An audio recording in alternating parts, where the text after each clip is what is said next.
This is Audible. ISIS Audiobooks presents an unabridged recording of Harbour Street, written by Cleeves, read by Janine Burkett. The moral right of the author has been asserted. This performance is owned by ISIS Publishing Limited. Chapter 1. Joe pushed through the crowd. It was just before Christmas and the metro trains were full of shoppers clutching carrier bags stuffed with useless presents. Babies were left to scream in expensive buggies. People who'd been drinking early spilled out from office parties, stumbling down the escalators and onto trains. Youths used language Joe wouldn't want his children to hear. Today, though, he'd had no option about using the metro. Sal had been adamant that she needed the car. It was just him and his daughter. She was in the school choir, and there'd been a performance in Newcastle Cathedral, carols by candlelight, because even at 4 o'clock it was dark in the building. Beautiful singing that made him feel like crying. His boss, Vera Stanhope, always said that he was a romantic fool. Then out into the rush hour evening, and it was just starting to snow, so Jessie was excited all over again. She was a soloist, and had hit all the right notes, so the choirmaster had given her a special mention at the end.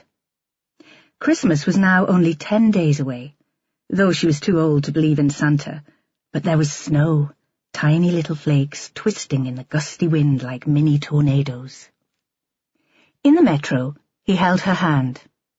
They were standing because all the seats were taken. In the space by the door stood 2 young girls, hardly older than Jessie, but their faces orange with makeup and their eyes black with liner and mascara. Squashed beside them 2 lads. He watched what was going on there and hated what he saw. The pawing and the groping. Vera also called him a prude. He wouldn't have minded so much if the encounter had been affectionate, but there was something unpleasant about the way the boys spoke to the lasses, putting them down for their lack of street cred, mocking. Joe thought he'd like to bring the girls into the police station, let Vera give them a pep talk about feminism. A woman's right to respect. The thought made him smile. He looked at the badge on the girls' blazers, one of the private schools in town. He and Sal had wondered about sending Jessie private. She was as bright as a button, and they had high hopes for her. Certainly university, maybe one of the grand ones. Watching the simpering and defensive girls, he wasn't so sure about the posh school now. The train pulled into the station. In the lights on the platform, he saw that it was snowing even more heavily, the flakes bigger, settling on the terraced roofs. A woman with a long coat got on and took a recently vacated seat further down the carriage. Joe had been eyeing it up for Jessie and felt an irrational antipathy towards the woman. She had silver hair and discreet makeup, the fitted coat reaching almost to the ground. Despite her age, she must be 70, there was something elegant about her.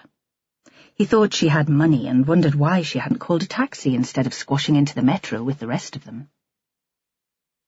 At the next station, a group of men filled the carriage, suits and ties, briefcases, loud voices talking about some sales conference. The mood he was in, Joe hated them too, for their brashness. The showing off. Every station, a shifting tide of people, but he and Jessie were squashed into a corner by the door now, and he could see nothing but the back of a fat man wearing a Newcastle United sweatshirt, no jacket, a Geordie hard man. The lights in the carriage flickered, and there was a moment of complete darkness. Somewhere, a young woman gave a small scream. The lights came back on, and the train pulled into a station. Partington, nearly the end of the line. The snow was an inch deep on the platform. Joe hoped Sal was home, the central heating on and the tea nearly ready. She'd talked about getting a tree. He'd have been happy with an artificial one. His mam had never bothered with the real thing. But Sal was like a kid at Christmas, buzzing with preparations and excitement. He imagined walking into the house and the smell of pine and something cooking. Wondered again why he'd thought this marriage, this family, might not be enough for him. He decided that they'd get a taxi home from Mardle Metro. Sal had said she'd come and pick them up, but he didn't want her driving in this weather. A taxi would cost a fortune all the way home, but it'd be worth it. The metro doors were still open, and he caught a brief glimpse of the passengers sitting opposite, saw that the cold air had blown in a flurry of snowflakes that clung to their hair. He dressed smartly for the cathedral, and Jessie was only wearing her school coat over her uniform. He put his arm around her, hoping to keep her warm. The tannoy buzzed, and the driver spoke. "Sorry, folk, there's a problem on the line. Wrong sort of snow." Muffled laughter from the passengers, too full of seasonal cheer and strong lager to be irritated by the disruption. "This is where we stop. A bus will be along shortly to continue the journey if you follow one of my colleagues to the main road." A good-natured groan. The passengers stumbled out, complaining about the cold, but rather enjoying the drama. It would be a good story to tell in the pub that night. Ashworth held on to Jessie, let the drunks and the weirdos get off first. He was feeling in his pocket for his mobile to call a taxi as he stepped onto the platform. They were only one stop from Mardle. Really, this was no big deal, and again he thought there was no need to drag Sal out. He tucked Jessie under his overcoat, held her close to his body as he searched for the number. The other passengers were following a metro guy in a green jacket. They were drifting away, invisible already in the falling snow. In the train, the lights were still on, but they were faint. There was no sign of the driver. Jessie nudged Joe in the ribs. "Look, that lady hasn't moved." "Don't worry." Joe had the phone to his ear. The number was ringing. "She'll be asleep. Had too much to drink at lunchtime, maybe." Then he saw that Jessie was pointing to the elderly woman in the long coat. He was about to say that the driver wouldn't drive off without checking that all the carriages were clear, when Jessie slipped out from under his arm and ran through the open metro door. She shook the woman gently by the shoulder. She'd always been a kind lass, and Joe was proud of her, but sometimes he wished she wouldn't interfere. The taxi firm answered his phone call at the same time as Jessie screamed. Chapter 2. There was only one house on Harbour Street. The other buildings were businesses. It was tall and grey, almost black, with the coal dust that had also coloured the little beach on the other side of the harbour wall. 3 stories, a basement and an attic. Imposing. Carved above the door a date, 1885. There was a light in the basement window, and inside a woman was taking sheets from a drying rack that had been suspended over the stove. She folded them expertly, held them corner to corner and stretched them before putting them on the table. Upstairs, other windows were lit too, but from the pavement there was no way of seeing who was inside. Next to the house was Malcolm Kerr's yard, separated from the road by a rusting metal fence topped with ferocious spikes, the gates fastened with a huge chain and giant padlock. A couple of elderly boats, bits of engine, odd bulbous shapes covered by tarpaulin. It had the feel of a scrapyard. Malcolm ran the seabird trips out to Coquet Island, and in the winter, when the Lucy May attracted fewer charters, he worked in the yard, making repairs to his neighbours' boats. The snow had started to soften the harsh silhouettes in the yard, making them mysterious and hardly recognisable. In one corner stood a shed, built from corrugated iron and wood. Malcolm often worked there all night, drinking cans of beer, but this evening the place was dark and quiet, and there were no footmarks in the snow. Next door to the yard was the lifeboat station, housing the inshore lifeboat, and outside it, to the seaward side, sat the tractor and trailer that would carry the vessel to the water in emergencies or on exercise. Then came Mardle Fisheries, alive, buzzing with sound, background music from the telly on the wall, laughter from the people in the queue.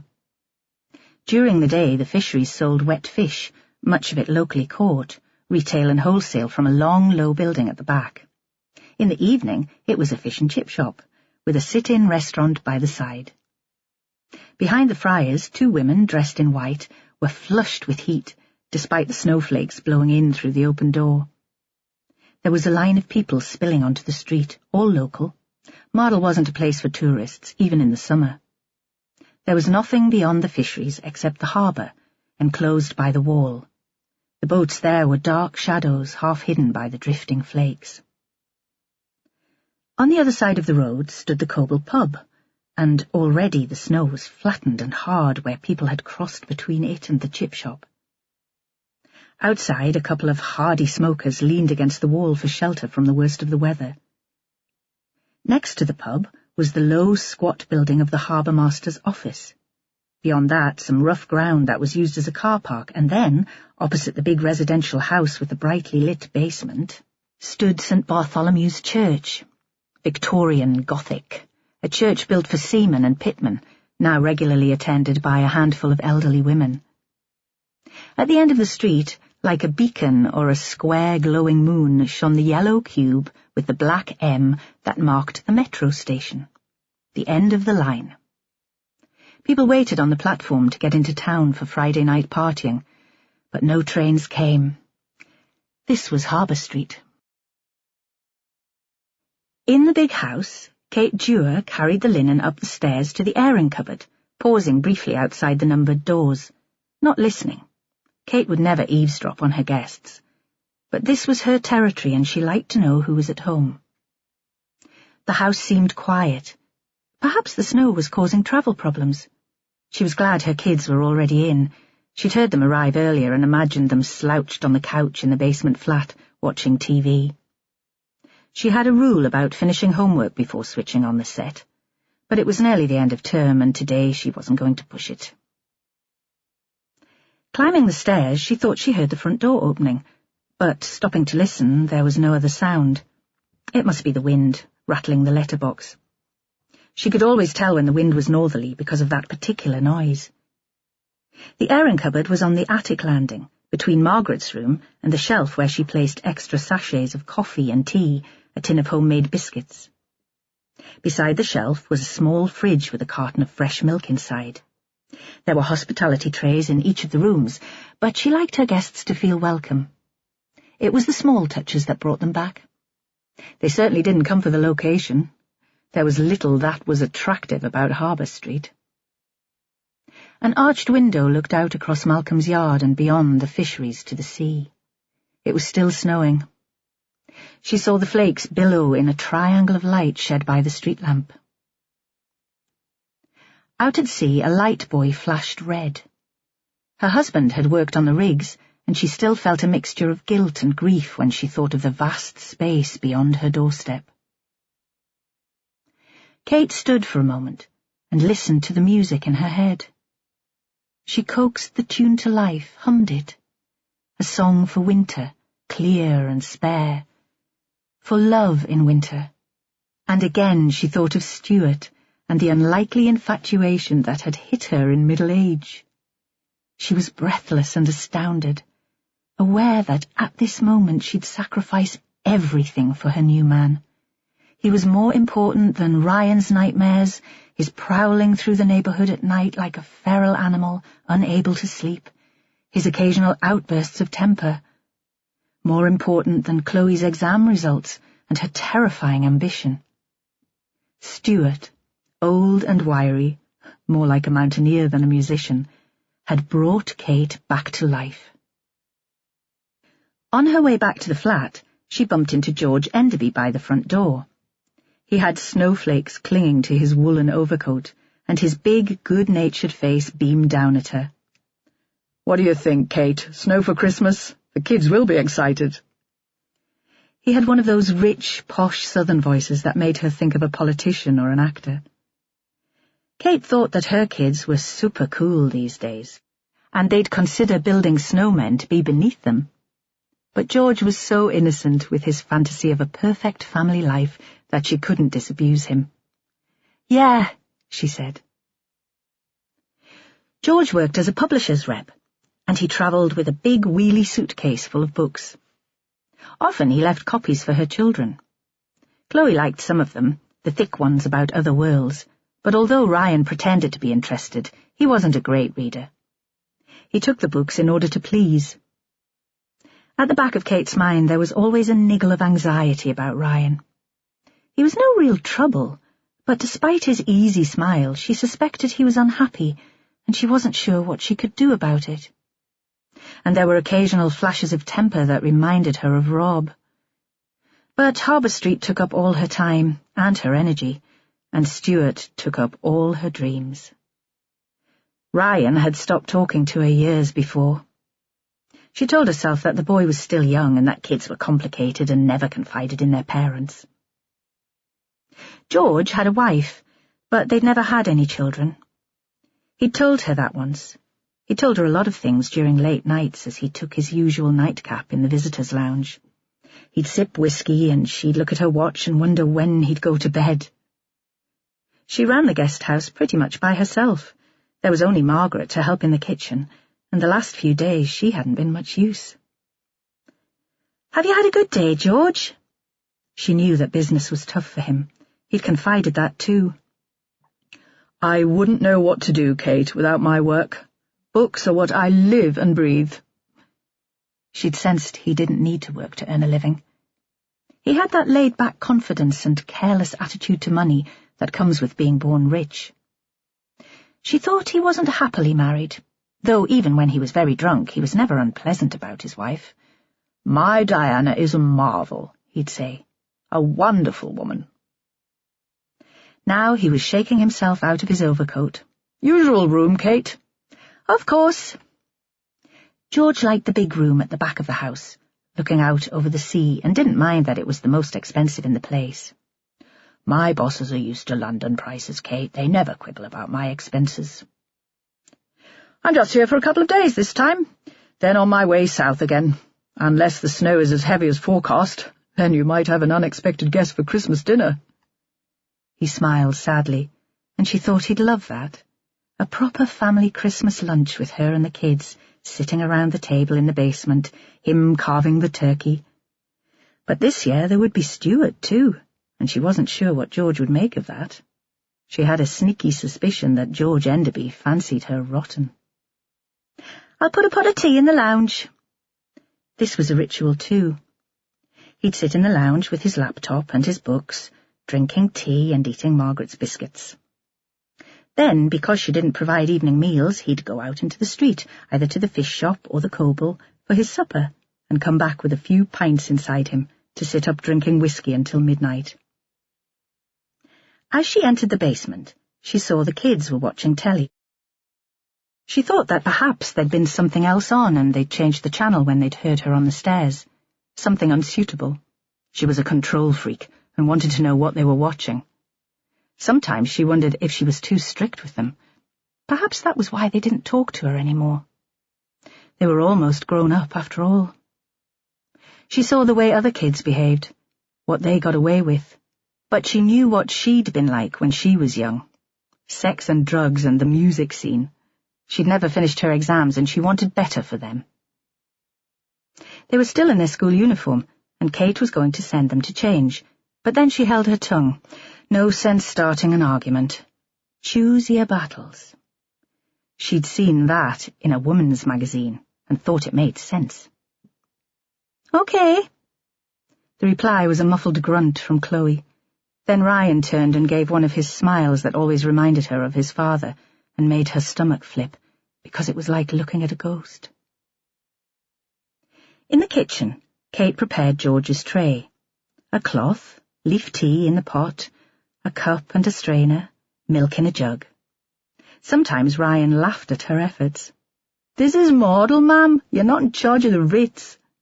And Kate knew that the kids got teased for her attempt to maintain standards, the cloth napkins at the tea table even though they were just eating pizza, her insistence on manners. But she was sure that the small things mattered, and she wanted to prepare them for the future.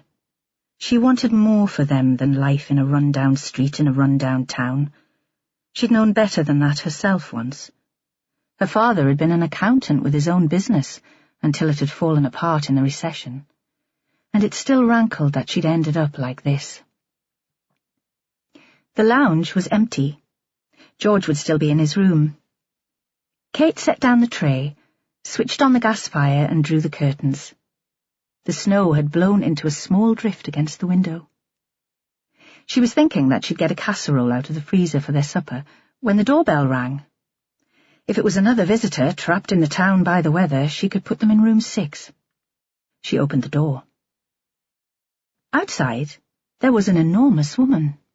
She wore a shapeless anorak over a tweed skirt, a wide face and small brown eyes. Her hair was covered by the anorak hood. On her feet, Wellingtons. Her hair and her body were covered in snow. Behind her, another figure, but hidden by her bulk, so that it was impossible to make out any detail. The abominable snow woman, Kate thought. The woman spoke. "Let us in, pet, will ye? It's freezing out here. Me name's Stanhope, Inspector Vera Stanhope."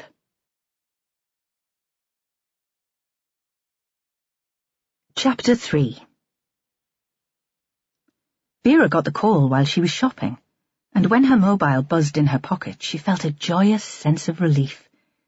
She rarely ventured into Newcastle except for work, and this was a nightmare.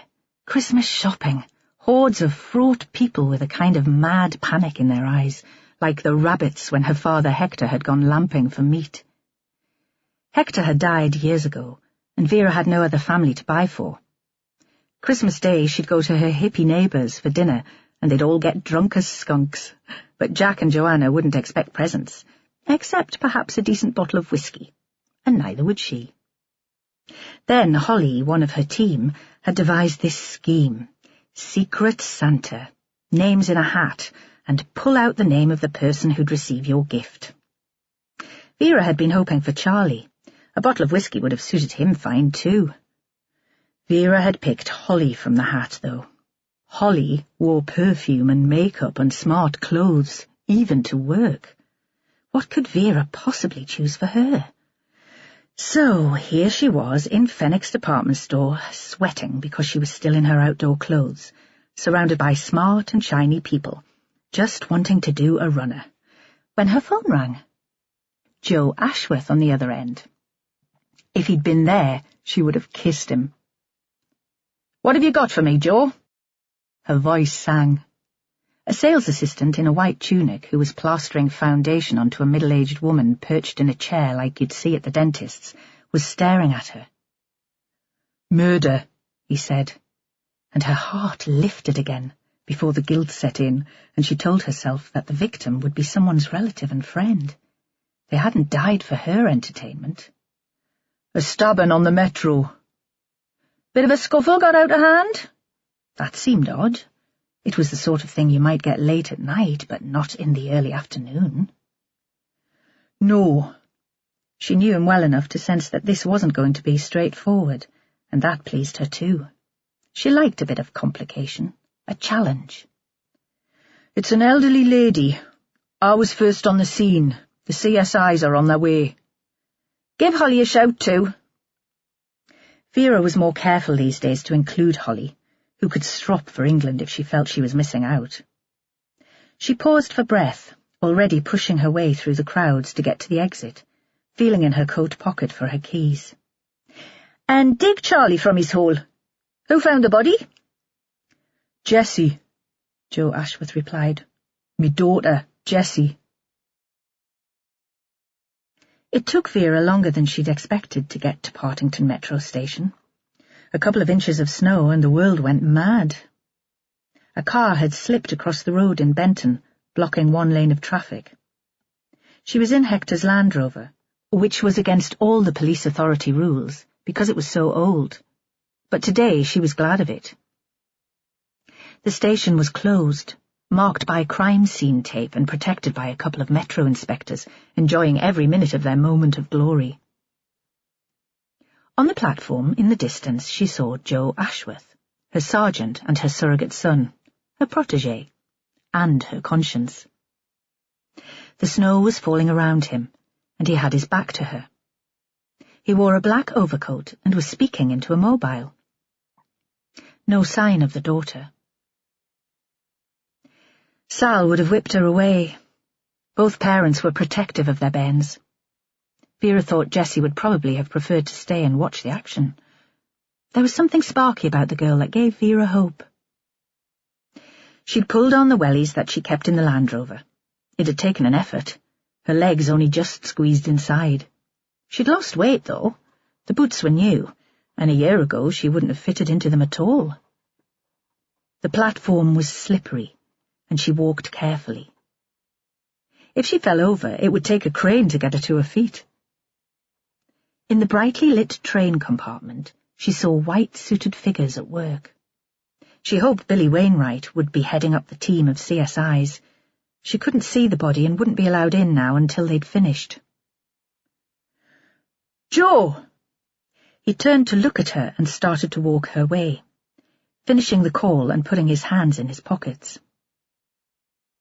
As he approached, Vera saw that he was frowning. He would have had other plans for this evening, a night in with Sal and the Bairns, maybe wrapping the presents when the kids were in bed. Sal would be the organised type. She wouldn't leave her Christmas shopping until the last minute, but Vera knew that Joe got bored with the perfect domestic life, although he'd never admit it, even to himself. Perhaps this murder had come as a lifesaver for him, too. "What have you got for me, Joe?" They moved into the shelter of the station concourse. Joe leaned against one of the ticket machines. The snow was falling so heavily now that they looked at the train through a shifting white curtain. Not a bad thing, Vera thought. People would blame the weather, not them, for disrupting the metro system. She listened while he described the journey from town, the packed train, the lippy youths and the pissed businessmen. She didn't take notes at this point. Notes stopped her concentrating. She needed to picture herself in the carriage, listening to the banter. She waited until he'd finished talking. "All good-tempered, then? Nothing that could have led to a Christmas moment of madness? The victim hadn't made a fuss about kids swearing or putting their feet on the seats?" "Not that I saw or heard. It was packed in there, but if there'd been any sort of row, I'd probably have noticed. Even when the train stopped and we all had to get out, nobody kicked off." "What do we know about the victim?" This was Vera's favourite moment in an investigation. She was nosy, loved digging around in another person's private life. Perhaps, she was forced to concede, because she had no personal life of her own. "Only what we could get from a Metro pensioner's pass. She was carrying a handbag, but in it there was nothing but a purse, a set of house keys and a hanky." "Money in the purse?" There were druggies, Vera thought, who'd stab their granny for the price of a fix. But probably not in the metro in late afternoon. 50 quid and a bit of change. Not robbed, then. "So what do we know about her?" "Her name's Margaret Krakowski, and she's 70 years old, an address in Mardle, 1 Harbour Street." Joe had stumbled over the surname. "What's that? Russian? Polish?" Joe shook his head. What would he know? "She was nearly home," he said. "One more stop on the metro and she'd have been safe." Vera thought he was the most sentimental cop she'd ever known. "Did you see where she got on?" "Aye, Gosforth. One of Newcastle's posher suburbs, a long way from Mardle in terms of class and aspiration." Joe guessed what she was thinking. "More Gosforth than Mardle from her appearance," he said. Vera thought about this for a moment and wondered where people would place her in the social order of things, if they saw her. Bag lady? Farmer? "We'll go then, shall we?" she said. "See if anyone's at home waiting for Margaret Krakowski." They sat for a moment in the Land Rover outside the house, the Harbour guest house. A wooden sign beside the front door, the letters almost obscured by snow. "We bring the kids here sometimes, to the Mardle fisheries," Joe said. "A treat. It's supposed to be the best fish and chips in the northeast." Vera had her own memories of Mardle. Hector bribing some boatman to take them out to Coquet Island in the middle of the night, lights still on in the warden's house at one end of the island, music and noise, some party going on there. A terror that they'd be discovered, while Hector was caught up in the chase for roseate terns' eggs. He'd always loved the risk. She thought he'd been motivated more by the danger than by the obsession that led him to steal and trade in rare birds' eggs. "Well," Joe said. "Are we going in? I've got a home to go to." She nodded and climbed out of the vehicle, trying to remember if the guest house had been here when she'd been a kid. She remembered the street as run down, almost squalid, but that had been more than 40 years ago. She rang the bell. The woman who answered was about the right age to be the victim's daughter. Late 30s, early 40s, curly black hair and brown eyes the colour of conkers, a pleasant, almost professional smile. She reminded Vera of a nurse. When Vera introduced herself, she stood aside and let them in. "Is there some problem?" When the police turned up at the door, people felt either guilty or scared. Vera couldn't work out which the reaction was here. She followed the woman to the back of the house, into a warm lounge furnished with heavy furniture that would have seemed out of place in a smaller room, and they sat down on plush velvet sofas. There was an upright piano against one wall, music on the stand, and against another a sideboard with decanters and bottles of spirits. Vera thought a tot of malt whisky was just what she needed after hanging around on a cold metro station, but she knew better than to say anything. The curtains had been drawn, and the place decorated for Christmas, with holly and sprayed silver pine cones along the mantelpiece, and tall red candles on the occasional tables. It looked like a Victorian drawing room. The lounge was empty, but there was a tea tray on a small table. The presence of the tray seemed to bother their hostess. She kept glancing towards it apologetically. Joe followed them and took a seat by the gas fire. "Nice place," he said. "Cosy." The woman smiled and seemed to relax a little. "Could you give us your name, please?" Joe again. "Dewar." The woman had her back to Vera now. "Kate Dewar." The door opened, and they were interrupted by a large, bald man with a pleasant smile and an easy manner. "Hello," he said. "More guests, Kate? More waifs from the storm?" He turned so that his smile included Vera and Joe. "You're very welcome." It could have been his home. "Would you like tea? I'm sure there's plenty in the pot, and Kate will bring more cups." "These aren't guests, George. These are police officers." Was there a warning in the words? Watch what you say. "Ah," he said. He stopped for a beat and looked around awkwardly. "I'll be in the way then. Don't want to intrude. I'll take the tea to my room, shall I?" Picking up the tray, he walked out without a backward glance. Vera thought she'd have been too curious to do that. She'd have asked if she could help, found some excuse to hang around and find out what was going on. "A guest?" She nodded towards the door. "George Enderby, one of me regulars." "And Margaret Krukowski, is she one of your regulars? Only she's given this as her address." "Margaret? Is she ill? Is that why you're here?" Vera sensed relief in the voice and wondered what else the woman might have to fear from a visit from the police. "Margaret does live here, then? A relative, is she?" "Not a relative, a friend, an employee, I suppose. She helps out in the house. We run the place together." A flashed smile. "I couldn't manage without her." Vera leaned forward and kept her voice gentle. "Margaret Krukowski's dead," she said. "She was stabbed in the metro on her way home from town this afternoon. I need you to tell me about her."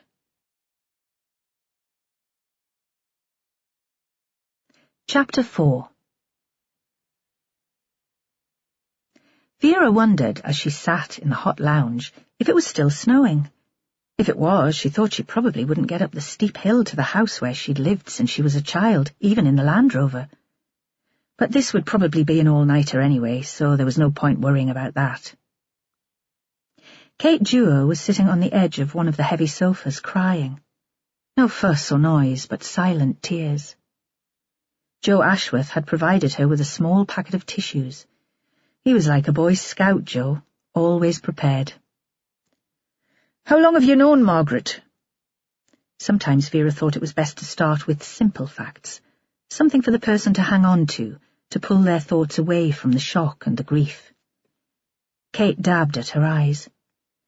10 years, she said. The kids were small. My aunt died. She was some sort of distant relative by marriage. I never knew her, and we lived up the coast. But she left me this house in a will. It wasn't a guest house then, but it had been converted into a bunch of bedsits and flats, all tatty, most empty. Margaret was the only tenant with any sort of lease. She paused for breath. I was bored. It wasn't the best time of me life. My husband worked away a lot. Ryan was already at school, Chloe at playgroup. I thought it would be a project, that Mardle was on its way up and that soon the tourists would arrive. Got that one wrong, didn't I? She shrugged wryly. At first I thought having Margaret here would be a problem, that she'd sort of get in the way. Kate stopped again and gave a wide and lovely smile. But that couldn't have been further from the truth. She was wonderful, and it would have been a nightmare without her. She was like a mother and a best friend all rolled into one. We negotiated a deal. She'd keep her little flat in the attic, rent-free, and help out in the house, and I'd pay her when I could. She's been on a proper salary since the first guests arrived. From the corner of her eye, Vera saw Joe Ashworth making notes, but she was trying to picture this big house being renovated, the builders in, 2 women full of plans and ideas for its future, small kids under their feet. That would make you close, and she felt a pang of loss. She'd never had a best friend, no one with whom she could share her dreams. The nearest she had was Joe Ashworth. Margaret Krakowski, she said. That's a Polish name? Yes, but Margaret wasn't Polish, northeast born and bred, and from a respectable Newcastle family. She married a Polish seaman when she was very young. Her parents were outraged, but it was the 60s, and she said he was very handsome, and a refugee, which made it all the more romantic. What happened to him? Vera liked this victim already, liked the complexity of her.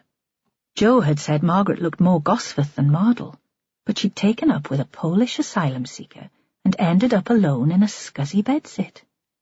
Still keeping up appearances, though, still smart, with the boots and the red lipstick, the long coat that would have cost a fortune new. He left her only a couple of years after they married, ran off with a woman with more money than Margaret had. She said she was heartbroken, but too proud to go running back to her parents. She trained as a bookkeeper and worked for a couple of local companies. When I first knew her, she'd already retired or been made redundant. Kate smiled again. She was a whiz with figures and saved me from the Batman a number of times. But she kept her husband's name? Vera thought that couldn't have been easy all those years ago. A single woman with airs and graces, a strange name and aspirations to style. She told me she never stopped loving him, Kate replied. Like I said, she was always a romantic. And your husband? Vera asked. Is he still working away? There was a moment of silence. No, Kate said. He died. An accident at work in the North Sea, the rigs. He drowned. His body was never found. And she began to cry again. Kate led them up the stairs to Margaret's flat. As she got older, I asked if she'd like to move to one of the downstairs rooms, but she said this felt like home now and the stairs kept her fit. She was a healthy woman then. Good for her age. Despite her new regime and the trips to the pool, Vera was panting, so the words came out in tiny gasps. Oh, yes, the business is doing well enough now. We'll have our regular guests and we do some outside catering, but Margaret said she wouldn't think of retiring. Kate stopped at the door. Joe took out a bunch of keys that the CSIs had found on the body. You don't have a master key? Vera leaned against the wall to catch her breath. For all the other rooms, but not this one. I offered to keep one in case of emergency, but she never seemed keen. The cleaner never went in here, though I'd have been happy for her to service it with all the rest. Mags liked her privacy. Did she have any visitors? I was invited in for afternoon tea occasionally, Kate said. Lovely, always something a bit special. Sometimes smoked salmon from the fishery on little pancakes, sometimes a fancy cake she'd baked herself. Once a bottle of pink champagne because she said she had something to celebrate. I never saw anyone else come in to see her. She hovered on the landing, obviously wondering if she was expected to go into the room with them. Vera reached out and touched her shoulder. "That's all right, pet. We can take it from here." Kate nodded and turned back. Joe Ashworth waited until she was halfway down the stairs before trying a key in the lock. There were 3 keys. Vera wondered about the other 2. One was probably for the front door of the guest house. What about the other? Joe pushed open the door. The flat was, as Kate had said, very small and built into the roof, so one wall was hardly 3 feet high and joined a sloping ceiling, with 3 dormer windows looking out over the harbour. There were 2 main rooms, with a tiny bathroom carved out of a corner of the bedroom. But still it managed to have style. The kitchen, which was also the living room, had a dark polished wood floor with a rug that glowed with colour, blues and greens.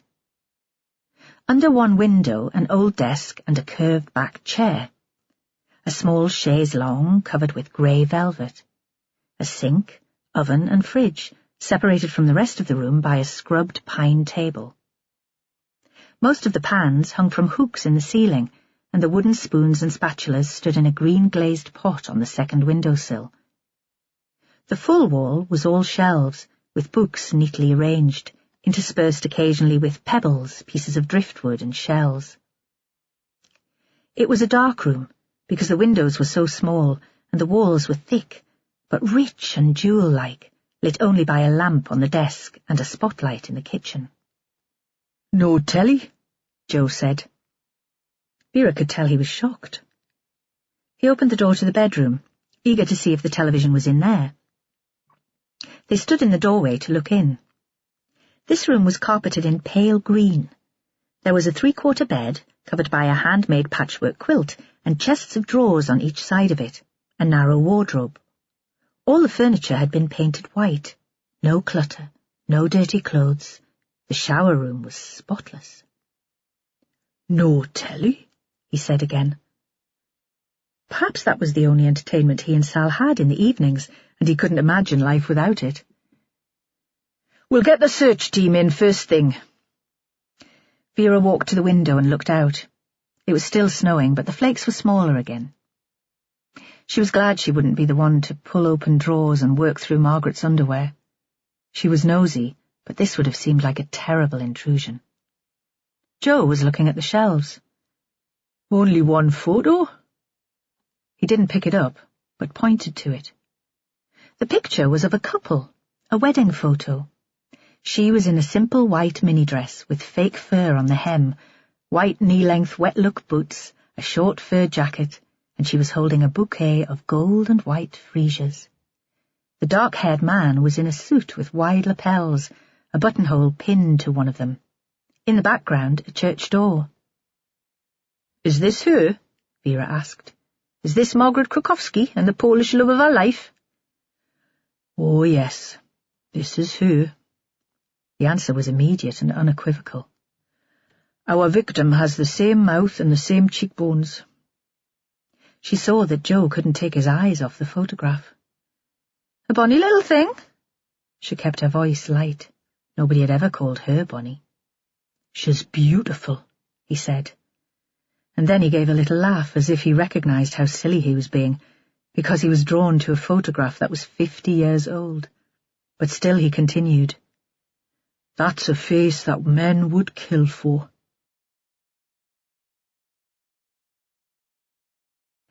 Chapter 5. On the middle landing, Kate took her mobile phone from her pocket and phoned Stuart, her lover.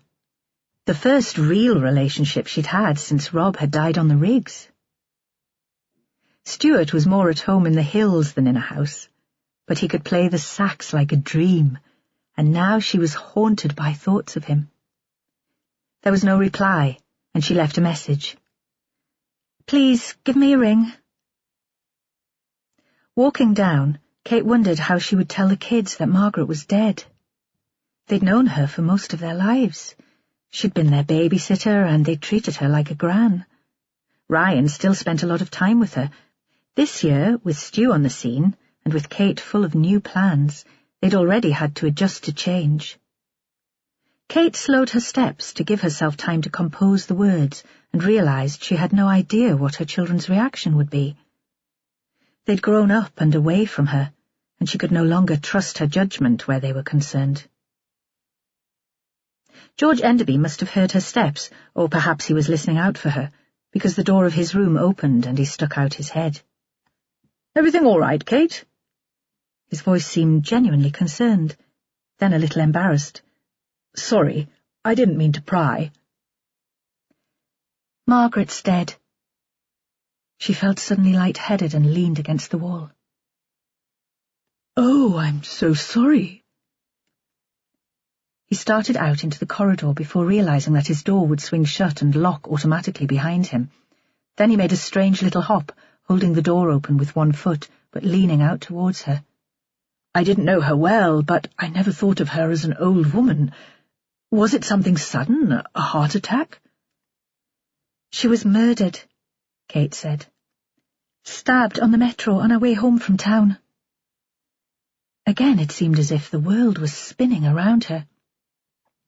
She sat on the bottom step and put her head in her hands. George disappeared briefly, and she saw he was reaching inside for his key.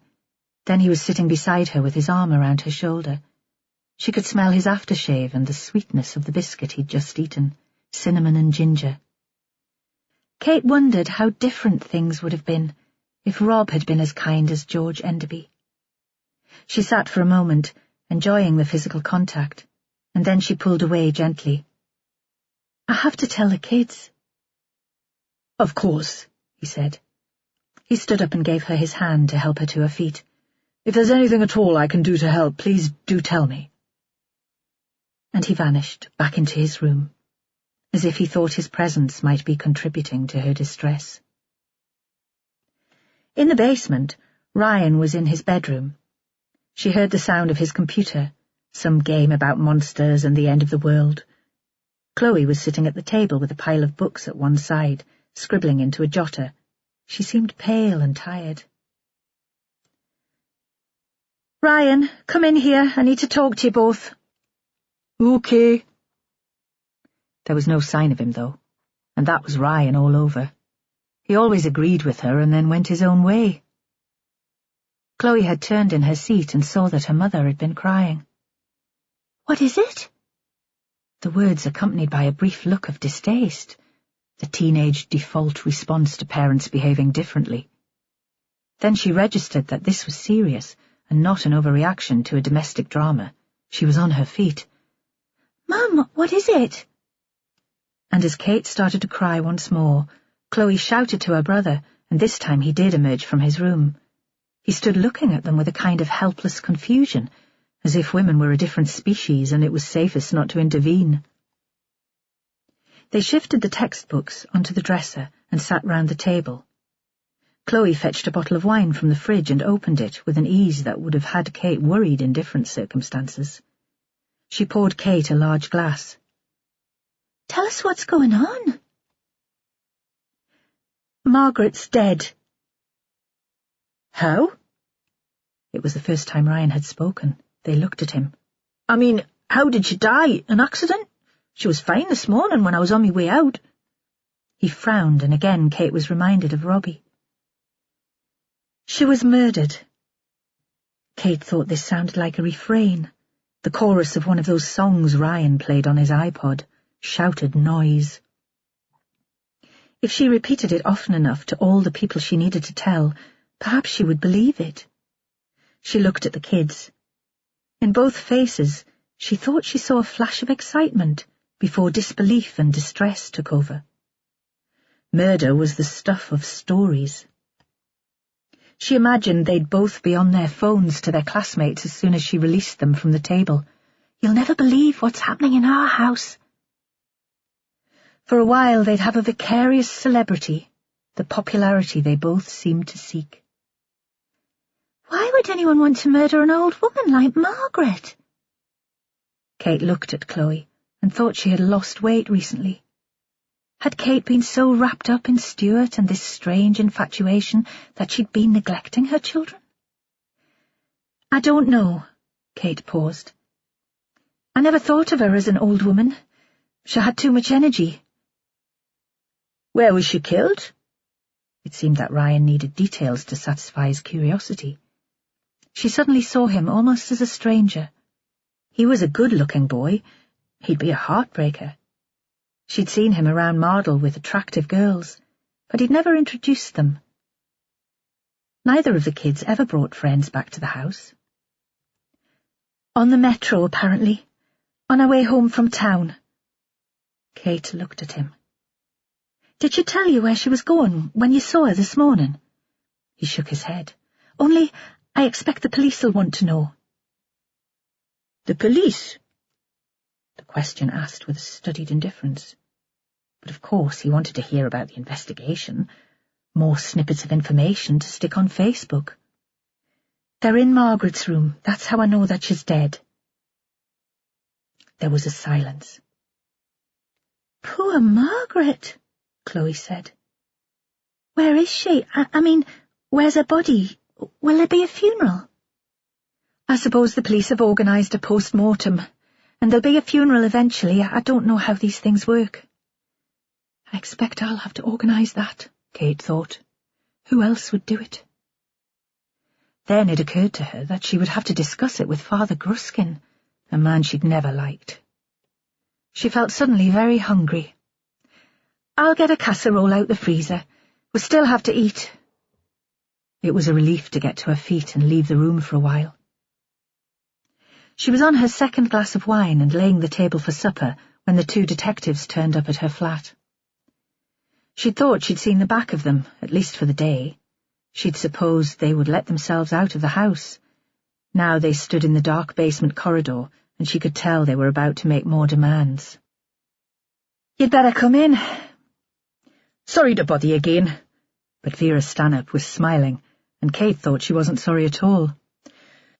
We'd like to get in touch with Mrs. Krukowski's family and our friends, but we can't find an address book in our flat. Perhaps you can help. Kate led them into the kitchen. Ryan and Chloe had vanished back into their rooms. Like shy animals, they usually avoided adult company. Chloe would be working again. Ryan might be listening at his door. He was an observer, and she'd caught him eavesdropping before. Margaret never mentioned family, Kate said. The casserole was whirring around in the microwave to defrost. She wished Stuart would arrive. The oven pinged. As I told you, there was a breakdown in relations when she married. I don't think she ever saw them again. Her parents would probably be dead now, though I can't remember her going to their funerals. No brothers or sisters? None that I know of. Did she ever tell you where she grew up? Vera Stanhope had settled herself at the kitchen table. She was so big that she seemed to take up all the space there, and to be so comfortable that Kate could imagine her staying all night. Gosforth, Kate said. One of those grand terraced houses not far from the High Street.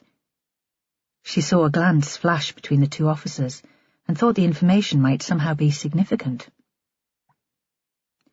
What about friends, then? Vera asked. She looked up at Kate. She'd lived in Mardle for a long time, and she doesn't seem to have been a recluse, your Margaret. She must have had friends, even if they didn't come to visit her here. Vera smiled. Friends other than you, I mean. Kate thought about that. Margaret had never seemed to feel a need for friends away from Harbour Street, but she didn't want the detective to think Margaret was some sort of loner or loser.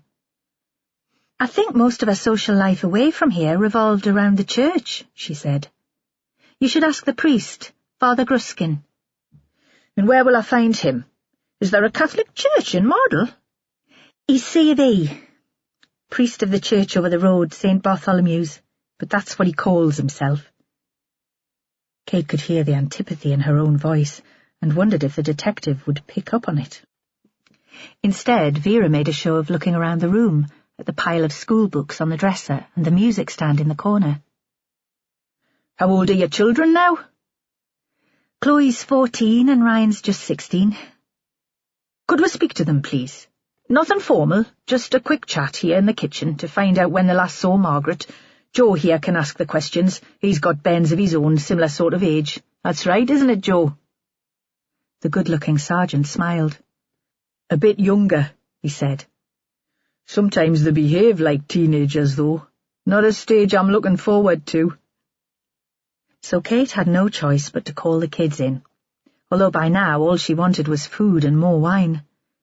It felt like some sort of conference, all of them round the table, everyone a bit tense and serious. But the children did her proud. Ryan answered the questions politely, and even Chloe gave the detectives her full attention. "Tell me about Margaret." That was how the sergeant started off. The kids stared at each other, and in the end it was Ryan who answered first. "She was lovely," he said. "When we were little, she'd take us out, and I still liked spending time with her." "Doing what?" the detective asked. "She was into good causes," Ryan said. "Sometimes I'd help her rattle the collecting boxes outside the supermarket." He paused. "Old ladies like me, and they were always willing to give." Kate thought that was true, but it wasn't the whole story. Ryan felt safe with Margaret. When he was younger, she'd sat with him through the nightmares. And then Chloe chipped in with a story of her own about Margaret taking them to the theatre in Newcastle, their first trip to a grown-up play. "She knew about stuff, plays and films. Mostly Saturdays when Mam was busy, she'd take me to the library. She encouraged me to do well at school. Women can be anything they want. Didn't she say that all the time?" Kate nodded. "What about now?" Joe Ashworth asked. "Now that you're older, were you still close?" A pause. "We didn't spend so much time with her," Chloe said.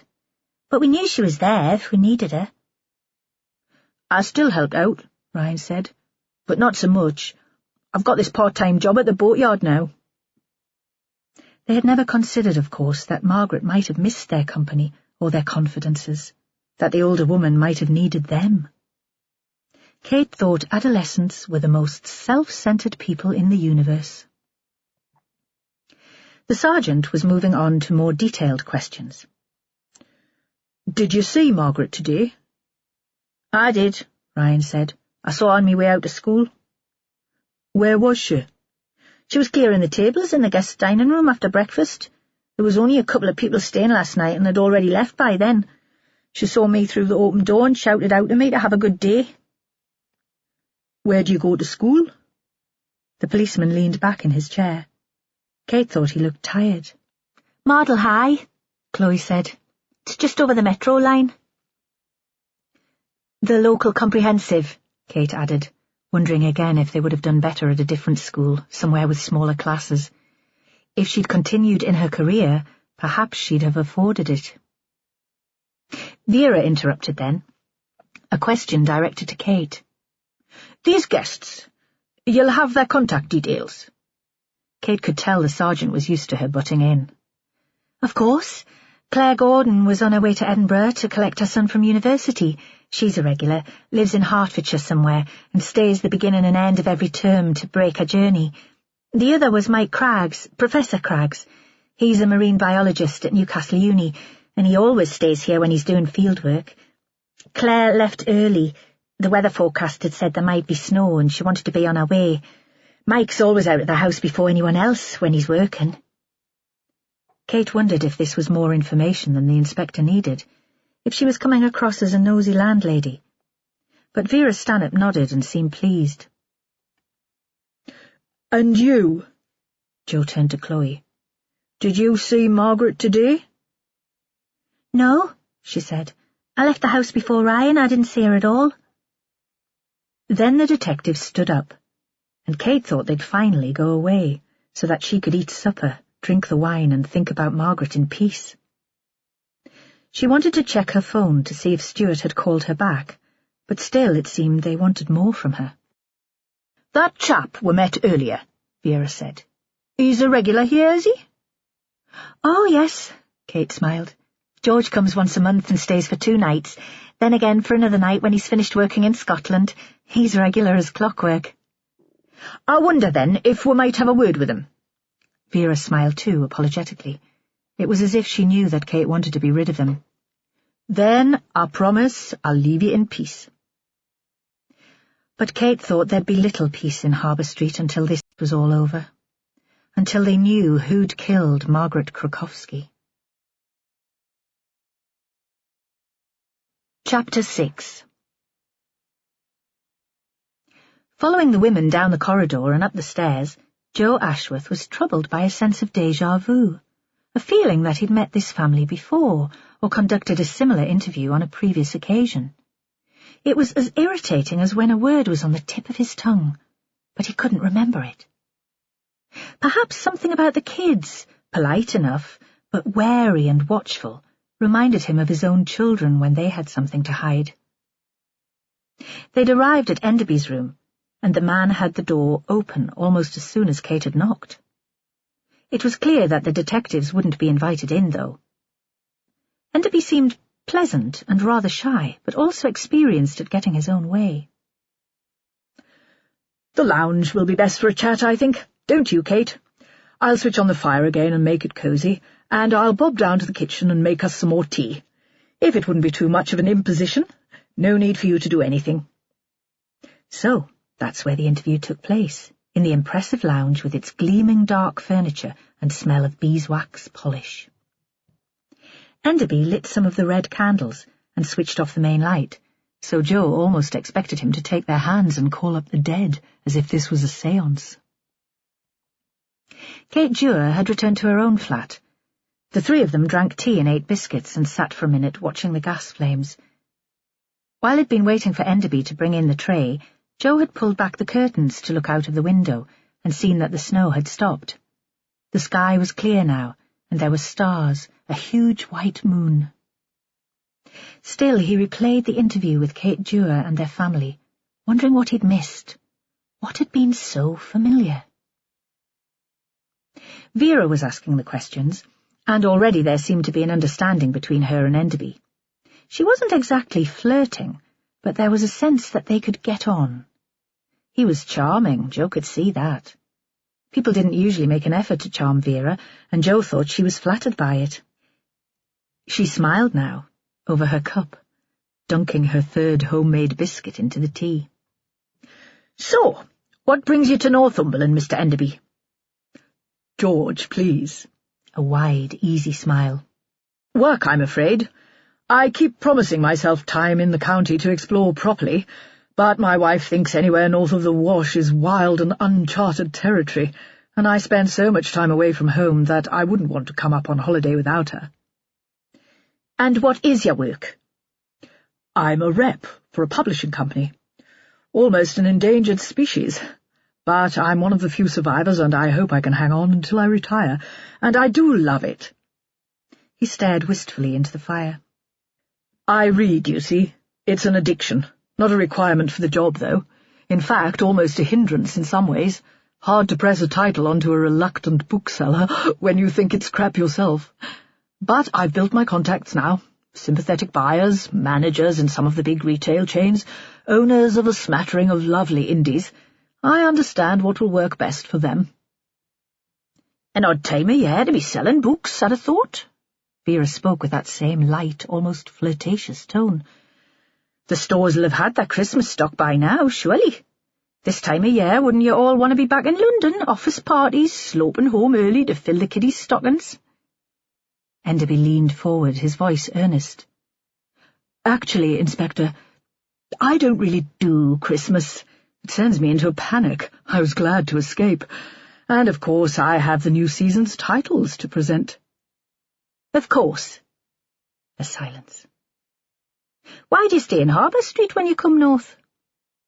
She set down her cup on the low table beside her, a sign that she was taking the conversation more seriously now. "It's hardly convenient for the motorway."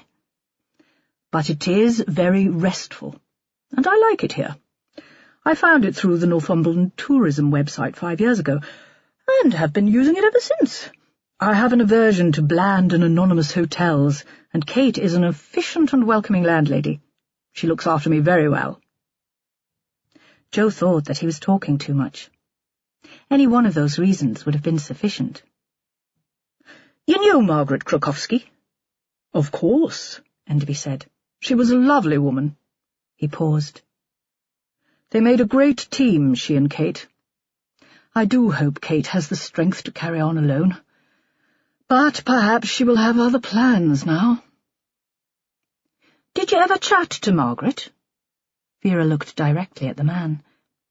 "It seems to me that you're someone who takes an interest in people, that you might have engaged her in conversation over the breakfast table." "Oh, you know, the usual pleasantries." Enderby reached out for the teapot. "And what did you find out about her?" "Surprisingly little. She was always friendly, but somehow guarded, as if it had become a habit to keep her life secret." He gave a sudden, charming smile. "I make up stories about people, fantasies, perhaps because I read so much. Sometimes I think I might write a novel of my own." Joe felt as though he had lost the thread of the conversation now, with no real idea what Enderby was on about, or how it could be relevant to the investigation. But Vera seemed to be keeping up. "And what was your story for Margaret Krokowski?" "That she'd been a spy left behind when the Cold War ended, given a new identity." He smiled again and his face lit up. "Quite ridiculous, of course, just because she had a Polish name. I've always allowed my imagination to run away from me." Vera smiled too, but it was the tight, rather disapproving smile of a teacher who is starting to lose patience with a favourite pupil. "We'll stick to reality then, shall we? After 5 years, you must know something about the woman." "I fear the reality was rather more mundane. Margaret Krokowski was articulate, intelligent, and well-read, attractive still for her age. Mardle seemed an odd place for her to have landed up. I could have imagined her in a rather nice flat in Tynemouth or Jesmond, but I assume she had no money. She was a good cook. These biscuits will have been hers, and she baked rolls and pastries for breakfast. She was a regular churchgoer given to good causes. She cost me a fortune in raffle tickets for every charity from the Lifeboat Association to the Red Cross." He paused. "I did wonder if she'd once been a victim of domestic abuse. One of her charities was a women's refuge, and she seemed more devoted to that than to any of the others. I came up specially a couple of weeks ago to act as Father Christmas for its winter fair. She was a very persuasive woman and very committed to that particular cause." He stopped short. "Sorry, Inspector, take no notice. I'm telling myself stories again, rambling." Joe thought that was the way Vera Stanhope worked too. She was always making up stories throughout an investigation, only she called them theories. "Did you ever mention our family?" Vera was back to specifics. Enderby paused for a moment and stared into the fire. Joe couldn't tell whether he was trying to remember or playing for time. "No," he said. "I don't think the subject of family ever came up. Women of that age usually have somebody, don't they? Grandchildren or great-nephews or nieces. They bring out the photos at the least excuse, but not Margaret. She mentioned her ex-husband from time to time, rather a rogue by the sound of it, a rogue and a chancer." Joe was wondering what Vera had made of the comments about lonely old women, but if she was hurt by them, she gave no sign. "Had you seen him at all since they separated all those years ago?" Enderby laughed. "Oh, I don't think so. Much easier to convince oneself of a passion for a memory than the reality. Really, I think the man disappeared from her life entirely. According to Margaret, it was as if he vanished from the face of the earth." "When did you last see her?" Vera was facing the man again. "At the beginning of the month, the last time I was staying here. I can check the date in my diary if you need to know exactly." He sat back in his chair, and everything about him seemed relaxed and helpful. "You didn't see her today at all?" "I'm sorry, Inspector. I can't help at all about today. I only arrived just as it was getting dark. Kate will tell you she let me in." He stretched and yawned. Vera seemed almost to be asleep. The room was very warm now. Joe looked discreetly at his watch. At home the youngest children would be in bed. He wished Vera would move things on. It was obvious this man had nothing else useful to tell them. Even though the snow had stopped, it would be a nightmare getting back, and it seemed that even Enderby was losing patience, because he coughed gently. "If there's nothing else I can help with, Inspector—" "Of course," she smiled at him. "I was just weaving stories of me own." Enderby stood up. "I'm starving, actually. Rather tasteless to be thinking of one's own creature comforts at a time like this, but I had an early start and I didn't stop for lunch because I was hoping to get here before the weather set in. I was going to pop out to the Coble for a bite." He looked at them. Vera, too, was struggling to her feet. "Will news of the murder have got out, do you think?" "Oh, I expect so." She straightened her skirt, which was tweed and frayed slightly at the hem. "Nothing the local media like better than a good murder." Enderby bent to turn off the gas fire. He switched on the light and blew out the candles. "I'll be here for another night, and then again on my way south from Scotland." He took a wallet from his jacket pocket and pulled out a card. "Here's my mobile number. Do get in touch if you think I can help at all." He picked up the tea tray, hesitated, and then set it down again. "Perhaps I'll leave it here. I expect Kate wants to be on her own with the children, if Stuart hasn't come along to look after her." "Stuart?" "Ah, Kate's new man. We were all delighted that she'd found someone at last. About time, we thought." He gave them a last self-effacing smile and walked out of the room. Jo expected Vera to follow, but instead she walked across the carpet and leaned against the piano, bending to touch the tapestry covering the stool. "What did you make of him?" The words came out as a sharp bark that surprised him. "I don't know. He seemed pleasant enough." Jo looked at his watch again, less discreetly now. "Telling the truth, do you think?" "Aye. I can't think any reason why he should lie." "We need details of Kate Dewar's new boyfriend," Vera said. "Someone new in the house." He nodded, and suddenly he knew what was familiar about the scene in the kitchen. "That woman," he said. "Kate Dewar. She's Katie Guthrie, the singer." Vera looked blank. "You must remember. She was big when I was young. A young singer-songwriter. Had a hit with White Moon Summer." He paused and was dragged back in time. He and Sal had done their courting to that song. He thought of one long summer, intense and charged, parties on the beach and conversations lasting into the early hours. It seemed they were hardly the same people today. Despite himself, he hummed a few lines. "You're wasted in the police service, Jo Ashworth, with a voice like that." He was never quite sure when Vera was taking the piss. "Aye, well," he said. "Our Jessie takes after me." "So, our Kate Dewar was famous." "For a couple of years she was a real star," he said. "And then she fell out of favour, or fell out of sight, seemed like almost overnight." "What must that be like?" Vera was speaking almost to herself. "To have all that fame and influence and suddenly you're nobody." Jo wondered if she was thinking about her own retirement and how she'd cope with that. He didn't answer, and there was a moment of silence. "What next, then?" She looked up at him, a challenge, as if she'd set him a test. "Talk to the priest," he said. "She might have confided in him about her family, what really went on in the marriage." "Confession, you mean?" She gave a little chuckle. "I don't know." Jo was confused. He'd grown up in a Methodist family, and Methodists didn't go in for that sort of thing. "More just a chat, I was thinking." "And he might know about the women's refuge." Vera was almost talking to herself now. "That might be a motive, do you think? An abusive bloke, too much drink, blaming our Margaret for the fact that his lass finally found the guts to leave him." The gas fire hissed as it cooled. Vera turned towards him. "Suppose you want a lift home?" "Aye, if it's okay." That was a relief. He'd thought she'd keep him out all hours and suggest a drink on the way back to talk things through. There was a pause. "Look," she said, "do you mind getting a taxi?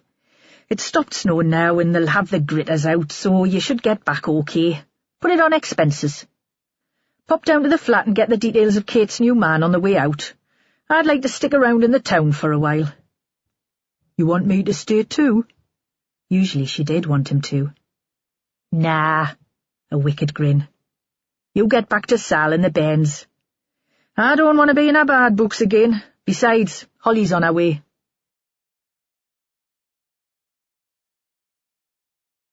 Chapter 7. Vera watched Joe Ashworth drive away in his taxi. She could tell he was torn, and that he'd almost have preferred to be standing out in the cold with her. It was so easy to wind him up that really there was no sport in it. She shouldn't torment him. There was a light in St. Bartholomew's Church, and for a moment she was tempted to go inside and ask for the Father Gruskin mentioned by Kate Dewar.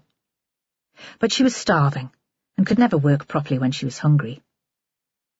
It was so cold that she was gasping for breath, and talking to Holly on her mobile she could see spurts of vapour coming from her nose and mouth.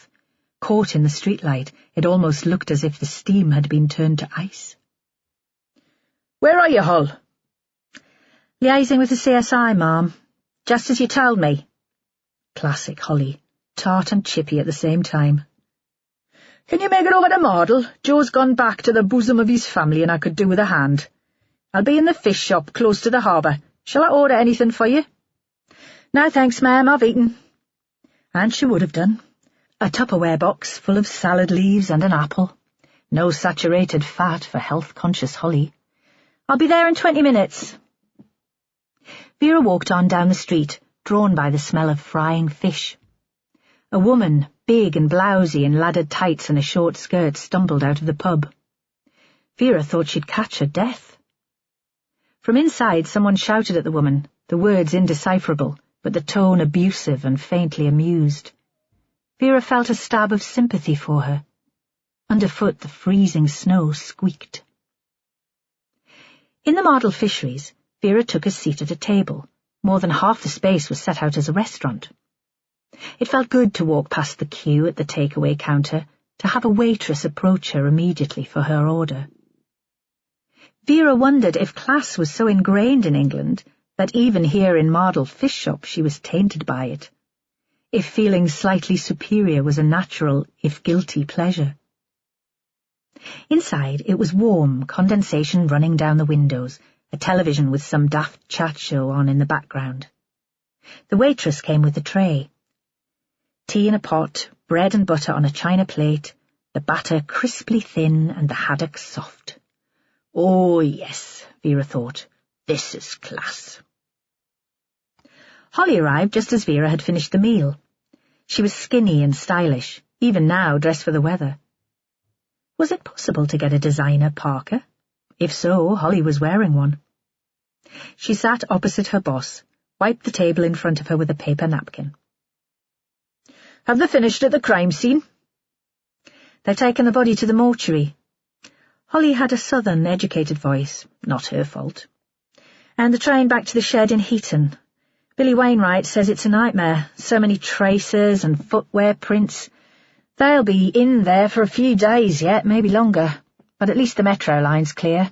They'll reopen it later this evening if there's no more snow." "She's an interesting woman, our victim." Vera leaned back in her seat. "Married a Polish guy, straight out of school, divorced a couple of years later, and since then seems to have lived alone. Given to religion and good works, apparently. Stayed rent-free in a guest house just up the road here, in return for helping out in the place, but seems to me she's more like one of the family. The landlady is Kate Dewar, a widow with 2 teenage kids and a new bloke who doesn't live in." Not a natural victim, then. Holly had some sort of electronic gadget on the table and was typing into it. Vera resisted the urge to ask what was wrong with an ordinary notebook. "No." The early evening rush was over, and the chip shop was quieter now. The queue had dissipated. Vera got to her feet. "Come with me." "Where are we off to?" Holly turned off the device and slid it into her handbag. "We're going to see a priest." There was still a light in the church, and when they pushed the heavy door, it opened, though the building seemed empty inside. It smelled of damp and mould and incense, and the same furniture polish as had been used in Kate Dewar's house. Vera wondered if Margaret Krokowski had cleaned in here too. If so, they'd need to look for another member of the congregation to take on domestic chores. Here there was no Christmas decoration, and the only colour came from a stained glass window over the altar.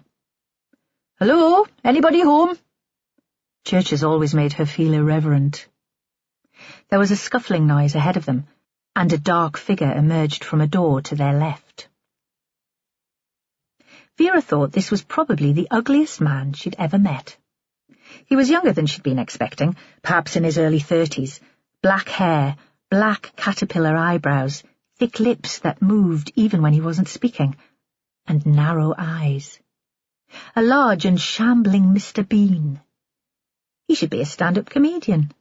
He'd just have to walk on stage and there would be horrified, rather nervous laughter. "Yes?" He was wearing a black cassock with a black cloak over the top, a man who liked his uniform. There was nothing welcoming about the way he approached them. "Father Gruskin?" She didn't wait for him to answer, but flashed her warrant card in front of him. He squinted at it, as if he was short-sighted. "I'm afraid I've got some bad news about one of your parishioners." He took them into the vestry, where it was warmer. A Calagas heater hissed, and the fumes from it caught the back of her throat. "Yes?" "Perhaps you'll have heard already," Vera said. "There was a murder on the metro earlier this evening. The victim was Margaret Krokowski. I believe she was one of your regulars."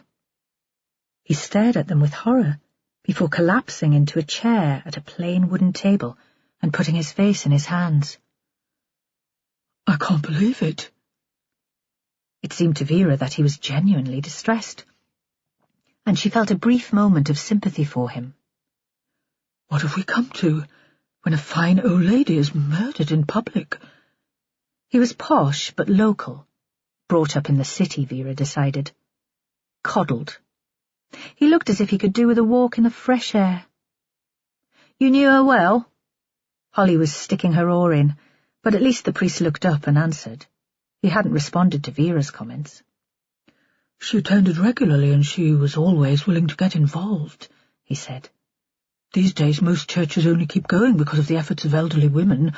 My father was a clergyman and I grew up in a parish in the city. It was much the same even then." So there was a family tradition of dressing up in frocks. "We're trying to trace her family."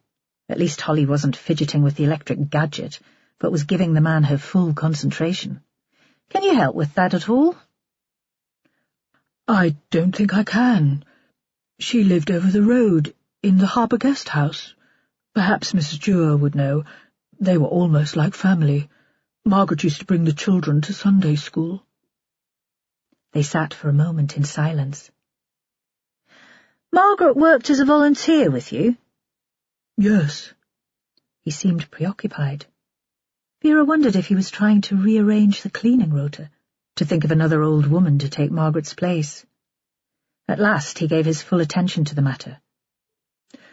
"Yes, at the Haven." Vera decided it was time for her to take over. "The Haven is a refuge for battered women?" Again it seemed that a simple answer was beyond him. "No, not really. It's a hostel for homeless women. Some of them might have left home because of domestic abuse, but we care for any woman in trouble who needs accommodation. Some have been in prison, some have been in care." "And it's run by the church?" "It's run by a charitable trust. I'm one of the trustees, along with a senior social worker and a local accountant. But as a church we support the project, financially, practically, and with our prayers. Margaret worked miracles with some of the women. She became a surrogate mother to them, I think. They'll miss her very much."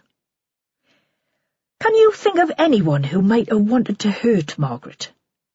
The fumes from the gas fire made Vera feel light-headed, almost faint.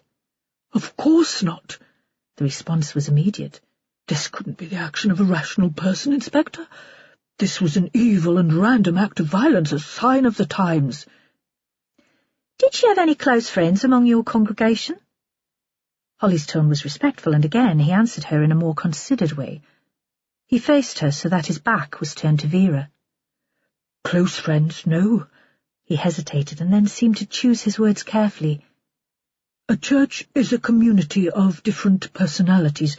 Of course, we should treat each other with Christian charity, but we're only human." Vera interrupted. "And get a bunch of women together and you have cliques and bitching. Must be a nightmare." He turned to her, and for the first time he smiled. "It's not always easy." "Did Margaret belong to any one group?" Vera again. The stuffy atmosphere in the small room was oppressive. She'd prefer to be out in the clear, cold air, and she wanted to move the conversation on. "No," the priest said. "She hated the gossip and kept herself rather apart. That's what I mean when I say she had no close friends.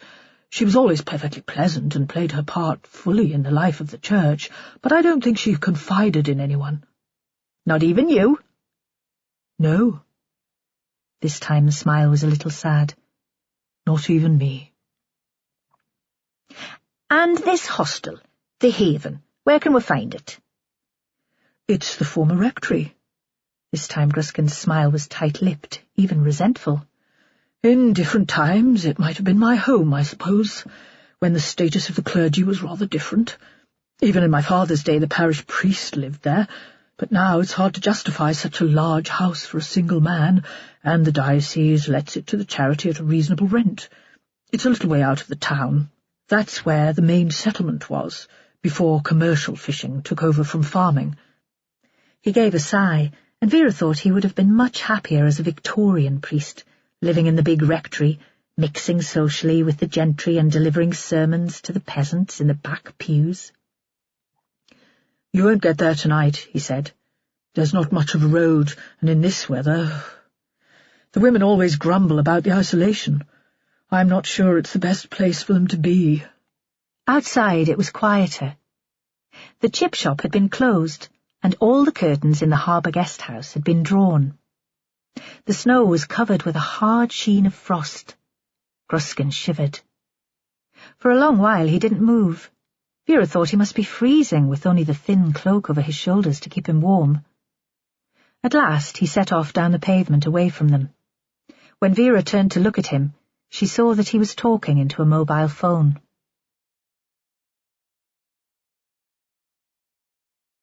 Chapter 8.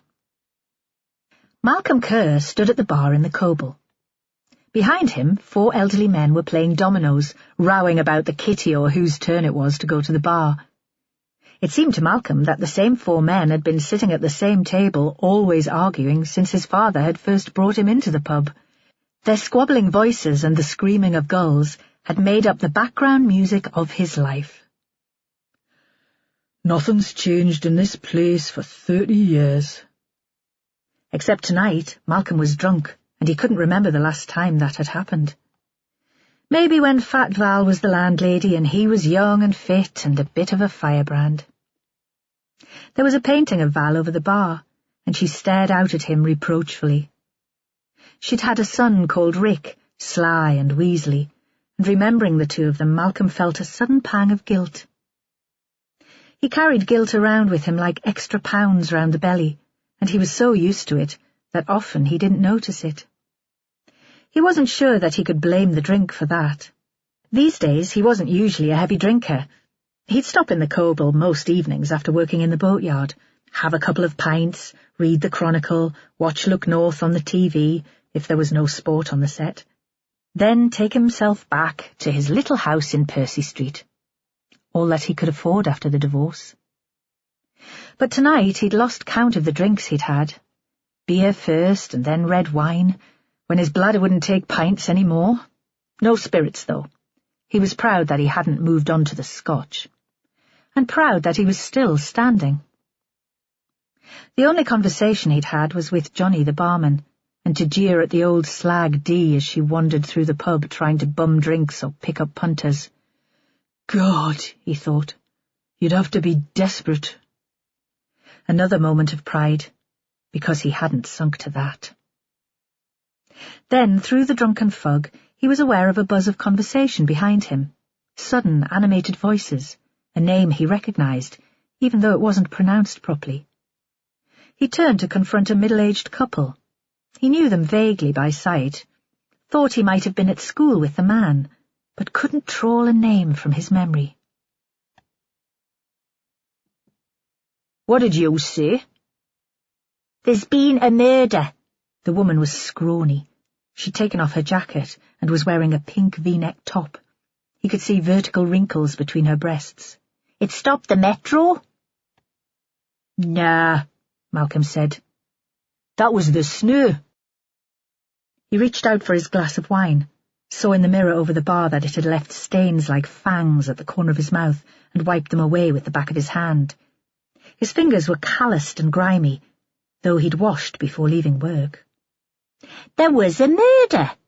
The woman's voice was high-pitched and carried across the bar.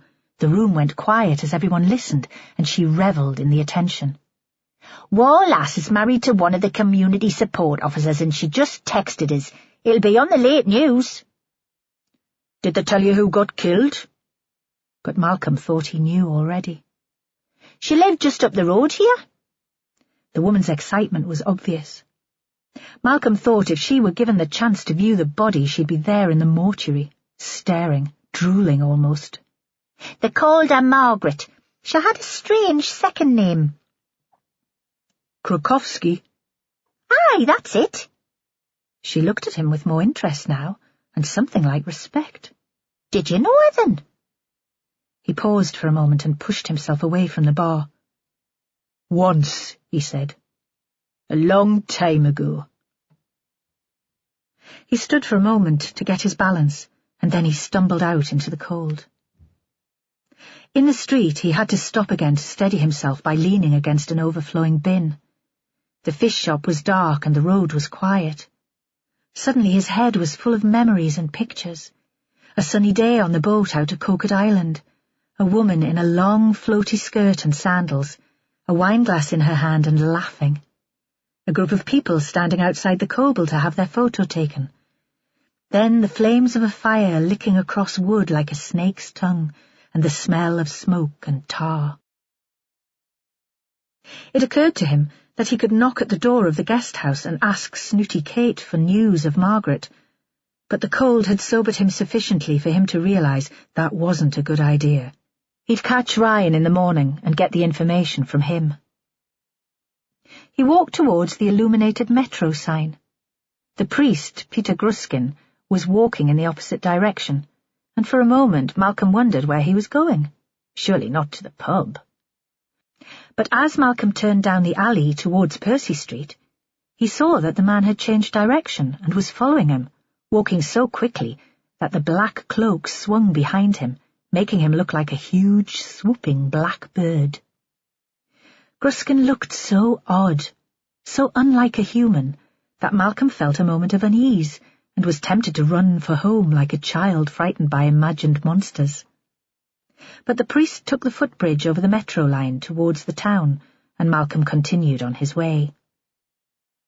The alley had the bulk of St. Bartholomew's Church on one side and only one light at each end, so his shadow was thrown ahead and then behind him on the hard-packed snow. Malcolm was taken by an overwhelming need to relieve himself, and looking quickly around, pissed where he stood against the spiked fence that separated the metro line from the path. He thought he heard voices at the metro end of the alley, and, embarrassed, turned away quickly and hurried home. Inside the house, it was almost as cold as in the street, and this was a damp cold that clawed into his bones. In the living room, he switched on the light and the gas fire, and saw the room as if for the first time. Soulless. This place is soulless. It had the same patterned carpet that had been in the place when he'd bought it, a mock leather sofa and a glass-topped coffee table, a television. I've worked my bollocks off for 50 years, and this is all I have to show for it. And a decent boat, he thought. And at least that notion gave him a brief moment of comfort. The Lucy May had been worth fighting for, and Deborah hadn't got her hands on that. He'd switched on the set, thinking he would catch the late local news. Still standing in his coat, he found that the earlier memories were spinning round his head again. fractured light on the water, bouncing onto the face of a young woman laughing. The warm planks of the deck on his back, and terns overhead weaving weird shapes in the sky. Then the whiplash sound of snapping wood and the gunshots of sparks as the fire took hold. As he waited for the news to come on, Malcolm shook his head to dispel the pictures that crowded his head, and went to the window to shut the curtains. It came to him that he would never again see Margaret Krukowski walk down Harbour Street on her way to church or the metro, her back straight and her eyes fixed ahead, her mind full of charity and good works. She could make no more demands. He wasn't sure whether the thought pleased or dismayed him.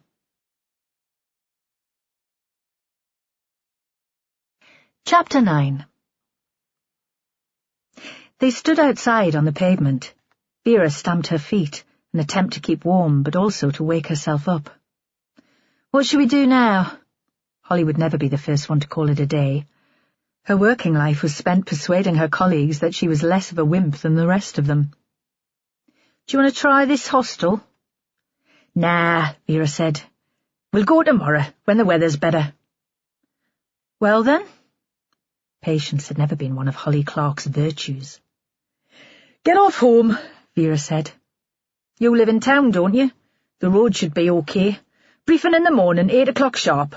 Paul Keaton is planning the post-mortem at 10. What will you do? More curiosity than concern. The whole team thought she was mad to live in her father's house at the top of a hill, regularly cut off by snow and floods. Don't worry about me, Hol. I'll find a bed for the night. They walked together to the end of Harbour Street, surprised on the way by the sound of a train pulling into the station. The metro system was open again. Everything was back to normal. Vera stood in the street and watched Holly drive off. She was tempted by the light and the warmth of the Coble, could taste the fire of a whiskey sliding down her throat.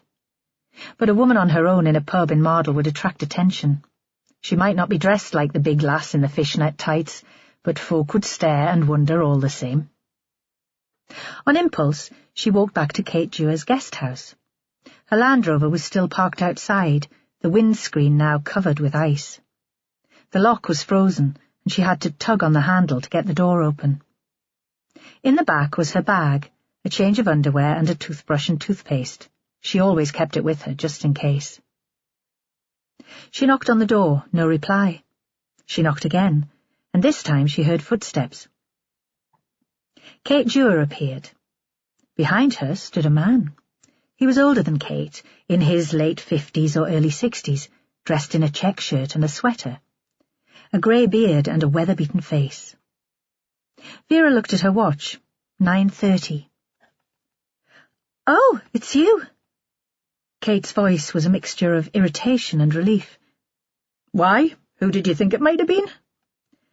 I've had the press on the phone, the Newcastle papers. Of course, Vera thought. The death of an elderly woman wouldn't be sufficiently glamorous for the Nationals. I've switched off the phone, but that's not brilliant for business. She seemed close to tears, the petty inconveniences pushing her near the edge. Of course, Vera said. It's about business that I'm here. Your business. I wonder if you have a bed for the night. Full rate, of course. I'd need an early breakfast, only I live halfway up Cheviot, and I don't fancy trying to get home in this. It's always 10 times worse away from the coast. I'd be very grateful. And suddenly Kate clicked into professional mode. Of course, come in. Room 6 is free. Can I get you some tea in the lounge? Talking just a little too quickly and glancing at Vera every now and again, thinking there might be something more sinister behind the apparently simple request. Vera didn't answer immediately. She leaned against the door and stretched out her hand round Kate towards the man. I'm Vera Stanhope. Good to meet you. This is Stuart Booth, my fiancé. The woman's face lit up with a huge beam. She looked like a teenager in love for the first time. Vera tried to think if she'd ever felt like that. Then good to meet you, Stuart. Vera smiled. His handshake was dry and firm. You know what I'd really love? It's been a bugger of a day, a real drink. Don't suppose you've got a licence. A residence licence, of course. Vera beamed at her. Then I'll have a large scotch. And why don't you two come and join us? I expect you could use a drink the day you've had. She pulled off her Wellingtons and padded into the lounge in her stocking feet, leaving Kate and Stuart no choice but to follow. She sat in one of the leather chairs, waited for Kate to pour the drinks, and then held her glass in both hands and looked at them. How long have you been together, then? They looked at each other. About a year. Stuart's voice was northern, but not local. Yorkshire? Stuart teaches at the kids' school. Kate looked at him as if he was some sort of miracle, as if she could hardly believe that he was real. How does that work? Must be a nightmare to have your teacher turning up and telling tales to your mum. Vera set the glass on the arm of the chair. None of us finds it easy, and really, I'd never tell tales. He had a way of speaking slowly that was very precise, as if he was considering every word. He took Kate's hand. My God, Vera thought, they're all like a pair of teenagers. You knew Margaret Krakowski? Of course, Stuart said. She were like one of the family. He gave a shy smile. She was going to give Kate away at the wedding. You've planned your wedding, then? Vera was tempted to ask why they'd bother, but held her tongue. Well, we fixed a date. When did you last see Margaret? At weekend. He looked at Kate for confirmation, and she nodded. The kids were out, and we invited her down for supper. You don't live here, then? No, he said. I stay over sometimes, but as you said, Chloe and Ryan find it awkward. We think they'll find it easier to accept when we're married. There was a silence. Stuart slid his arm round Kate's shoulder. Vera felt uncomfortable, as if she were intruding, and thought the kids must feel like this all the time. What do you teach, Stuart? Small talk had never come easily to her. It was one of the few things that she and Hector had had in common. She thought the man sitting opposite might struggle with it too. Music, he said. Then, as she made no comment, he added, I run the county youth orchestra too, and the jazz band. Vera gave a bright little smile. That'll be one of the things the two of you have in common, the music. She turned to Kate. My sergeant said you were a star at one time. What made you give it up? Oh, you know, family commitments, kids. Kate shook her head, as if she was embarrassed to talk about it. But I'm persuading her to rebuild her career. The man's voice was earnest, and it was almost as if he wanted Vera's approval for the new venture. He stroked Kate's hair, and the charge of intimacy made Vera feel awkward again. She said she'd take a second drink and some tea to her room. The bedroom was well furnished and comfortable, and looked out over the street. Vera sat at the window with her tea and her whiskey, and when the glass was empty, she topped it up from the bottle she kept in her bag, also for emergencies, like the toothbrush and the clean knickers. She thought about Margaret Krakowski, who had lived in this house for years. What had kept her in Mardle? Poverty or a kind of lethargy? Perhaps she'd got used to the place and couldn't face a change, and she'd liked this family, Vera decided. Liked watching the kids grow up and feeling that she was part of Kate Dewar's life, a part of something. She might have been a self-contained woman, essentially private, but she hadn't wanted to be completely alone. So what had Margaret made of Stuart Booth, who was closer in age to her than to Kate? Had she thought her life would change when Kate married? Why had she been killed?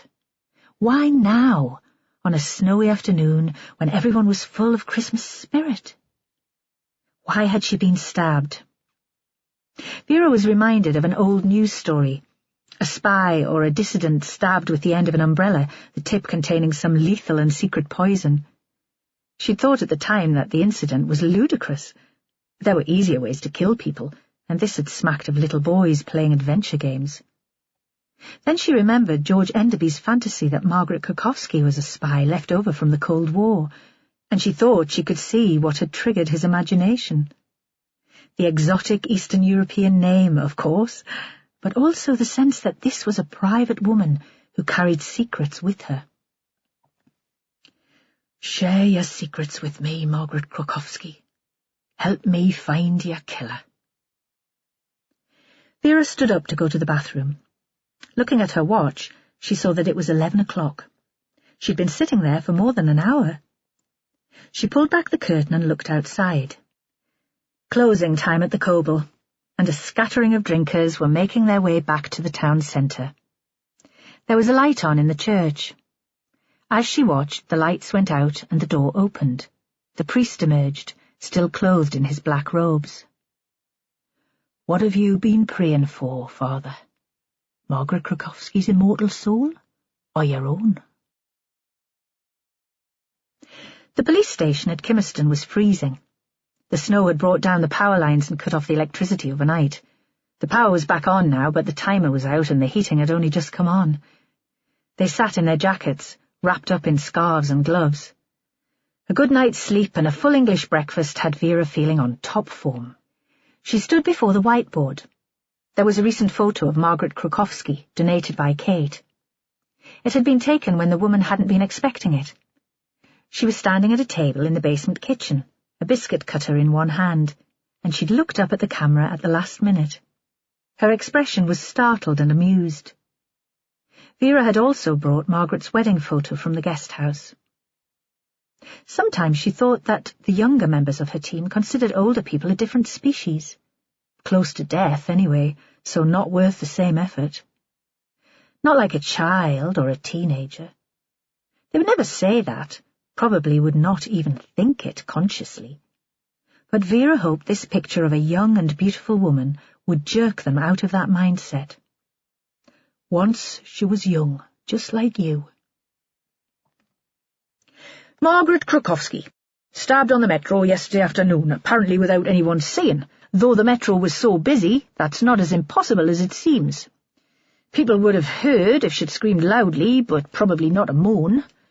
Nightmare scenario, but this time we're lucky, because there was an expert witness on hand throughout. That's right, isn't it, Joe? Joe smiled. She thought all his Bens must have slept well and he'd had a good night. He and Sal were getting on at the moment, and that always improved his mood. "I was in the same carriage," he said, "but a few rows away from her, and the place was jammed. You know what it's like just before Christmas in the rush hour." She nodded. "All the same," she said, "give us what you remember." She listened as he told his story again, and listed the characters he could recall. There were no omissions and no elaboration. He was a good witness. She'd trained him well. Vera went on. "We'll have a nightmare forensically. So much material that'll take them weeks to work through it. The one blessing is that it'll keep Billy Wainwright busy throughout the holiday period. Office parties get him overexcited and he's too old for that kind of carry-on now." There were a few sniggers. Crime scene manager Billy enjoyed his reputation as a serial adulterer. "Most important actions for today. Some folk who were on the metro have already come forward. It was the 4:30 from Newcastle Central Station, and it was stopped by the weather at Partington. Margaret was in the first carriage. We need a media release asking everyone else who travelled on the same train to get in touch. Then we'll put together a plan showing where people were sitting or standing and what they saw." She looked out at her audience. "Holly, that's for you. Do the press conference. A broadcast request on BBC's Look North if we can manage it. Contact the press office and tell them what we need. Then you take charge of the responses that come in. Get a floor plan of the seating arrangements and see what you can put together." Holly preened, and Vera patted herself on the back. She was getting better at handling her DC. Holly would love to do television, and would be good at collating the passenger information. If Vera had asked her just to do the paperwork, she'd have sulked for a fortnight. Getting her team on side was a piece of piss. Who needed management training? Next, what was Margaret doing in Gosforth? We think she grew up there. Did she have family still living in the area? We've checked the records and her maiden name was Nash. Charlie, see what you can track down. She might even have a parent still alive, given the age we all live to these days. Can we check with the Department of Work and Pensions and the care homes in the area? She never talked about her family to folk in Mardle, but the one thing we do know about Margaret is that she was intensely private. She might have been in Gosforth to visit her relatives. Charlie nodded. Vera noticed that he was tidier these days. When his wife first left him, he could have passed for one of those homeless guys who hung around Kimmerston bus station. She could be less than tidy herself, but she was never dirty. Well, not often. She wondered fleetingly if he'd found himself another woman, or if he'd just come to terms with being left to fend for himself. She'd always thought he missed having his laundry done more than he missed his wife's company. Vera paused for breath. It was getting light.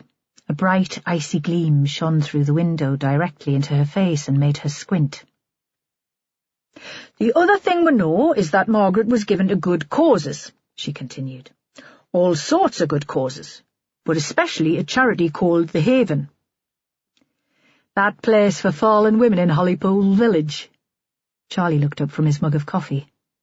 Fallen women? It was Holly, her voice a horrified shriek. What century are you living in? I was being ironic. Charlie slid her a grin. Vera thought that something had definitely happened in his life. He'd never talked about irony before. How do you know about The Haven? I arrested a young druggie once, no room in the cells, and I didn't think she was fit to let out into the street. Seemed to me she might be suicidal. Social services suggested I took her there. Joe, will you check out The Haven? You're good at social work when you put your mind to it. If Margaret was a regular volunteer, she might have made friends with the staff, confided in them about family, relationships. And it's possible she made an enemy of one of the women. Gruskin said they were vulnerable. Anyone with a history of mental illness, given to paranoia and violent episodes, or an ex-offender with some sort of axe to grind. Joe nodded and scribbled down the address. Holly lifted her hand. If there are victims of domestic violence there, Margaret could have been targeted by a male partner. So she could, Hol. Vera was pleased that at least now there were lines of inquiry, but she still thought the centre of the investigation lay in Harbour Street. She leaned back against the desk and shut her eyes against the sun. And the owner of the guest house, Kate Dewar, formerly known as musician Katie Guthrie, has a new man in her life, Stuart Booth. No record, not even a speeding ticket, but let's see what we can find out about him. Track down any former partners, any history of violence, and we'll need to chat to the head of the school where he teaches. The rest of you, we've set up interviews with the folk who were on the train and who've already been in touch. Treat them nicely, but be aware that any one of them could be the killer, so no dismissing the smart guy in the suit because he doesn't seem the type. We need to know where they were sitting or standing, and if they saw anything unusual. Margaret's hard to pin down socially, and she could have mixed with all sorts. We're especially interested in the people who got on at Gosforth. Did any of them see Margaret on the platform, or notice which direction she walked from to get there? Charlie coughed. Ma'am? Yes? She lifted an eyebrow. Don't the metros have CCTV these days? Usually, but the one on our train wasn't working. She gave them a wide smile. We're chasing up the reason. So we're dependent on old-fashioned policing. And before anyone asks, there was CCTV outside the station, but the snow was so heavy that it was impossible to see anything. She waved them back to their desks. If anyone wants me, I'll be with Prof. Keaton at the post-mortem. Chapter 10. Kate Dewar had hardly slept. Stuart had gone home soon after Vera Stanhope had left for her room. "I've got all the end-of-term reports to finish," he'd said, "and the kids'll want you to themselves." She'd almost asked him to stay, but didn't want to force the issue. He could see that she was upset, and he wasn't sure how to help her. Her sadness would discomfort him. He was never very good at talking about feelings. He'd been on his own for so long that it was as if he'd had to learn a new language. And he was a kind man. She saw that the nature of Margaret's death had touched him, even though he hadn't known her for long. It wasn't fear that had kept her awake in the night. She wasn't expecting Margaret's killer to break into the house and murder them in their beds. She might have been haunted by fancies like that. She had a vivid imagination. But somehow the presence of Vera Stanhope, solid and implacable, had made the idea seem quite ridiculous.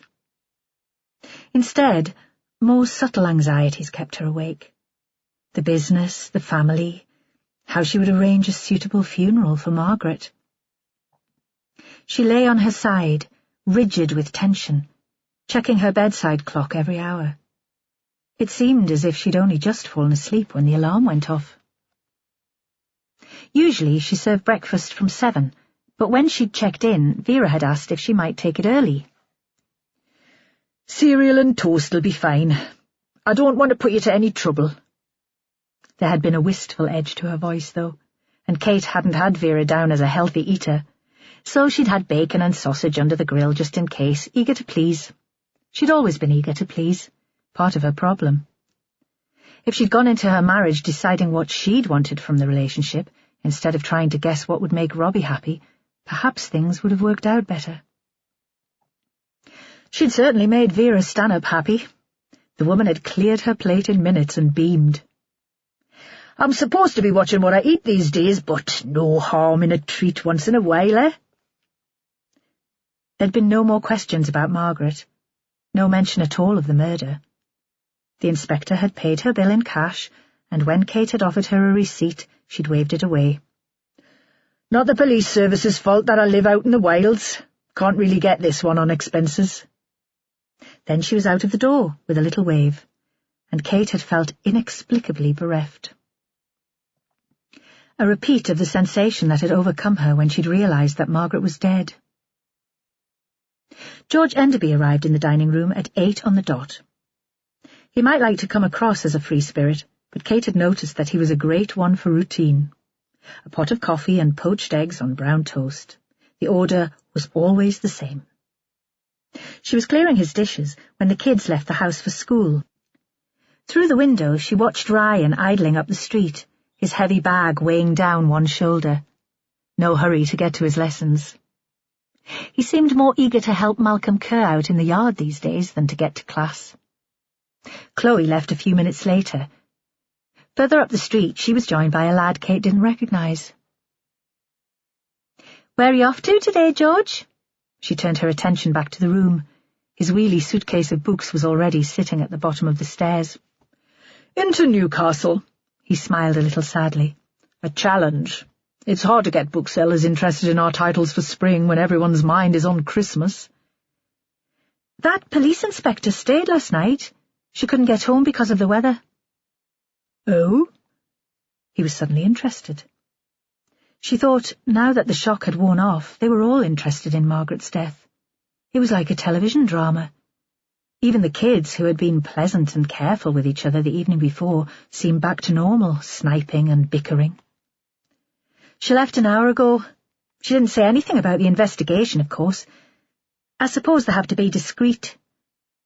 Kate wiped crumbs from a neighbouring table with a napkin into her cupped hand. "Yes," George said. "I suppose they do."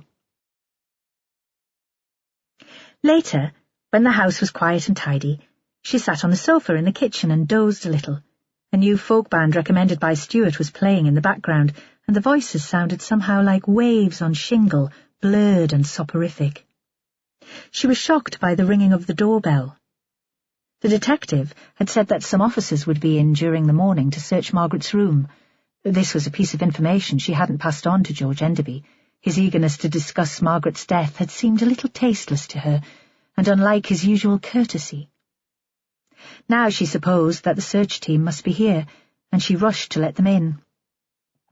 She didn't want Father Gruskin and his coven of elderly admirers to see a group of uniformed officers on the doorstep. Rumours spread like wildfire in Mardle. But there were no policemen in the street. Instead, it was Malcolm Kerr, the boatman. Sometimes Ryan helped him out in the yard for pocket money, and from her son she'd picked up snippets of gossip about his divorce and the move from the big house in Warkworth to the ex-council place on Percy Street. His skin was very grey. He'd shaved badly and his eyes seemed yellow and bloodshot all at once. Because he'd stepped back onto the pavement, Their faces were on the same level, and she noticed the whiff of stale alcohol on his breath. "Malcolm?" She didn't invite him into the house. Although she didn't know him well herself, he had a reputation for being an awkward customer, taciturn, always moaning.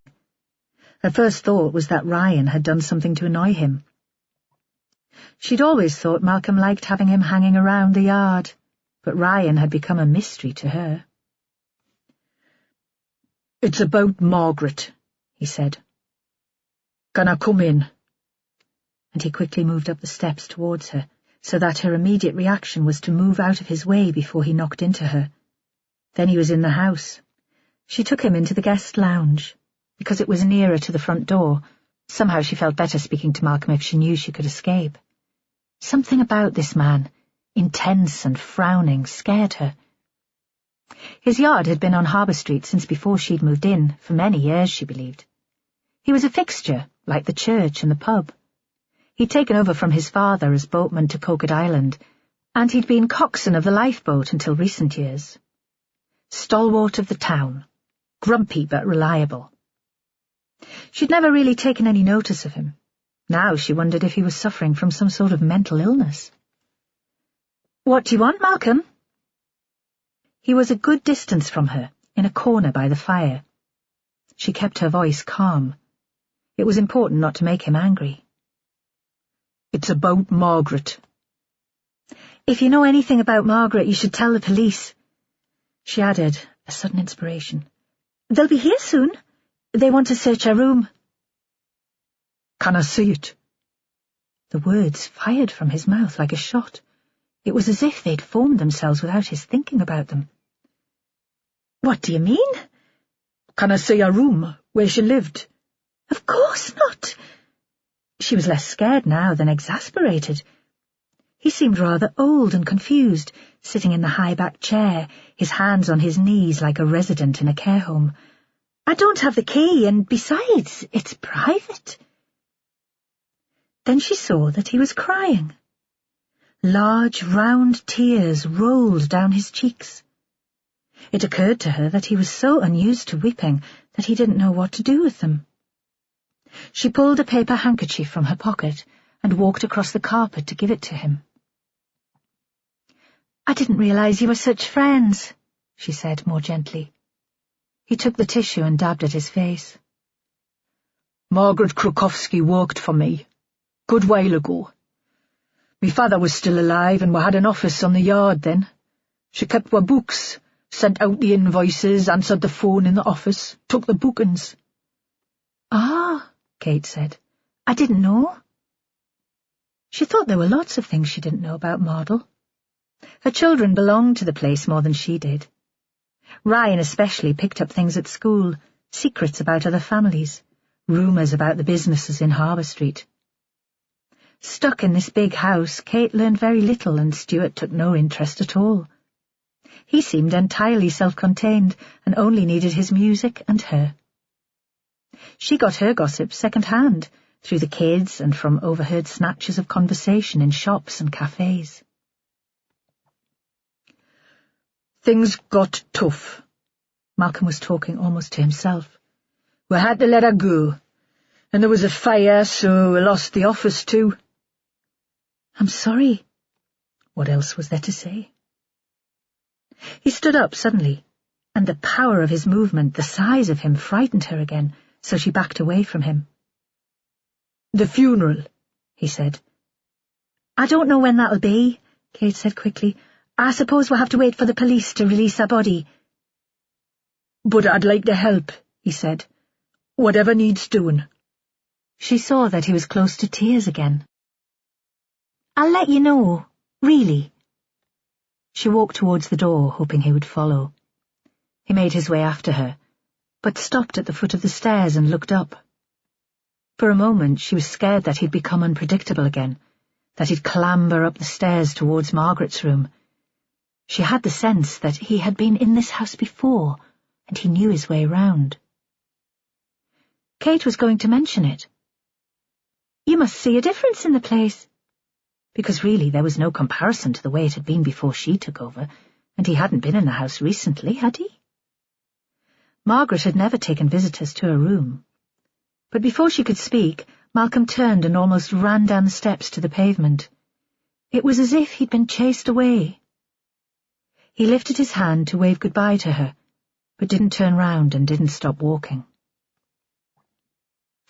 Kate shut the door and locked it, then returned to the kitchen. The music was still burbling as if nothing had happened, and she felt for a moment as if the encounter with Malcolm Kerr was the subject of a song. Vera Stanhope had left her business card on the breakfast table when she'd got up to leave. "Just in case you remember something that might be useful."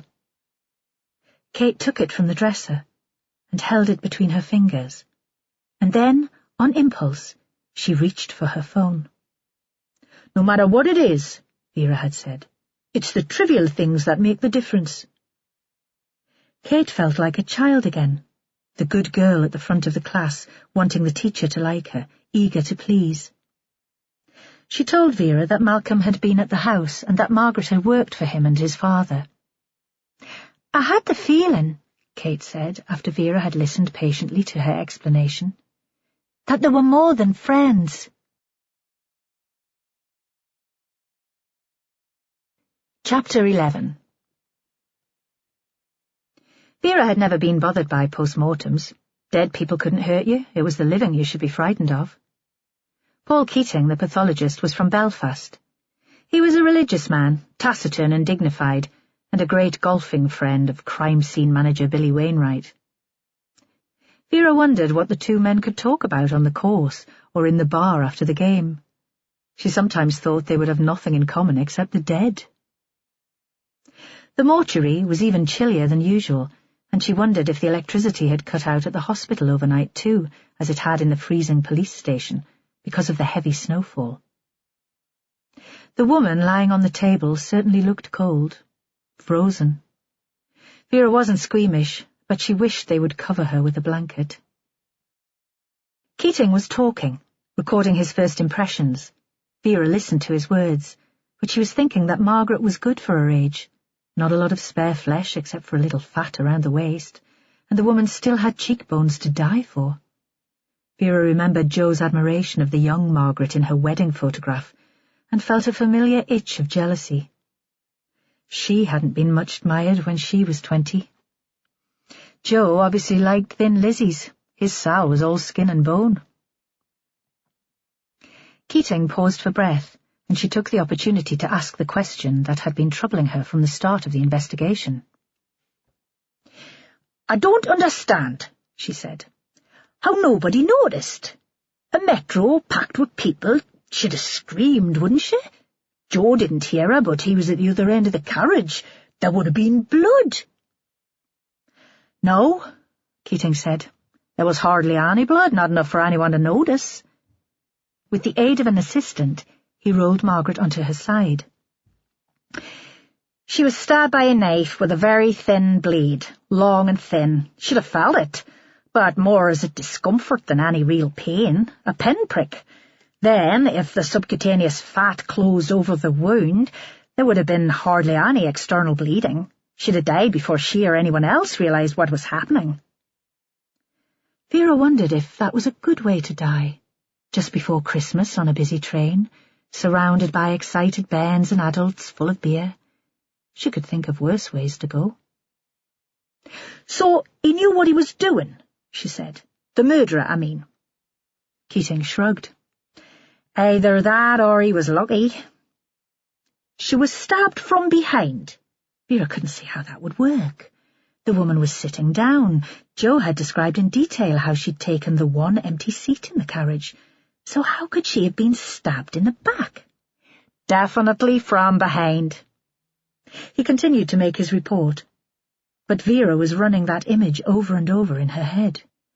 Margaret, well-dressed, stepping from the snowy platform into the train, finding a seat and leaning back against it. Vera created scenarios to explain the knife wound in the back, the sharp blade piercing the cashmere coat. Perhaps Margaret was being followed from Gosforth and was stabbed while she was still standing.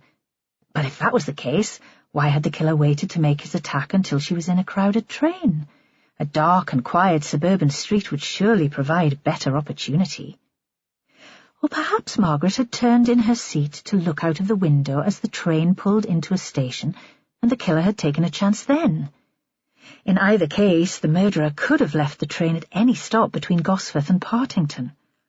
They'd assumed that Margaret had been killed close to the final stop, but if death had crept up as unobtrusively as Keating had suggested, that needn't have been the case. Keating's words had been running as a background to her thoughts, and she noticed a sudden silence. "What is it?" She was jerked back to the present, to the freezing mortuary and the stink of human waste. "Avec, demoiselle." Keating stood for a moment, frowning. "Bile cancer. I find these indications on the liver, the disease that spread from the bile." Treatable? Vera wasn't sure how that could possibly be relevant. The woman hadn't stabbed herself in the back. This hadn't been a desperate and very public suicide. "Perhaps. No sign that it has been, though." "Maybe she's only just been diagnosed." Vera was talking to herself, running through the possibilities, more scenarios, more stories. "I'll need to trace a GP." Thinking it was unlikely that Margaret had been visiting an outpatient clinic the afternoon of her death. There were no major hospitals close to Gosforth Metro Station. Outside, the sun was shining, but it was still very cold. Kids had made a slide of the pavement, and Vera nearly went arse over tit. She checked her phone, wondering if she'd missed anything important during the post-mortem, and immediately it began to ring. She didn't recognize the voice at first, and it was only a few seconds into the conversation that she realized she was speaking to Kate Dewar. Vera listened as the woman described the arrival at the guest house of Malcolm Kerr. "He ran the bird trips out to Coquet Island." Vera remembered a thin young man, gauche ashore, but agile on the boat. "With his dad?" Kate was obviously surprised by the interruption. "His father died years ago." "And he seemed in a bit of a state." "The way he talked about Margaret," Kate said, "I had the feeling that they were more than friends." Parking the Land Rover in Harbour Street, Vera almost felt as if she were coming home. Kate must have been looking out for her, because the door was opened immediately. "You don't mind if we chat in the kitchen?" she asked.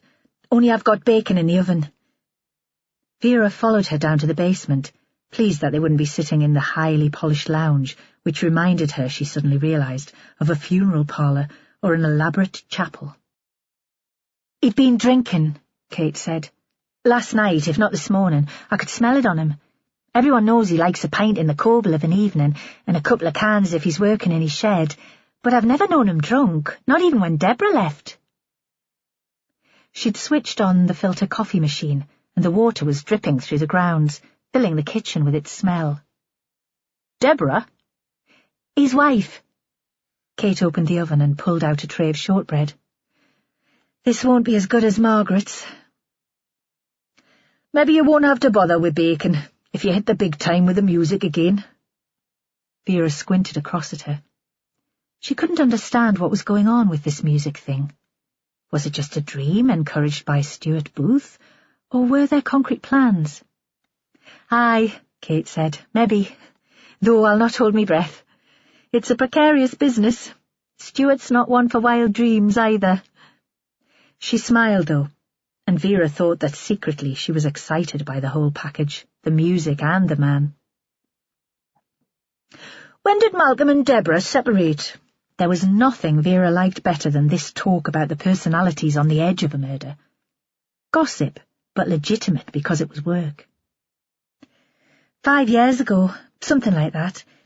Deborah had invested in Malcolm's business, and he was forced to buy her out. They had a nice house up the coast at Warkworth at one time, but he had to sell it to pay her off. He lives in a poky little ex-council place in Percy Street now. "Is that in Mardle?" "Yes." Kate poured the coffee. "Just behind the church." "Did you ever know that Malcolm and Margaret were close?"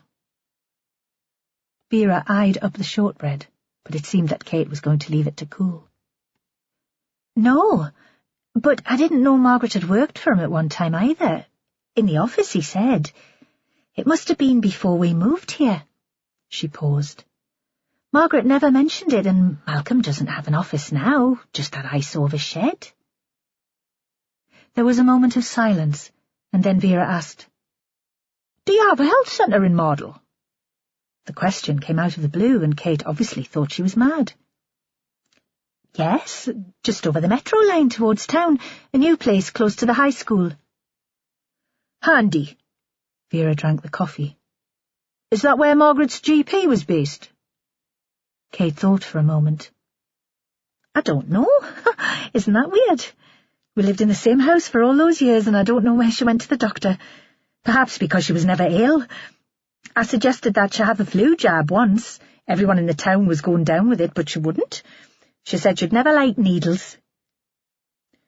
Had she seemed herself in the last few days? This time the response was quicker. Actually, not really. Not as sharp. She was a bit preoccupied, wandering round in a kind of daze. I asked her if anything was the matter, but she just said she had a few things to sort out. That obsessive privacy again, all those secrets. Oh, Margaret Krakowski, what did you have to hide? Outside, there was an odd milky light. Thin cloud obscured the sun, and Vera thought she could smell snow. She decided that as soon as it started, she'd head for home. She needed a night in her own bed and a chance to think things through. Her neighbours would have cleared the track by now and would make sure she got out in the morning. It was lunchtime.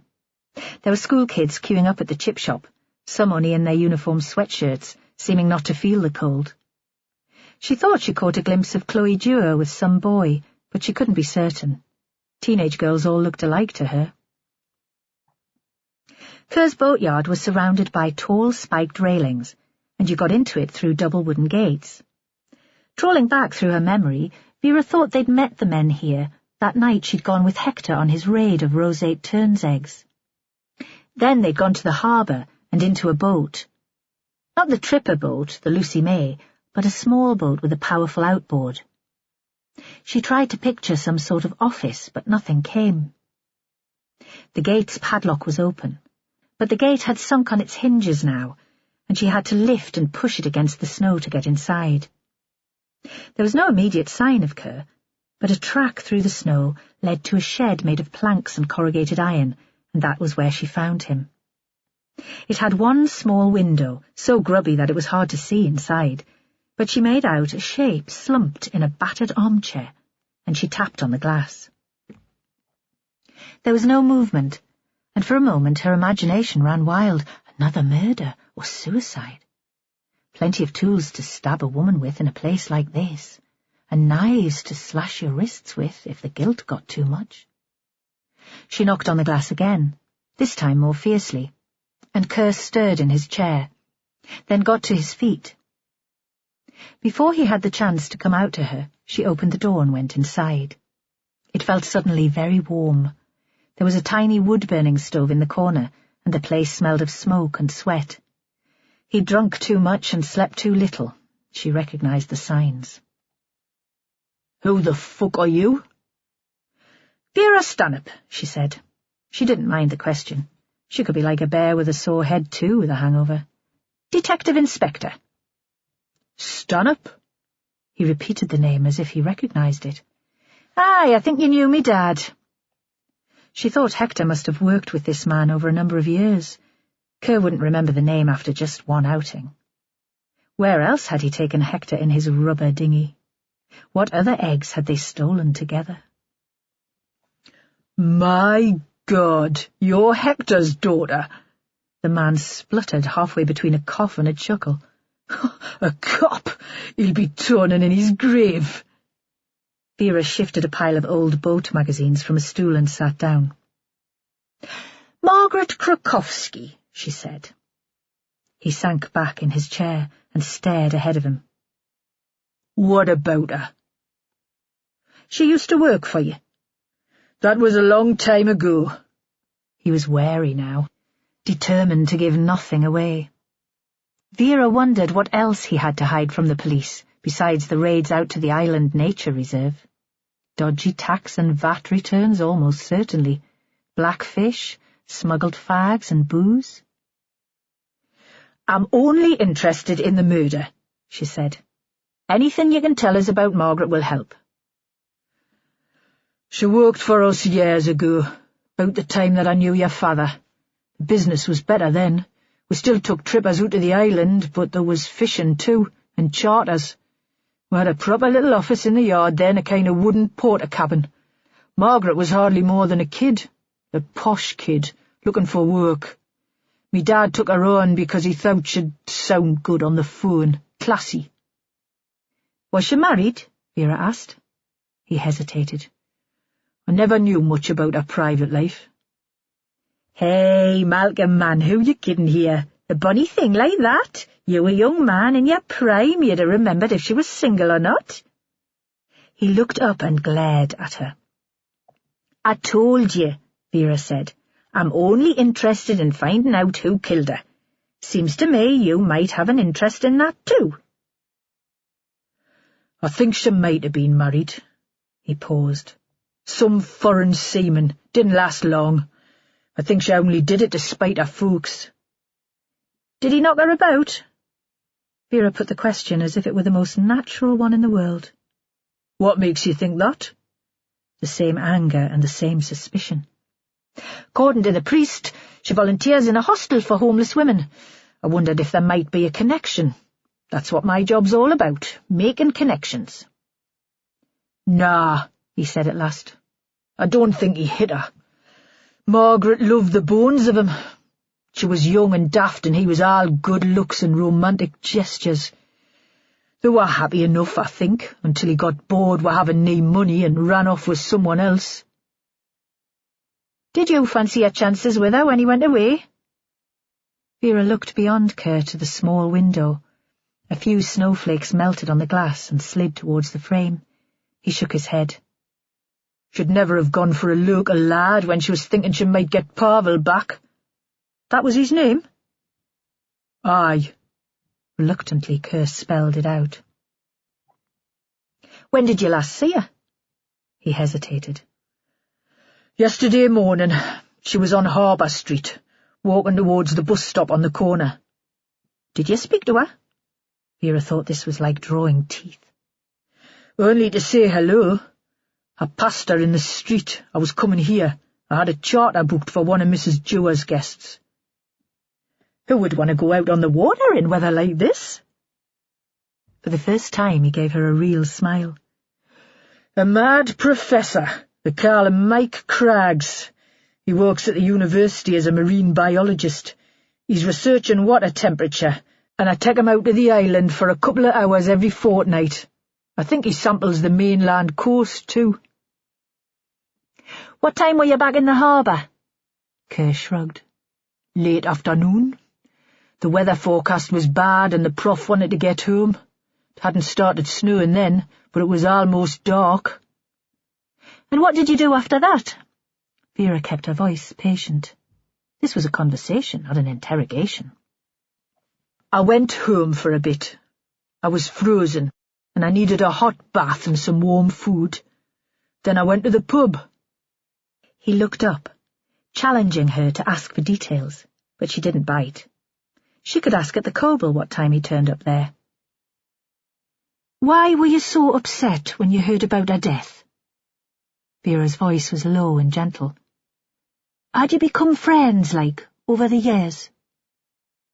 He leaned forward, wrapped a cloth around his hands so that he wouldn't burn himself, opened the door of the stove and threw in a piece of driftwood. Nah, he said, nothing like that. But I suppose she reminded us of me youth. He paused again. Good times. Chapter 12. Hollypool was just a couple of miles inland from Mardle, but Joe Ashworth felt as if he was in a different world when he approached it. A world to which he aspired. He'd always liked the village and occasionally imagined himself living in the small development of new executive housing just behind the pub. On either side of the narrow main street there were stone cottages with long, narrow front gardens. In the summer there would be birdsong. The sun and the overnight traffic had cleared the street, but there was enough snow left on the roofs to make the place look like something from a Christmas card that his nan might have sent. In his head, an earworm, the song White Moon Summer that had made Katie Guthrie famous. The melody swam in and out of his consciousness throughout the drive, and he remembered himself and Sal, hardly more than bairns, and that month when they'd both finished their exams and nothing mattered except each other and their plans for the future. The haven was based in a house set away from the road, hidden by trees and surrounded by farmland. There was a wooden gate across the drive, and as Joe got out of the car to open it, he heard dripping water, melted ice falling from the branches. The drive was potholed, the pits filled in places with ash and shale, and he had to drive slowly. He wondered what the residents made of the place. He thought most of them would be from the city, and that this must seem like the end of the known universe to them. At night, how would they cope with the dark and the quiet? Even he shuddered at the thought of it. A bank of cloud covered the sun. He emerged from the trees and pulled onto a flagged courtyard, surrounded on two sides by the stone house, and on the third by a series of almost derelict outbuildings. A woman in jeans and a sweater appeared from an open wooden structure that might once have been a rickety garage. She was pushing a wheelbarrow full of logs and set it down to stare at him. She watched without moving as he got out of the car to approach her. He felt uncomfortable because he couldn't place her. Was she a client or a worker? He was happier when he could give people a label. "Can I help you?" The words gave no clue to her status. The accent was indeterminate and the voice slightly hostile, wary at least. Joe stared back, trying to work out if he'd seen her before, if she might have been one of the people on the metro the afternoon of the murder. There was no spark of recognition. After a brief glimpse of so many people, perhaps that was unlikely. He was about to ask for the person in charge when the door to the house opened and a golden Labrador bounded out, followed by a middle-aged woman. The woman was short and round and wore a purple cord skirt and a brightly coloured hand-knitted cardigan that made her look fatter than she really was. There were Wellingtons on her feet. She called back the dog, which was bouncing towards Joe. "Sandy, come back here." She was Scottish, and her voice sounded as if she was laughing. Then she repeated the words that had been spoken by the younger woman. "Can I help you?" They were friendly, but demanded an answer. Joe stayed where he was. He'd always been suspicious of big dogs since one had jumped up and nipped him on the first day of school. Something else for Vera Stanhope to tease him about. He introduced himself. The Scottish woman smiled easily. "I assume you have some ID. We're always a bit wary about strange men turning up at the haven, aren't we, Laurie?" The young woman sniffed. "No need," she said. "He's a pig. I can smell him a mile off." She bent to the handles of the wheelbarrow and pushed it around the side of the house. Joe waved his warrant card towards the older woman. "Come in out of the cold," she said. "We'll put on the kettle. And it's almost lunchtime if you'd like to join us." It wasn't very much warmer inside the house. There were stone flags on the floor of the hall, too, and he had to climb over a clutter of boots, a child's tricycle, and a big old-fashioned pram. The hall was wide and high, and in one corner there was an enormous Christmas tree decorated with handmade paper chains and foil stars. The woman led him past it and into an office furnished with an elderly desk, a sofa so low in the middle that it was almost on the floor, and a couple of kitchen chairs. "I should introduce myself. Jane Cameron. I run this place for my sins." Then she left him where he was and disappeared. He heard her shouting into the distance for someone to be a sweetheart and bring through a pot of coffee. Then she was back, and her personality seemed to fill the room and warm it. He thought he'd never met anyone quite like her. "Now, Sergeant Ashworth, why don't you tell me what this is all about?" She perched on the desk, and he was on the sofa, so she was looking down at him. He had the sense that she was giving him her undivided attention. You have a volunteer called Margaret Krukowski? Yes, she frowned. What's happened? You didn't see the local news last night? Father Gruskin didn't call to tell you? I haven't heard from Peter in the last few days, and we didn't see any television last night. The electricity went off between 6 and 11, all very dramatic. We made do with candles and a big fire.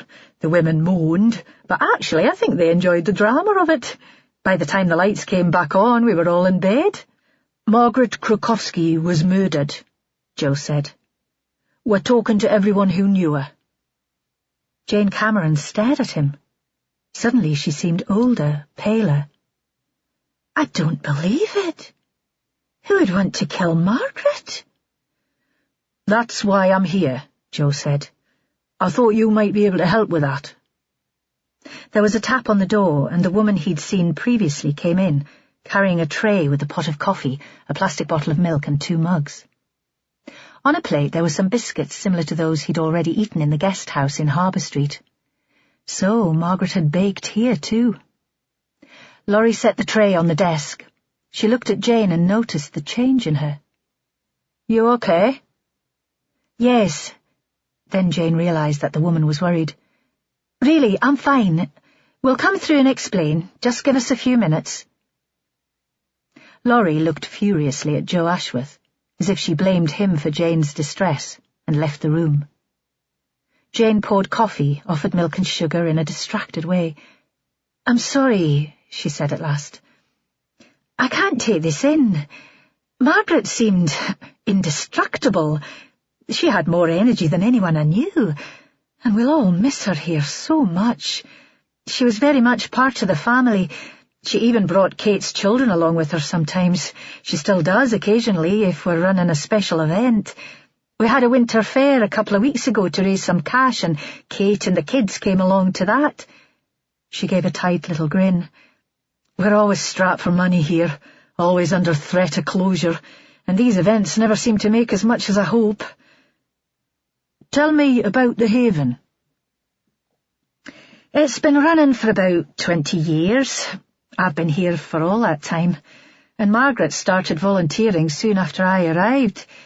It's a place for women who need somewhere safe to stay on a temporary basis, not just a refuge for victims of domestic violence, but women with problems of addiction or who need support after leaving care or being discharged from psychiatric hospital or prison. We can take the kids as residents too, though we don't have any staying with us just now. She looked up and smiled. I was working as a senior social worker in the city, and I took a 6-month sabbatical to set the place up. I never left. A cop-out, perhaps, but much less stressful in some ways. But it's a chance to work intensively with the people and to build a community. I still stay in touch with ex-residents. We have reunions sometimes. Loads of them turned up to the fair. It's brilliant to see what some of those women have achieved. I'll be here until I retire now. It's my life's work. She smiled, to show that she didn't take the thought or herself too seriously. And you live here? Joe wondered what that must be like. Sal thought he gave every spare minute to his work. Your soul belongs to the fat woman. But Jane Cameron could have no escape from hers. I've got my own flat, Jane said. The women are usually pretty good at respecting my privacy, and I have friends in town. They put me up when I need a break or a bit of culture. But no family of your own, no partner, Vera would have asked. But he couldn't bring himself to put the question. You must have problems over the years, he said. Abusive husbands, dealers, pimps, coming here and causing trouble. All of those, she replied. We've built up a very good relationship with the community police officers who turn out to help when needed, but there's been no hassle recently, and there was no reason why anyone would target Margaret. She was a volunteer, and her style was unobtrusive. She befriended the women once they arrived here. She had nothing to do with persuading them to come in the first place. Joe drank his coffee. I'll need to talk to your residents. Margaret might have confided in them, told them if anything was worrying her. He looked up. She didn't mention anything of that sort to you? Jane shook her head. I learned from the start that Margaret was very private. She didn't talk about herself. If anything, I was the one who confided in her. I'll miss her. She paused. Though when she was last here, she did say that she'd like a chat sometime, that she could use some advice. I was busy and asked if next week would do. The social worker looked up, horrified. I should have made time for her. All those hours she gave to us, and I couldn't squeeze in a few minutes from my schedule. But she seemed okay about the delay, at least she said she was. And you have no idea what she was concerned about? Jane shook her head sadly. Why don't you come and meet the others? Margaret might have talked to one of them. It's almost lunchtime and you can join us. I warn you that they'll be extremely upset. As I said, Margaret was like a family member, more like a mother or a grandmother to them than a volunteer. You can be sure that none of our residents killed Margaret. I'm sorry, Jo said. I can't rule out anyone at this stage. She gave a sudden wide smile. Not even me. Of course, I appreciate the importance of an open mind, but really on this occasion it would be foolish to pursue that line of inquiry. As I said, none of our residents killed Margaret, Sergeant. The weather was so foul yesterday that nobody went out at all. They were here all afternoon. I can vouch for that. She looked up at Jo, challenging him to contradict her, but he said nothing. The residents were sitting in a large and untidy kitchen. It was warmer there. Heat came from a chipped and grubby Aga. Children's paintings were stuck on the walls, the corners distorted with age. The dog had curled up in a basket near the stove. Mince pies cooled on a wire tray on the bench.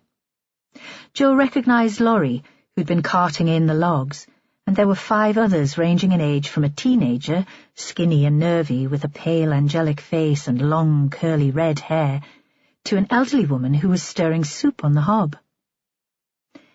This is Sergeant Ashworth, girls, and he's come to talk to us. I've suggested he join us for lunch. Jane put rolls onto a plate and took a tub of margarine from the fridge. Laurie was laying the table and looked up. What does he want? Jo stared back at her. Margaret was murdered yesterday. He thought he might as well get this over. The soup smelled good, but he couldn't imagine sitting at a table with them, putting questions while they all ate. Vera might be an expert at cosy chats. He preferred a proper formality. Nobody moved. It was as if they were struggling to take in the news. He saw tears running down the cheeks of the old woman by the stove as she stirred the pan. The girl with the long red hair was frozen like a statue. Why the fuck would anyone kill Margaret? It was Laurie, so tense and angry that Jo thought she might be capable of murder. Jane put an arm around her shoulder and held her very tight, part comfort, part restraint. Laurie continued, looking round the room. Well, she was amazing, wasn't she? Everyone here adored her. She stared at Jo. You can't think we had anything to do with it. I think you might be able to help us find a killer. There was silence in the room. Outside it seemed suddenly very dark, and a gust of wind blew a branch against the window. Jane moved away from Laurie to switch on the light. Let's eat, she said. You know how Margaret liked good food. We can eat and remember her, and tell Jo everything we knew about her. So, despite his intentions and the flurries of snow that threatened to cut him off from the outside world, Jo found himself sitting at the table, sharing a meal with 7 women, listening to their memories of Margaret Krukowski. It seemed that the nervy teenager Emily had arrived at the Haven 2 months before. Margaret seemed lovely, but I didn't really know her. We went for a walk one day, but that was just me moaning and her listening. You'd be better to talk to one of the others. She didn't look at him when she spoke. Her voice was soft and well-educated, and Jo wondered what she was doing living in a hostel. Didn't she have parents who could care for her? She looked as if she could still be at school. On one occasion her sleeves slipped back as she ate her soup, and he saw cuts on her inner arm. She was a self-harmer, hardly older than Jessie. The elderly woman who'd made the soup seemed either deaf or to live in a world of her own. She continued to cry, but her expression remained blank and made him unsure whether this was grief for Margaret or a manifestation of chronic depression. Laurie spoke most, turning to the others occasionally to check that they agreed with her. Jane didn't interrupt them. There are other volunteers, but they all have their own agendas, like they're religious, or they want us to be grateful to them because they've dropped in a few kids' clothes. Oh, they want to get a job in social work, and helping out here looks good on their CV. But Margaret had none of that shit going on. She was here because she wanted to be, and she liked us, and she wanted to make things better for us, by doing simple things like baking a cake for someone's birthday, or more complicated stuff like sitting in on supervised access so that some of us could get to see our kids without a social worker having to be there all the time. When was the last time you saw her? Joe thought this was all very well, and Vera would be interested, but now he needed some facts. The day before yesterday. This was Laurie again, looking round before she answered to make sure she'd got it right. How did you get here? This time the question was directed at Jane Cameron, and she answered. On the bus, usually. Sometimes I picked her up if I was going into town, but she was quite independent. She had her bus pass, she said. She might as well use it. And our last visit? Someone gave her a lift. Laurie jumped in before Jane could answer. I were working in the garden and a car dropped her off at the gate. Did you see the driver? Joe thought this was significant. Kate Dewar hadn't mentioned bringing Margaret to the Haven, and any other contact might be important. Laurie frowned. No, they didn't get out of the car. But it was a silver Golf, not a new one, ex-reg. Are you sure? Joe never noticed cars, and in his experience women were even less likely to be aware of them. Oh yes, Sergeant. For the first time, Laurie grinned. I'm an expert. All my previous offences have been vehicle-related. Jane invited him to stay for tea and mince pies, but he looked out of the window at the snow still covering much of the ground and said he should leave. He just stood up when Laurie spoke again. Someone should make sure that Dee knows Margaret is dead. Dee? Now all he wanted to do was get out of this place. In this weather, the countryside held less appeal. He wasn't sure he'd want to live in Hollypool after all. Dee Robson, one of our former residents. Jane walked with him past the Christmas tree and into the hall so that they wouldn't be overheard, and they continued the conversation by the front door. She never settled here. Not her fault, perhaps. She has minor learning difficulties that were never picked up at school, a chaotic childhood. Jane gave a brief grin. We have very few rules here, but Dee broke every one of them. Booze, men, aggression, you name it. In the end, the other residents forced her out, but Margaret developed a special relationship with her and continued to mentor Dee even when she left. She didn't judge her. I'm not quite sure how Dee will cope without her. Where does Dee live now? In Mardle, in a flat in Percy Street. Jane opened the door. You will get someone to tell her, won't you, Sergeant, and check that she's okay. She'll have a social worker, some poor soul trying to keep her safe. He nodded, and wondered why Jane's charity didn't run to her telling Dee about Margaret's killing. Outside it seemed a little milder, and the snow was now soft and damp. As he turned back to the house, he saw Emily, the pale teenager, staring back at him through an upstairs window. He was reminded of a children's fairy tale, a princess imprisoned in a tower. Chapter 13. Vera had found a cafe in the centre of Mardle, on the other side of the street from the health centre, a new place with a hissing coffee machine and fancy buns. She'd already been into the medical centre and had been told by an unhelpful receptionist that Margaret Krukowski wasn't a patient and that she couldn't tell the inspector if or where Margaret had been treated for cancer. Vera drank tea and ate a sandwich, feeling virtuous because she chose wholemeal bread. When she finished eating, she got Holly on the phone. "I need to track down Margaret's GP. Can you sort that for me, Hol?" And Holly, still mellow because she'd be all over the local media, agreed without a murmur. Now the lunchtime rush was over, and nobody seemed to mind Vera sitting there. The floor was swimming with slush brought in on people's boots. She was waiting for Joe Ashworth and found herself grinning, wondering how he'd got on in the women's refuge. Had they eaten him alive? He came in, his collar turned up against the weather. He always looked smart. A call out at 4 a.m, and he'd turn up with a freshly ironed shirt and suit. Something to do with the Protestant work ethic? Or a wife with nothing better to do than look after her man? Vera called for a fresh pot of tea and a couple of scones, and ordered her thoughts back to the matter in hand.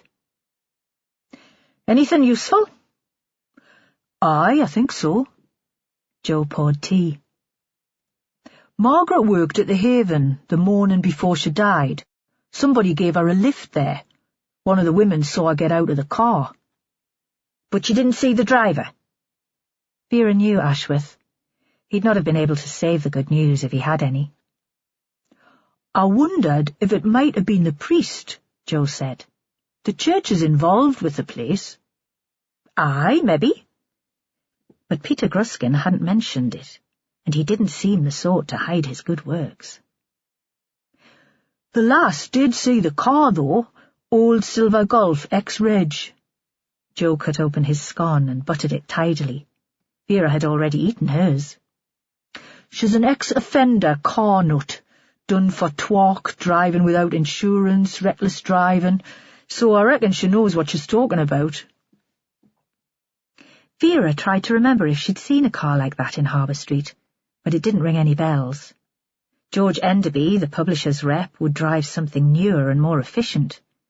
She'd always supposed that the Renault parked outside the guest house belonged to Kate Dewar. "Check out what Gruskin drives." "There's another woman they think we should talk to." Joe wiped the crumbs from his fingers with a paper napkin. "Dee Robson. I've checked her out too. A record that goes back 20 years. D&D, soliciting, shoplifting. Lives in a flat in Percy Street, but mostly to be found in the Coble drinking away her benefit when she can't find a punter daft enough to buy her a drink." "I think I saw her." Vera remembered the woman in the fishnets and the jeers that followed her out of the pub. What could Margaret have to do with her?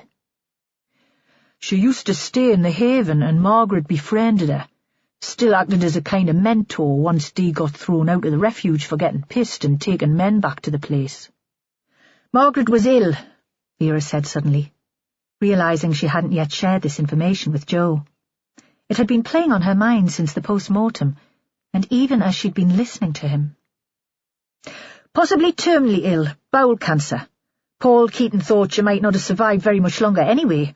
I'm not sure if she'd seen a doctor, but if she knew... She was religious, wasn't she? Maybe there was an idea of setting her affairs in order." She slapped her hands on the table in front of her. "I need to know where she'd been before she got on the metro that day." She stood up suddenly. "Where are we going?" He hadn't finished his tea. "To see Dee Robson, alcoholic and occasional sex worker." Vera stamped across the wet floor to the counter and ordered a bag of cakes to take out. The snow in the street had turned to a grey mess, and it was drizzling, rain mixed with sleet. The flat was in a 60s box built at the end of a street of 1930s houses, and Dee lived at the top on the 3rd floor.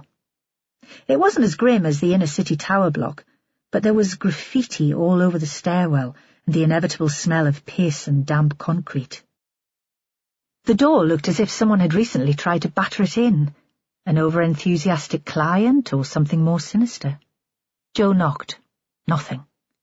Vera banged on the door with the palm of her hand and shouted, Come on, pet, let us in. We're not here to hurt you. There was a movement behind the door, but still it didn't open. Vera pulled Margaret's keys from her bag and tried the one they hadn't yet identified. The door opened. One mystery solved, then. Dee Robson stood just inside, legs apart, braced for a fight. When she saw Vera, she spoke with loud and righteous indignation. "Hey, lady, you can't just let yourself into my home." Vera took no notice and looked around her. If she hadn't known better, she'd have thought the flat was derelict. There was the same smell as in the stairwell. Mould grew where the walls and the window frames met. There was no carpet on the floor, which was sticky underfoot. Through an open door, she saw the bedroom. Here there was a stained rug and a double mattress covered with a shiny pink quilt. In there Dee must entertain the men, so desperate or so drunk that they'd been persuaded home with her. They stood for a moment in the hall, staring at each other. "Well," the woman demanded, "who the fuck are you?" She was wearing tracksuit bottoms and a hoodie, and it smelled as if she'd been sleeping in them for days. She hadn't cleaned off the makeup of the night before, and the mascara had run down her cheeks. She'd been crying. "You've heard about Margaret?" Vera said. Dee nodded. "They were talking about it in the Cobil last night. Then it was on the news this morning. You're the police?" Not a question. She wandered into the living room, and they followed her. Again the floor was bare. A formica kitchen table stood against one wall, with 2 plastic stools at each side. There was an easy chair, the shape of springs visible through the orange fabric, and in the corner, on the floor, stood a small flat-screen television. "Margaret gave you the telly?" Vera nodded towards it. "Aye, she said she didn't watch it much anyway, and I'd have gone crazy on me own in this place without one." Still the woman was wary. "I didn't nick it, if that's what you're thinking." "We're here to ask you about Margaret. She was your friend, and you might be able to help us find out who killed her." Vera kept her voice gentle. Joe Ashworth was hovering just inside the door, as if he was worried he might catch something. He must have been in hundreds of scuzzy houses since joining the police service, but the way some people lived still horrified him. "Just wait until your Jessie becomes a student." Vera gave a quick, secret smile. "Have you got tea, Dee?" Vera asked brightly. "Milk? I'm gasping for a cuppa, and we've brought cakes. I never go visiting empty-handed." The woman looked at her as if she hadn't understood a word. "Off you go, Joe, kettle on, and if you can't find what you want, nip out to the shop. Dee and me are going to have a chat." "There's milk." Dee seemed suddenly to come to life. "Margaret brought it in with her when she came to visit. She always brings milk. She knows I forget." "When did she last call round?" Vera asked. She landed on a stool. Dee took the easy chair. In the kitchen was the sound of a tap being switched on. Joe would be scrubbing the mugs. "Yesterday lunchtime. She said she was on her way into town." "Did she say where she was going?" Vera tried to imagine the elegant, well-dressed woman Joe had described from the train, sitting in this room, drinking tea from the stained mugs and talking to Dee. "No, just that she had business to sort out." Vera supposed that could mean anything. A visit to a solicitor, an accountant. "How did she seem?" Vera asked. "Quiet, upset, angry?" But Dee just shook her head, as if another person's feelings were beyond her. Joe came in then, carrying the tea. Vera put the bag of cakes on the table and tore open the paper so that Dee could see inside. Joe looked at the stool, but chose to lean against the door instead. "And before that?" Vera prompted. "Had you seen Margaret recently?" "Last week." Dee's mouth was full of cream sponge. Joe looked away. Fastidious, Vera thought. That was the word to describe him. "We went shopping in town." She seemed suddenly excited, and Vera thought sadly that the trip into Newcastle could have been the highlight of Dee's month. "Margaret took you shopping?" Aye, she said I needed a proper jacket or I'd catch me death. The church has a fund, mostly for the lasses at the Haven, extras they might not be able to afford, but Margaret said there was no reason why I shouldn't get some of it. Why did you leave the Haven? This was Joe, not able to help himself, accusing. He'd bring back the workhouse given half a chance. Dee muttered something that Vera could only just make out, about being stuck in the middle of nowhere and a cow called Jane who picked on her. Tell me about going shopping, Vera said. Dee's face brightened again. We went in on the metro. Had our dinner in a cafe. I had fish and chips. Margaret only wanted a sandwich. We bought the jacket in new look, dead smart. She launched into a description of the coat. Given any encouragement, she'd have brought it out to show them. Vera allowed her a couple of minutes, then interrupted. Was it just shopping? You didn't go anywhere else in office, or perhaps Margaret met someone she knew? A pause, great concentration. She didn't meet anyone, but she saw someone. Tell us what happened, Dee. Vera reached out for a vanilla slice. No stories, mind, just the truth. We were walking down Northumberland Street, and there was this man on the other side of the road. Margaret told me to wait where I was, and she ran after him. But he was faster than her, and she couldn't catch him up. What did he look like, this man? Vera wasn't sure how much faith to put in Dee's account. She certainly couldn't imagine the woman in a witness box. And a vanilla slice was tricky to eat without a plate and a knife. She turned to Joe. Is there a knife in the kitchen? I'll have cream all over us if I don't cut this. Dee shrugged. Don't know. I didn't really see him, I wasn't looking. He just ran off when Margaret saw him. He was young, was he? If he ran fast? Dee thought again. He was faster than Margaret, but she was an old lady. Most people would be faster than her. And you can't tell me anything about him? Like I said, Margaret just ran across Northumberland Street shouting for me to stay where I was.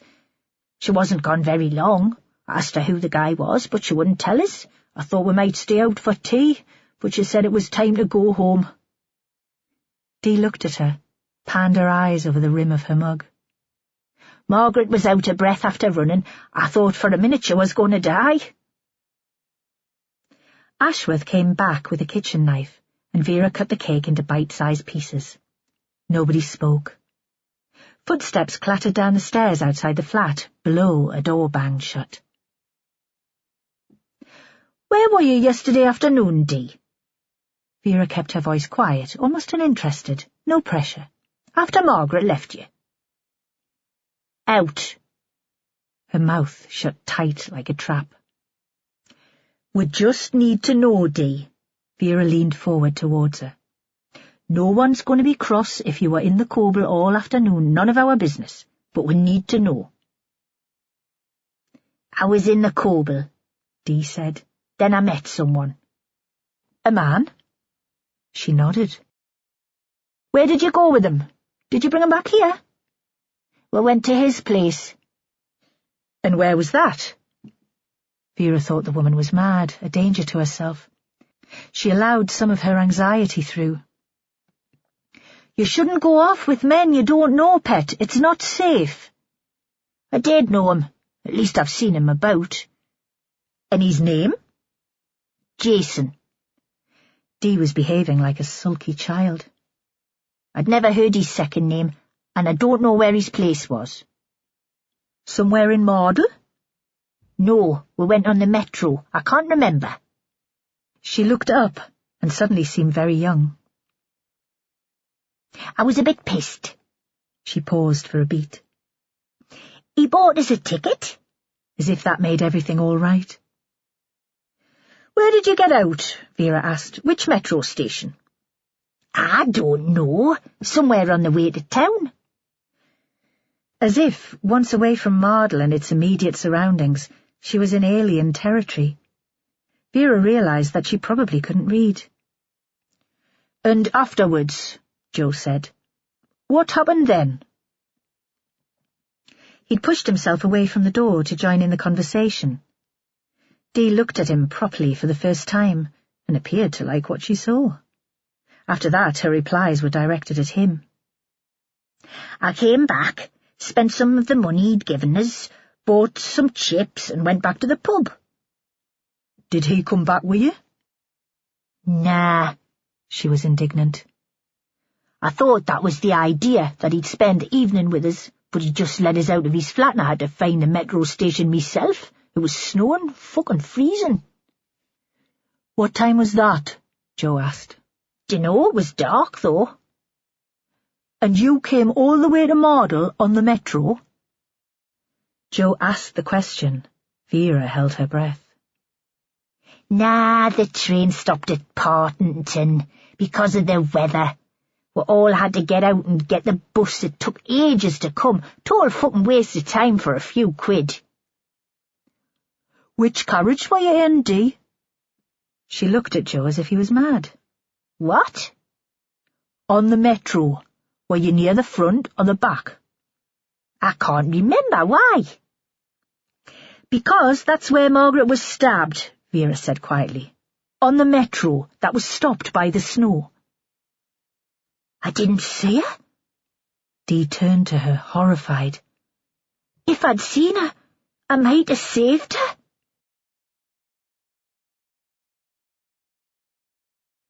Chapter 14. Holly tracked down Margaret's GP to a practice in Gosforth. An efficient receptionist said that Margaret had visited a couple of times in the last month, but not on the afternoon of her death. If they wanted more details, they'd have to make an appointment to come into the surgery and talk to the doctor. When Holly rang Vera to tell her, expecting at least to be thanked for her efforts, the boss only seemed disappointed. Oh, well, it can't be helped, but I really need to know what the woman was doing in Gosforth yesterday. There was a pause before Vera added, How's it going there otherwise? I think the press conference went okay, but I'm going bog-eyed here, boss. It's a nightmare trying to collate all the info we've got through so far, but I'm pretty well up to date. I don't think we'll get another surge of calls until after the 6:30 news. It was already late afternoon. After the buzz of the press conference, Holly had spent the next couple of hours in the police station, plotting names onto a large piece of graph paper. She tried to map the location of passengers in the metro carriage electronically, but in the end it worked best to spread the graph paper over a double desk, each large square marking either a seat or a space. Still there were gaps. Some of the people Jo had remembered, the smooching kids and the partying businessmen, had failed to come forward. Other passengers had seen Margaret get onto the train at Gosforth, but hadn't noticed if she'd been followed onto the platform. There was a moment of silence on the end of the line, so Holly wondered if she'd get a bollocking again for complaining. She felt every contact with Vera Stanhope was like an approach to a large and unpredictable dog. You never knew whether it would lick you to death or take a chunk out of your leg. Do you want a break from the desk work? I wouldn't mind. Holly regretted the words almost as soon as they were spoken. The trouble with Vera was that she took advantage. Holly might be sent off on a wild goose chase that had no relevance at all to the investigation. Have a word with Professor Michael Craggs, Vera said. I can't see him as any sort of suspect, but he's on the edge of the investigation. He stays regularly at the guest house where Margaret lived and worked, and he might be able to provide an alibi of sorts for Malcolm Kerr. And who's Kerr? Again, Holly wondered if she might have missed something, some detail of the briefing, and waited to be yelled at for not paying attention. Vera always made her feel like a school kid. Sorry, Hall, I should have explained. Kerr's a boatman. He has that scruffy yard close to the harbour and lives in Percy Street, just behind the metro line. Margaret Krakowski worked for him when she was a young woman. Kerr turned up at Kate Jewers's place this morning in a bit of a state. She had the impression that he and Margaret might have been lovers. Anyway, he claims to have been out collecting samples of the North Sea with Craggs when Margaret was stabbed, so check the alibi. But see if Craggs can tell us anything new about our victim, too.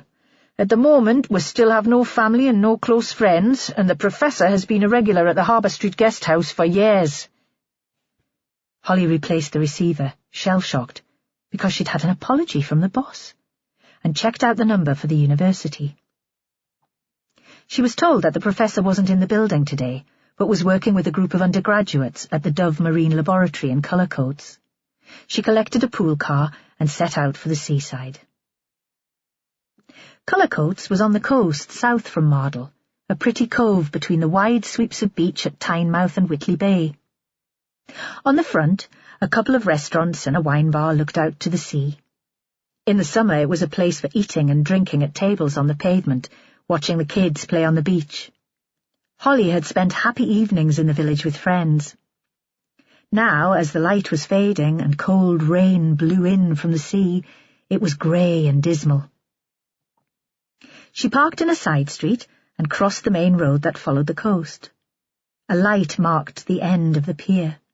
The occasional car splashed through the icy puddles, but nobody else was out. The laboratory was a red brick villa with a modern extension, built almost on the beach. Inside, the students were calling it a day, pulling on outdoor clothes and packing equipment into bags.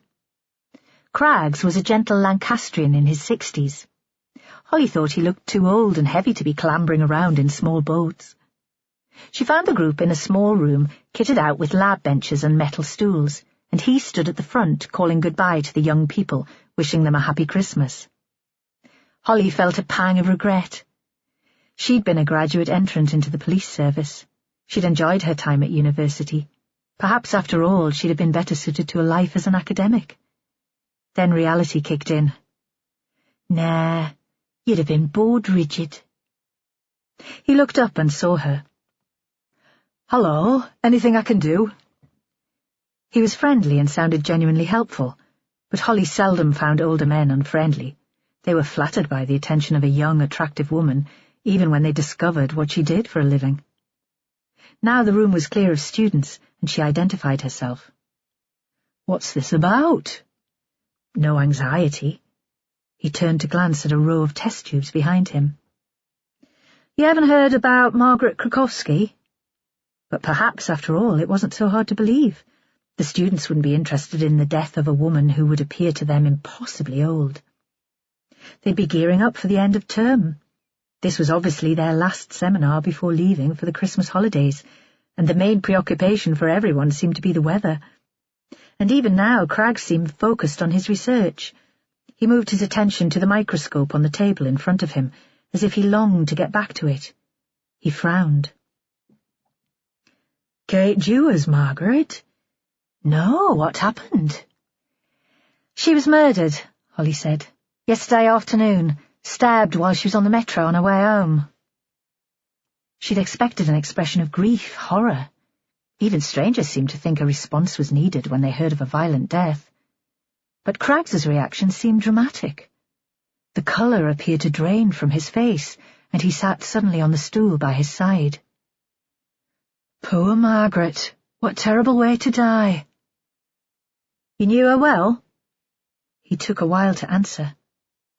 "I've been researching in the waters off Mardle since I was an undergraduate, and I've stayed at the guest house in Harbour Street at least one night a month since it opened. Kate and Margaret felt almost like second family.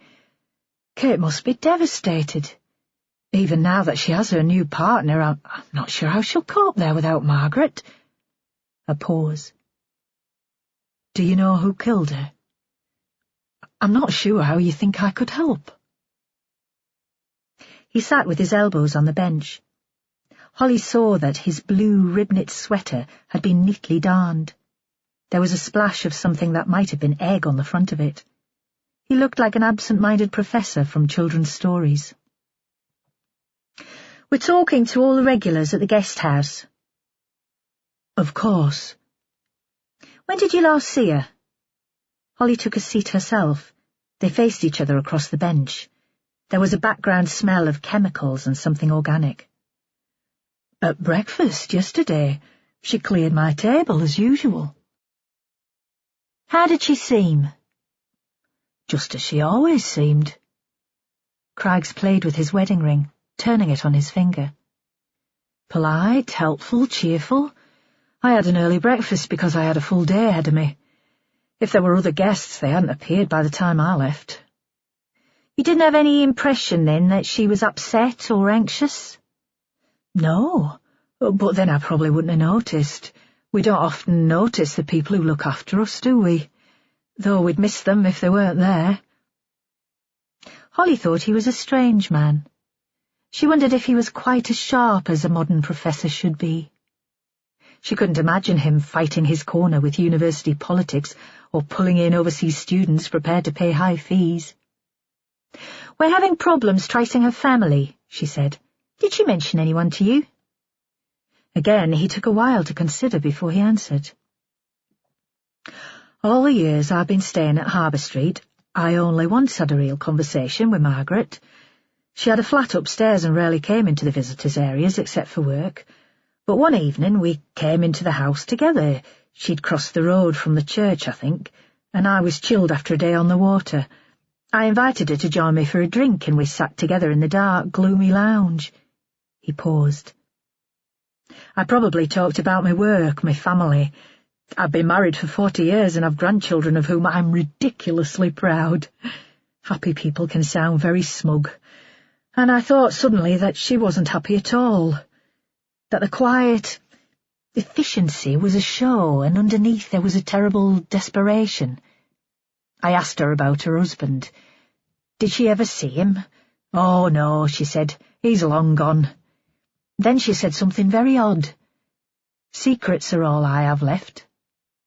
I didn't ask her what she meant. I could see that she wouldn't tell me." Holly made detailed notes. Some of it didn't mean much to her, but Vera had been in the guest house and it would all mean more to her. She turned back to the professor. "You spent yesterday with Malcolm Kerr?" "Yes. He took me out to Coquette Island. My research is into water temperature and how small changes can have an impact on microorganisms and therefore affect things further up the food chain. We collected samples. It's meticulous work, some might say tedious. It took until the middle of the afternoon." "You don't have a student to do the field work for you?" Holly had once gone out with someone doing a PhD who was always complaining about doing the donkey work for his supervisor. Craggs gave a little laugh. "I'm what you call a control freak. I like to be in charge of my own data." He continued to twist the ring on his finger. "Besides, I enjoy being on the water. That was what drew me to the subject in the first place, a passion for ecology and for open spaces. I'm due to retire next year. I'm not quite sure what I'll do with myself. Write a book, perhaps, like all retired academics." "You must know Malcolm Kerr well, then." "We've certainly spent a lot of time together since I began the research. I started working with him when I was doing my master's, and his father was in charge of the business then. Malcolm was a bit of a tearaway in those days and could lose his temper in a second. He came in a couple of mornings with a black eye after scrapping with other lads in the Coble." Craggs smiled. "He settled down, as most of us do when we find a good woman. And it's only recently that things have gone wrong for him. His wife left, and he lost his house and doesn't get to see his children much. Started drinking more than was good for him. Some days he's been turning up for work looking as if he's slept in the clothes he was wearing. He lost his job as coxswain of the lifeboat because the crew thought he'd become unreliable. He's still an excellent boatman, though." Holly wondered if any of this was relevant. "What time did you and Kerr get back to Mardle yesterday afternoon?" 3-ish. I'd hoped to be out longer, but the weather forecast was awful. Originally I were going to spend another night in Harbour Street, but I decided to get home. We live in the Tyne Valley, and it's a bit of a trek." He looked at his watch again. "I'm sorry, I really should get there now. It's the grandchildren's school play, and I promised that I'd be back in time for that." Holly walked to the door with him and waited for him to lock up. His vehicle was a dirty 4x4 parked on the slipway. By now it was dark. "What car does Malcolm Kerr drive?" The question casual and last minute, as if it didn't really matter. Joe had mentioned that Margaret had been dropped off at the Haven in an old car the day before her death, showing off with perhaps the one piece of concrete information that they'd had all day. Holly knew that Joe would check with DVLA, but it'd be good to get the information before he did. Craggs paused for a moment, his hand on the car door. A battered old Golf. His wife got the new Toyota. That was another source of bitterness. In the darkness, Holly grinned. Margaret had been driven to the Haven in a Golf. How come Malcolm Kerr got such a bad deal out of the divorce? She sensed rather than saw the shrug. Something to do with the fact that her new man is a lawyer? He paused as if wondering if he should go on. Or that she once accused Malcolm of hitting her. Had he hit her? Another shrug. I don't know. Perhaps. He's not the most stable of men. With a drink inside him, he might be capable of it. Back in her car, Holly phoned Joe Ashworth and Vera, but neither of them was picking up. She felt a stab of the usual paranoia about Joe and Vera, that they were a team and she was deliberately excluded, but tried to ignore it. She left a message for each, saying that she thought she'd traced the identity of the person who dropped Margaret at the Haven on the day before her death. Even inside the car she could smell food cooking in an Italian restaurant nearby and felt suddenly hungry, but refused to give in to temptation. It was easy to put on weight during a major inquiry. Most detectives lived on a diet of takeaway pizzas and chocolate, and soon she'd be home for Christmas, and her mother would feed her up too. She drove back to Kimmerston. In the police station, colleagues were in a meeting room, gathered around a television set, waiting to see the coverage of the press briefing. She arrived just in time for the opening titles, and there was a cheer when there was a shot of her at the top of the programme, plus lots of ribald comments when it was over. Holly thought she'd handled it well. She'd come over as professional and hadn't given anything away. As soon as the piece on the press conference was over, the phones began to ring.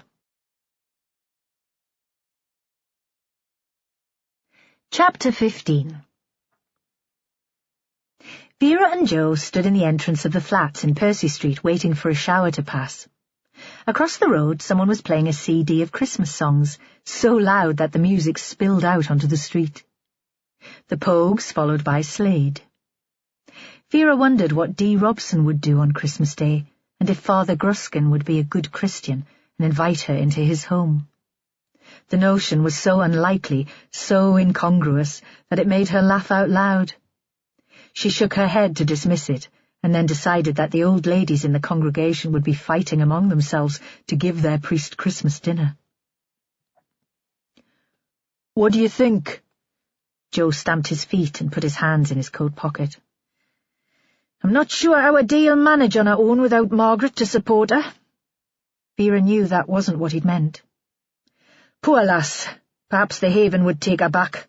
We should give social services a ring." Joe looked impatient. Perhaps he thought her sympathy for Dee misplaced. The woman had disgusted him. "What should we do now?" "The evening briefing. Then I'm going home." Suddenly she felt tired and old. "I need a hot bath and an early night in my own bed." She looked at him hopefully. "Fancy calling in for a quick bite on your way back to the family? There'll be something in the freezer. Joanna dropped in a lamb casserole last week that own meat. It'll soon heat through, and it'll give us a chance to talk about the investigation in the warm." He stood for a moment, his hands in his pockets. "It's not on me way home, and your house is never warm." But she could tell he was weakening. She drove ahead of him and had a fire lit before he arrived. The casserole had already been in the microwave and was now in a pan to finish it off. She knew he'd smell it as soon as he walked through the door. There were bottles of Wylam beer on the table under the window. She'd grown up in this house, in the hills. Her mother had died here when Vera was still a child, and she'd nursed Hector, her father, the man who still taunted her from the grave until his death. The house was impractical and mucky, but she knew she'd never move. She hoped that she'd die here too. In the kitchen, she reran the briefing in her head. It had been Holly's show. She'd been full of the information that Malcolm Kerr drove an old Golf and that he'd been back in Mardle at around 3 o'clock. Kerr had no alibi for the murder then. And if he had given Margaret a lift to the Haven, he'd lied to Vera when he said he'd not seen her to talk to recently. Joe came in without knocking. Vera nodded towards the beer. "You could have just one to keep me company." Another ritual. Jo and her hippie neighbours were the only people who ever came into her house. She always offered them beer. They ate the casserole with spoons, from bowls on their knees. It was too cold to eat at the table away from the fire. A loaf stood on a board on the coffee table between them. They drank the beer straight from the bottle. Vera opened a second before they started discussing the case. Jo cleared the crockery into the kitchen. She would have left them on the floor. He came back shivering. "You don't need a fridge out there. Have you never thought of getting central heating?" "Maybe when I retire. No point when I'm never here." Hector had thought central heating sapped a person's strength. "So," she said, "Margaret Krukowski, how far have we got?" She thought this was the happiest she could be. An intricate case and a beer, and someone to share her ideas with. Joe Ashworth, whose wife had ambitions for him, and who could move with promotion at any time.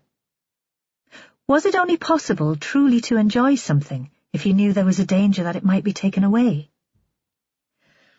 "Margaret Krukowski," Ashworth repeated the name like the chorus of a song. "Kept herself to herself. Why? Because she valued her privacy, or because she had something to hide?" "George Enderby, that rep who stays at the guest house, thinks she was a spy during the Cold War." "Nah," Joe shook his head. "This is a domestic, isn't it? Personal. Or some random delusional crazy on the train, not political." "Aye," she said. "I think you're right." But she didn't believe in the random loony theory either. He'd been right first time. This was personal. "We know that Malcolm Kerr, the boatman, hasn't been telling us the whole truth." Vera had liked Kerr. She could understand his drinking and his desperation, but she disapproved of witnesses who weren't straight with her. "He drives a Golf that matches the description of the car that dropped Margaret at the Haven, and he got back to Mardle earlier than he told me. The discrepancy in timing could have been a genuine mistake, but there was something going on between him and Margaret. Why not tell me that he'd given her a lift that day otherwise?" "Should we bring him in?" Joe finished his beer and set the bottle on the floor. "He might be a bit more forthcoming in a formal interview under caution." Vera thought of the man she'd met in the shed in the boatyard. In the bare interview room of the police station he'd be angry and frightened, and he would shut down completely, and she didn't want lawyers involved at this stage. "Let's leave it for a day," she said. "I'll try him again on home territory." They sat in silence. Vera wondered if she needed anything else to drink and decided against it. "I'd like you to go and see the priest," she said. "Peter Gruskin. Margaret was a regular at the church and he's a trustee at the Haven. He didn't take to me. Maybe he just doesn't like strong women. If there was anything going on between Margaret and Kerr that had been gossip in a place like Mardle, he'd have heard about it. All those old women bitching as they made tea and polished the silver. Make it clear to him that he's doing no favours to Margaret by keeping her secrets now." Joe nodded. "And we'll send Holly into Kate Dewars, shall we?" Vera felt that she was on a roll. "She'll be a fresh pair of eyes in the place. I can't remember when George Enderby was leaving. If he's still there, she can talk to him too." Joe nodded again and held his hands to the fire. He shot a look at the clock that stood on the mantelpiece, Hector's clock, which had always been there. "Off you go," Vera said, making a shooing motion with her hands. "I'm ready for a bath and me bed. I'll catch up with you at the briefing tomorrow morning." She got to her feet. Joe seemed almost reluctant to leave, but he stood up too. "Holly's press conference will have been broadcast again tonight on the late local news. Perhaps something will have come out of that." She gave a little laugh. "Our Holly, as the face of Northumbria Police, she'll love that." She opened the door to see him out. The rain had stopped, and the sky was clear. The stars seemed very bright. At the briefing the following morning, Vera felt full of energy and ready to spread goodwill around the team. Holly had a very productive meeting with Mike Craggs, Professor of Marine Biology at Newcastle University. She filled us in yesterday about Kerr's car and the time that the boat got back into Mardle, but I've been thinking that I'd like a more general overview of the conversation. Holly got up to take centre stage at the whiteboard, and Vera thought that the young woman was loving this. It was what she was made for, to stand in front of a team and spread wisdom and light. If I had any sense, I'd be grooming her for stardom, getting her ready for promotion. Then they might leave Joe here. Vera thought that she could never be that cunning, when Holly's words suddenly caught her attention. Repeat that, would you, Hol? Holly looked up, startled. Prof. Craggs said that the only time he had a real conversation with Margaret was one evening in the lounge at the guest house. He bought her a drink. They were on their own, and Craggs asked her about her husband. She said he was long gone and told him that all she had left was secrets. Margaret Krokowski and her bloody secrets. Vera wondered if there were any secrets. Perhaps Margaret spoke about the past like that just to make herself interesting. Perhaps they were the fantasies of a lonely elderly woman. She looked up. Sorry, Hol, carry on. Holly seemed taken aback. Vera thought it was good to surprise the team with a change of tone occasionally. After the press conference was shown on television yesterday evening, we had more calls from people who were on the metro. A few could remember being in the front carriage. There was one guy who was in the group of businessmen Joe remembered. They'd all been to a Christmas lunch. The witness didn't see anything, but he's given us some more names to check. And the lasses who Joe saw with their boyfriends got in touch through their parents. They're from St Anne's, that posh school in Jesmond. They got out of Gosforth and they didn't notice Margaret Krokowski. Thanks, Holly, good work. Get someone round to take a statement from both. Holly beamed. Good God, Vera thought. Is this all it takes to keep the team happy? A bit of praise. She thought Holly was like the scruffy collie that belonged to her neighbours. All it needed was a bowl of food at the end of the day and a pat on the head from its owners. She nodded for Joe Ashworth to get to his feet, to talk about the Haven and Margaret's relationship with the women there. And all the time Vera was trying to get inside the head of the victim. Elegant, from a smart family, yet content to live alone in a tiny flat in the roof of a guest house in a run-down coastal town. Hadn't Margaret wanted more than that? If not a family of her own, then work to satisfy her? Vera couldn't imagine life without her work. It was what defined her.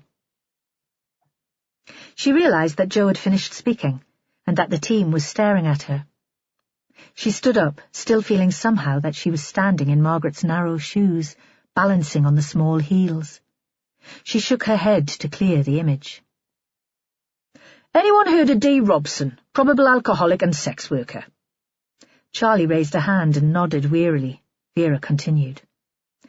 She lives in the flats on Percy Street. Margaret met Dee when she had a short stay at the Haven, and had been keeping an eye on her ever since. Dee was in the metro when Margaret was killed. I don't see her as a murderer, and she looks so distinctive that someone would have mentioned her by now if she was in the same carriage, but it's another link, and we need to check. Dee claims to have been with a bloke in his flat that afternoon. Charlie, put the word out and see if we can trace him. Charlie nodded, even more wearily. Holly, I want you in Mardle again. Have a chat to Kate Dewar. She spent all those years living with Margaret, and I can't believe she knows as little as she says. Maybe she thinks she's protecting the woman's memory in some way. Joe, you do the priest. Same thing. Charlie, I know the CCTV on the platform at Gosforth Metro Station was covered by snow, but see if we can find a trace of Malcolm Kerr's golf anywhere en route from Mardle to Gosforth that afternoon. Craggs said that they got in from Coker Island at 3ish, so Kerr would have had plenty of time to drive there to get the train after Margaret, and he'd have needed to go back later to pick up his car. No metros were running, so check local taxi firms. She paused for breath. And while you're at it, let's see if we can find out where Dee got onto the train. Either her knowledge of geography away from Mardle is non-existent, or she's playing games with us. If you can look at CCTV for earlier in the afternoon, you might also find the man she was with. They got up and started to wander out. Vera called Holly back. They stood alone in the big briefing room. "Before you head out to Mardle Hall, do us a favour. Give social services a ring and ask them to check on Dee Robson. I can never talk to them for more than a minute before I lose me temper." Which was something to do with the way they'd trusted Hector to look after her when her mam died. "Margaret used to keep an eye on Dee, and I don't think the poor lass'll manage in that flat on her own. She's a danger to herself and her neighbours." Holly looked as if she thought the inspector was a little bit mad, but Vera was used to that. "A favour, Hol," she repeated, losing patience. "Is that okay?" Holly nodded and left the room without speaking.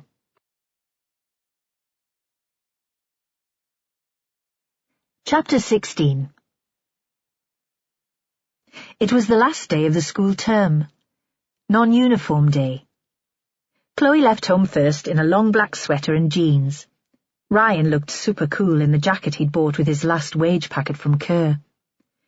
Kate thought the boatman must be paying him too much, but liked her son's style. She saw him as he was on his way out and asked quietly if it was a good idea to wear it to school. "You might lose it, or it could get damaged," he responded with one of his volcanic outbursts. "For fuck's sake, ma'am, get off me case, I'm not a kid. I can decide for myself what I'm going to wear." The sudden temper reminded her of Rob, and for a moment she shrank from him. Then he saw that he'd scared her, and was smiling and apologetic. "Look, nobody at school would steal anything from me, and I'll look after it." He kissed her before he went through the door. "Teenagers," she thought. "They're like toddlers with hormones." The house was quiet. The only visitor booked in before Christmas was George Enderby for one night on his way south from Scotland. Kate Dewar felt lighter, somehow frivolous, as if she'd shed a burden of responsibility, and she had to admit that Margaret's death had something to do with that. She'd loved Margaret to bits, of course, and had depended on her. But after the first shock of knowing that she was dead, she realized how much she'd cared what Margaret thought. She'd always felt that Margaret was judging her, about the way she ran the guest house, the way she was bringing up the kids, even the way she dressed. Her relationship with Stu. Nothing was ever said, but she wanted Margaret to approve. If Ryan slipped out of the house without saying where he was going, if there was a complaint from a visitor about something to do with their stay at the guest house, or if Chloe had one of her strops, Kate's first thought was for Margaret's reaction. What would she make of it? Now Kate felt wild and silly.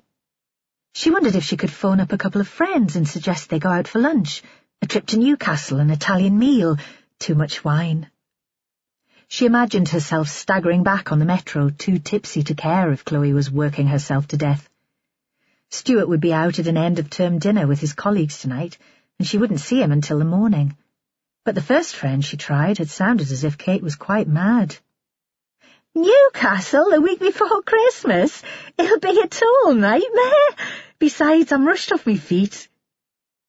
So Kate felt deflated again. Perhaps, after all, she should be sensible. She should do the Christmas preparation, bake mince pies for the freezer, ice the cake, wrap some of the kids' presents while they were out of the way. Still, the sun was shining and the frost on the roof of Malcolm Kerr's shed made the building look almost festive, so Kate decided that at least she could leave the house.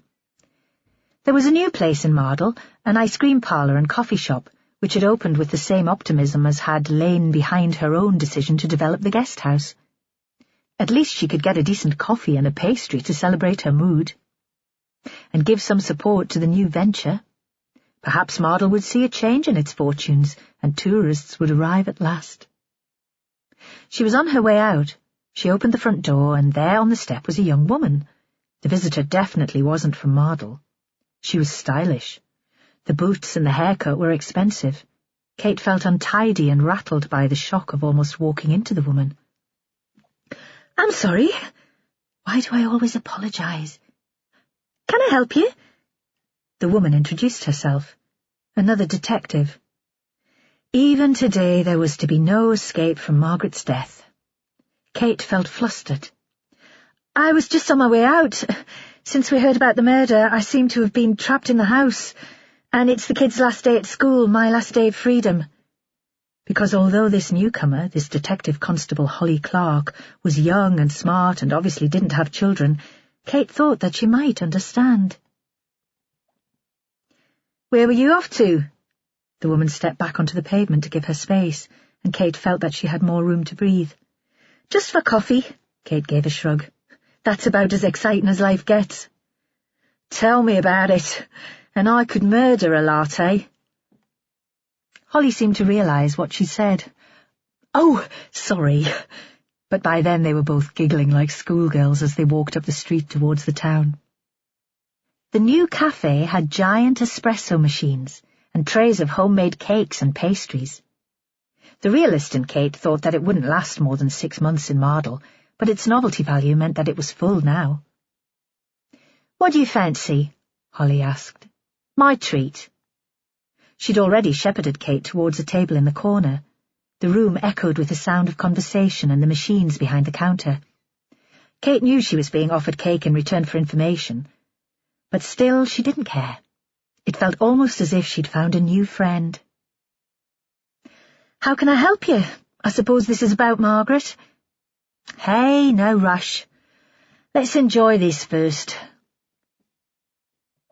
And instead of asking about Margaret, Holly began talking to Kate about her. The woman was full of questions, chatty and gossipy. She wanted to know about Kate's time as a musician, the stars with whom she'd worked, the nightmare of touring. She asked how Kate had come to be running Harbour Street in the first place, about the kids and then about Robbie. "How did he die?" Looking up from her latte with an interest and sympathy that Kate hadn't expected. In the bubble of the warm room, Kate began to talk about her marriage. She said things that she'd never even discussed with Margaret, though she'd sometimes suspected that Margaret had guessed what the relationship was like. "Robbie was a Scot, from the West Coast. All dark hair, flashing eyes, and Gallic passion. I was still in the music business then, and we met at a gig."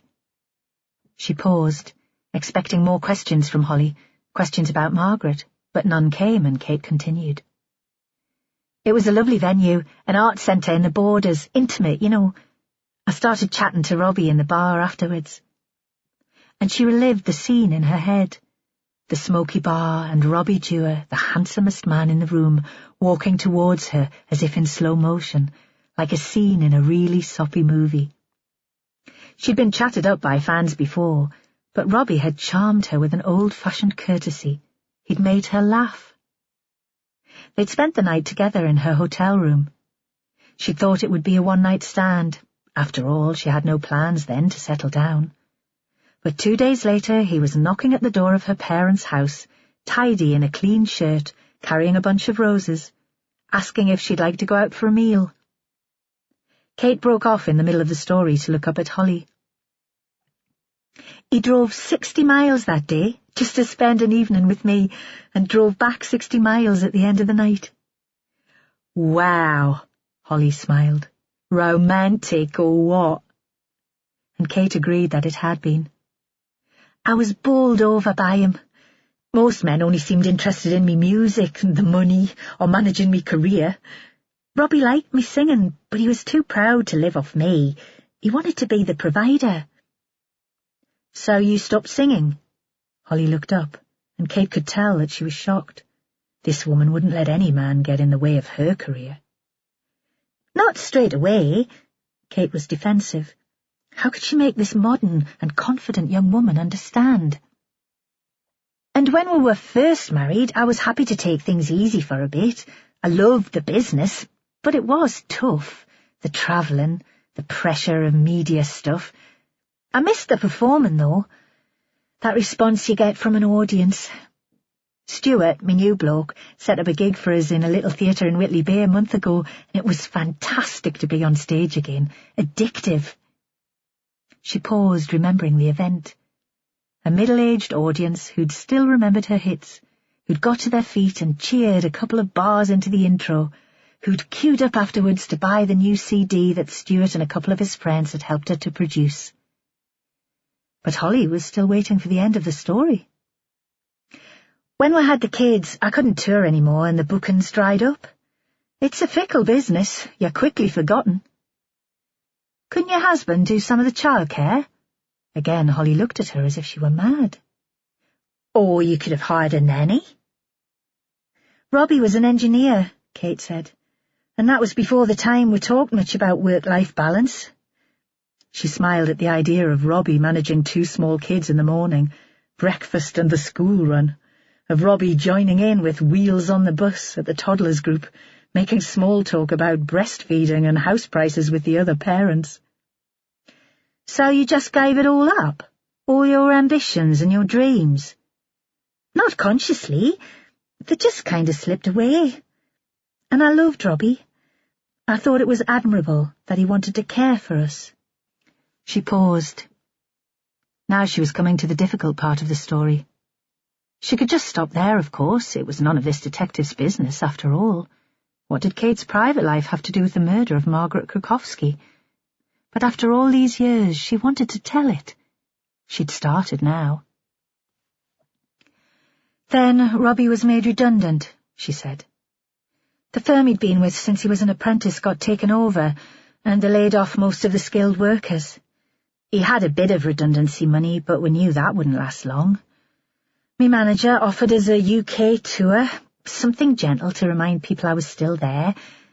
When I talked about it to Robbie, he lost it. Absolutely refused to consider the idea.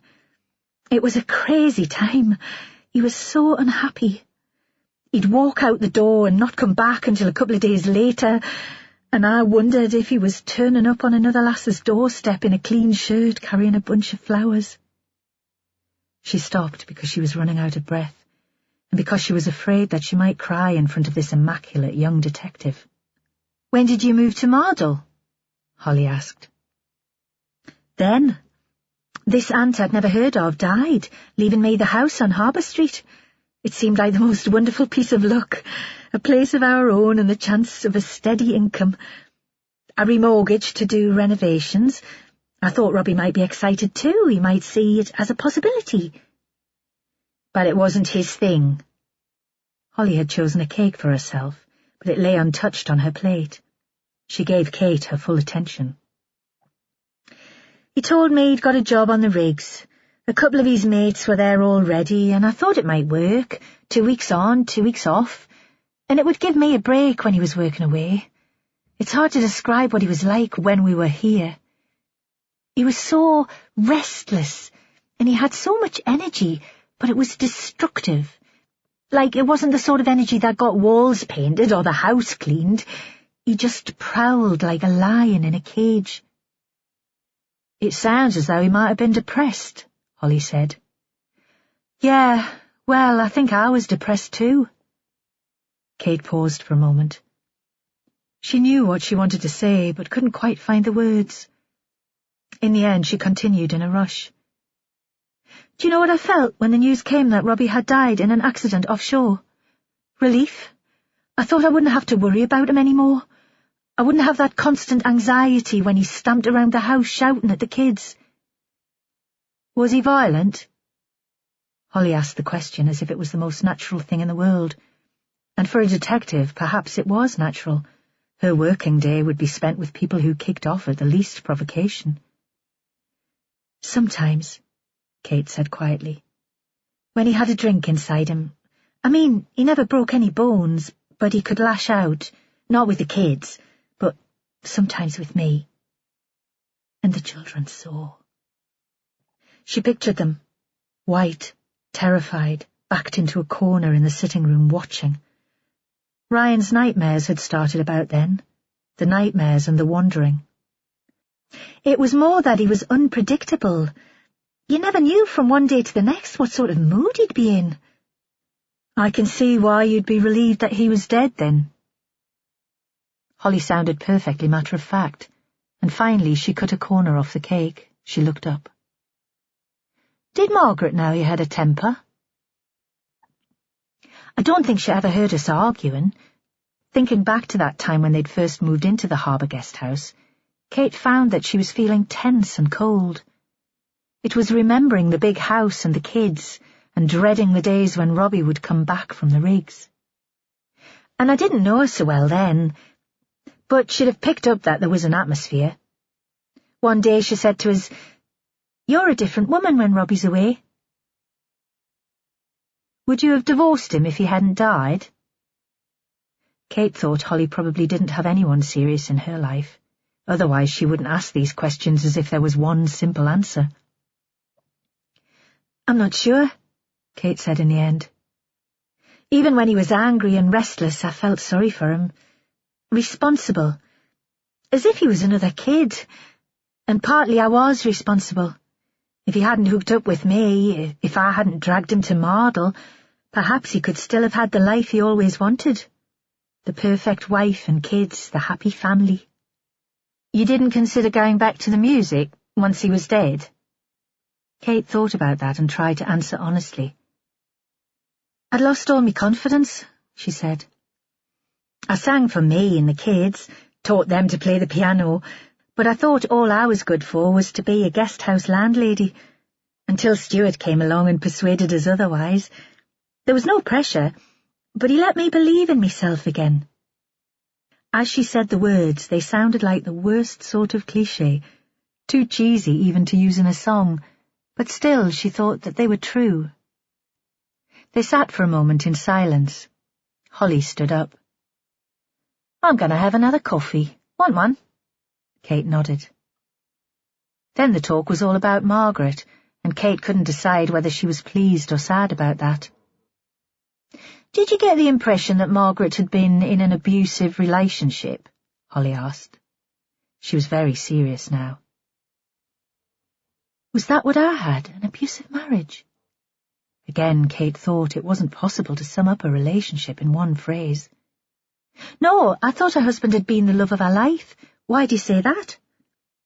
"Because she has a special sympathy for the women at the Haven." Holly seemed surprised that Kate had asked. The informal chat had turned into an interrogation. "And she seemed to recognise what you were going through, didn't she?" "I suppose she did." But Kate thought it wouldn't have taken personal knowledge to see what was going on with her and Robbie. "What about Malcolm Kerr? His wife claims that he hit her. Did Margaret ever say anything to suggest that Malcolm might have been violent towards her too?" "No." The whole tone of the discussion had changed, and Kate felt that she'd been misled, conned somehow by the expensive haircut and the pretence of friendship. "I don't even know if there were an item. I just told your inspector that Malcolm was upset when he turned up at the house yesterday." "You hadn't seen them together recently?" Holly finished her coffee and pushed away the plate with the half-eaten pastry. "No." "He never gave her a lift in his car, for example?" "I never saw them together." Kate heard her voice rising in pitch. "Not in the street, not in a car." She got to her feet and started walking toward the door. How could she have been so stupid as to have trusted this woman, to have thought that they might be friends? Holly followed her, and they walked together back towards Harbour Street, the atmosphere quite different now.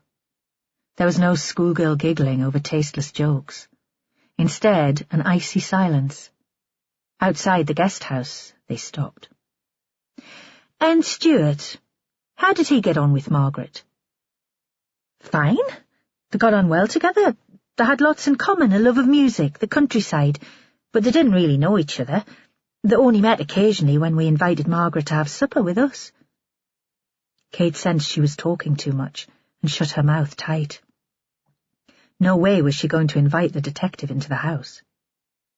"So Margaret didn't know Stuart before he came here to visit you?" Holly was pulling her car keys from her bag. This was her last question. "No, of course not. How would she?" But even as she was speaking, Kate was remembering the first time she'd introduced Margaret to Stuart. It was in the summer, an unusually fine day, and she'd put lunch in the small garden at the back of the house. Chilled white wine and cheese and salad. She'd called up to Margaret. "Come down and meet the new man in my life." Margaret had walked out onto the patio, and Stuart had stood to meet her, and for a moment Kate had been sure there'd been a mutual jolt of recognition. Chapter 17. Joe Ashworth pushed on the door of the church and was surprised when it opened. It was midweek, and weren't all churches locked these days because of a fear of theft and vandalism? But it seemed that he'd walked into the middle of a service. Inside, a scattering of elderly women sat on the front pews. They all turned and stared, curious. The priest was kneeling with his back to them and continued to read a prayer. The women turned back to the front and joined in a response. The priest's voice was deep and musical. Joe took a seat at the back and waited. They stood. A skeletal woman with fingers like claws began a tune on the organ, and they sang a hymn, very slowly, stopping occasionally to allow the music to catch up. Again the priest's voice rose above them, carrying them along. The music stopped, and they dropped to their knees for a moment of private prayer, before pulling together their belongings and turning to chat. The service, it seemed, was over. The women disappeared into a door to the left of the building, and Peter Gruskin swept up the aisle towards Joe. "I'm sorry to have interrupted." Joe introduced himself. "It's the Mothers' Union." The priest nodded towards the door through which the women had gone. "They meet every month, and we always start with a short service. They'll be having coffee and mince pies, the last session before Christmas." He sounded wistful, and Joe had the sense that he resented being kept away from the pies. "I'll not keep you long." Gruskin sighed and sat on the pew next to Joe. Under his cassock, he was wearing black cord trousers and old-fashioned black shoes. The men were of a similar age, but had nothing at all in common. Joe saw that there was a hole in the priest's sock, near the ribbing, and he wondered what it must be like to live alone in a place like Mardle, with only elderly women to keep you company, because Joe was sure that Gruskin was single. Through the open door came the high-pitched chatter of women's voices, the clink of teaspoons against crockery. "I suppose you're here about Margaret Krakowski," Gruskin said. "There were 2 women detectives the other day. I told them everything I knew then." "Sometimes," Joe chose his words carefully, "it isn't just about what people know." He paused. "It can be useful to hear what people think, or guess, or suspect. Usually we wouldn't encourage idle gossip, but in cases like this, that sort of unconfirmed suspicion can make all the difference." He turned in the pew so that he was looking at the priest. "Do you understand what I'm saying?" There was a moment of silence, the background hiss of a tea urn. "There was some resentment in the parish because Margaret kept herself to herself," Gruskin said at last. "It was viewed in some quarters as a kind of snobbishness. She spoke differently from the rest of the congregation and didn't have the shared experiences. I suspect that people made up their own stories to fill the gaps." "And what sort of stories were those?" "There was an implication of a somewhat colourful past." Gruskin shifted uneasily. Joe thought the priest had found the stories exciting. Perhaps he'd even encouraged them, or elaborated on them in his imagination when he was alone. There was something very creepy about him. "Male friends, you know." "Did Malcolm Kerr ever feature in these tales?" Joe thought he was even starting to sound like Gruskin now, and rephrased the question. "Were there rumours that Margaret and Kerr had been lovers?" Gruskin looked horrified. "I'm not sure that the gossip was that specific." "Have you heard rumours about a relationship between Margaret and Kerr?" Joe was starting to lose patience. He could see why Vera had been so irritated by this man. "There were probably rumours about a relationship between Margaret and every man in Mardle." The priest was being waspish now. "My congregation thought she was standoffish and proud because she spoke with an educated accent, read books, and refused to get involved with their gossip. They could be cruel." "But specifically about her and Kerr?" "Yes, there were those rumours. The relationship was supposed to have caused the breakdown of Margaret's marriage. I don't believe it. Margaret still spoke of her ex-husband with great affection. Gruskin gave a small smile. Of course, that was long before my time here. I would have been a baby. But model people have long memories. Margaret was seen in Kerr's car the day before she died, Joe said. He took her out to the Haven. Was he in the habit of giving her a lift, do you know? There was another silence. Joe had the impression that Gruskin was surprised by this information. I really don't think so, he said at last. Joe waited for him to continue. I offered to take her out to Hollypool on a number of occasions, but she always refused. She said she preferred to use public transport. Did you know that Margaret was ill? Joe paused for a beat, but Gruskin didn't reply immediately, and he continued. She had bowel cancer. The Mothers' Union party was getting into full swing. The voices were louder, and there was a burst of laughter. No? Gruskin stared out towards the altar. I wish she had confided in me about that. I might have been able to help. But his voice was petulant, and Joe thought the priest resented Margaret's obsession with privacy as much as his parishioners had. He would have been able to do nothing to help her. They were interrupted by the elderly organist. She carried a tray with 2 cups of coffee and a plate of mince pies. Her progress up the aisle was as slow as the tempo of her music. No need for these, Ida, Gruskin said. I was just coming to join you. I think Sergeant Ashworth has finished now. Not quite. Joe took the cup and a pie from the plate the woman held. There are just a few more questions. He waited until she had disappeared before he continued the conversation. In that time, Gruskin ate 2 pies very quickly, and with a glum concentration. I wanted to ask you about Dee Robson. You think she might be involved in Margaret's murder? The priest looked up sharply and seemed almost relieved. There's no question of that. She's on the edge of the inquiry, possible witness. I understand that she was asked to leave the Haven. I wondered if you could explain why. Ah, Gruskin said. Deirdre Robson, an unfortunate woman with limited intellectual capacity. We couldn't keep her at the Haven, though, not after the incident. Jane Cameron, who runs the place, made that quite clear, and the trustees supported her judgment. Perhaps you could tell me exactly what happened. Joe spoke sharply. Now that Gruskin had been given something to eat, he seemed prepared to sit and chat. Joe found the atmosphere in the church oppressive and wanted to be away. She had cards printed at one of those machines in the metro station, advertising her— Gruskin paused for a moment. Services, using the Haven's address and telephone number. They appeared all over Mardle. Jane was bothered by unsavoury phone calls at all hours of the night. A couple of men even turned up in cars, mistaking the place for— He paused again. A brothel. Quite. Gruskin blinked rapidly. Dee was already on a final warning after turning up at the house drunk. We contacted her social worker and asked that he find somewhere more suitable.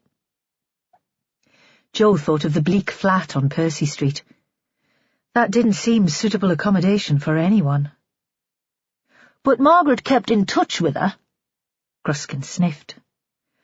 She didn't take it as seriously as we did. She even questioned whether Dee would have been capable of having the cards printed, and suggested that one of the other women might have had a tasteless joke at Dee's expense.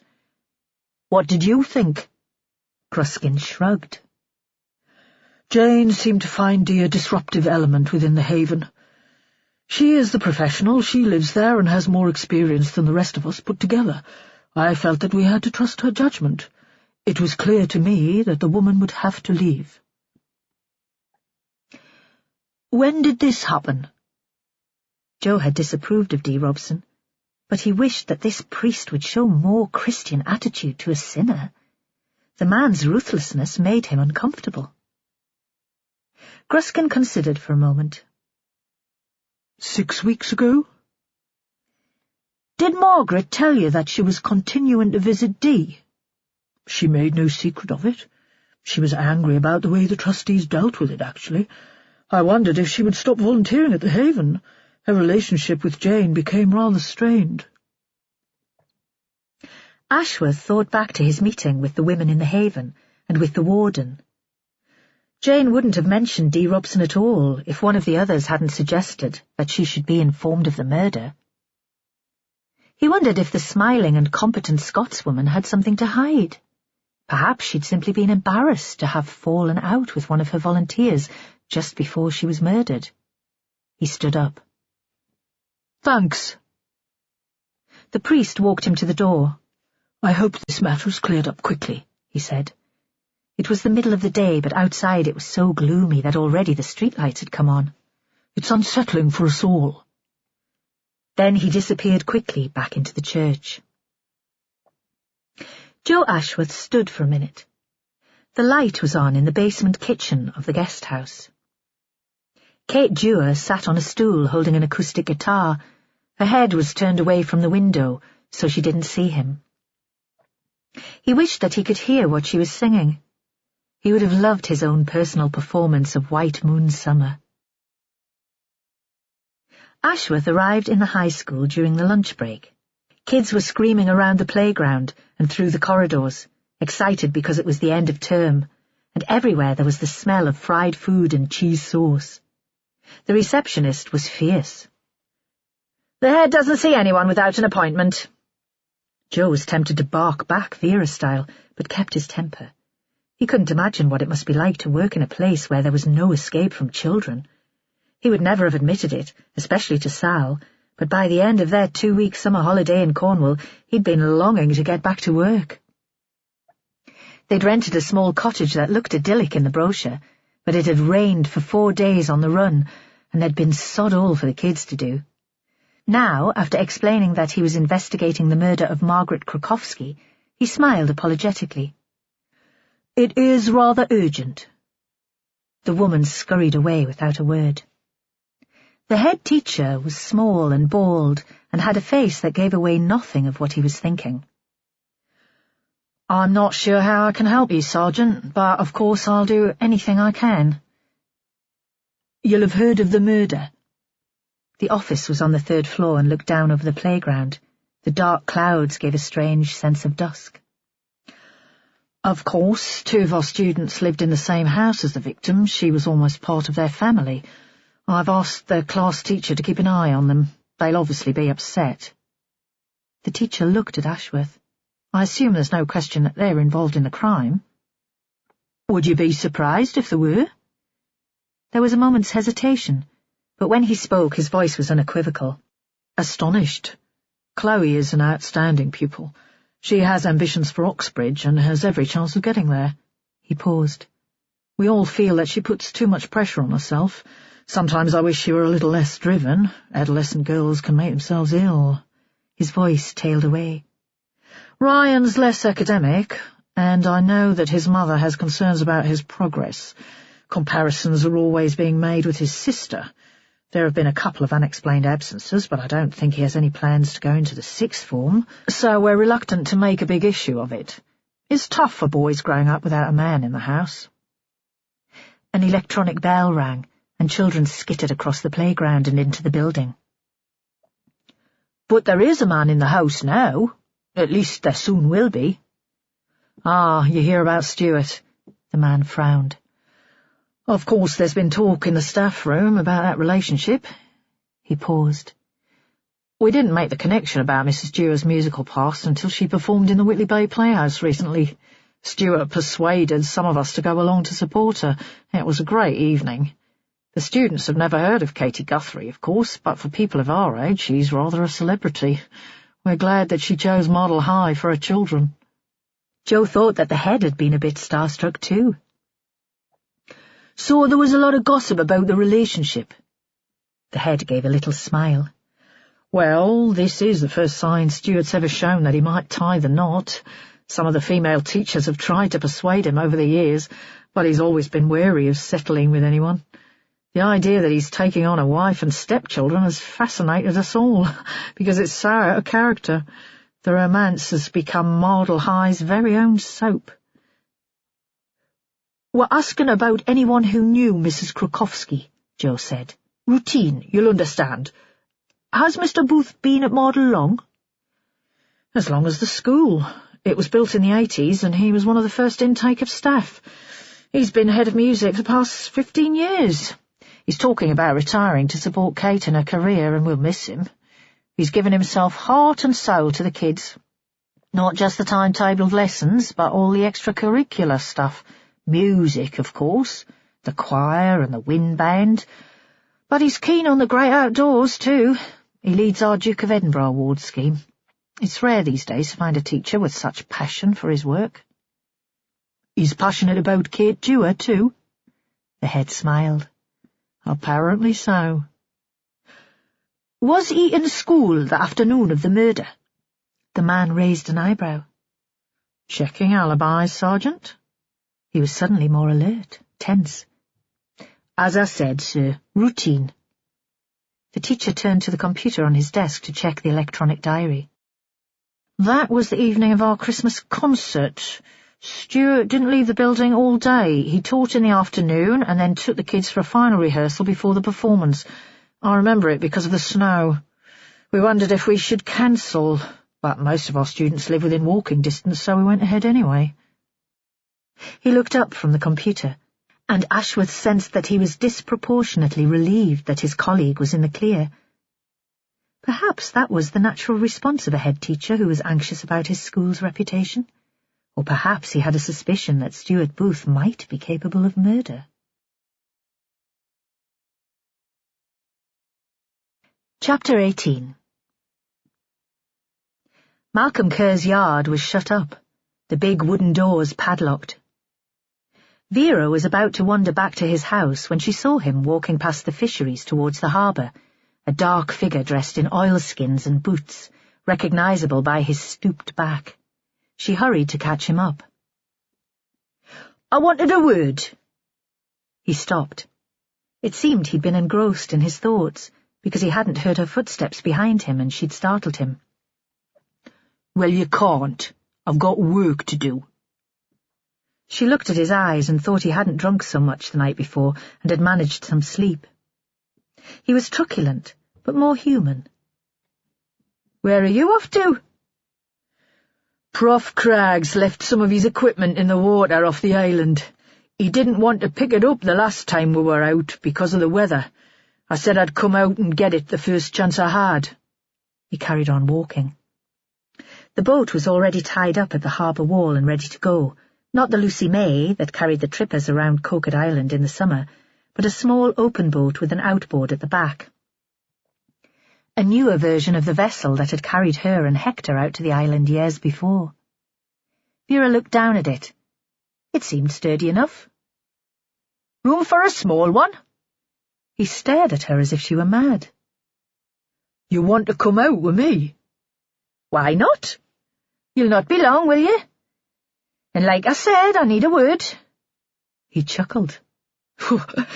"Taking a bit of a risk, aren't you? If I'm a murder suspect, I could pitch you out between here and Coquet and nobody would know.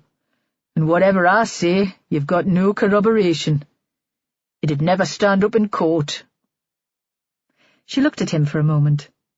Of course he was right, and it was a daft thing to do. "I'll risk it." She carefully lowered herself down the metal ladder fixed to the wall and into the boat. Gravity helped. She hoped the tide was on its way in and that the water would be higher when they returned. Then she wouldn't have so far to climb up. The boat wobbled when she stepped in, and she had a moment of panic, imagining herself tumbling into the freezing brown water. Kerr fished a buoyancy jacket from under the back seat and threw it to her and arranged a plastic cushion for her in the middle of the boat. "Don't move. The weight of you'll have us over." He tugged on the starting rope, and the engine coughed into life. There was quite a different perspective on the town from the water. A monochrome vision like a black and white film. She could see the backs of the buildings on Harbour Street. The women in the fisheries were getting ready for the lunchtime rush, carrying white plastic buckets of prepared potatoes from an outhouse at the end of the yard. The guest house looked rather grand from here, the narrow windows symmetrical and the grey stonework as solid as a fortress. There was a small garden between the house and the shore. Beyond, the Tower of St. Bartholomew's dominated. She felt like a voyeur, a peeping Tom, looking at the world from a hiding place, though they were hiding in full sight. "Why did you lie to me, Malcolm?" They were outside the harbour wall now, and there was a slight swell on the water. She'd always been a good sailor and was untroubled by it. "You said you hadn't had any contact with Margaret recently." "I haven't." But he sounded like one of the young scallies she used to round up as a junior PC, all bluster and swearing. "Come on, Malcolm, man, you were seen dropping her off at the Haven the day before she died." He didn't reply immediately, and the only sound was the rasp of the engine and gulls screaming.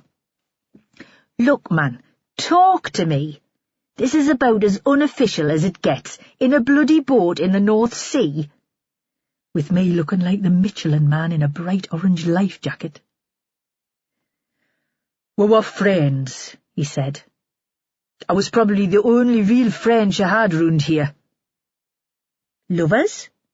He shook his head sadly. "A long time ago. Not recently. Not many times even then." He paused. They were halfway across the stretch of water that separated the island from Mardle. "And we didn't meet much as friends when I was still married. She knew what I felt about her, and thought she'd get in the way. She said that it wouldn't be fair to Deborah. She was kind enough when I was getting divorced, but she made it clear there was no chance of us getting together again." "Is that what you wanted?" They were close enough to the island for Vera to make out details. The warden's house and the muck on the cliffs where the seabirds had nested. She tried to remember more details of the trip she'd taken there with Hector to steal birds' eggs all those years ago. But all that came back was the sense of foreboding and the dreadful certainty that they'd be caught. "You wanted more than friendship even now?" "I adored her from the first time we met," Kerr said. "I should never have married.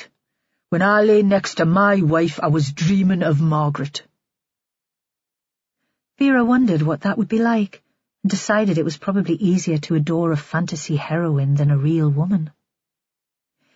"But you'd spent time together again recently." "She'd just found out that she was ill," Kerr said. "She wanted to tell someone. Not Kate and the kids. She thought they'd get too upset." "She told you that morning before you dropped her off at the Haven?" Vera had to turn in her seat to see his face. He nodded. "She asked if I fancied going for a walk. We went to the beach at North Mardle. It was freezing and we had the place to ourselves apart from a couple of dog walkers miles off. Then the sun came out." Vera could see that in his head he was back on the beach in the winter sunshine, walking beside the woman he'd known since he was a young man. Had he taken her hand, put an arm around her shoulder? "She had cancer," Vera said. "I said I'd look after her, whatever she needed." He was almost in tears. "She said she had to sort a few things out, affairs to get straight. I'll need you to help me with that, Malcolm." He smiled. "Of course, I hated the thought of her being ill, but I loved her involving me, making me part of her life again, so we'd be together in a way, even if we didn't have very long." "Did you say what you needed to sort out?" But Malcolm didn't answer immediately. They'd reached a red buoy close to a rocky outcrop of the island. He cut the engine and tied the boat to a metal ring on the rock. The boat swung, and he reached out to haul in the rope attached to the buoy. The water was very clear here, and Vera watched the object slowly emerge. He lifted it, dripping, into the body of the boat. A weighted metal plate covered in sand. Vera's attention shifted briefly from the investigation. And what did you say is in there? A sediment monitoring plate. The prof needs it for his research. I said I'd bring it in case there's a storm over the holiday. He slipped the knot from the ring and pushed the boat away from the rock. He's a good man, the prof. I don't mind doing him a favour when I can. Why didn't you tell me you'd met Margaret when I talked to you yesterday? She was exasperated. We could have saved all this carry-on, half my team having you down as a murderer. I was scared, he said. You said you'd been in touch with Margaret since your divorce. Did you approach her? He shook his head. She knew how I was fixed. It was up to her. She contacted me about Kate Dewar's lad. The boat was moving back towards the shore. Spray blew into her face, and she could taste the salt on her lips. What about him? He was getting into bother, skipping classes occasionally, nothing serious. That house full of women, Margaret thought he could do with some male company. She asked if I could find any work for him, around the yard. And you said yes? There was a pause. The strange dark sky was pierced briefly by one arrow of bright sunlight. If she'd asked me to swim naked 3 times round the island, I'd have said yes. I loved her. How'd you get on with the boy? Vera wasn't sure that kind of passion was healthy. It embarrassed her that Kerr was prepared to talk like that, as if he had no self-control or pride. Much safer to move on to a discussion about Kate's son. Kerr seemed to consider for a moment before answering. I never have any bother with him. He's just one of those lads who don't like school. He's kind of restless. You see him walking the streets at all hours, too much energy for schoolwork. He was bringing the boat round the harbour wall now, and the sunlight had disappeared as suddenly as it had arrived. The water was calmer. Ryan was a bit cocky when he started, but he settled down once he realised I wasn't going to stand any messing. He wants to make something of himself, and I'm glad of the company. He paused, as if that was a confession. When I was his age, I'd already been working full-time for a year. You never fancied staying on and getting an education? Because Vera thought that Kerr was more intelligent than he'd seemed to her at first. Margaret wouldn't have taken up with a stupid man, even briefly. Never got the chance. Even now, this obviously rankled. My dad needed cheap labour in the family business. Vera turned back to face him. Just like mine? They grinned. With an easy move, he had the boat next to the ladder in the wall. It occurred to her that he'd done this so many times that he'd managed it with pinpoint accuracy, even with his eyes closed. Your friend, the professor, said you were back in Mardle by 3 o'clock the afternoon Margaret died, Vera said. She took off the life jacket but stayed sitting. Where did you go when you got in from the water? The prof's wrong about the time. You know what these academics are like, not fit to be led out in the real world. It was later than that, nearly dark. He took her hand to help her to her feet, and then leaned across her to grab one of the rails to hold the boat steady. She hoisted herself onto the ladder, aware of how close to him she was. When she got to the top and looked back, he had the engine running and the boat on its way back to its mooring. He waved at her, and she waved back. As she walked along the wall to Harbour Street, the pavement felt uneven under her feet. Even after such a short trip, she could still feel the motion of the boat.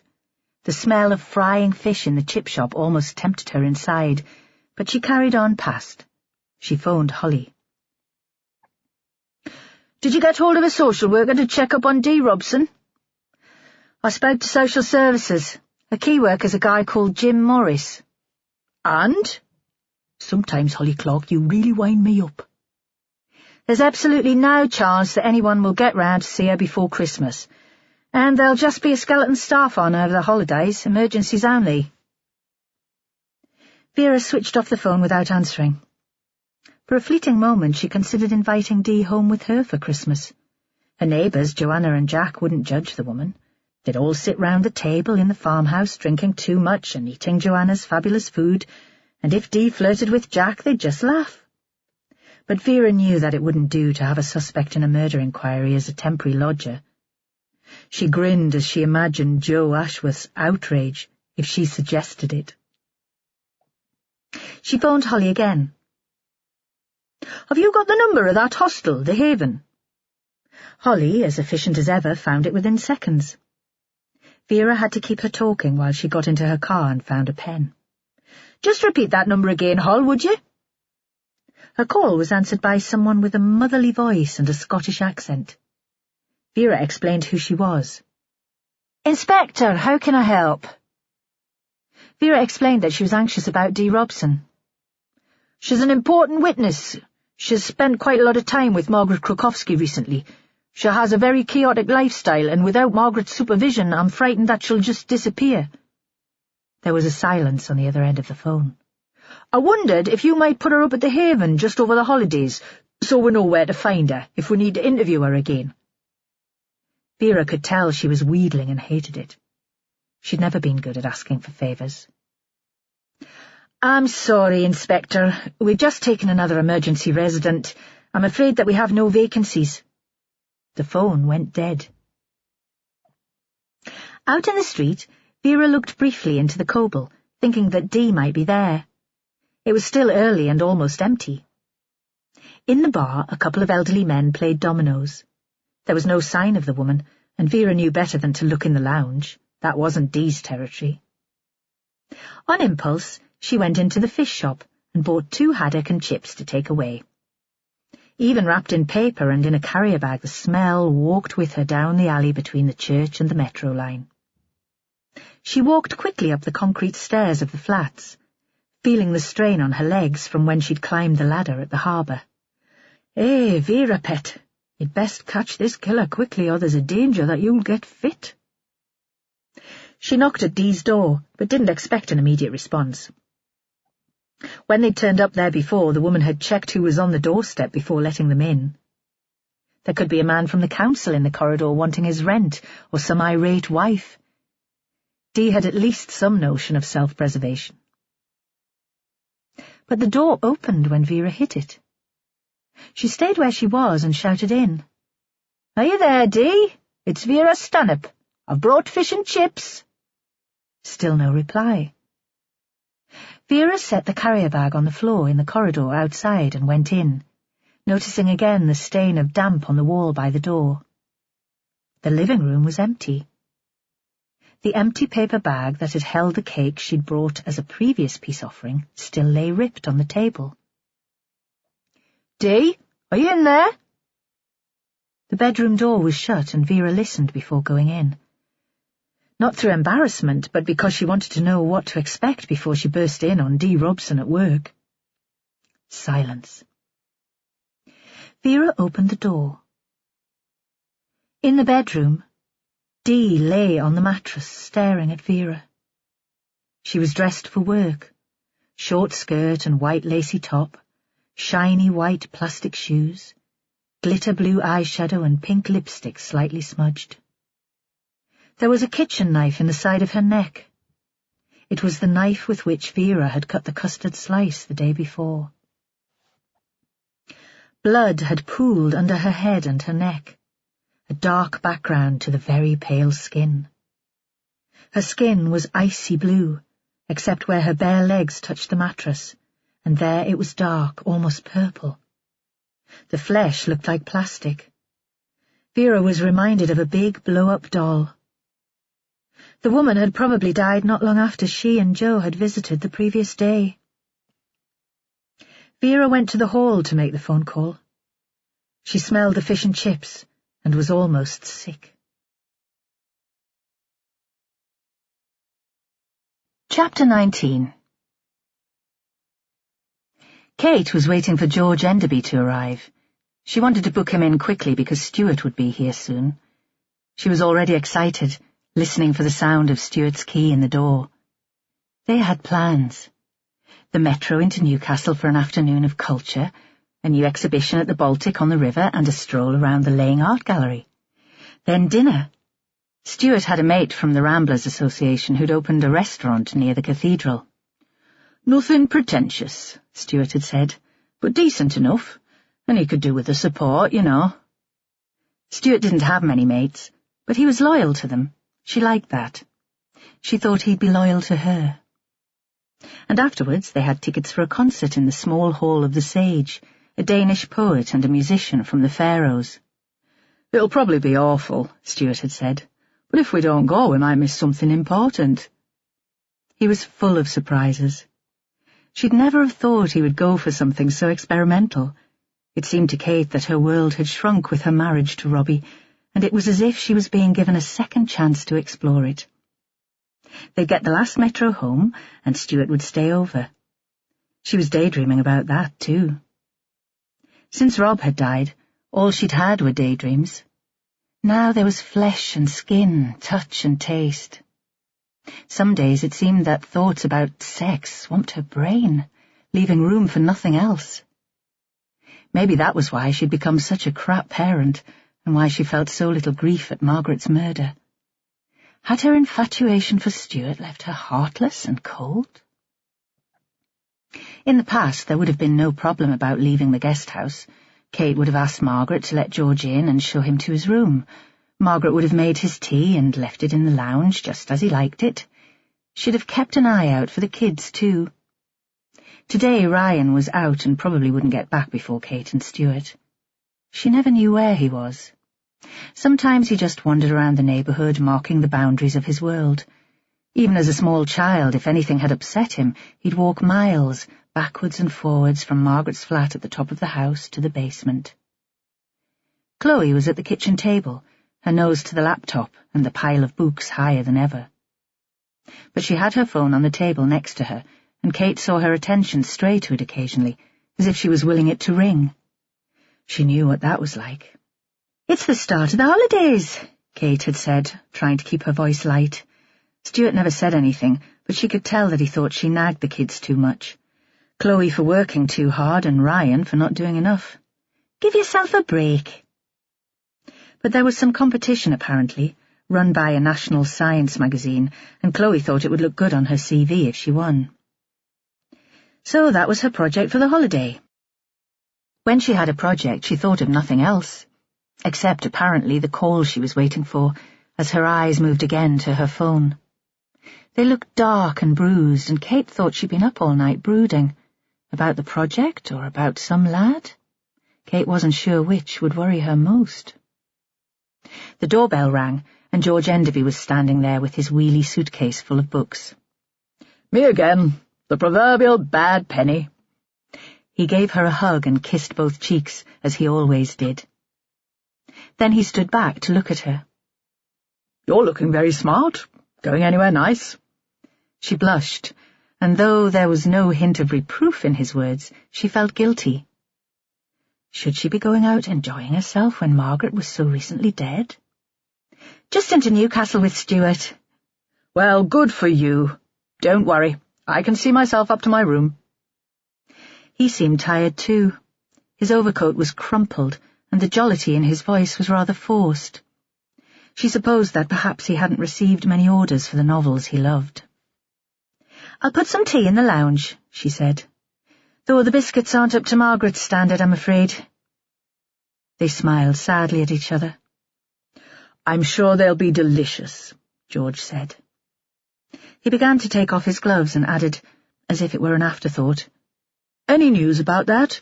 Have they caught the killer?" She was already on her way to the kitchen and turned back to answer.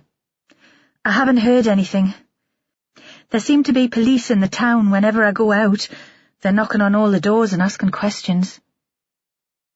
And as if in response to his query, there was the noise of sirens in the street, and they looked at each other, sharing a frisson of anxiety.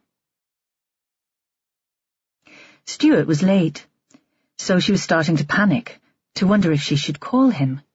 He was usually obsessively punctual, and she was the one who made him wait. And now, with Margaret's killing, she thought that he would make an effort to be on time because he'd know that she would worry. Then he was there. He had let himself in, and she heard his footsteps coming down the stairs to the basement. He was so tall that it seemed minutes after seeing his feet before his head appeared. He was wearing a brown leather jacket, very old and beaten up, and jeans. It was what he always wore when they went out to town. A scarf was his only concession to the weather. Nearly 60, but he looked good, cool. "Sorry." His hands turned up in a gesture of contrition. "I don't know what's going on in Mardle this afternoon. The traffic's a nightmare." Then he put his arm around her, very easy and natural, and she wanted to reach out and touch his face because she thought he was so beautiful, felt the pull of wanting him in her guts. If they'd had the house to themselves, she'd have suggested staying here instead of going into town. "Hi, Chloe. Everything okay?" He'd already pulled away from Kate and had his hand lightly on Chloe's shoulder, looking down at her work. "Yeah, well, you know." Chloe stretched. "I don't know how much detail they want. What do you think?" He sat down beside her and leaned in to give his full attention to the laptop, and Kate felt jealousy, bright and sharp like the prick of a needle. She never talks to me like that.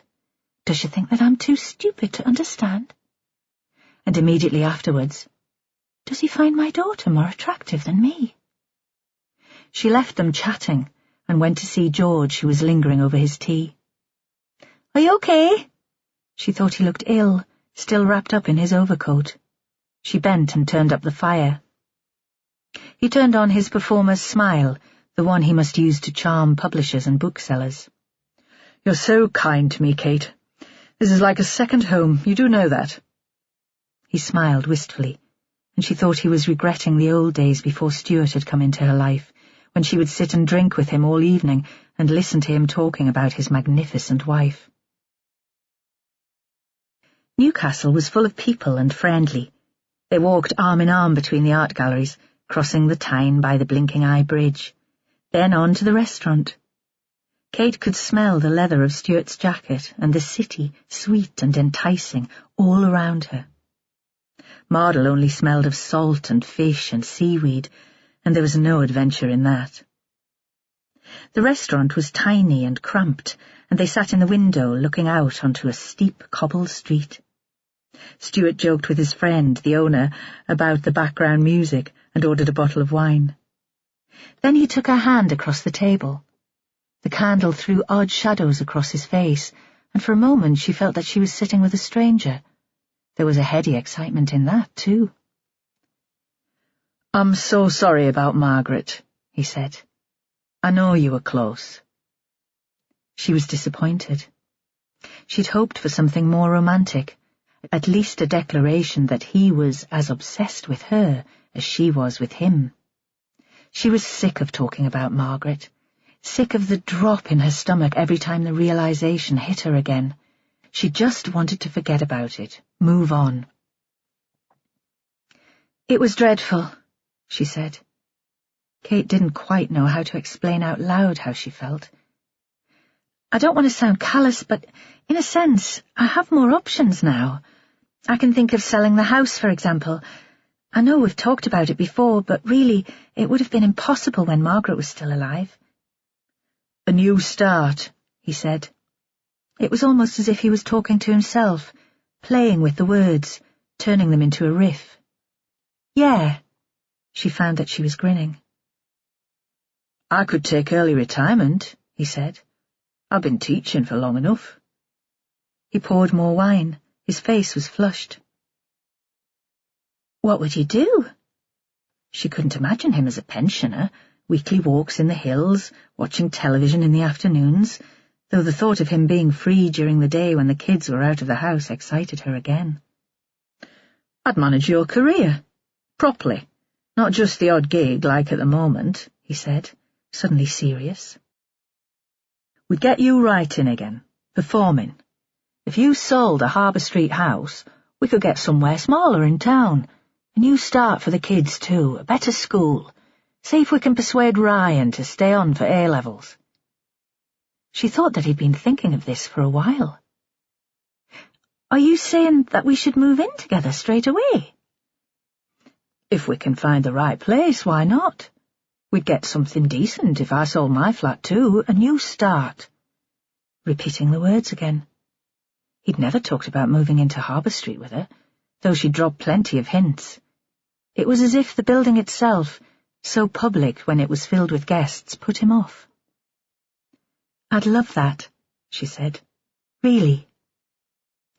"Then I'll give the head my notice tomorrow. He'll need a full term."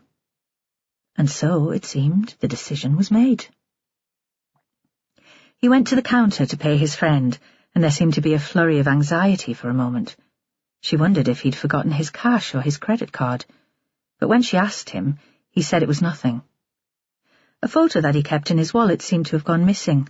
She hoped he'd kept a photo of her, though she couldn't remember him taking one. She didn't like to mention it again because he seemed so put out to have lost it, and by then they were out in the street and on their way to the Sage. When they returned from Newcastle, George must have gone to bed because the lounge was empty, the curtains drawn against the dark. Kate was buzzing. The concert had been so awful that it had been funny, and the audience had shared the experience like a joke. In the end, it was as if they'd all been present at a really special gig, with the small hall at the Sage warm and intimate, and they'd all wandered out talking and laughing about it like old friends. The last metro home was full of partying drunks, but everyone was good-natured. A policeman got on at Haymarket and stayed on the train. Someone said that had happened every night since the murder. They'd got the seat right at the front, so the lights of the approaching stations rushed at them, and Kate felt as if it was a fairground ride, as if she was about 10 years old.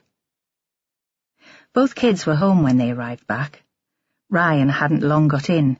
It was raining, and his jacket, thrown over the banister at the bottom of the stairs, was wet. Kate and Stuart had had a couple of drinks in the interval to keep them going through the second half of the gig, and Kate was still not entirely sober. She felt very happy in a tipsy, emotional way. Both her children were safe at home, and she had this wonderful new man, and her future seemed exciting. The kids were in the basement sitting room, in front of the television. "There's been another murder," Ryan said as soon as they were in the room. "They were talking about it in the Coble." For a moment she didn't take in what he'd said. She knew he went into the Coble occasionally, but she didn't like it. Stuart had once said in his dry, practical way, "Boys that age are going to drink anyway. Better that they do it in a pub where there are other adults around." Her worry, which she'd never discussed with Stuart, was about where Ryan got the money from for drink. She gave him an allowance, but would that run to pub prices? She knew Malcolm Kerr paid him, but Ryan always seemed to have cash. Deep down she was anxious that he'd started thieving. It was as if she had a stranger in the house. She remembered the small, affectionate boy who'd held her hand when they walked to the park, but this stylish young man bore no resemblance. Then the shock of another killing hit her, and her concern about Ryan seemed petty. "What did you say?" Ryan seemed sober but hyper, and he repeated the words with a kind of repressed excitement that made her feel ill. Stuart seemed not to notice the boy's reaction. "Do you know who the victim was?" "Some woman," Ryan said. "She drinks in the Coble and lives in Percy Street. D. Robson, the caller." Kate recognised the name and remembered that Margaret had talked about her, one of her waifs. "Dee needs someone to look after her, and all they can do is call her names." "We're waiting for the late local news." Chloe was wearing the same black knitted jumper as she'd had on for school. It was too big for her, and she seemed to disappear inside it. She was drinking a mug of tea. There was a strained silence. Kate was quite sober now, but she couldn't find anything appropriate to say. "I'll put kettle on," Stuart said at last. "Anyone else want a brew?" But nobody answered, because the local news came on the television, and there were the flats in Percy Street with blue and white police tape stretched around the lampposts, and scientists in white suits and masks making their way to the door. Even Stuart paused on his way to the kitchen to watch. Chapter 20. Joe Ashworth found Vera still standing outside the flat in Percy Street when he arrived, as if she'd been fixed there since calling in the murder, waiting for him to arrive. He knew that she'd be upset. Something about Dee Robson had moved her. She could be as callous as hell, but occasionally she connected with a witness, and when that happened, she would move heaven and earth to help them.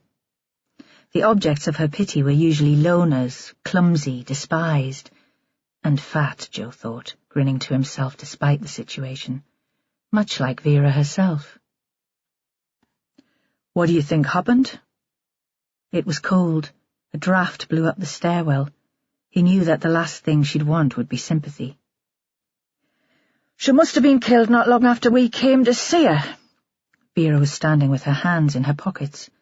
There wasn't much room there, and his elbow brushed against her arm. "A customer?" "She was dressed for work, but still wearing her knickers, no evidence that sex had taken place." He could tell that she'd already thought this through. "It could still have been a punter," he said. "We know that she wasn't much good at risk assessment. She went off with that guy Jason without knowing where he lived." "The link with Margaret Krakowski is just a coincidence, do you think?" Vera gave a sharp little smile. "That's some elephant-sized coincidence." "What then?" He was losing patience. If Vera Stanhope had a theory, why didn't she just tell him? Why play games? "Dee Robson knew something about Margaret's killer," Vera said. "But she didn't know that she knew. Otherwise she'd have told us when we saw her yesterday." There was a pause. "Or maybe she was smarter than anyone thought." Blackmail? Sometimes he knew the way her mind was working. "She kept the information secret so that she could make money from it." She gave a slow clap. "Well done, that boy." "You think that she'd have been capable of that?" He couldn't see it. He didn't think Dee had been bright enough to make the connections, and he'd been convinced by her performance the day before. "She was desperate," Vera said. "An alcoholic, living like this. There'd be an incentive to get money any way she could. Maybe Margaret said something to her when they last met, something so obvious that you wouldn't have had to be Einstein to work out who'd killed her." There were footsteps on the stairs, and Billy Wainwright appeared. He looked grey and ill. "You okay, Billy?" Joe disapproved of Billy's lifestyle choices. The string of young lovers seemed undignified for someone of his position, but couldn't help liking him. "Bit of a hangover, nothing a good night's sleep won't cure." He was already in the scene suit and was putting on a mask so the words were muffled. "I thought you were so busy with the crime scene in the metro there'd be no time for partying." Vera's words were sharp. "All work, no play." Joe could tell by his voice that he was grinning. "You could do with a bit of play yourself, Vera." "Just go in there and do your work, Billy. Tell me who killed these women. Find some fibres or spit or fingerprints and link the two investigations. That would be a good start." He realized that she was serious, gave a mock salute, and went into the house. Outside came the sound of sirens. "The cavalry," Vera said. Joe couldn't face standing here for much longer, watching Vera tear herself apart with guilt, but bottling it all up inside. "What do you want me to do?" "Knock on some doors, Joe. Start in the flats and then move down the street. Dee would have been an object of interest. There might even have been a campaign to get her shifted. She was hardly a model tenant. Let's hope there's a busybody somewhere who's made a note of the comings and goings. I've sent Hull back to the station to coordinate calls from the public." When he paused, she continued angrily. "If it's not beneath your dignity as a sergeant, some time today would be good." He put up his hands in a gesture of surrender and walked away. When she called him back, he thought she was going to apologize for being sharp, but she handed him a greasy carrier bag. "Get rid of these, will you? Fish and chips, they'll be cold by now." He started at the ground floor and worked up. 2 flats on each floor, 6 lots of tenants. Mid-afternoon and the week before Christmas he expected most people to be out. But he was 50% lucky. The first door he knocked on had a handrail outside and a ramp to the front step. A tiny, elderly woman with a walking frame opened the door.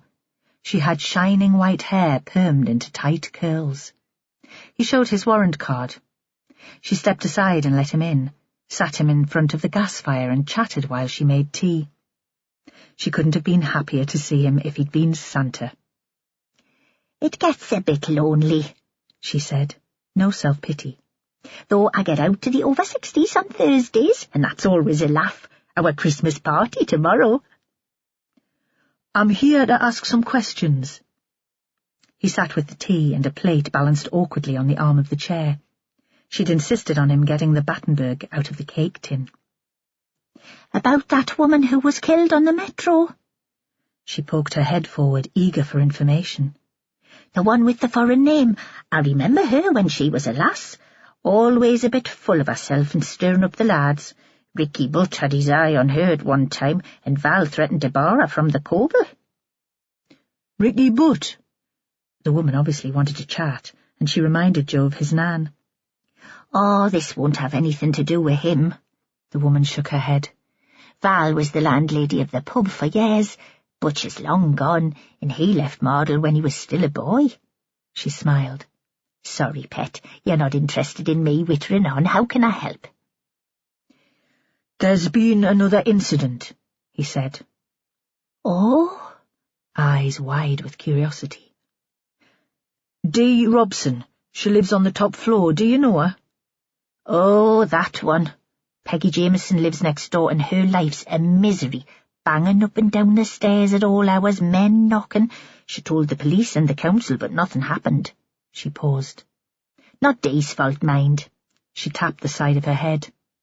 "I knew her mam, and she was a bit daft too, like. Though not as bad as Dee." A thoughtful pause. "They used to lock up people like that in asylums."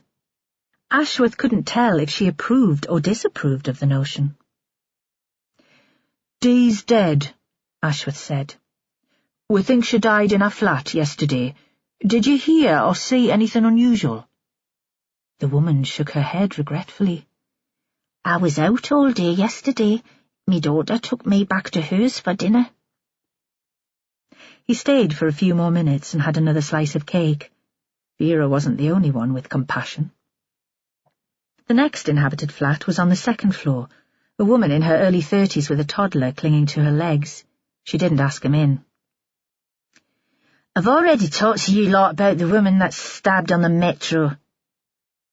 "Did you know Margaret Krokowski?"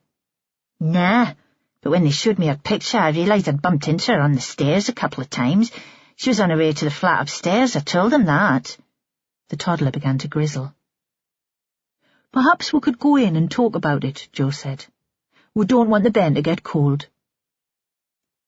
The flat was exactly the same in layout as Dee's, but there was carpet on the floor and it was furnished. In the living room there was a box of brightly coloured plastic toys. The television was on, CBeebies. The woman was called Jodie, and she didn't like cops. "You're here on your own with the Ben?" "Only since you put my man inside." Here, then, he was unlikely to be offered tea and cake. "Dee Robson." "What about her?" Jodie was very thin, with a ratty face and narrow eyes. "She's a neighbour." "The social set her up in the flat upstairs. All the old biddies in the block want her out." She put the child on the floor, and he pulled a train from the toy box. "And you?" She shrugged. "Live and let live." "You weren't worried that she was attracting unsuitable men into the flats?" The woman gave an unpleasant laugh. "Have you met her? How many men do you think she attracts? Those too drunk to get up the stairs. She hangs out in the Coble because the locals feel sorry for her and buy her drinks. She might have done a bit of business a few years ago, but now she's just a laughingstock." "Are you in the same line yourself?" She laughed again. "I'm a reformed character. Check my record." "Dee's dead," he said. "We think she was killed sometime yesterday afternoon." "Poor cow." She scooped the child into her arms and held him tight, kissing his hair. She was as mad as a snake, but she didn't deserve that. When did you last see her? I haven't seen her for a few days, but I heard her yesterday. Her flat's above mine and the ceiling's like cardboard. Usually there wasn't much noise, the telly, but I have it on most of the time anyway. She sat on the sofa with the child still in her arms and watched the children's presenter pretending to be a lion. But yesterday you heard something, he said. People shouting, a row? She shook her head. Nothing like that. Music. Could have been on the telly, but very loud. I'd put Alfie down for a nap and I was worried she'd wake him up. I banged on the ceiling with a broom handle and it stopped. She must have gone out then because I heard her on the steps outside. But you didn't see her? Jodie looked horrified. Oh my God, do you think it was a killer going past the door? It's possible, Ashworth said. What time was it? She shook her head as if time didn't mean anything to her. I didn't see anything. I didn't look out of the window. He left her sitting with her son on the sofa and staring at the television. Peggy Jameson was expecting him and knew who he was. Her friend on the ground floor must have phoned her. And anyway, by now the neighbouring flat was swarming with people and the blue and white tape was across the corridor, blocking her way to the stairs. Ashworth bobbed underneath it, nodded to the PC who was standing guard, and knocked on the door. There was no sign of Vera. Peggy opened the door and immediately started talking. She was short and round, and the stairs must be a trial to her. They never should have put that woman to live there. She couldn't look after herself. Her flat was spotless, and it glistened. There was a view from the living-room window over the top of the Coble and to the harbour. Behind the pub, a man carried a crate of empties into the yard. Jo let her talk for a while.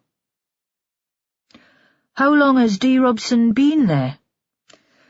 About 6 weeks, but long enough for me to know it wasn't going to work out. Staggering back drunk at all hours, men.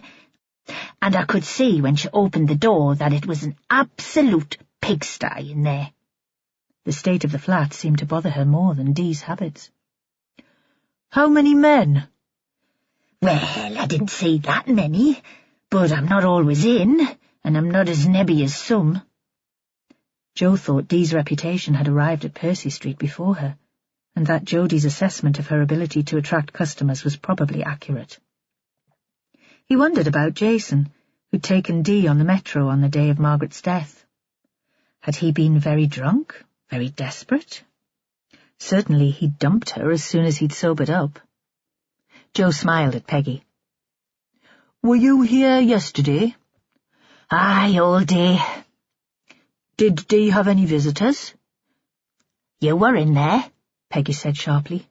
You and a fat woman. I saw you from the window. We could have been going to any of the flats. Jo thought this was just the sort of witness Vera had been hoping for. You could, she said, but you didn't. And after us? She shook her head. Then it was Countdown. I don't like it so much since the old presenter died, but I still watch every day. Did you hear anything? No. He could tell she wished that she could help. There's the stairwell between the flats, and my hearing's not as good as it used to be. Just as well the things that used to go on in there. He stood up. He wished Peggy had said that she was sorry Dee was dead. Even Jodie had expressed some sympathy. Then he thought that Dee had caused the elderly woman nothing but nuisance, and he was getting as soft as Vera. Chapter 21. Vera waited until the scene was secure, and then she ran down the stairs. Running didn't come naturally, and halfway to the first landing she paused to rest and shouted back to the constable on duty. Tell Sergeant Ashworth that I've gone to Hollypool and I'll catch up with him later. She was so breathless that she wasn't sure if the words had carried far enough for him to hear. She drove straight past the Haven on her first attempt to find the place. She'd never gone in for sat-nav. More trouble than it was worth. By now it was late afternoon, and the countryside surrounding the house was in shadow, so it was easy to miss the entrance. Vera could see why Dee hadn't settled in the Haven. If she'd felt she was in alien territory a couple of metro stops from Mardle, this would be way outside her comfort zone. This was wide, flat coastal country, where the wind blew straight from Scandinavia and only the Cheviots broke the horizon inland. Vera parked the Land Rover in the courtyard next to a blue minibus and tried to calm her thoughts. She'd been swept here on a wave of righteous indignation, angry on Dee's behalf. But now she had to decide how she should play the meeting. She was still thinking when there was a rap on the window. She opened the door. The woman was plump and cheerful, and Vera recognized the voice from the earlier phone call that she'd made to the Haven. "Are you lost? Do you need directions back to the village? This is a dead end, I'm afraid, even though some maps show a way through." "I'm not lost." Vera climbed out. Again she felt the stiffness in her knees. And they said that exercise was good for you. "I'm exactly where I wanted to be. You've already met my colleague, Joe Ashworth." "And you are?" Jane Cameron was on the defensive, but her smile didn't shift. "Hey, pet, I'm his boss, Vera Stanhope. We've already spoken on the phone." "And I explained that we have no vacancies at the Haven." The response was sharp. This woman wasn't accustomed to having her judgment questioned. Vera waved her hand. "No need to worry about that now." "You found other accommodation?" Jane sounded relieved. "That's good." "No need for other accommodation," Vera said. "Dee Robson's dead." They talked in Jane Cameron's office. The house seemed unnaturally quiet. "What have you done with your women?" "Most of them are in town, last-minute Christmas shopping. We don't keep them locked up." "How did they get there?" "We've got a minibus. I gave them a lift to Mardle Metro. They'll ring when they want picking up." Hostility prickled between them. Joe would say they were two strong women marking out their territory, but Vera thought it went deeper than that. "I found Dee Robson in the flat that the social found for her when you chucked her out." Vera went first. "Lying on her back with a kitchen knife in her neck, blood everywhere." "And you blame me for the murder because I wouldn't take her back here?" "Nah," Vera said. "She was already dead when I called you." She narrowed her eyes and made her voice quieter. "I blame you for throwing her out in the first place. Did you really think she'd manage on her own in the big bad world?" "Not my responsibility." Jane Cameron leaned across the desk towards the detective. "My responsibility is to this place and to the existing residents, making it run smoothly. As a therapeutic community, helping the women find their feet before moving on to take more independence. One of our residents is a teenage schoolgirl who fell in with the wrong crowd, was bullied and tried to kill herself. The last thing she needed was Dee Robson, pissed and shouting in the middle of the night, or men turning up in taxis looking for pretty young things to abuse. Dee was never going to be independent. I took her in against my better judgment as an emergency placement. I knew we wouldn't be right for her, and she wouldn't be happy with us. It was never meant to be a long-term arrangement, and the social worker knew that." "But once he'd got Dee into the Haven, he stopped trying to find somewhere more suitable." Vera was starting to understand how it had worked. The judicial system played games of shifting responsibility too, like pass the parcel. The one supervising the offender when the music stopped was left to carry the can. "Of course. From that moment, his client became my problem." They grinned at each other. A sudden moment of contact. Vera could understand why Jane had been reluctant to take Dee Robson back, even for Christmas. A lazy social worker would heave a sigh of relief, and Jane might never get rid of her again. "I thought social services would come up with a better solution," Jane said. "And I felt guilty since I heard that they dumped her in a flat with no support, but we couldn't keep her here. And if I made any contact with her, I'd be landed with the responsibility for her. Margaret thought I was a monster and that I was just washing my hands of Dee. She brought Dee along to our winter fair just a couple of weeks ago, making a point. She paused. Come into the kitchen. I'll make some tea. This sounded like a peace offering, and Vera followed. We think she was killed yesterday afternoon, she said. Can you account for all your lasses? I'm afraid that I can't. Jane put tea bags into a big pot. I wasn't here, but they're not great ones for walking, and they'd have to get to the end of the track to catch the bus. I doubt they went very far. And where were you? Vera eyed the tin of biscuits as Jane Cameron opened it. She hadn't had lunch. I was summoned to a meeting with Peter Gruskin. He was panicking about Margaret's murder and how the publicity might reflect on the trust. He's always looking for an excuse to shut us down. In the past it's been about money. We're operating on very tight margins here. Now he thinks he's got a better reason. She paused. But I won't let that happen. For some women, we're the only place they can be safe. Later I met up with some friends in Jesmond. We went to the pub, had something to eat and too much to drink. What do you do at this time of year, I suppose? I got the last metro to Mardle and then a taxi home.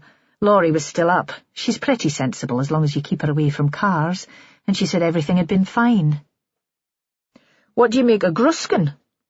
Vera was onto her second biscuit and was already feeling more human. Hunger always made her crabby. He's not very comfortable around women unless they know their place. Jane grinned again. Fine if they're cleaning the church or listening to his sermons with rapt attention. Otherwise, forget it. Only child with a doting mother and a clerical father who acted like God. Single-sex school where he was probably bullied. She paused. Sometimes I wonder if some men become pricks because they're bullied, or if they were bullied because they were pricks in the first place. Vera chuckled and thought this woman wasn't so different from her after all. They were in the same business, clearing unpleasantness from the streets so that respectable people could continue their daily lives in blissful ignorance. I'm sorry, Jane said. I shouldn't be making light of this. 2 women dead and both with connections to the Haven. Are we looking for a man who doesn't like women? I don't mean Peter Gruskin. There are still lots like him around, and I don't see violence as his thing, but someone with a deep psychological hatred of single women? Vera didn't answer immediately. She thought that this room was quite similar to her kitchen at home, bigger, of course, and probably cleaner, but she felt at ease here. She had the sense that if she stayed here long enough, talking through the case with this woman, she might come to a conclusion. She wondered what her boss would make of that as a case management strategy. I don't know, she said. Maybe that has something to do with it. In the office, the phone rang, obviously amplified throughout the rest of the house because it sounded very loud.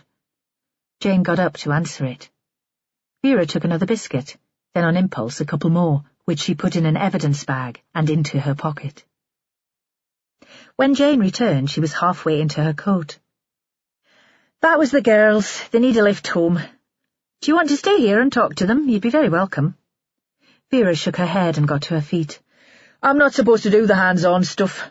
Strategic planning, that's my role. Not what I came into the job for, though. Like me. Jane was walking through the house to the front door. If I'd stayed in social services, I'd have been promoted away from the front line years ago. At the vehicles, Vera paused. Will you talk to the residents? They trust you, but most of them will have reasons to dislike the police. Any bit of gossip. I'll send someone round tomorrow to do a more formal interview. The lovely Jo. Aye, why not? Vera had the Land Rover door open. When she turned back to Jane. Tell your women to keep safe, eh? No wandering around Mardle on their own. Jane nodded and drove off. It was dark now, and the headlights of the minibus swung across the damp farmland all the way to the road. The team came together for the evening briefing in Kimmerston Police Station. More photos on the whiteboard. Dee Robson's body. No dignity in death, and not much more when she was living, Vera thought. The only photo they'd found of her alive was with Margaret Krukowski, taken in a booth, both women grinning. Margaret, 35 years older, but still more attractive. Poor lass, I know how that feels. Perhaps it had been taken on their shopping trip into Newcastle. They'd found the picture in Dee's purse, along with £4.30 in loose change. Vera looked out at the team. There was no sign of Joe Ashworth, but it was time to make a start. So, what have we got?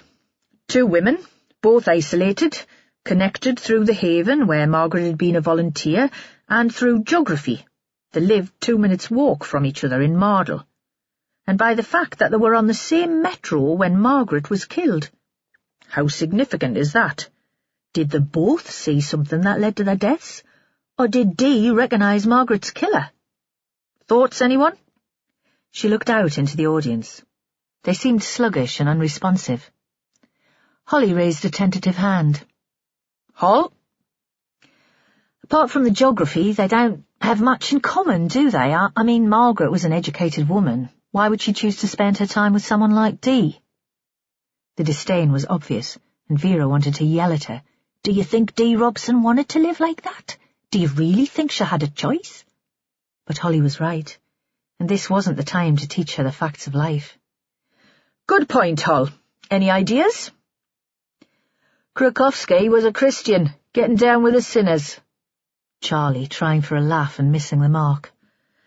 Why not? Vera said. We don't come across them very often, but there are some good people out there. The door opened and Joe slid in at the back.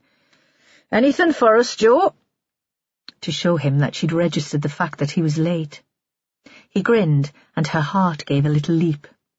Ah, my Joe, my little teacher's pet, what have you got for me? I've been chatting to the guys manning the phones. A few bits of information in the last couple of minutes. Well, don't keep it to yourself, man. Jason, the guy who took Dee Robson back to his flat on the afternoon Margaret died, has just got in touch. He saw a picture of Dee on the early evening news.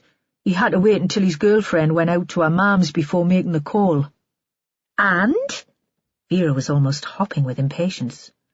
Corroborates Dee's story. He'd just been made redundant from a place in the Mardle industrial estate. Joe looked at his notes. Mardle Foods. They make own-brand cakes for the supermarkets. His shift finished at 1, and he headed for the Coble with the sole intention of getting pissed. Achieved the aim big style. Somehow allowed himself to be picked up by Dee and took her home. Realised it wasn't such a good idea when he sobered up a bit, and he bundled her out of the flat before his girlfriend got back. Later that evening he carried on drinking with mates who can vouch for him. Vera nodded. She'd always believed Dee, and she couldn't see how that got them much further forward. Ah, Joe, you shouldn't have raised my hopes like that. But Joe hadn't finished. We know where Margaret Krukowski went the afternoon that she died. She beamed. She should have had more faith. Well, put us out of misery. To see a Mr. Edwin Short, who has an office in Gosforth High Street. He's been away for a couple of days, a city break in Barcelona. Not short of a bob or two, Mr. Short. Joe looked up and grinned. He's a solicitor from the firm Medburn, Little and Short. Margaret Krukowski went to see him because she wanted to make a will.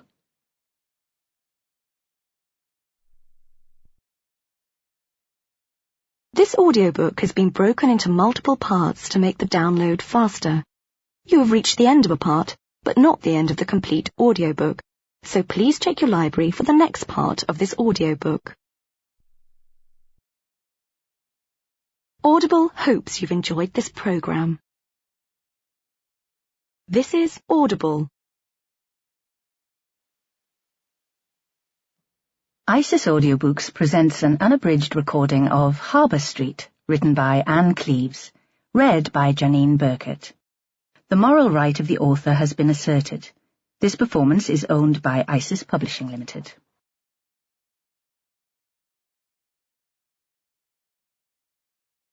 Chapter 22. They caught up with Edwin Short at home, because Vera was too impatient to wait until his office opened the following day, and she swept Joe along with her. The only parking space was at the end of the street, and they walked along the grand Edwardian terrace, catching glimpses of the affluent domestic lives inside. A specky lass practising the violin, a woman laying a table for dinner, carefully polishing glasses and silver before setting them on a dark wood table. An elderly gent, with his eyes closed, listening to something classical on the radio. Vera thought that Margaret must have lived in a street such as this as a child. Edwin Short opened the door to them. He was a gentle, courteous man in his late 50s, silver-haired and smart except for a pair of leather slippers with a hole in the toe. He took them into a living room with a high ceiling, an open fire and shelves of books, and offered them a sherry. Vera sensed that Joe was a little overawed by his surroundings. The British class thing getting in the way again. "Did you know Margaret Krukowski well?" She took the glass, which looked tiny in her huge hand. Sherry wasn't really her tipple, but Joe was driving, and it didn't do to be impolite. "Our firm acted for her family," Short said. "I met her parents, although they were already elderly when I knew them. My father was a lawyer, set up the practice, and I followed in his footsteps. He knew the couple better than I did, of course." "Tell me about them." Vera leaned back in her chair. "James Nash was a businessman. His family had a chain of butcher's shops in the northeast. He sold out just at the right time before the supermarkets took hold, and after that he played at property development. He was cautious, though, nothing too risky. When he died, he was a wealthy man. His wife was a traditional homemaker. Margaret was the only child." He looked at Vera. "Is this relevant? Do say if I'm rambling." "Not rambling at all." "The family fell apart when Margaret married against their wishes. All quite ridiculous, of course." Short shook his head. "You have to let your children make their own decisions. My father thought it would all blow over, but Nash was a stubborn man, and it seems that Margaret took after him. They never made up the quarrel. I don't think they ever met again." "What happened to all the family money?" Joe interrupted. "It didn't go to Margaret. The couple died when they were frail and elderly, and much of the inheritance disappeared in care home costs. They'd given us power of attorney, and we administered their affairs. What remained went into a cancer charity." "Did you inform Margaret of their death?" Joe asked. Short shook his head. "I assumed she was still living in Poland. That was what her parents had told my father when he was still dealing with them, that she'd gone with her husband to start a new life there. She wasn't a beneficiary, and after all this time it seemed too complicated to track her down." "And all the time Margaret was in a flat in Harbour Street in Mardle. I wonder if she visited them in the care home." Vera realised that she'd finished the sherry, and she set the glass on a small table. "You'd have to check with the staff. Certainly she never got in touch with me to find out where they were living. As I said, until she phoned the office to make an appointment, I assumed that she was still living abroad." Vera was baffled by this. Margaret Krukowski had been a good woman, a churchgoer, yet she seemingly made no attempt to find out what was happening to her elderly parents, who'd lived only half an hour away from Mardle. They'd stayed at the same address until they'd moved into residential care, so it would have been easy for her to find them. Margaret didn't seem like a woman who would hold a grudge for 50 years. After all, her parents had been right about her husband. He deserted her after a couple of years of marriage. Had pride been her sin, then? Had she led them to believe that she was happily settled in Poland because she didn't want to admit that she'd been wrong, or had they spread the story to explain her disappearance? Short continued. "Margaret got in touch with me out of the blue a week ago. I must admit that I was intrigued. I'd heard a lot about her, at least about the rift with her parents. I only had time to see her the day that she died. We were flying to Barcelona that evening, and I tried to put her off until my return, but she insisted. I don't know how long I have, she said. So I went into the office specially to meet her." He leaned forward in his chair. "She was an impressive woman, articulate and attractive. She said that she was dying, and that she wanted to order her affairs. I asked if the cancer might not be treated. There's been so much progress in medical matters. but she said she wasn't interested in fighting the disease. She had no desire to prolong her life. Vera thought she could understand that. She wasn't a woman who stood on her dignity, but she'd hate hospital. The tests and the poking about, tubes and needles. It was the only reason she was making an effort to get fit. Margaret was here to make a will? Joe Ashworth, wanting things clear and tidy. Short nodded. I asked about the value of her estate. She said there was no property. I didn't take after my father, Mr. Short. I never felt the need to accumulate houses. But there was a little cash on deposit, and, as she had no family, she wanted to make sure that it found a good home. You drew up the will for her, then? Vera had a sudden realization of her own mortality, followed by a moment of panic. What would happen when she died? To the house that she still thought of as Hector's? To the little cash she had on deposit? Perhaps she should make an appointment with this quiet and courteous man and make arrangements of her own. But how would she divide up her belongings? It seemed even more of a challenge than buying a Secret Santa Christmas present for a member of her team. Short was talking. No, apart from one complication, it was all quite straightforward, and she was eager to complete the business with one visit. But because of that complication, I persuaded her to wait until I returned from my holiday. Can you tell us the proposed terms of the will? In the circumstances, of course. We agreed on the wording, apart from one bequest. Margaret Krukowski had £50,000 in fixed-rate bonds and ISAs with the North of England Building Society. She intended to leave £10,000 to her friend Kate Dewar. He looked at handwritten notes on his lap. An investment in a musical talent.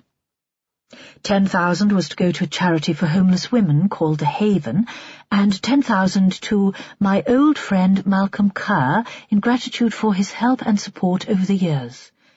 And the remaining cash, £20,000, to... He paused.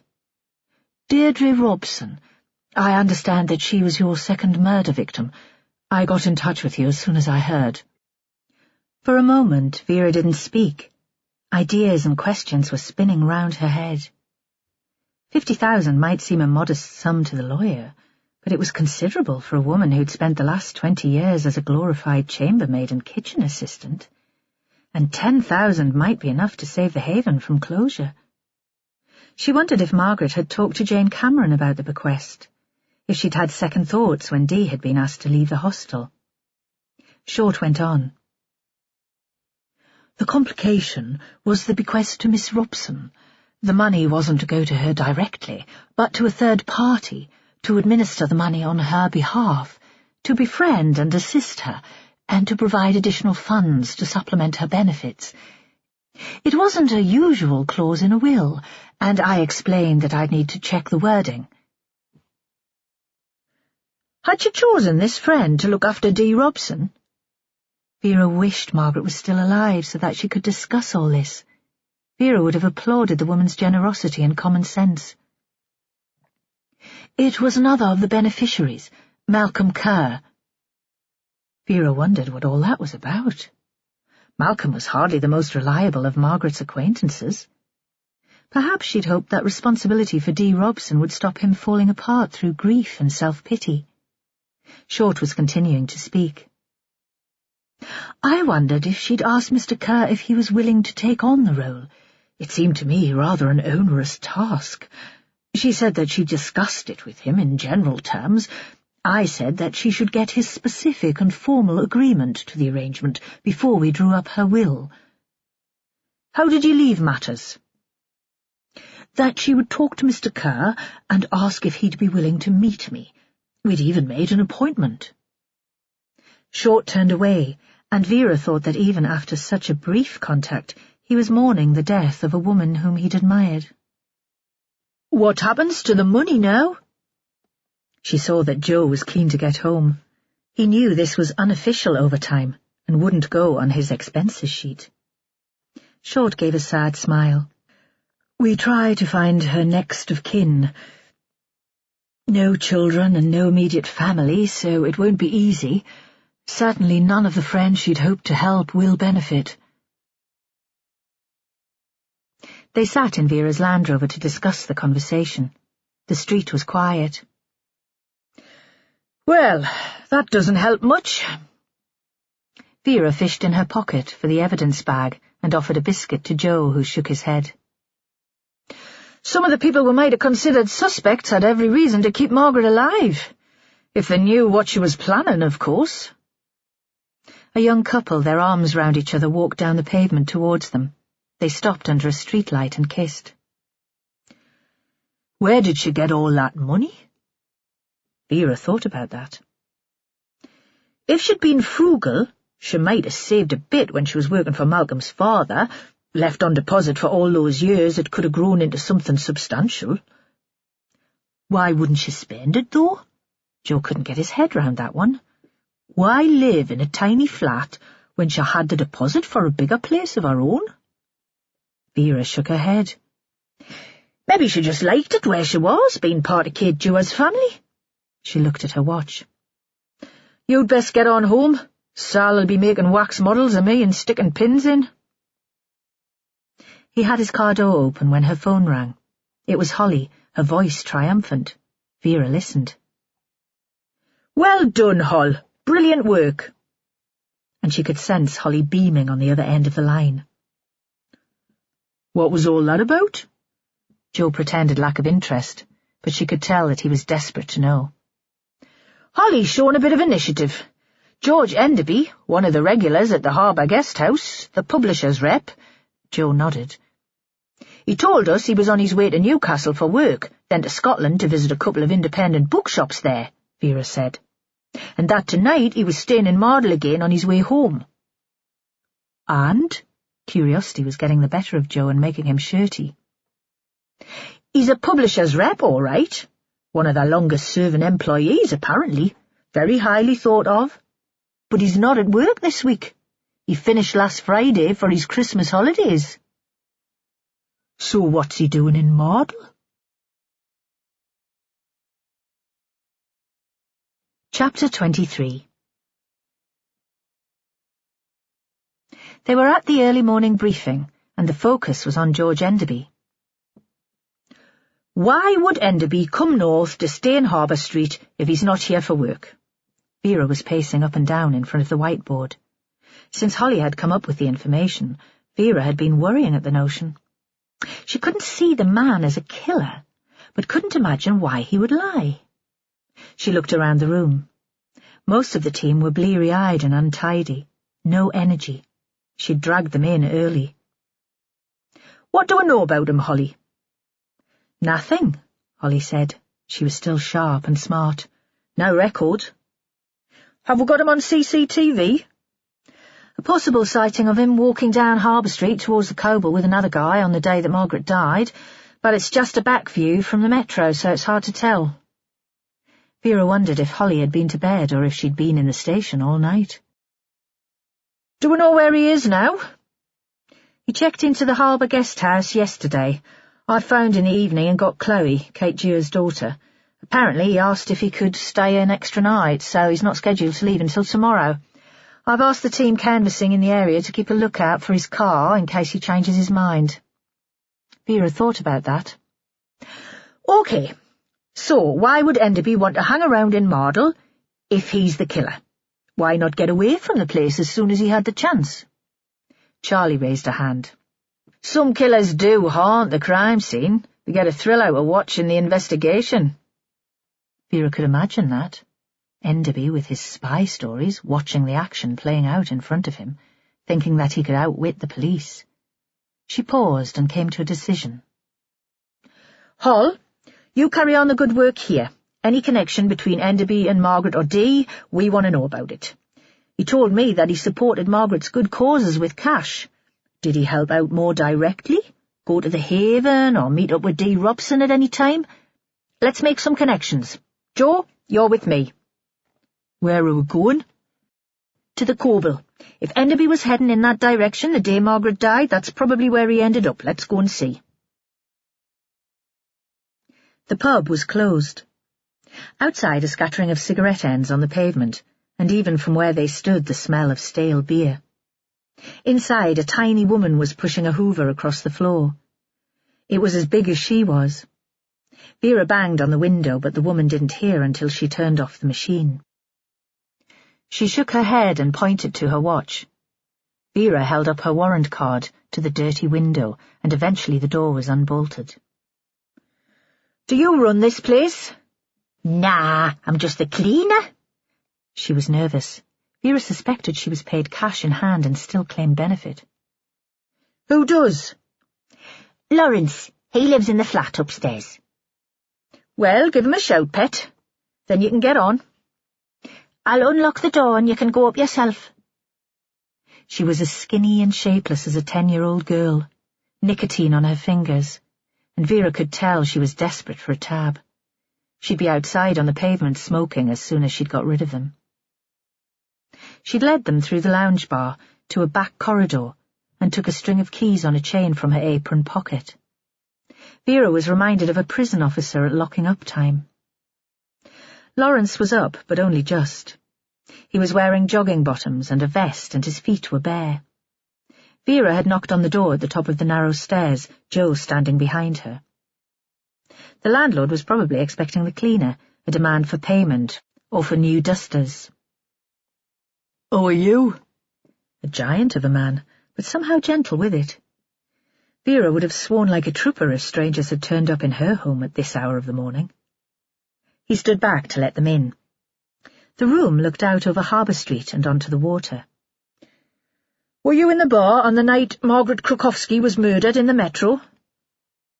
"I were working early on," he said, "but not when the news first came through. The other bar staff had come in by then, and I was up here taking my break." "Quiet, was it, early on?" "Yeah, dead. Snow had been forecast, and everyone was keen to get home." He leaned against the windowsill and turned to look out into the street. "So you'd remember anyone in the bar that evening?" "Early on, like I said, not later. The metro closed down and folk couldn't get into town, so they all piled in here." "George Enderby," Vera said. He didn't respond straight away, so she continued. "He's one of the regular guests at Kate Jewer's guest house." Lawrence nodded to show that he knew who they were talking about. "Aye," he said. "He was in that afternoon with a mate, older, kind of scruffy." "Malcolm Kerr?" "Nah," Lawrence said. "He was in later, and he had a skinful. I didn't know the other man." "Was Dee Robson in then, too?" "We know she was in sometime that afternoon. She picked up a guy called Jason. Then she was back later in the evening." Vera remembered seeing the woman coming out of the pub, tottering on her heels, bowled along by the jeers. Lawrence thought for a minute. "I don't think she was in at the same time as the men. They were on their own in lounge." "What were they talking about?" Lawrence shook his head. "No idea. There was music and they were in the far corner. When I went to collect their glasses, they shut up." "But you'd have got some impression of their mood," Vera said. "It'd be instinctive, wouldn't it? Picking up the atmosphere in a pub, keeping an eye out for trouble." Lawrence gave a little chuckle. "Those two would be no trouble. Couple of old gadgets sitting over a pint. But one of them was upset. At one point he were crying." "Which one?" "The one you were asking about, George Enderby." Then Vera's brain was buzzing. Because George couldn't have been crying for Margaret Krukowski. At that point she was still alive, making her way to the solicitor's office in Gosforth to talk about her will. Perhaps she'd talked to George and told him that she was dying, but then there'd be no need for the man to have lied to the police, and he'd still have had time to drive to Gosforth to follow Margaret onto the metro and to have killed her. Then plenty of time to collect his car and drive back to Harbour Street, arriving in the guest house just before Vera and Joe had turned up. But he'd been so charming then, so confident and pleasant. Not the demeanour of a man who'd just committed murder, or that of a man who'd sat in a pub earlier in the day crying. "You really don't know who the other bloke was?" This was Joe getting impatient, while she was staring out of the window, lost in thought. "I've seen him about in Harbour Street," Lawrence said. "He goes out with Malcolm Kerr in boat to the island, some sort of research." Mike Craggs, who'd also lied. He'd said he drove home to the Tyne Valley as soon as he got back from Coquet Island. Vera thought that Enderby and Craggs were stupid men. She couldn't see them as killers, so why hadn't they told the truth? Unless this was a great conspiracy, and all the suspects were in it together.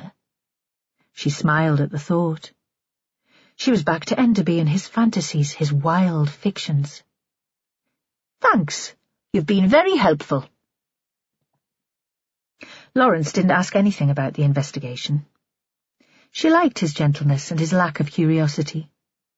He'd make a better priest than Peter Gruskin. "I'll show you out," he said, and padded ahead of them, his bare feet splayed and huge like a bear's. Downstairs it was quiet. The cleaner had moved into the toilets. In the lounge there was a painting of a fat old woman. She was leaning forward with her elbows on the bar. It wasn't a brilliant painting, but it gave an impression of someone strong and eccentric. "Who's that?" Vera nodded towards it as they passed. "Val Butt," Lawrence smiled. "She managed this place for years. I took over from her. She was quite a character, a fierce lady. People still tell stories about her." Out in the street, the morning was moving on. Women were already in the fisheries preparing to open for lunchtime. Vera phoned Holly. "Tell me you found another connection between Margaret and Enderby." Looking up the street, she could see that his car was still there. Why was he staying 2 more days instead of only his usual 1? Perhaps he was one of the ghouls who found a murder investigation exciting, who travelled from crime scene to crime scene like a rock star groupie. "Nothing of any real importance. As we already know, he went along to the winter fair at the Haven a few weeks ago. He donated some books for them to sell and acted as their Father Christmas. According to the woman in charge, he spent a fortune on raffle tickets, and whenever he won a prize, he put it back on the stall." "Did you get a list of residents who were staying there then?" "Of course." Holly was still full of herself after making the discovery about Enderby. "The same bunches are there now, apart from an emergency admission, a woman who'd been beaten by her husband. She's since got an injunction and is back in the family house." She paused. "Dee Robson was there for the afternoon too. Margaret took her along for a treat." Vera remembered Jane Cameron's words. "Not just for a treat, but to make a point." "Boss?" Holly still on the line and impatient. "See if you can track down Professor Craggs," Vera said. "We need to talk to him too." She switched off the phone and started up Harbour Street. Joe followed and caught up with her, so they were walking side by side. "You can't really think that Enderby and Craggs planned the murder?" He thought she was mad. "They've lied to me," she said. "Both of them. People lie to the police for all sorts of reasons. But they shouldn't." She stopped abruptly to catch her breath. "They shouldn't lie to me."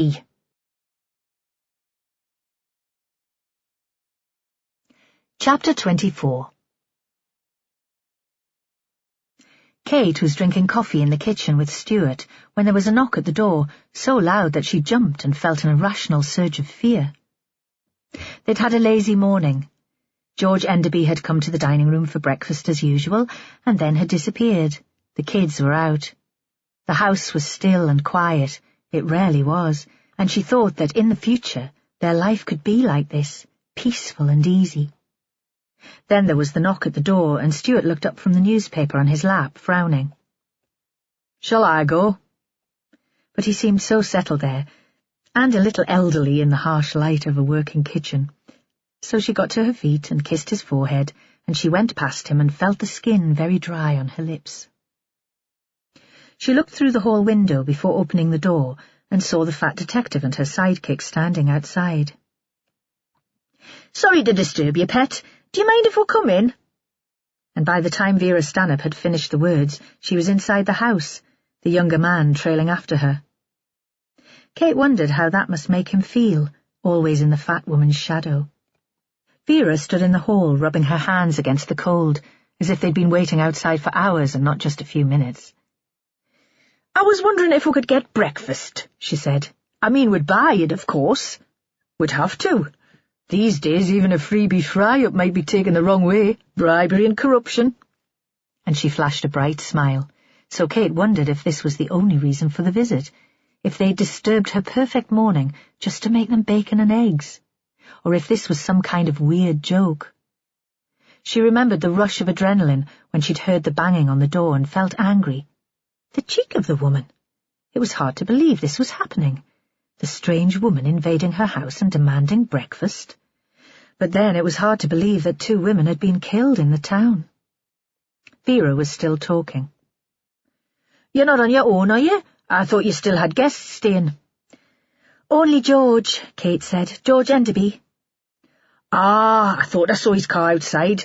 We wouldn't have disturbed you if we thought you were planning to take the day off." She walked further into the house, looking round her. "Is Mr. Enderby around?" She made the question casual, but Kate could tell it was important. "He went out," Kate said. "Oh." Still the pretense that it didn't really matter. "But his car's still there?"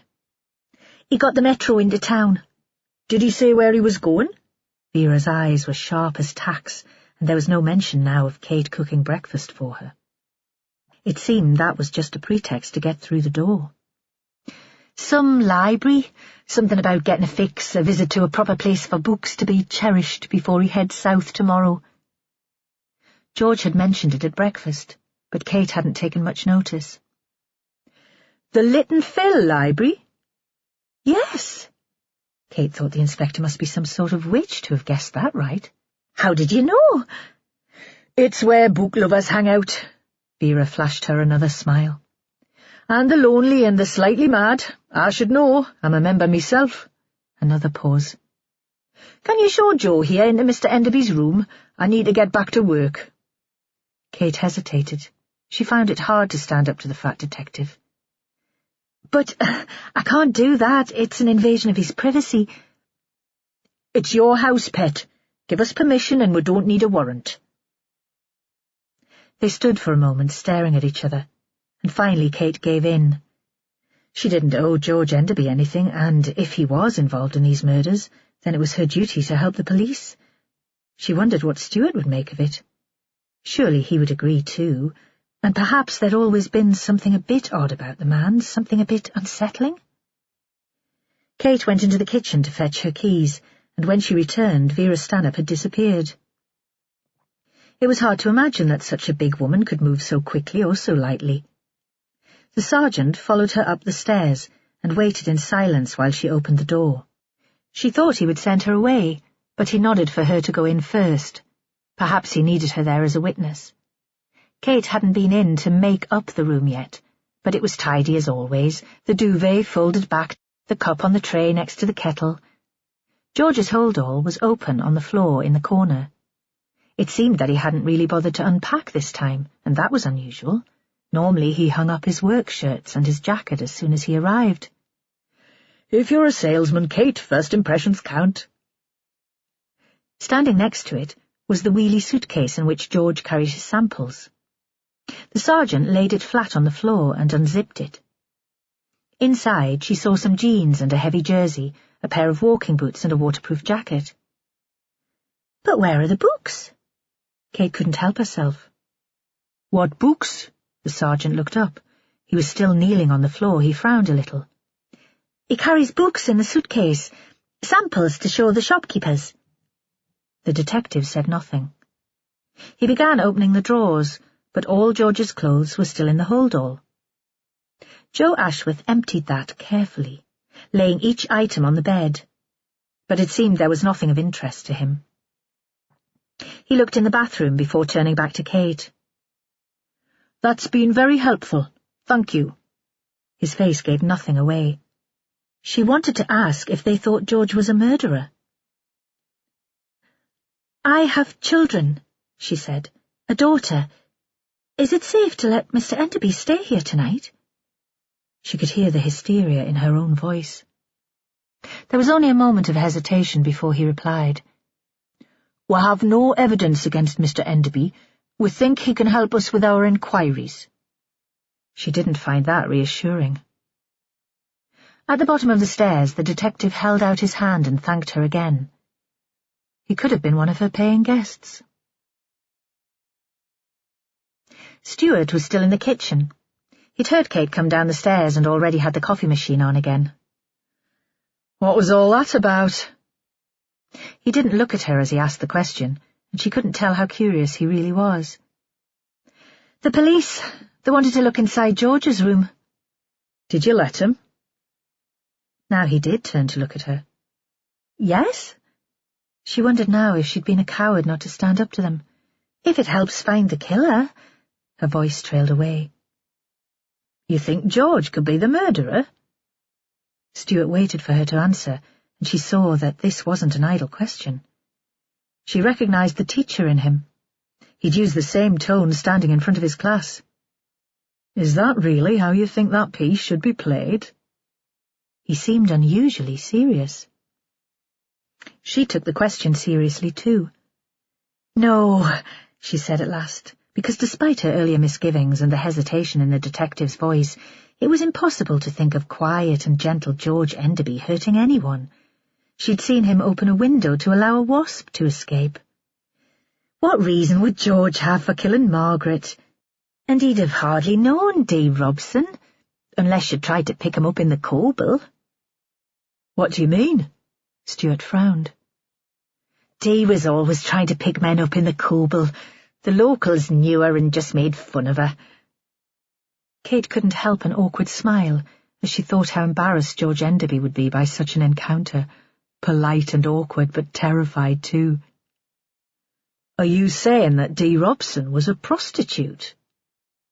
The coffee had stopped dripping, and he poured a mug for Kate. She saw that he was shocked. She had never thought of him as a prude. "I suppose I am. Not a very good one, though." She gave a nervous smile. "An amateur, not a professional." Then she thought the attempt at humour was in poor taste. The woman had just been killed. She slid a look at Stuart, but if he disapproved of her flippancy, he didn't show it. He seemed lost in thought. "What shall we do for the rest of the day?" She imagined a walk in the hills. The kids had said they'd be out until the evening, so there was no danger they'd be in the house alone with George. She and Stuart had talked about doing a part of Hadrian's Wall, then perhaps lunch in a pub, a real fire and homemade broth. Suddenly she was desperate to escape from Mardle and Harbour Street. "I'm sorry," he said. "I think I'll be a bit tied up after all." She was expecting an explanation, but he still seemed preoccupied. He jumped to his feet as if he had a sudden impulse to escape from her. At the bottom of the stairs he stopped abruptly. "Can I come round again later?" "Of course." It came to her now that the strange behaviour had a logical explanation. He was going into town to buy her Christmas present. That was why he was being so secretive. "You know you can come here at any time." And she turned her head to kiss him. Left to herself in the big house, Kate felt that things were slipping out of her control. She wished now that the children were still at home, that Ryan was back from Malcolm's boatyard, and that Chloe hadn't disappeared into town with a mysterious friend.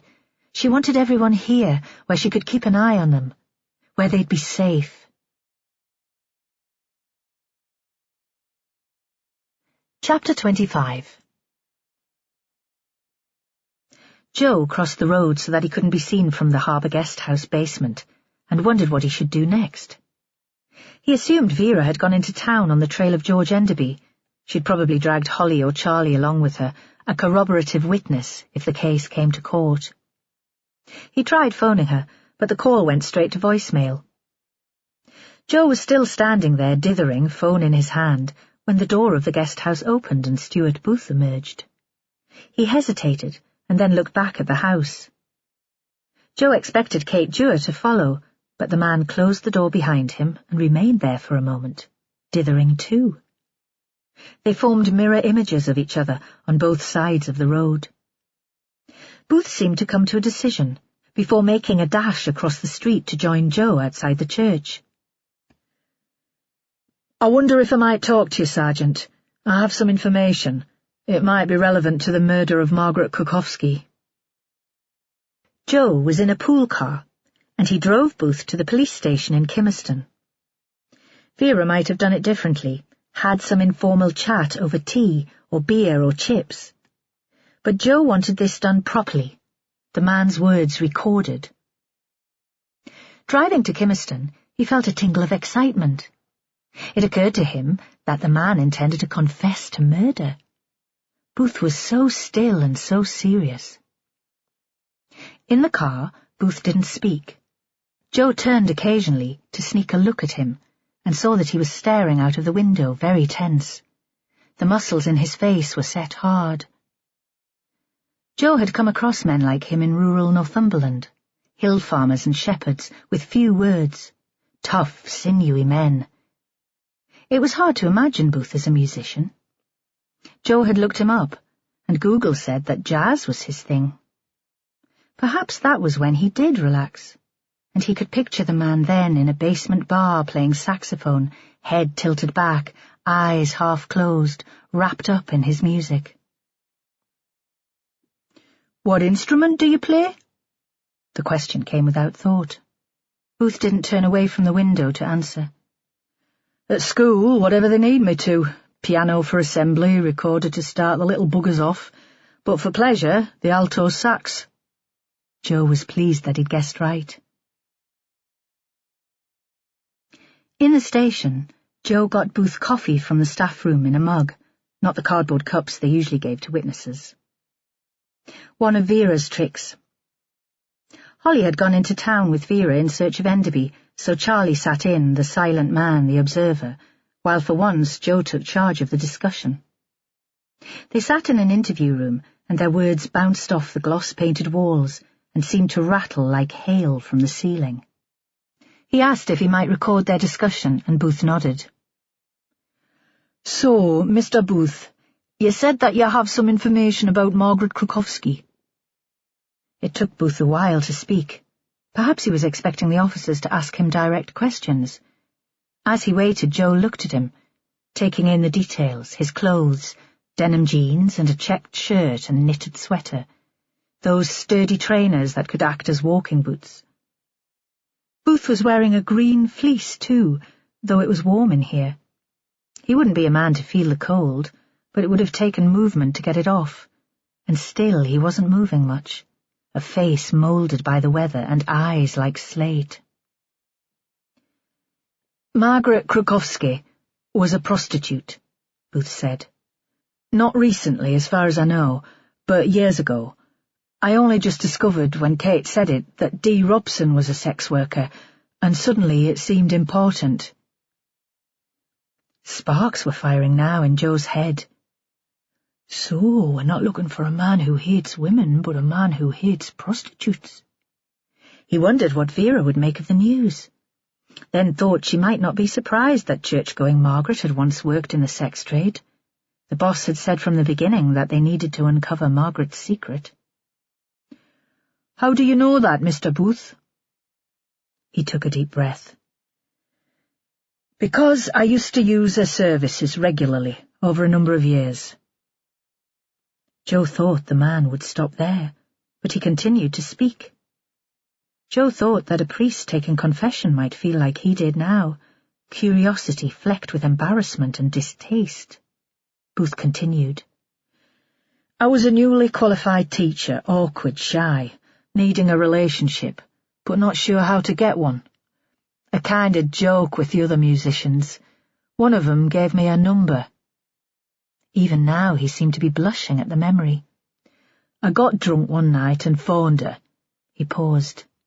"She didn't call herself Margaret, of course, and never mentioned a second name." "What did she call herself?" The room was on the ground floor, and outside there was the background rumble of traffic. "Anna," he said. "She told me she were Polish, but I didn't believe that. Her accent was English. Perhaps she thought the story would make her seem more exotic." "She married a Polish man." Joe felt an urge to stand up for the woman, despite her chosen profession. So it was almost the truth? Well, of course she never told me that she'd been married. The marriage didn't last long, Joe said. Only a couple of years. I was probably with her longer than her husband. Booth leaned back in his chair and shut his eyes. The notion seemed to give him some satisfaction. Where did she live? Where she was living when she died. He opened his eyes again. That flat in Harbour Street. The house was very different then, but her rooms were always clean, pleasant. You'd walk up the stairs past the sound of kids grizzling and the smells of cooking, and then you'd go into her place, everything calm and warm, like going into a different world. I went for that as much as for the sex, the escape from reality. She worked from home. Joe was surprised by that. All the working girls he knew were fiercely protective of their privacy. I think she looked into the possibility of finding a place to operate from, but she said she'd been ripped off. She'd rather trust her clients than the sharks who preyed off sex workers. And there weren't many clients. We paid well. She was worth it. Joe was suddenly intensely curious about what had gone on between these two people. Despite himself, he imagined them in the attic room in Harbour Street, the shy young teacher and the slightly older woman who was taking money for sex. He found himself wanting details. Perhaps Booth guessed what he was thinking, because obliquely he answered the unspoken question. Anna was amazing. He paused. I counted the days until I could see her again, though looking back I suppose it wouldn't have taken much to please me. I was young and awkward, and she was older and more experienced. Kind. And there was the thrill of the illicit. I never told anyone about the encounters, not even the friends who'd passed on her name. I loved the fact that our meetings were secret, that the next day I would walk into school to be a respectable, responsible teacher, and nobody had any idea what I'd been doing the night before. Why did it stop? Joe asked. I take it that it did stop.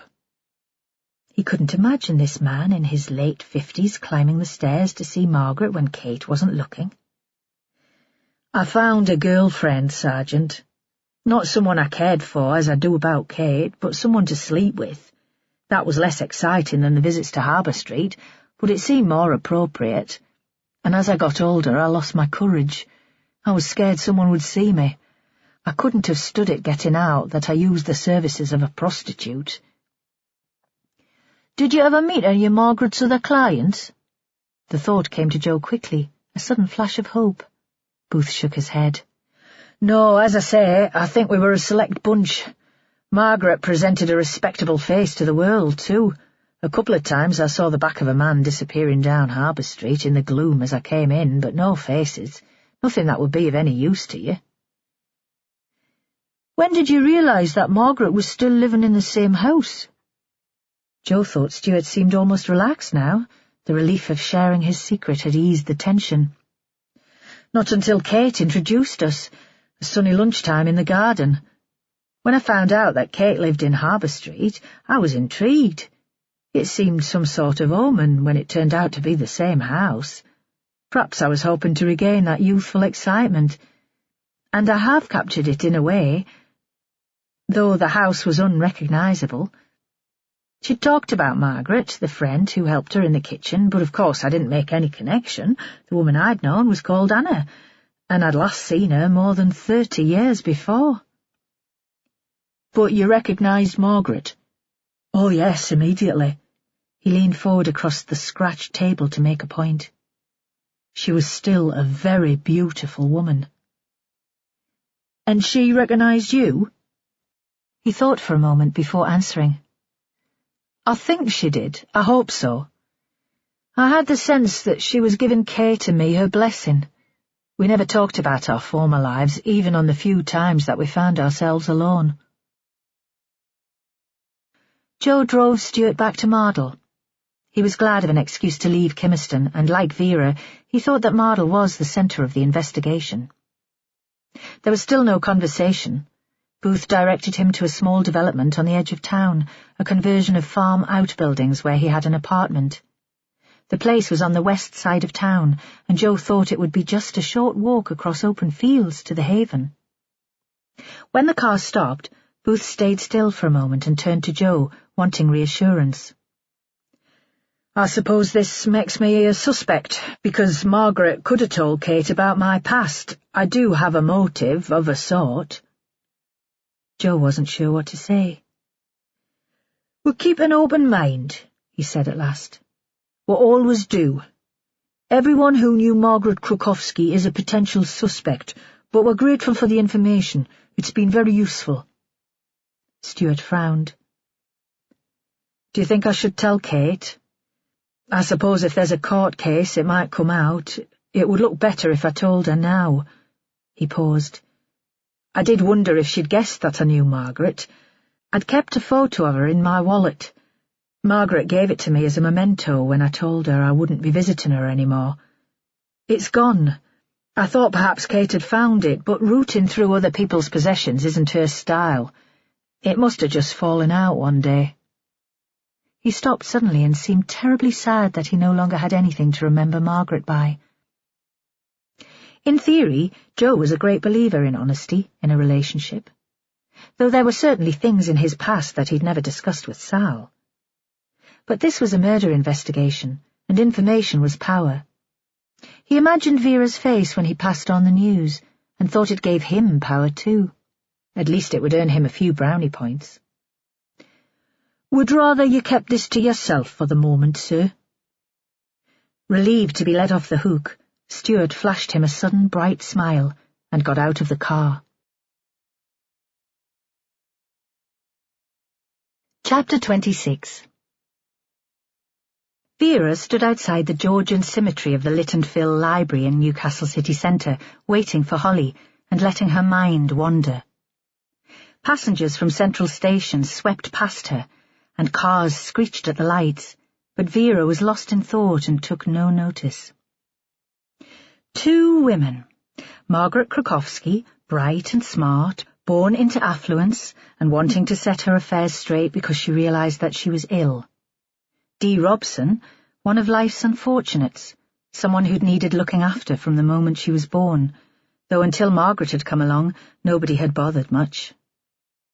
They were linked by geography, living close to each other on the seaward side of the railway line, and they'd both travelled on the same metro train the afternoon of Margaret's death, as had Joe Ashworth and his daughter Jessie. Vera wondered if it had occurred to Joe that he and Jess might be in danger too. Perhaps it was just as well that he had so little imagination. Holly appeared, fighting against the crowd, still immaculately made up. They went inside and stood at the bottom of the grand stone stairs. Do you know the Lit and Phil? Vera was a member. Hector had brought her here for lectures on birds and bugs. A love of the building was one of the few things she'd inherited from him.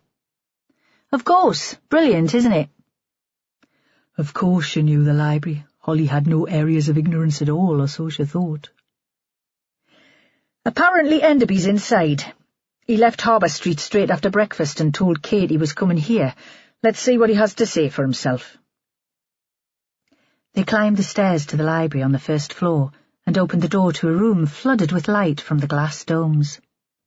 The walls were made of books. There was no immediate sign of Enderby either at the reading tables close to the door or at the hatch where the coffee was served. The members looked up briefly but took no notice. The library assistant behind the desk gave Vera a wave. Holly seemed surprised that her boss had been recognised. The Lit and Phil wasn't the inspector's natural habitat. Scouring the room for Enderby, Vera felt a rising panic. Perhaps the man was cleverer than they'd thought and had misled Kate. Perhaps he was on a train south.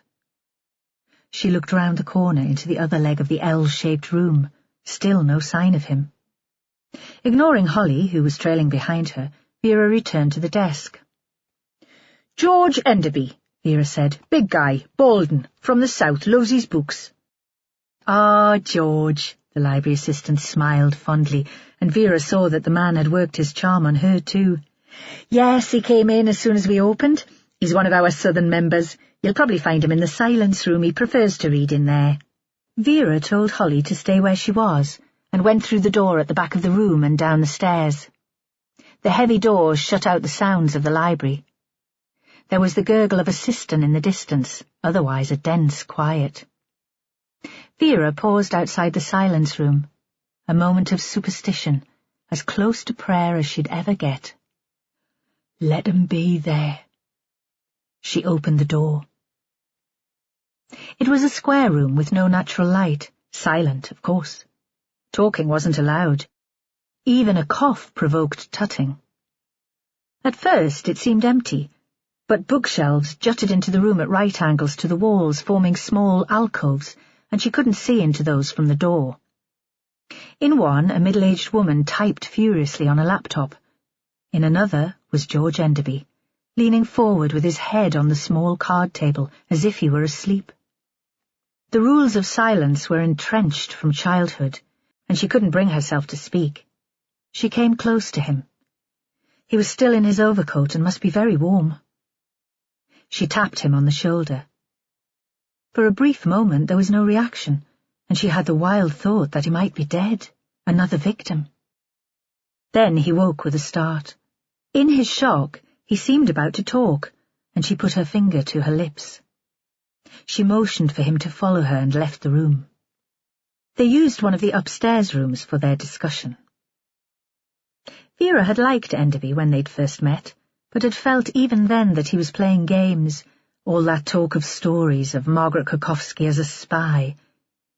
Now she watched him drink coffee and let him sit in silence, the tension building. He was used to words and didn't cope well with quiet. He spoke first, as she'd known that he would. "This is very pleasant, Inspector, but I was surprised to see you, I must admit." The shy, boyish smile. "Clever you to track me down. To what do I owe the pleasure?" "Did you know D. Robson, Mr. Enderby?" A question sharp like sleet on the skin. He hadn't been expecting it. He paused. "That poor woman who seems to live in the bar of the Coble. I've seen her there, of course, and heard the cruel comments." He hesitated again. "I bought her a drink once or twice. I always sit in the lounge, but passing through the bar, I felt sorry for her. Perhaps it's because she was one of Margaret's good causes that I always felt obliged to be kind." "You haven't heard that she's been murdered?" Holly asked the question, and Enderby turned towards her and seemed startled by the intervention. It was as if an impertinent child had interrupted a conversation between adults. "No," he said slowly. "I didn't go into the Coble last night. I had a large lunch before I got back to Harbour Street and managed with a sandwich in my room. How would I have heard?" "I need to know why you lied to us, Mr. Enderby." Vera leaned forward across the table. The room was very warm. There was no response. The man stood up and took off his coat, folded it carefully on the back of his chair. "Well, Mr. Enderby?" Vera was at her imperious best. "Why the porky pies?" "I don't quite understand, Inspector." "You told us that you were in the region to sell books, but as far as we can tell, you haven't been near a bookshop since you arrived. So would you like to tell us what this is all about?" He seemed to collapse from inside. Vera had the inappropriate thought that he was like the shiny bag inside a box of wine once all the booze had been drunk. All the gentlemanly politeness had been protection from the world, and now that it wasn't working, he was empty. She thought he might cry, but instead he looked up with a quiet desperation. "I didn't kill anyone," he said. "So why all the lies?" "You wouldn't understand. I don't understand." "Try me." There was a silence. Vera thought he was taking time to compose one of his stories, but in the end the words came out as an unfiltered stream. It was the same pleasant voice, but she sensed this conversation was personal, not his usual performance. "I was lazy at university. Not intellectually lazy, I always found time for work, but emotionally. Can you be emotionally lazy? He looked up at them, but didn't seem to expect an answer. So there was this girl in our tutor group, pleasant enough, good-looking in a staid country rose sort of way, and she seemed to fancy me, so I thought, why not ask her out? She was from a good family, so my parents liked her, and I didn't dislike her. It was all very easy, and I could give my energy to my books, and at the time that mattered more than anything. He paused and took a breath. After university, we sort of drifted into marriage. I knew I didn't love her or anything like that, but everyone expected it, and it would have been very unkind, you know, to dump her once we seemed to have got engaged, so I just went through with it. As I explained, a sort of emotional laziness or cowardice. Perhaps that would be a better word. He stopped again. Vera poured him some coffee. She could see that Holly was wondering where this was leading. She was itching to tell the man to get to the point, but knew better than to interrupt in front of Vera.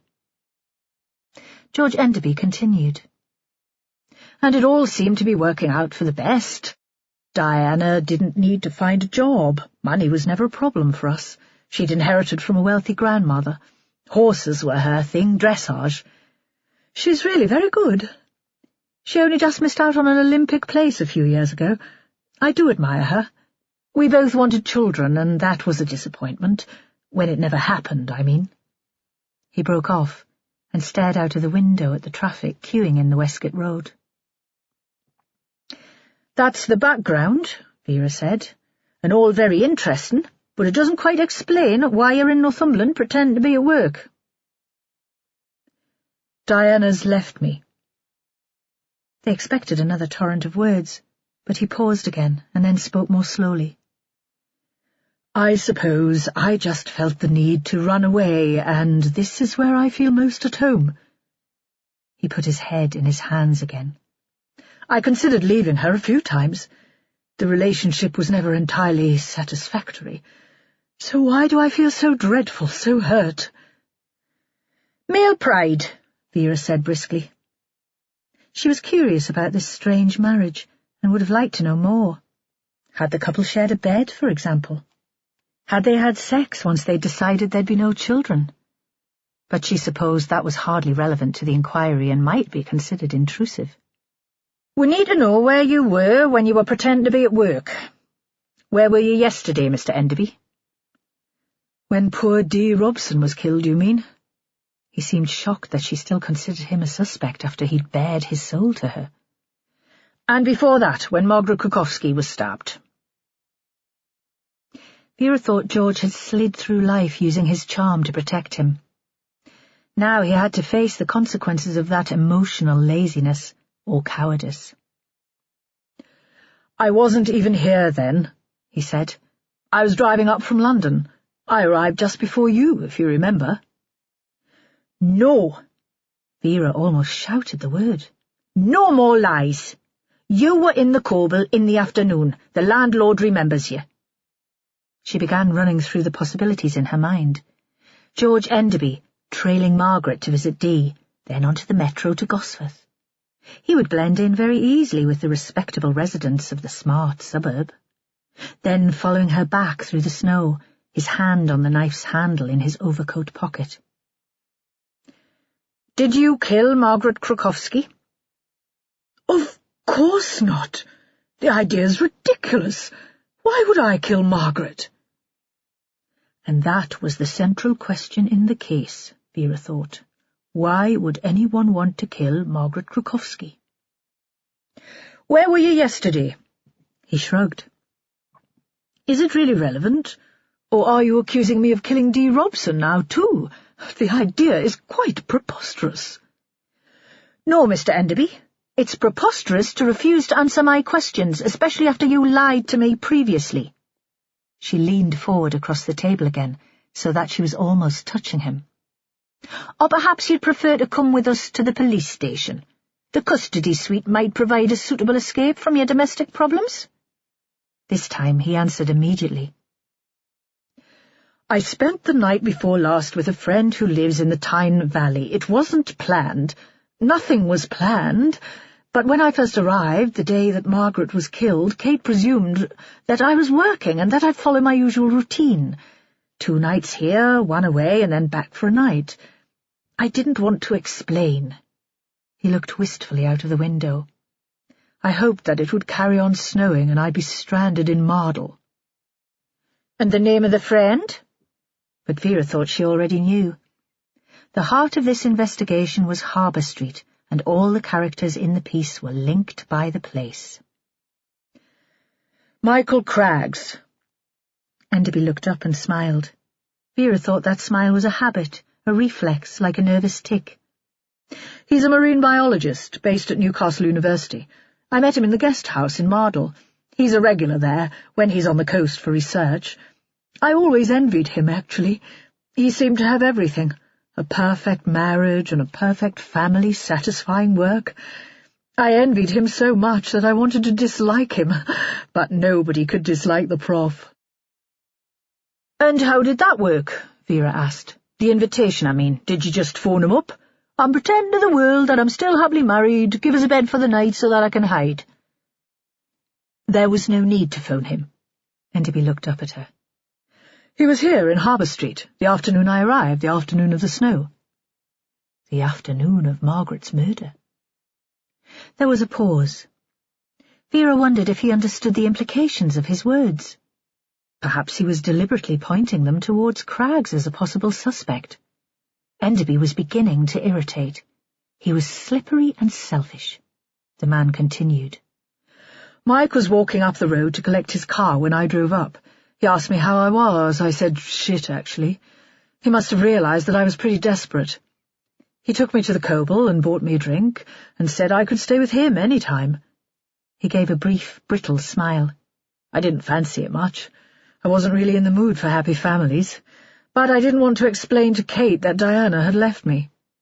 He paused, and Vera sensed that another confession was on its way. I've always had a bit of a crush on Kate, actually. I was about to declare my love when Stuart appeared on the scene. I never could get my timing right. So I asked the prof if I could stay the night with him when I was supposed to be in Scotland.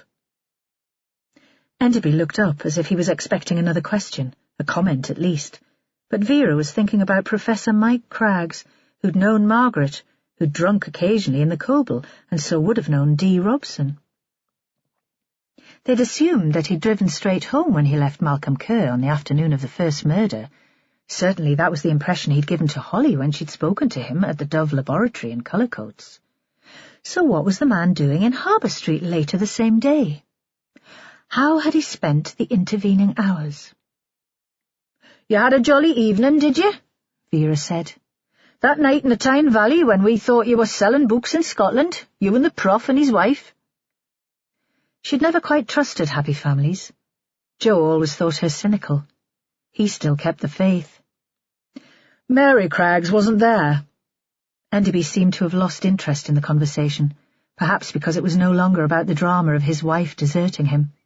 She was babysitting for one of their children and had stayed over. But yes, it was very pleasant, thanks. The following day I had a wander around Hexham, a beautiful town, and then I made my way back to Harbour Street. This morning I caught the metro into town. I've always loved the Lytton Phil, and it's helped having the time and the peace to think things through. One more night and I'll be ready to drive home and face the world. That's your plan, is it? Vera wondered what facing the world entailed. Perhaps Enderby would have come to terms with the fact that he'd no longer have access to his wife's money, that there'd no longer be a big house in the country. Perhaps that was why he was so upset now. He despised the woman, in a vague and patronizing way, since he'd married her. Vera wondered why it had taken her so long to leave him. Yes, he said. That was the plan. Diana said that I could stay in the house until after Christmas, but I'll have to start looking for somewhere of my own. What will you find? An attic bedsit like Margaret Kukowski? We'll have to check your story with your wife, of course. But Vera thought this time he was telling the truth, or as close to the truth as he could bear to get. Chapter 27.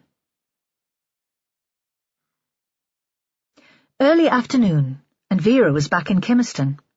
An emergency meeting of the core team to discuss the new information. She had picked up a message from Joe when she'd left the Lytton Phil. He hadn't given any details, but she'd sensed his excitement. They were squashed into her office, and the smell of onions and garlic came from the pile of empty pizza boxes stuffed into her waste bin. Holly looked as if she was about to retch. Vera was perched on her desk. She preferred to look down onto the rest of them. So, Joe, let's have it again. Stuart Booth said that Margaret worked as a high-class hooker out of her flat in Harbour Street. She wasn't greedy, she had a few well-paying clients, but she was a prostitute. He frowned. Vera thought that he was feeling let down. He believed in Margaret the saint, the embodiment of womanly virtue. And Booth was one of our customers. Didn't he think he should come forward earlier with this information? Joe shrugged. He's in a new relationship. He'd hardly want it made public, would he? It was only when he found out that the second victim was in the same business that he thought we should know. Very public-spirited, Vera said, or very clever. You think he's lying? People do, Pet. He's got a motive, hasn't he? If he's found the love of his life at his age, the last thing he'd want is Margaret Krokowski spoiling it for him. Vera spotted a smear of melted cheese on her sweater and tried to scrape it off. Let's dig around in the past of Mr. Booth and see what else we can find. Charlie, that's the rest of your day taken care of. The new, happier Charlie didn't even pull a face. And it would be useful to track down other people who knew Margaret all those years ago. Vera wasn't sure what to make of the new information about Krokowski. Couldn't make up her mind if it was relevant or a distraction. Any suggestions? An old lady, a neighbour of Dee's in Percy Street, talked about one of Margaret's admirers. Joe looked up from his notes. A lad called Ricky Butt. He'd be in late middle age now, but he might remember her. His mother was landlady at the Coble. Vera remembered the portrait over the bar. Check that out too, will you, Charlie? See if you can get an address for him. How did you get on with George Enderby? Joe was impatient. Now that they'd finished eating, he thought they should be working, not sitting around chatting. The Protestant work ethic again. Hall, what did you make of him? Holly sulked if she didn't get her share of the limelight, and it was only fair that she should get a chance to express her opinion. She'd discovered that Enderby had been lying to them. I thought he was a bit pathetic, actually. He didn't even like his wife, so why make such a fuss when she decided to leave him? Holly stretched. Vera thought she was too young to feel the real pangs of isolation. It wouldn't occur to her, so youthful and healthy, that she might die alone. Is Enderby a potential murderer, do you think? Well, he had the opportunity, didn't he? If you check the timeline, he was in Mardle early enough to be on the metro with Margaret, and until we check his alibi with Craggs, we only have his word for it that he was away from the area when Dee Robson was killed. Motive? A silence. He's weird, right? Holly said, and he hates women. But Vera knew that wasn't enough. You don't remember seeing him on the metro, Joe? Nah, it was packed. Doesn't mean he wasn't there. A pause. In the wheelie suitcase, the one he usually carried books in, there was a change of clothes, waterproof jacket, jeans, boots. Worth taking them in for testing, just in case of blood spatter? Be interesting to see his reaction when we ask, anyway. So it would. The room was warm, and Vera suddenly felt sleepy. It was time to get outside for some fresh air, or she'd end up snoozing, her head on the desk, like George Enderby in the silence room. Time to get the team moving. Hall, I want you out at the Haven this afternoon. I told Cameron that Joe would go, but I want you to do it. Did any of the women know about Margaret's past? This new information helps us to understand why she was so sympathetic to Dee Robson, doesn't it? And the girls wouldn't tell us unless we're asked. That thing about speaking ill of the dead. See if anyone knew Margaret before she started volunteering. They're all local people, and I'd be interested to hear what you make of Jane Cameron and the women. She paused for breath. Joe, You take on Professor Michael Craggs. He misled us too. Why was he still in Mardle that afternoon when he told Holly he'd head straight back to Hexham? Do a bit of digging today, and first thing tomorrow go and see him at home. Take Charlie with you. He could do with a day in the country after being chained to his desk for days. Charlie gave a grateful smile. You see Craggs as a suspect? Joe was sceptical. He'd always been taken in by the educated classes. Why not? He lied to us, and he's the right age to have been one of Margaret's customers. And as the head of a happy family, he had a lot to lose if she decided she wanted to go public about her past. Knowing that she was dying might have made her want to set the record straight. Which might have made Margaret feel better, Vera thought, but would have been cruel to the people around her. What about you, boss? Holly. What are your plans? As if it was any of her business. I'm going back to Mardle. She didn't elaborate, and they knew better than to ask. The rest of the afternoon, Vera paced around Mardle, unable to settle, getting her thoughts into some sort of order. The knowledge that the church-going charity worker had sold her body for money had already changed the way the team saw the investigation, changed the way they saw Margaret. There was a danger that suddenly the investigation would become simple for them, that they'd be looking for a killer of prostitutes. The case would be reduced to that. But Vera thought the information only made the murders more complex and subtle. There was the relationship with Malcolm Kerr, for example. Had he known how Margaret earned her living? Surely he must have done. And how had that worked when he was so obviously in love with her? He's protecting her honour even now, Vera thought, though she failed to define the relationship. Then, who else knew? For some time she'd been unaware of her surroundings, and only now realised that she was outside the high school. Ugly brick and concrete, with a fence that made it look like a prison. Bars on some of the windows, too, presumably an attempt to stop vandalism, but they made Vera want to hurl bricks. This was the outside limit of the boundary to the case. A profiler would make a map and put pins in it. This is where all the major players live, except for the Haven, Vera thought suddenly. The old rectory was out of the town, but it was at the heart of the case too. Many of the people involved in the case had been there on the afternoon of their winter fair. Margaret had wanted to discuss a problem with Jane Cameron, her illness or something else. Could one of the older residents have been in the same business and recognised her? Vera would have liked to go to the Haven herself. She would have been patient with the women, teasing out their memories. But how would Holly develop as a detective if Vera never gave her the chance to go it alone? She turned and headed back towards Harbour Street, her flat shoes beating a rhythm on the pavement. At the Metro she stopped and turned up the alley to Percy Street. The CSIs were still in D. Robson's flat. The crime scene tape twisted outside looked strangely festive against the grey building. Vera knocked at Malcolm Kerr's door. No answer. Almost without pausing, she turned again, carried along by the same beat, the same thoughts rapping in her brain. Past the guest house, the day so dark that the light was on in the basement kitchen, and the domestic scene inside played out like a soap opera for passers-by. Kate Dewar at the table, ladling soup from a bowl. God, I'm hungry, Vera thought. And beside Kate stood Stuart, her lover. Had he confessed to his youthful indiscretions, despite Joe asking him not to?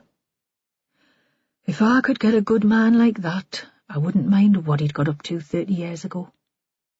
He looked serious, but then he always looked serious. There was no clue to the conversation, no sign of the kids, though, and he'd have sent them away before starting to talk. It came to Vera suddenly that Hector had come to Harbour Street at the time when Margaret was operating out of this house. He'd known Malcolm Kerr and had hired his boat to raid birds' eggs. He'd probably been served in the Coble by the fat landlady in the picture over the bar. Had Hector been one of Margaret's clients? Had he slipped through the shadows from the boatyard and let himself into the big house on the corner? Had he knocked on her door? A sudden detour, a swerve, across the road towards the church, because Vera had heard organ music, slow and joyless, a half-remembered Christmas carol murdered by the organist. No accompanying singing, so there was no service. This was practice, perhaps, and Christ, did the organist need it. Vera pushed open the door. Inside it was dark, apart from a light above the organ. The noise stopped with a screech, and a very old voice called out, terrified. "Hello? Is that you, Father?" And of course she had a right to be scared, because 2 women had been murdered. Vera called back, "No, I was just looking for the priest." "Father Gruskin went out." The woman was still suspicious, but terror was replaced by curiosity. "What do you want?" "Do you know where he is?" "He's out at that place for fallen women." Spitting out the words, contemptuous. Vera wondered how Margaret could have continued to worship here, surrounded by all this spiteful virtue. After all, it was easy enough to be virtuous if there was no temptation. She should know. She left the church, allowing the door to close behind her with a satisfying crash. The noise carried her across the street to Kerr's yard. The double gates were unpadlocked. Kate Dewar's lad Ryan was sanding the hull of a dinghy. The grating sound of the machine jarred her nerves and prevented him from hearing her. She went up to him and waved in front of his face, and he turned it off.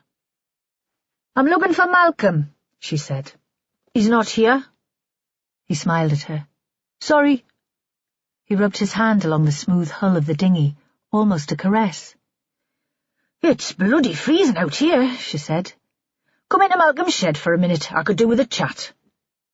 He seemed reluctant to leave the boat, but he followed her. "You enjoy your work, don't you?" she said. "Yeah?" He seemed embarrassed by the admission. "Any chance Malcolm would take you on when you leave school?" She pushed a charred black kettle onto the top of the stove. "Maybe." He paused. "I'm not sure how that would work, though. I've got plans. I want to be the boss. You could make real money out of the place." She raised her eyebrows. Money had never motivated her. "Tea?" She nodded towards the kettle. "Eh?"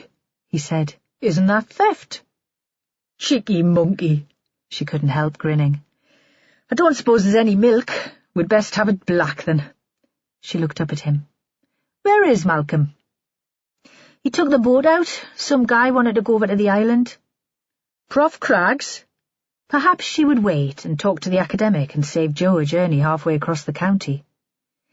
"Nah, some maintenance guy. Something to do with the warden's accommodation." "Couldn't they wait until the weather gets better?" Vera sipped the tea. The best you could say was that it was warm. "There'll be nobody living out there now." "Don't ask me. Nobody tells me anything."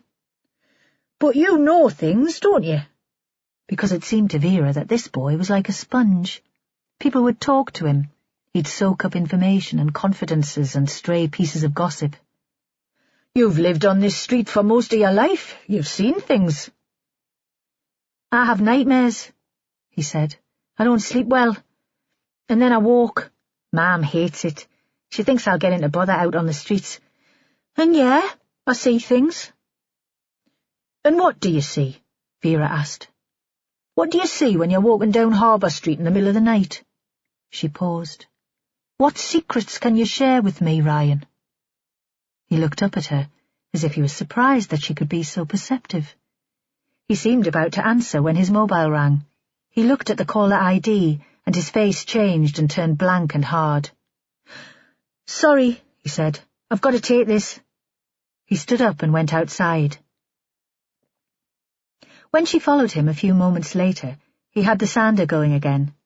He waved at her in a friendly way, but she could tell that she'd get nothing from him now.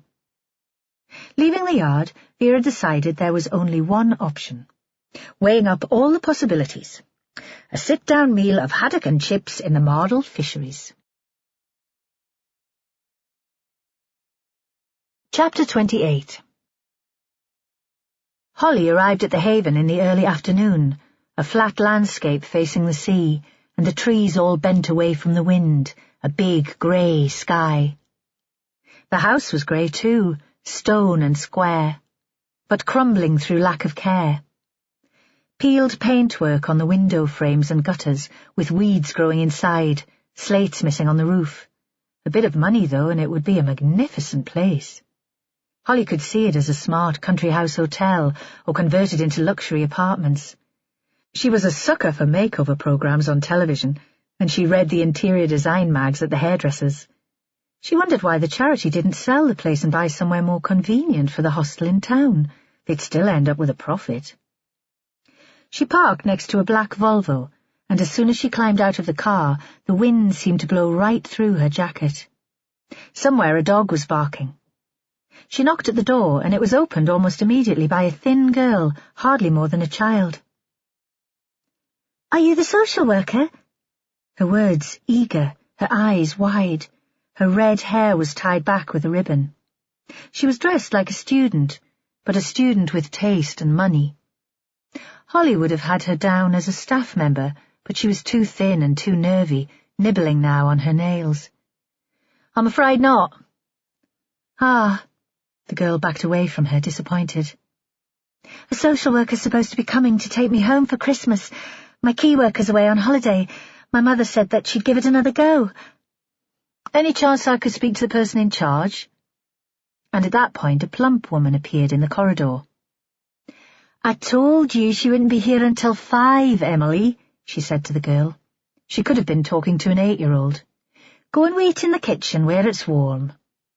Then she held out her hand to Holly. "I'm Jane Cameron. I run this place. You must be one of Vera Stanhope's gang.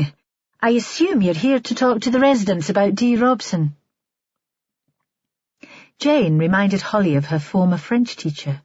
She had the same good-natured authority and the same confidence that she would get what she wanted from her charges without any fuss. The same sort of Scottish accent. There was a sound from further inside the house, and Peter Gruskin, the priest, appeared. If he recognized Holly, he didn't acknowledge her. He was frowning.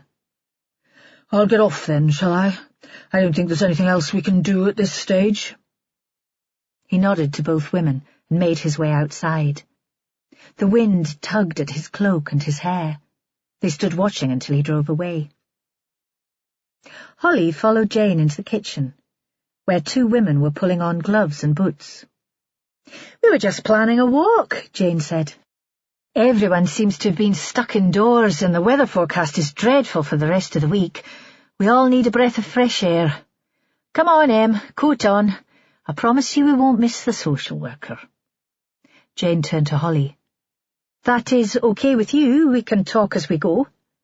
And Holly had no choice. There were just 3 residents. The others had apparently been invited to more comfortable or exciting places for Christmas. The skinny child, Em, an athletic young woman called Laurie, who strode ahead throwing sticks for the dog, and Susan, who was older, grey-haired, and who scarcely spoke when they were all together. At first, Jane let the women walk ahead of them and spoke to Holly herself. "Have you met Peter Gruskin before?" Holly nodded. She thought she would be the one to ask the questions. She felt that she was being dragged along by this assertive woman, and had the sense that she was losing control of the situation. "What did you make of him?" Holly hesitated. She could hardly gossip about other witnesses. Jane didn't wait and answered her own question. "He's a horrible man. The last priest was lovely, gentle, and the women liked him. Peter finds us incomprehensible. He's anxious that the press will pick up the Haven connection between Margaret and Dee. Is that likely, do you think? He would rather that we just went away." "I don't know. We haven't said anything." They were walking along a footpath that skirted the edge of a bare field. A small flock of brightly coloured finches fed on dead thistleheads. "What's it like working for Vera Stanhope?" Jane sounded amused. Holly paused, torn between loyalty and a desire to let off steam. In the end, she restrained herself. "Interesting," she said. "Inspector Stanhope is a fine detective." Jane chuckled, and Holly walked ahead to talk to the women. This route march might be the only opportunity she'd have, and she had to get something to take back to Vera. At first, Emily had nothing useful to say, She was preoccupied with the prospect of getting home for Christmas. My mother thinks it might work this time. We've talked about my going back to school to retake my A-levels. The voice was wistful and not very optimistic. Where'd you go to school? St Anne's in the town, but Mummy thinks it might be better at the local comp. Less stress. I'm not sure, though. I think that might be a bit scary. I've never been at a school where there were boys. She blinked and was quiet for a while. Holly thought this fragile young woman would never survive for a week in a big high school. Her parents had saved hard for her to go private. Margaret was going to come and visit to see how I was getting on, Emily said. She turned to Holly and her voice was pleading. Perhaps she saw Holly as a substitute saviour. Did you know Dee Robson? No. A pause. Well, I met her once at the winter fair. She'd come with Margaret, but I had a bit of a panic attack, all those strangers. I didn't really talk to anyone. And Emily walked on, leaving Holly to follow. She must have realised that Holly wasn't someone who could help her. When Holly caught her up, Emily continued talking about the murders. It seemed that she hadn't spent any time with Dee Robson at the Haven because she'd only been in the hostel for a few weeks, referred from the adolescent unit of the local psychiatric hospital. The girls told me about Dee. They always made out she was a bit of a joke. Nobody deserves to die like that, though, do they? They walked for a while in silence, the only sound the cawing of rooks in the nearby trees and the engine of a distant tractor. Did Margaret mention anything was bothering her? Though Holly thought that the last person Margaret would have chosen as a confidant would be Emily, who was weak and had so many problems of her own. Emily shook her head. You had the feeling that nothing bothered Margaret, that she'd seen it all. Laurie knew Dee, though. She was one of those lasses who were always around in Mardle. Like people got so used to seeing her making a spectacle of herself that they didn't notice her anymore. It's the same with the big issue sellers. They're there, but you don't really see them. Laurie swiped at the dead brambles by the side of the path with her stick. Margaret thought that some time at the Haven would sort Dee out. But it didn't. Nah, she hated it from the time she got here. I love the countryside, me, but Dee didn't know anywhere outside Mardle. Where did she stay before she came to the Haven? Holly hoped that she'd remember all these details when she got back to the station. She was lost without her iPad. Prison. She'd got into a scrap with some guy in the Coble and got done for ABH. She was already on a suspended for shoplifting. At the end of the sentence, she'd wanted to go back and stay with her gran, but they'd stuck her into a home when Dee was inside. So the probation brought her to us. Jane didn't want to take her, but Margaret persuaded her to give Dee a chance. Laurie shrugged. I could have told them it was never going to work. Did Margaret know Dee from before? That, after all, was the information Vera had wanted. I don't know, maybe. Or maybe she knew Dee's mother. I think that was it. Laurie threw the stick for the dog again, and it ran after it. Of all of them, she seemed most at home in this place. Dee's family have always lived in Mardle. They turned back towards the house on a different track through the trees when Holly spoke to Susan. The older woman had been struggling to keep up, and Holly had to wait for her. The wind was blowing in the bare branches above them, and because Susan seemed not to hear well, at times Holly had to shout to make herself understood. The others had wandered far ahead. How long have you been at the Haven? It seemed a safe way to start, but Susan appeared threatened by the question. I don't have to move, do I? Margaret said I could stay as long as I wanted. I know it's only supposed to be a temporary arrangement, but she said I was a special case. The voice surprised Holly. It was anxious but soft and articulate. Had you known her for a long time? Oh, yes, we'd been friends for many years. The woman paused. But Margaret was always much stronger than me. Another pause. My nerves have never been very good, and now my memory's going too. She gave a strange little giggle. I'm falling apart. Ahead of them the other women had disappeared from view. The wood was all dark shadows. "Did you know Margaret's husband?" Holly asked. "Not him, no. He'd gone by the time we met. I knew her other man, the one she worked for." "Malcolm Kerr?" Holly was thinking that Vera would love this. There was nothing she liked better than an unexpected connection. "Is that what he was called?" Susan looked around her vaguely as if she couldn't quite remember where she was. "I don't recall the name." "Were you living in Mardle then?" Holly wished this woman were more reliable. These might not be memories, but Susan's weird imaginings. "In Mardle? Oh, yes. I was living in Harbour Street, in a ground-floor flat. Margaret was in the attic. I had a baby, you know, but they took her away. I wonder sometimes where she might be now. She'd be quite grown up. But it was all for the best. Yes, I'm sure that it was all for the best." "Do you know what Margaret did for a living?" There was no response. Holly wasn't sure that the woman had heard the question, and she repeated it, but still Susan didn't answer. Instead, she started humming. At first, Holly couldn't make out the tune, and then she recognized it. She'd had a boyfriend once who was into 90s music. White Moon Summer by Katie Guthrie. When the two of them arrived at the house, Emily was back hovering by the front door waiting for the social worker. Laurie had disappeared and Susan shuffled off too, still humming, to a room at the end of the corridor. There was the sound, very loud, of a television game show. Holly found Jane in the kitchen making tea. "Did you get what you wanted?" The woman turned round. She'd been slicing cake and still had the knife in her hand. "I'm not sure." "And what business is it of yours, lady?" Perhaps it was the resemblance to the schoolteacher, but Holly found herself distrusting this woman. Disliking her, at least. "Tell me about Susan." "Ah, poor Susan. She has a history of depression and psychotic episodes, in and out of mental hospital. They tried everything from talking therapies to ECT, but I'm not sure there's ever been a reliable diagnosis. She seems quite stable at the moment." "Has she been here for a long time?" Holly sat down at the table, took out her iPad and discreetly started to make notes. She tapped out what she could remember of her conversation with the women on the walk. Vera liked these things word for word.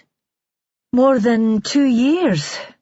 We're supposed to provide temporary accommodation in an emergency, and honestly, she should be moving on. But it suits her here, and I'm not sure that I've got the heart to ask her to leave." Jane poured 2 mugs of tea. "Where would she go?" "She said she used to live on Harbour Street in Mardle." "Did she?" "I'm sure she has no family close by. Social services would have checked." Jane joined Holly at the table. "She told me that she knew Margaret Krukowski years ago." "Really, you shouldn't take too much notice of what Susan tells you." It was Jane in schoolmistress mode again, patronising. "She gets confused, hears things that people say and repeats them, or turns them into a narrative about herself. She'd make a very unreliable witness." The words sounded almost like a warning. Then there was a commotion at the door. It seemed that the social worker had arrived early for Emily after all. The girl rushed into the kitchen with her hold-all to say goodbye, and Jane went out to the car to see her off. "I hope it works out for her," Holly said when Jane returned. "Aye, well, I'll not hold my breath. Last time her mother could only cope with her for one night and was outside social services with her in the morning, waiting for the office to open. She has problems of her own, a new partner with money but no time for Emily. This time social services will have closed for Christmas, and I expect I'll have to pick up the pieces." Jane must have realised that she sounded hard. "Sorry, compassion fatigue. I'm just tired." Holly thought that she felt tired too, and she'd only spent an afternoon in the place. Chapter 29. Professor Craggs lived in a low stone cottage in a village not far from Hexham and the Roman Wall. All the way there, Joe Ashworth was thinking that this was a waste of time. A phone call would have done.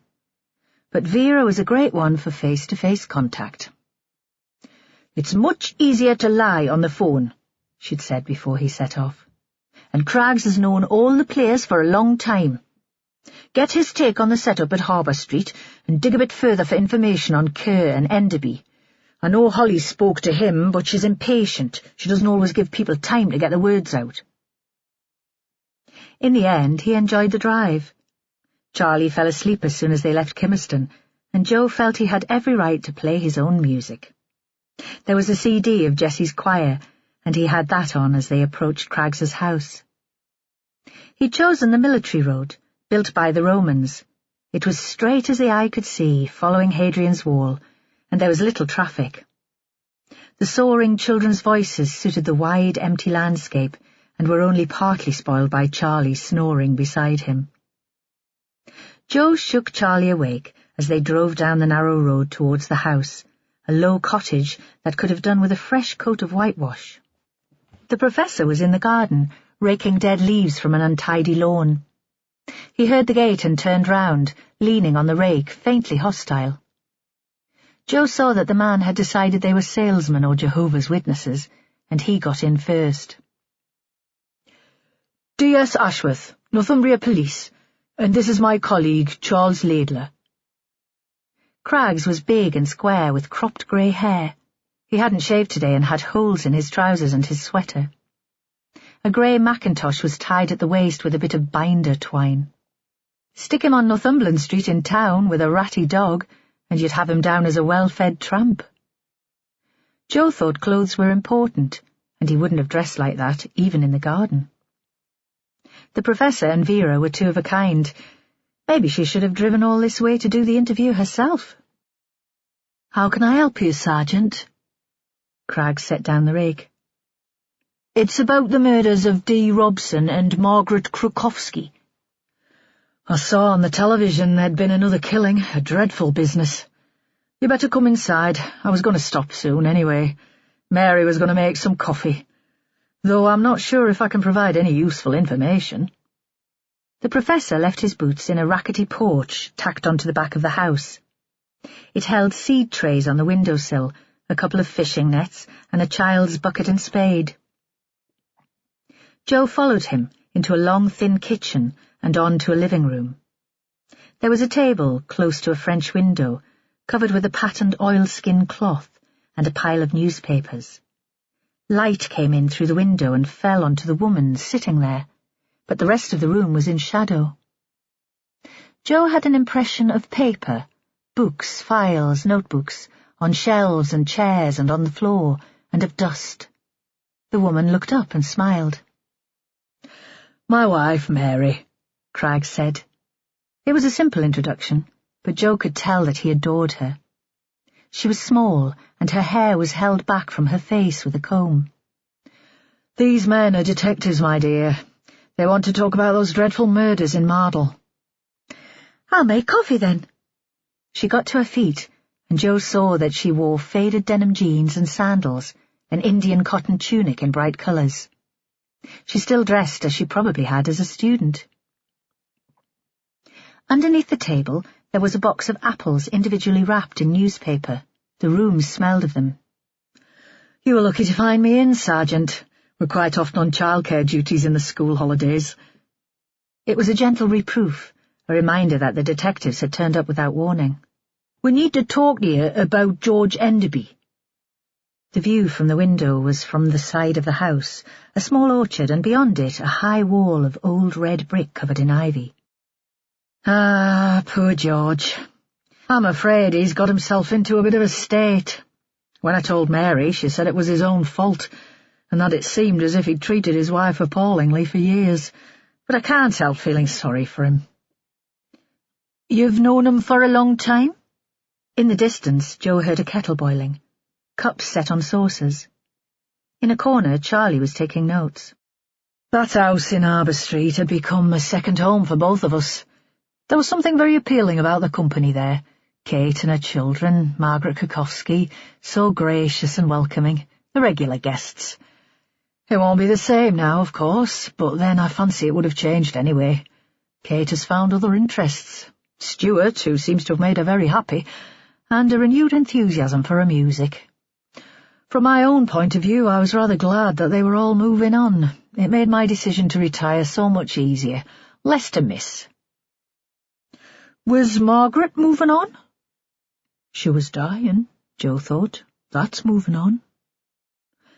You know, I think there was a change in her, the Professor said. She seemed distracted on my last visit, somehow disengaged. Could you go through your movements again for the afternoon that Margaret was killed? Jo couldn't imagine this man as a murderer, but Vera had found discrepancies in his evidence, and she'd slaughter him if he didn't check. You were out in the boat with Malcolm Kerr? That's right, part of my regular field work off Coquet Island. And what time did you get back to Mardle? I told that young woman who came to the laboratory to talk to me. There was no resentment in his voice, but a kind of resignation. It was about 3 o'clock. And what did you do then? This was the important question. Craggs had told Holly that he'd driven straight home, but Enderby claimed that they'd met up in Harbour Street later in the day. I went to the Dove Laboratory in Cullercoats. I had equipment to drop off there. And then? Jo leaned forward across the table. Then I went back to Mardle. It was a nuisance, it was snowing heavily and I wanted to get home, but I'd left my briefcase in Malcolm's yard. One of those senior moments that seem to happen more frequently these days. And I had an important phone call to make the following morning. I knew I'd need the papers. I have a key to the yard and to Malcolm's shed, so I didn't need to disturb him. And in Harbour Street I bumped into George. He seemed so miserable that I couldn't leave him there alone. We had one drink in the pub. I thought if the snow was really bad I could always stay the night at Kate's. In the end it seemed to have cleared a bit, so I drove home. The words came easily. Too easily? Jo wondered if they might have been rehearsed. And you invited Mr. Enderby to spend a night here with you? Not that night, but 2 days later, yes. He'd got himself into a state. He's obviously told you that his wife has left him. He'd run away to Harbour Street, still pretending that he was working. Because he couldn't face telling Kate what had happened, I invited him here on the day that he claimed to be in Scotland. Mary arrived with the coffee and melted discreetly away. How did he seem when he was here? Jo asked. Distraught.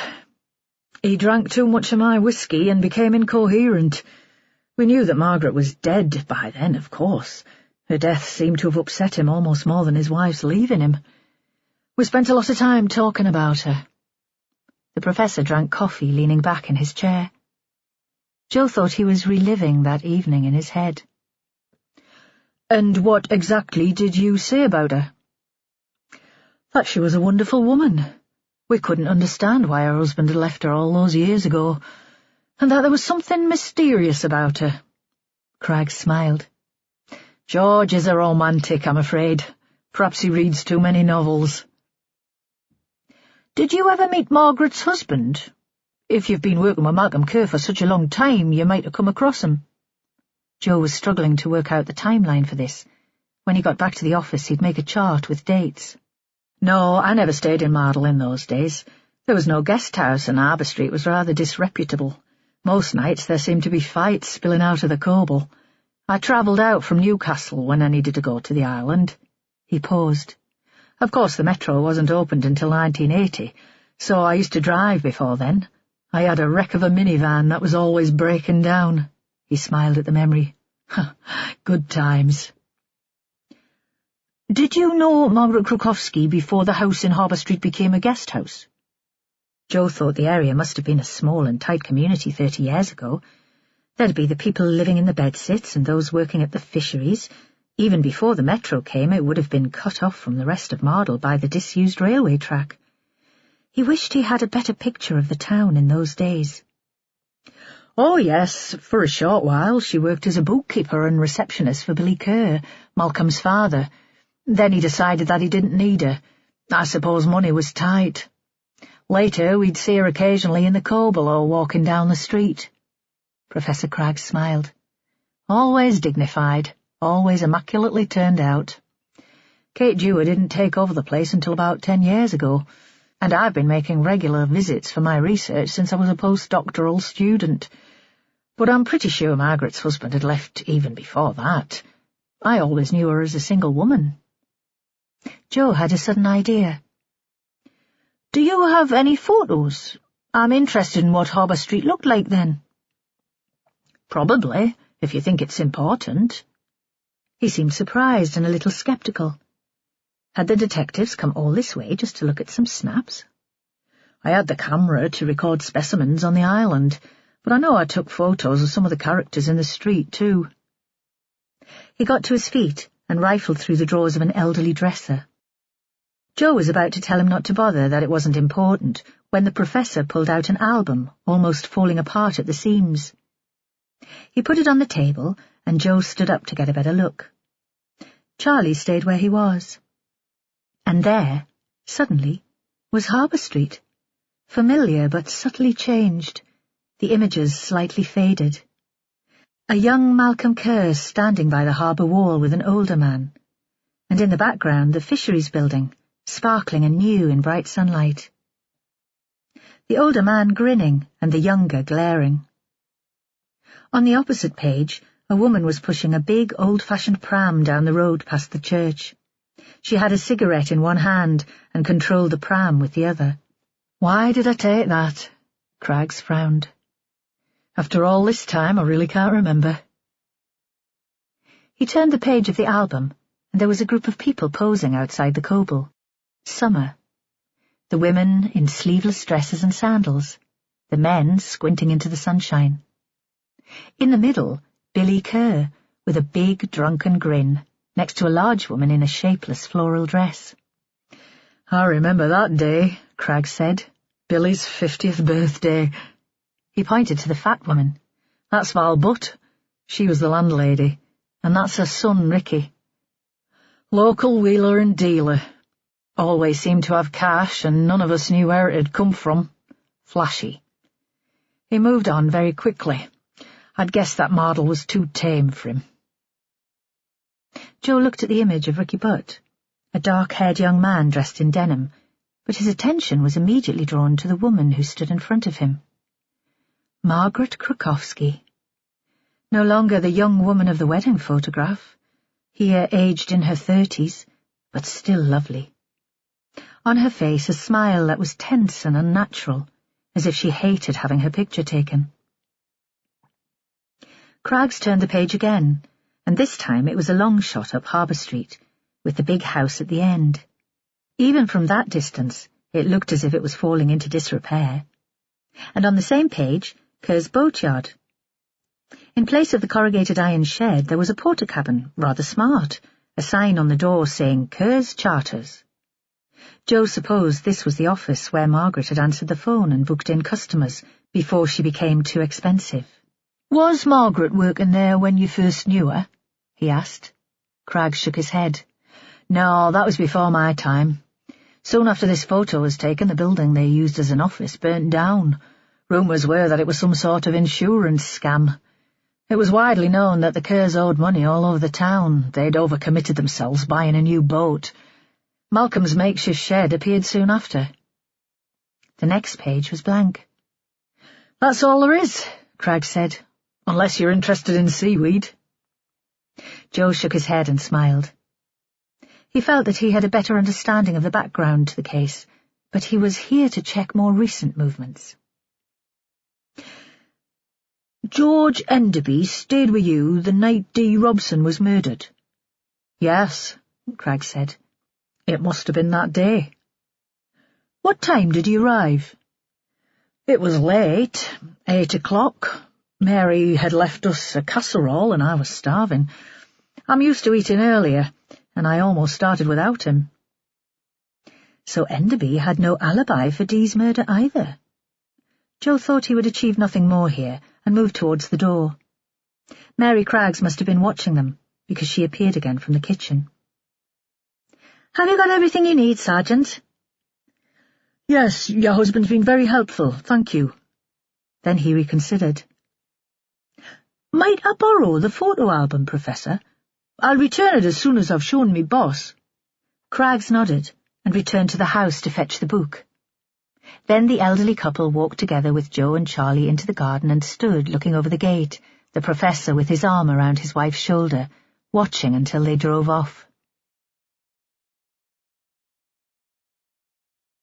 Chapter 30. The evening briefing. Outside it was dark and the traffic was heavy. The start of the long Christmas weekend and people making their way south to visit family and friends. Vera had shut herself away in her office and only emerged as the meeting was about to begin. She'd run her fingers through her hair so that it stuck up at the back, but nobody dared tell her. She stood at the front of the room with her legs apart, her eyes bright. Let's get this cleared up by Christmas, shall we, folks? Then you can all go home to your beds in time to open the stockings. In the room, a few sceptical cheers. Vera wasn't known for her family-friendly policies. I'll go first, shall I? Defying them to contradict her. She pointed to the photo of the young Margaret Krakowski on the whiteboard. Our first victim. 70-year-old woman, member of St. Bartholomew's Church, committed to the work of the Haven, a hostel for homeless women. From the beginning, we wondered if there might be a clue there. Had she been in an abusive relationship? Was that why she'd befriended our second victim, Dee Robson? From the back of the room, Joe Ashworth thought he'd never seen Vera looking so animated. She seemed 10 years younger. He wondered if she'd been at the secret stash of whiskey that she kept in her office drawer, or if she had some information of her own to share with them. Vera continued. But yesterday, a witness came forward and has thrown a very different light on the relationship between Dee and Margaret. As you all know now, it seems there was another connection between the women. Vera paused. The room was silent. She looked out at them, and Joe could tell that she was loving the attention. 30 years ago, Margaret Krakowski was a call girl working out of the house in Harbour Street where she was living when she died. Discreet and classy, despite the neighbourhood, successful too because I reckon the money in her savings account probably came from that time. Seems to me that this answers a lot of the questions we've had about this woman. She sometimes talked about secrets and implied that she had a mysterious past.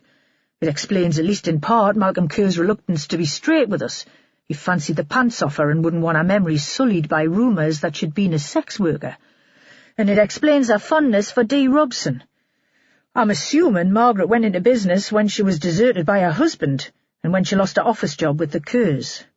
Sad that she preferred selling her body to going to her parents and admitting that she was wrong about him, but she was a proud woman, and it seems that she was in control of her own business. Booth didn't mention that a man was involved. Margaret valued her independence. She fell silent and looked around her. Joe wondered if she was expecting a round of applause for her expert summing up. Holly stuck up her hand. How does this move the investigation on, boss? It was a long time ago. How many people still around knew that she was on the game? Oh, Holly, Joe thought, when will you learn? You don't question Vera Stanhope when she's on a roll. But Vera must have been feeling generous. And today there was no cutting put-down. This is still relevant, Hol. Because you're a babe in arms, you don't understand how the dim and distant can come back to haunt you. Maybe Margaret wanted to go public about her past before she died, to set the record straight, and there were respectable people, ex-clients, who didn't want her to do that. She paused.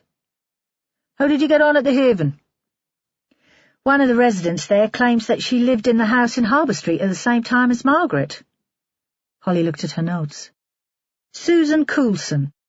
She's a bit confused, and she was talking about having had a child that was taken away from her, but she did say that she knew Margaret's boss. OK, that'd be Malcolm Kerr, or his father, Billy. Let's get Malcolm in tomorrow. I can't believe that he didn't know how Margaret was earning a living at that time. He's always seen himself as some sort of confidant. I don't see him as a pimp, though. Anything else? Holly looked again at her notes. Not from the Haven, but I spoke to Enderby's wife. And? She confirmed that she's left him. Posh Diana has fallen for a guy who runs the stables where she keeps her horses. Holly grinned. He's very fit, apparently. She went into some detail. And I asked Enderby if we could take the outdoor clothes that he was carrying around in his wheelie suitcase for testing. How did he seem when you asked him? Hurt. How can you believe that I would do something like that? He didn't kick up too much of a fuss, though. Vera looked round the room. Anyone else like to contribute to this investigation, or is this just a case being run by the women on the team? Joe slowly raised his hand. Yes, Joe. You and Charlie have had a nice day out in the country visiting our professor. She pointed to Mike Craggs's name on the board. What did you get from him? He was knocking around in Mardle at the time, a young research scientist. Was he one of Margaret's customers, do you think? Craggs admitted that he admired her, Joe said, but nah, I don't think so. He was already married to his wife then, and you can tell that he loves her to bits. He saw that Vera was about to sneer. Any talk of romance, and she pretended to puke, so he moved on quickly. Craggs did pass on one interesting bit of information, though. Get on with it, Joe, man. The Kerrs were in financial difficulties in the 80s. They owed money all over the town, and when the office building burned down, it seemed a bit too convenient. Rumour had it that it was an insurance scam. Joe could see Vera processing this and dismissing it as unimportant. He suspected that she'd developed a theory of her own. That would explain her excitement. She was just waiting for the right moment to share it. Still, he persisted. Margaret would have known the Kerrs' financial position. She kept their books, after all. If she was planning to come clean about the past, maybe she was going to talk about that too. That's petty stuff. I don't think anyone would give a toss so many years later. So, Joe thought, that's put me in my place. Vera might have given the idea at least a moment's consideration. She moved forward, a star preparing to step into the spotlight. Could the professor tell you anything about Pavel Krakowski, the husband? Nothing. He was already off the scene by the time Craggs got to know Margaret. Joe was going to offer up the photo album to Vera, but thought that the mood she was in now, elated and carried away with some theory of her own, she would only mock him for implying that it had any significance. There was a silence. Vera looked out at them, and Joe saw that at least she was gearing up to share her grand idea. I don't believe that Pavel suddenly disappeared off the face of the earth, she said. Margaret could have been hiding more than the fact that she sold sex for a living. She looked around her, and again she seemed to be expecting applause. You think that she killed her husband? Joe thought Vera was entering the realm of fantasy now. Margaret Krakowski wasn't a killer, but a victim. I don't know exactly what to think at this point. She glared at him. We're telling stories, creating theories. But tomorrow we need to check some facts. She was back at the whiteboard, and she wiped out a bare patch and started making notes. Pavel Krakowski, what happened to him? I'm betting that he's dead. And if he's still alive and living happily in Warsaw, then I'll be buying the carryouts for the next 5 years. Charlie, you take over tracing him. First thing in the morning. Get our European colleagues to help out. Hall, you see if you can find any record of the fire at Malcolm's yard, but don't waste too much time on it. She stopped, her hand raised, holding the marker pen. This Susan Coulson. Did you meet her when you visited the Haven, Joe? Joe reeled back his memory and saw a grey-haired woman stirring soup, the tears rolling down her cheeks. He thought she was odd, overreacting to the death of a virtual stranger, but if she and Margaret had been friends for more than 30 years, that would make more sense. Yes, he said. I met her. Chat to her, away from the hostel if you can manage it. Jane Cameron's a control freak, it takes one to know one, and I don't want her listening in. Vera paused again. Bring her back to Harbour Street, buy her a fish and chip dinner or a port and lemon in the Coble. See if you can jog any memories. I really don't think she'd be an admissible witness, boss, Any defence brief would eat her for breakfast. Holly had jumped in again. Joe wondered if she was resenting the fact that her witness had been taken away from her, though he knew Holly would have little patience with Susan, who was old and confused. Vera kept her voice mild. At this point, I'm not worrying about the court case, Hol. I just want to know who killed these 2 women. When Joe arrived home, the kids were looking out for him. Sal's parents had taken them to see a panto at Whitley Bay Playhouse, and the 2 oldest were full of it. Michael had been on stage, and a clown had pulled a live rabbit from his ear. They were full of wonder, even Jessie, who claimed that she was a bit old for magic these days. He wondered how he would cope with her as a teenager, stroppy and defensive, and remembered again the schoolgirls he'd seen in the metro on the afternoon Margaret Krukowski had died, simpering and playing up to the boys. It was hard to imagine that they'd ever been excited by a pantomime. In bed, he found it difficult to sleep. He was planning how he might carry out Vera's instructions to get Susan Coulson away from the Haven. He'd been intimidated by Jane Cameron, and he could hardly kidnap the woman. And something about the picture of the older woman, her eyes streaming with silent tears, seemed very moving to him. He wasn't sure now if she was weeping for Margaret Krukowski or for the child that had been taken away from her. Later, he replayed his conversation with Michael Craggs, anxious because he felt that he'd missed something important.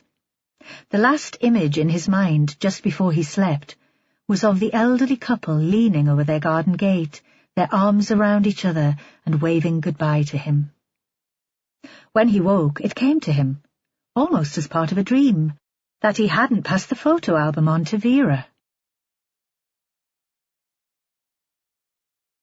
Chapter 31. The next day was clear and frosty, and Vera was in Mardle before it got light. It felt like truancy. She should be in her office coordinating the actions, supervising. An inspector's role was strategic, except that she'd always been seduced by the detail. She told herself she'd be back at the station before lunchtime. It was time to reel in Malcolm Kerr. He'd been playing silly buggers with her, and she hated being taken for a fool. The first stop was Percy Street. The curtains were drawn, so she assumed that she'd find Kerr in, but when she knocked on the door there was no response. An alley ran along the back of the houses, separated from the gardens by a wooden fence. The streetlight caught the frost on the overgrown grass, and when she went in there was ice on the concrete path. She banged on the kitchen door, and again there was no response. When she tried the handle, it was locked. A man came out of the house next door. He wore an anorak and a Newcastle United knitted hat and matching black and white striped gloves. He was on his way to work, and he regarded Vera with suspicion. "What do you want?" "You don't happen to know where Malcolm is, do you, pet? Only I can't get an answer." Her breath came as a cloud in the strange white light. He was in a hurry, and now he had Vera down as someone official. "I haven't seen him since yesterday morning." And he rushed away before she could ask anything more from him. She was tempted to try to get into the house. There'd probably be a spare key somewhere, under a flower pot or the back doormat, but if Malcolm Kerr was inside sleeping off a hangover, she'd be caught in the act of breaking in. Anyway, something about the stillness of the house made her think it was empty, that Malcolm was probably at his yard. She imagined him there in his shed, wrapped in an old overcoat, dreaming of the love of his life. He'd have done anything for Margaret Krukowski, and Vera thought now that the man could have killed Margaret's husband, or at least helped her to dispose of his body. That was one of the theories she was working on, which had been spinning around in her brain all night. She wanted to get Kerr safely into custody, but without frightening him. The present murders could be the result of fear, she thought, of a man trapped into a corner and fighting to save himself. When she arrived at the boatyard, it was locked and padlocked. The street behind her was beginning to come to life, but there was no sign that anyone had been into Kerr's secret domain. The hoar frost on the pavement was undisturbed. Now her anxiety increased. She saw Malcolm Kerr as a lost and friendless man with nothing to lose. Bad enough if he'd killed himself, but again she thought that he was desperate and that he might try to fight back. She wanted no more violence. She ran through the options for action. She could get a warrant to search his house and the yard. Any evidence was circumstantial and based on the fact that he'd lied to them, but with 2 women dead it should be straightforward. A phone call to Holly would set the process in train. Still, she hesitated. She knew it was illogical, but she had a fellow feeling for Kerr. She'd known him since she was a child. She wanted the chance to talk to him before he was labelled a killer. On impulse, she walked back to the Harbour guest house. She saw that George Enderby was eating breakfast in the dining room at his usual table in the window. She'd forgotten that he'd told her he was staying an extra night. He glanced out and saw her and looked suddenly anxious. "I have that effect on people wherever I go." She waved to him and smiled, then climbed the steps and knocked on the door. Kate Dewar answered. It seemed that she was in the middle of a conversation and something had made her laugh. She was still smiling when she saw Vera. "Inspector?" A little wary, but not worried. Vera hadn't seen her so happy. Then she noticed Stuart Booth standing in the shadow just behind Kate. The woman had been talking to him when Vera had arrived. Vera guessed that Booth hadn't told her about his earlier relationship with Margaret Krukowski. Sensible. Vera had always thought honesty was an overrated virtue, except during a police investigation. "Is your son in, Mrs. Dewar?" Now Kate was suddenly worried. "Why do you want Ryan? What's he done?" "Nothing." Vera smiled in what she hoped was a reassuring way. "I'm looking for Malcolm Kerr, who seems to have gone AWOL, and I thought Ryan might have some idea where he might be." "The kids are both downstairs having breakfast. We've just finished." "Is it okay if I go down? You come along too." The kitchen was the warmest room in the house, and after being outside it felt like walking into a greenhouse. Chloe and Ryan were at the table. It was laid for 4, all very proper, milk in a jug and marmalade in a bowl. Perhaps it was running a guest house for all those years that meant Kate couldn't cope with cartons of juice, butter still in its wrapper. Or perhaps she was still trying to impress her lover. Vera was surprised that the kids were up at all. Teenagers in the school holidays. Shouldn't they still be in bed at lunchtime? Or perhaps Ryan was planning to work for Malcolm again today. "The inspector has some questions for you." Kate's voice was a warning. Ryan was reading a music magazine and had toast in his hand. He looked up. "What is it?" "Malcolm Kerr." Vera sat down.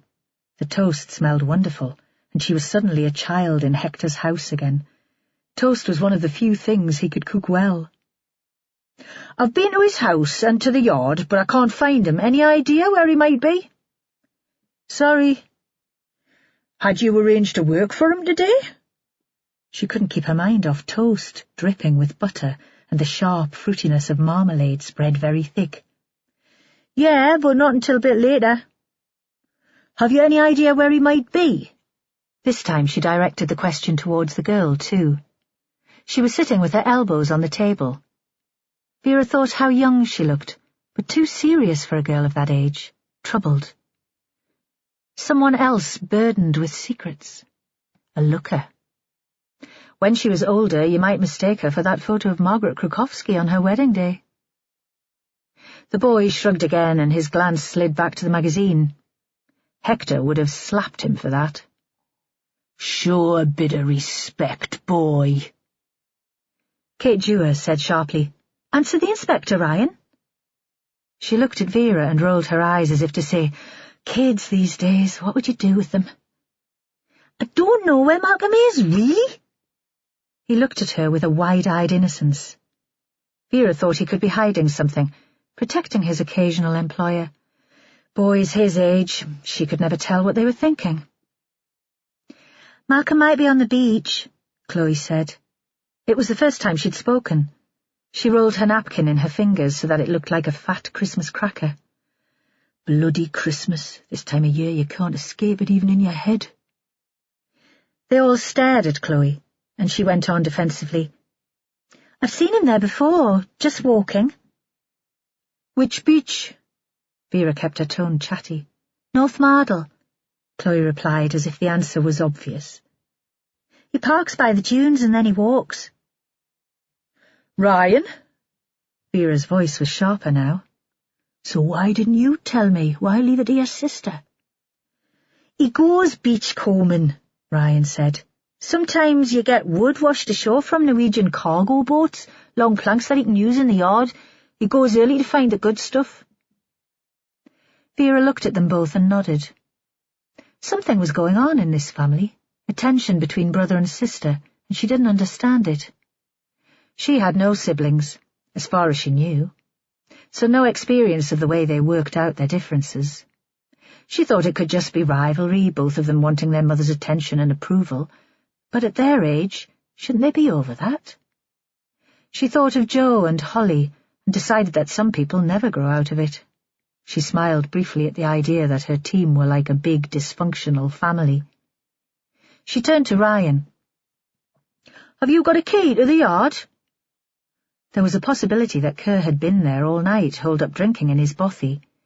Best try that before a wild goose chase to the beach. He nodded and pulled a key from his pocket. Do you want me to come with you? Suddenly he seemed eager to get out of the house. To be walking again, soaking up secrets? Nah, you're all right. She took the key from him and walked up the stairs to the hall. Stuart Booth was still there, standing awkwardly, not a paying guest, but not part of the family either. She walked past him without a word. In the street it was quite light now. She unlocked the padlock and let herself into the yard, the metal sticking to her glove because it was still icy. All the time she was thinking about the family in number 1 Harbour Street. Perhaps they were all still mourning Margaret, and the awkwardness she'd imagined was no more sinister than that. Kerr's shed was empty, and she left quickly, locking the yard behind her. She headed for her vehicle and for the beach. His elderly car was parked in the sandy space behind the dunes, and she left the Land Rover next to it. Nobody else was about. She climbed the sand hills, pulling on the marram grass in places to help her up. There were patches of frost in the hollows. More memories of Hector. This time of a trip away, a beach in North Wales with breeding little terns. They'd stayed in a dreadful B&B, slimy nylon sheets, shelves covered with glass ornaments, cats and rabbits and a row of blue owls with bulging eyes. Hector had flirted with the landlady in the hope of a discount. Then they'd climbed the dunes, Hector with an egg box in each pocket of his long Barber coat. They'd peered over the top of the dune to find a warden sitting just below them, a young man frozen because he'd been there most of the night, huddled in a cheap anorak. Hector had pulled her down beside him. "Well, wait. He'll have been drinking coffee all night to keep warm and awake. He'll soon need a piss." The words whispered, his face so close to hers that she'd felt his prickly chin on her cheek. And at last the warden had stood up. By now there were dog walkers at the far end of the beach, and he'd jogged past Hector and Vera's hiding place to the public toilets in the car park, deserting his post through embarrassment or a sense of decency. Immediately Hector was on his feet and amongst the tern colony, raiding the nests on the shingle beach. They passed the warden on the way back to their car, and he smiled and said hello, because who could be suspicious of a middle-aged man and an overweight girl? Back in the present, Vera reached the last sandhill and stood looking down at the long beach, a big orange sun over the horizon, and space that took her breath away. Rolling breakers and the smell of the sea, so much space that it made you dizzy to look at it. And in the distance, a stooped figure, dragging a plank of wood behind him. He was on his way back to the car, and she waited, taking in the view. She thought Chloe was probably right, and he came here often. This was where he'd walked with Margaret Krukowski, discussing her illness. Malcolm didn't see her until he was at the foot of the dunes. He always walked looking down at his feet, avoiding eye contact with strangers, perhaps. Then he stopped for a moment and looked around him, and that was when he saw Vera. She gave a little wave. She didn't want to appear threatening. "We need a chat," she said, then feeling hungry again, remembering the smell of toast. "Is there anywhere we can get some breakfast?" Now that it had come to it, she was reluctant to take him to the police station just yet, to start the formal process that would lead to his arrest. They ate sausage sandwiches in a greasy spoon on the road out of town. A steaming tea urn and a couple of German lorry drivers at the table by the counter. Vera sat Malcolm near the window. "Margaret Krukowski was a prostitute," she said. "You didn't think it was important to tell me?" "No." Vera thought Malcolm was like a boy who hadn't quite grown up. "I didn't want her memory dirtied by that sort of talk." "But she was a prostitute." Vera tried to catch his eye, but he was staring out of the window at the passing traffic. "Not like Dee Robson," he said immediately. His face was red, indignant. "Not cheap, tarting herself around the pubs. She had men friends and they paid towards her expenses. She had to live, she said. Once Pavel had left and me dad had let her go from working for us, and she'd always enjoyed the company of men." She enjoyed sex, Vera thought, but you can't bring yourself to say that. "You can't have liked it, though." She leaned forward across the table where the remains of their breakfast lay. "The thought of her going with other men, you loved her."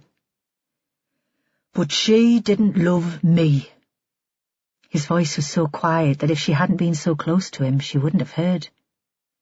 "I had to come to terms with that years before." There was a moment of silence.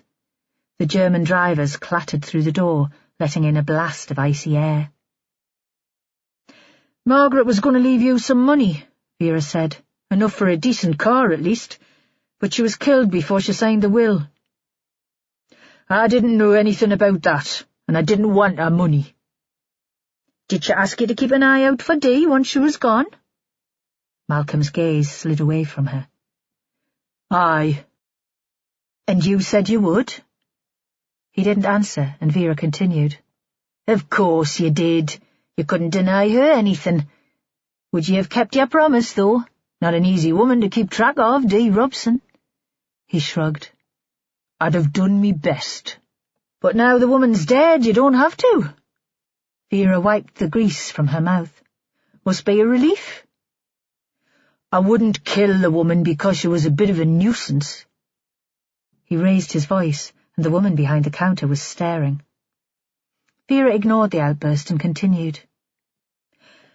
"Now we'll have to trace Margaret's relatives because there's no valid will.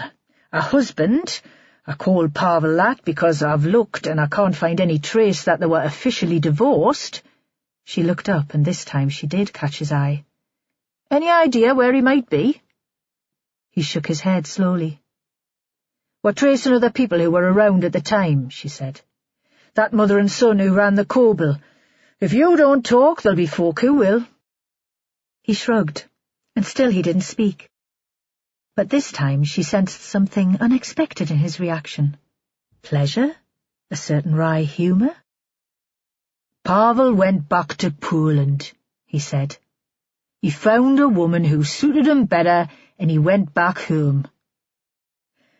"If you know anything about his disappearance and you don't talk, you're playing a dangerous game."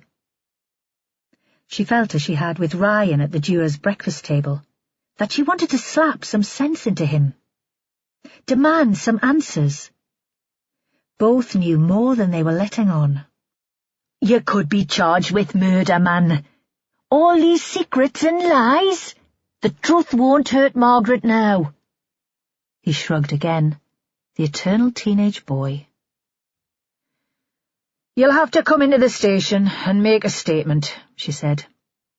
Not because she thought they would get more information from him. Malcolm was too stubborn for that. But because it was the only way she had to retaliate. He shrugged once more and followed her in his car back to Kimmerston. On the way, she thought that she would get a search warrant. Even after all this time, there might be traces of Pavel Krukowski in Kerr's yard. Chapter 32. When Joe Ashworth arrived at the Haven, there was no sign of Susan Coulson. The house seemed quiet and empty. The road through Hollypool hadn't been gritted, and he'd skidded turning into the track. Everything was white. Frost on the grass and on every tree and twig. A white mist rising from the low pasture. No tyre tracks marking the frosty drive. Walking to the front door, he saw that there was nobody in the office, but then he noticed a light in the kitchen. Jane and Laurie were at the table, bent towards each other, looking like conspirators, or lovers. They didn't notice that he was there. He stood watching for a while, and then Jane Cameron looked up and saw him, and he felt awkward, like a voyeur. She opened the kitchen door to let him in. "Well, Sergeant Ashworth, you're becoming a regular visitor." She poured him a coffee and set it on the table. "We're making a list, our last shot before Christmas." "How many of you will be here?" He couldn't understand how she could bear to spend Christmas Day with these demanding clients. Didn't she have family of her own? When would she escape? "Laurie, Susan and me. And I've invited a couple of friends from town. We've got lots of space so they can stay the night. I'm looking forward to it." Jane gave an easy smile. "No men to get in the way or make demands." "Father Gruskin won't be here?" "Good God, no." She seemed horrified by the idea. "The old ladies from St. Bart's will be fighting to cook him lunch. We're planning a proper party." "What do you want?" Laurie looked at him. "If you need to talk to me, be quick, because I want to take the dog out for a walk before we go into town." "No," he said. He was surprised, but also faintly amused that she was so bossy. An offender had never spoken to him like that before. "I don't need to talk to you." Laurie stood up and left. He heard her speak to someone in the hall, and a dog barked, and then Susan Coulson walked into the kitchen. She was dressed in the sort of shapeless trousers that Vera wore on a bad day, with a baggy jersey across her swollen belly. Her grey hair was pulled back into a ponytail. She was yawning as if she'd just stumbled out of bed. He wasn't sure that she'd recognize him, but she nodded as she put on the kettle for tea. He thought she seemed more composed than she had on their previous meeting. "There's been a development," he said. "A possibility that Margaret's murder was linked to the way she lived a long time ago. I was hoping that Susan might help me." He looked at the woman. "Because you knew Margaret then, didn't you? You both had bedsits in Harbour Street." She looked at Jane first, as if she needed her permission to answer, and then she nodded, no words. She squeezed the tea bag in her mug, threw it into the bin and sat at the table. "I wondered if you'd like to go back to Harbour Street," he said. "See the house as it is now." Still silence. Through the window he saw Laurie in boots and jacket walking with the dog across the grass. Their feet left scuff marks in the frost. The sun was burning off the mist. "Would you like me to come with you?" It was Jane talking directly to the older woman. "Laurie and I can go shopping later." This time Susan shook her head and did speak. "I'd like to see where Margaret lived," she said. "She never offered to take me back there. Perhaps she thought I'd be too upset." She paused for a beat. "And I'm sure this funny lad will take care of me." For the first time there was a glimmer of a smile.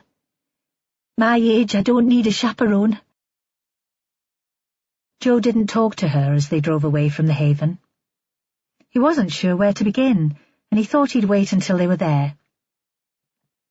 Susan sat beside him in the front seat, looking around her as if she were a tourist. She seemed to be enjoying the trip out, the low sun on her face.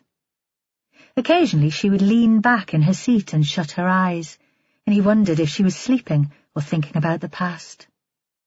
As they approached Mardle, she sat up and was more alert. "Tell me about Margaret in those days." They'd pulled up outside the Harbour Guesthouse now. Susan was looking around her, but made no move to get out. And at least in the car it was warm and they wouldn't be overheard. How did she earn her living?" The woman turned her head sharply to face him. "You already know, or you wouldn't be asking." He wondered now that he could have thought her stupid or slow. "She was a sex worker?" "An escort," Susan said. "High class, choosy. She could have made a fortune, but she was never greedy. And she saved the money. I could never save a penny." "Were you in the same business?" She shook her head. "Nah, I never had the nerve for it." Another smile. "Or the body. I managed on the social. I had a man until he left us." "I'm sorry." Jo wasn't sure what else to say. "I wasn't. He was a bastard. But I started taking drugs then. Tranquilizers from the doctor. Then anything I could get hold of. Never stopped, really. They took my baby."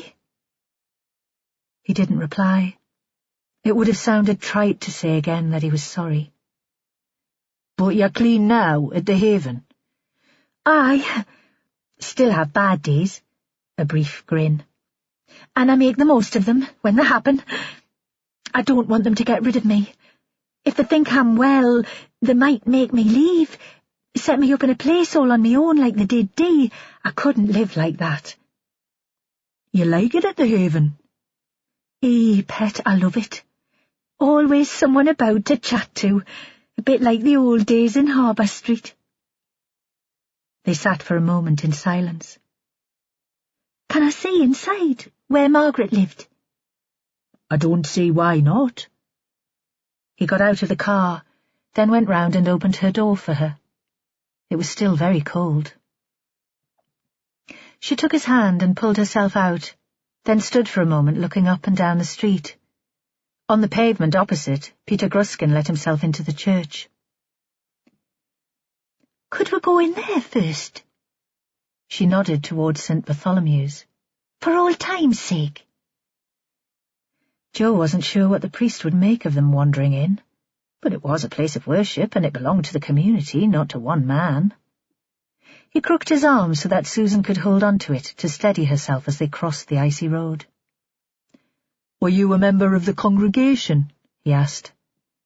"I was baptized there," she said. "And I went there to grieve, when they took the baby." "Was it a boy or a girl?" "A little girl," she said. "I called her Ellen, after me mother. I don't know what her new parents called her." "You never tried to find out what happened to her?" Jo tried to imagine what that would be like. To hand over a child when you'd been through the pain of labour and you'd held it in your arms. All those hormones rushing around your body and your mind. "Nah," she said. "It wouldn't have been fair. Besides, they were right. I wouldn't have been able to give her any sort of life." She opened the church door, and Jo let her walk ahead of him, partly because he'd been brought up to think it was gentlemanly to let the woman walk first, and partly because Peter Gruskin spooked him. He was used to Methodist ministers, who dressed like everyone else apart from a soft white collar at the neck. Gruskin wasn't there. He must be in a back room. They sat for a moment in a pew. Jo looked at Susan and almost expected to see her crying again, those big silent tears that she'd shed when she'd heard about Margaret. But she was just staring towards the altar. After a few minutes, she stood up and he followed her out. "It brings it all back," she said. "Not the details. I was off me head most of the time and I can't remember much. But how I felt." "You said you knew Margaret's boss," Jo said. They were outside now, and the light seemed suddenly very bright, and they were squinting against it. "Did I?" She still seemed preoccupied by the church and glanced back to look at it. "That would have been Malcolm Kerr's dad, Billy?" "Aye," she said. "I expect that you're right." "Was Billy one of Margaret's clients?" It had just come to Jo as a possibility. "No, pet. I don't think anything like that was going on."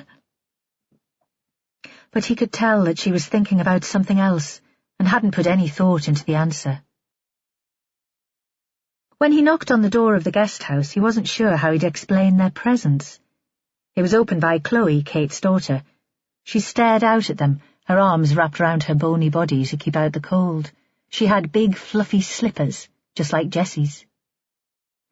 "Mum's out with Stuart," she said. "I'm the only one here." "Susan used to live in Harbour Street in the old days." Joe found himself talking gently, as if to an invalid. Something about this child was so fragile that he felt she needed careful handling. "She'd like to see Margaret's room. I've got a key. Is it okay if we go on up?" "Yeah, fine." She didn't seem at all curious about the strange woman turning up on her doorstep. Joe supposed that strangers must turn up there all the time, as they did at the Haven. It must be an odd way to live. He thought of his home as being safe from intrusion. Even Vera knew better than to turn up there unannounced. Susan climbed the stairs to the attic with some difficulty. She was younger than Margaret, but unfit and heavy. At the top there was a sheen on her skin despite the cold. "The house must look very different," he said. "But Margaret always lived up here, didn't she?" "Aye, she liked to look out to the sea." A brief pause, then that old spark of humour. "And she said that if a man couldn't make it up the stairs, he was no use to her." "She enjoyed her work, then?" Joe couldn't get that. A woman as bright and well brought up as Margaret Krukowski enjoying life as a sex worker? Vera always said he should have been born in the 19th century, and there was something of the Victorian about him. But deep down he knew that if he'd been around at that time, he'd have been tempted to run up the stairs and knock at her door. He'd probably have paid to spend time with her, to touch her. As he put the key in the lock, he almost imagined her inside, ready for him. Again he stood aside to let Susan in.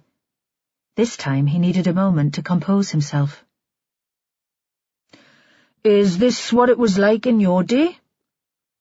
He'd arrested prostitutes, but they'd been working out of scuzzy massage parlours or run-down houses in faded seaside towns, pimps on the pavements watching from a distance, a perpetual threat to their women not to talk. Those girls had been addicts, rattling for a fix, lank-haired and sharp-featured. Nothing soft or inviting about their bodies or their beds.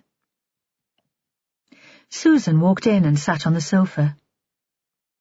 "The kitchen's been done up," she said, "but she always had this room nice.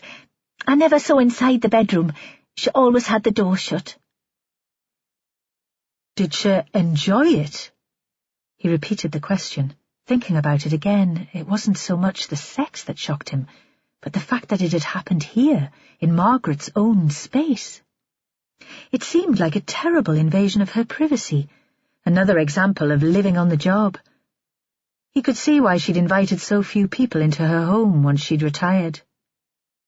"She said it was better than working for a living.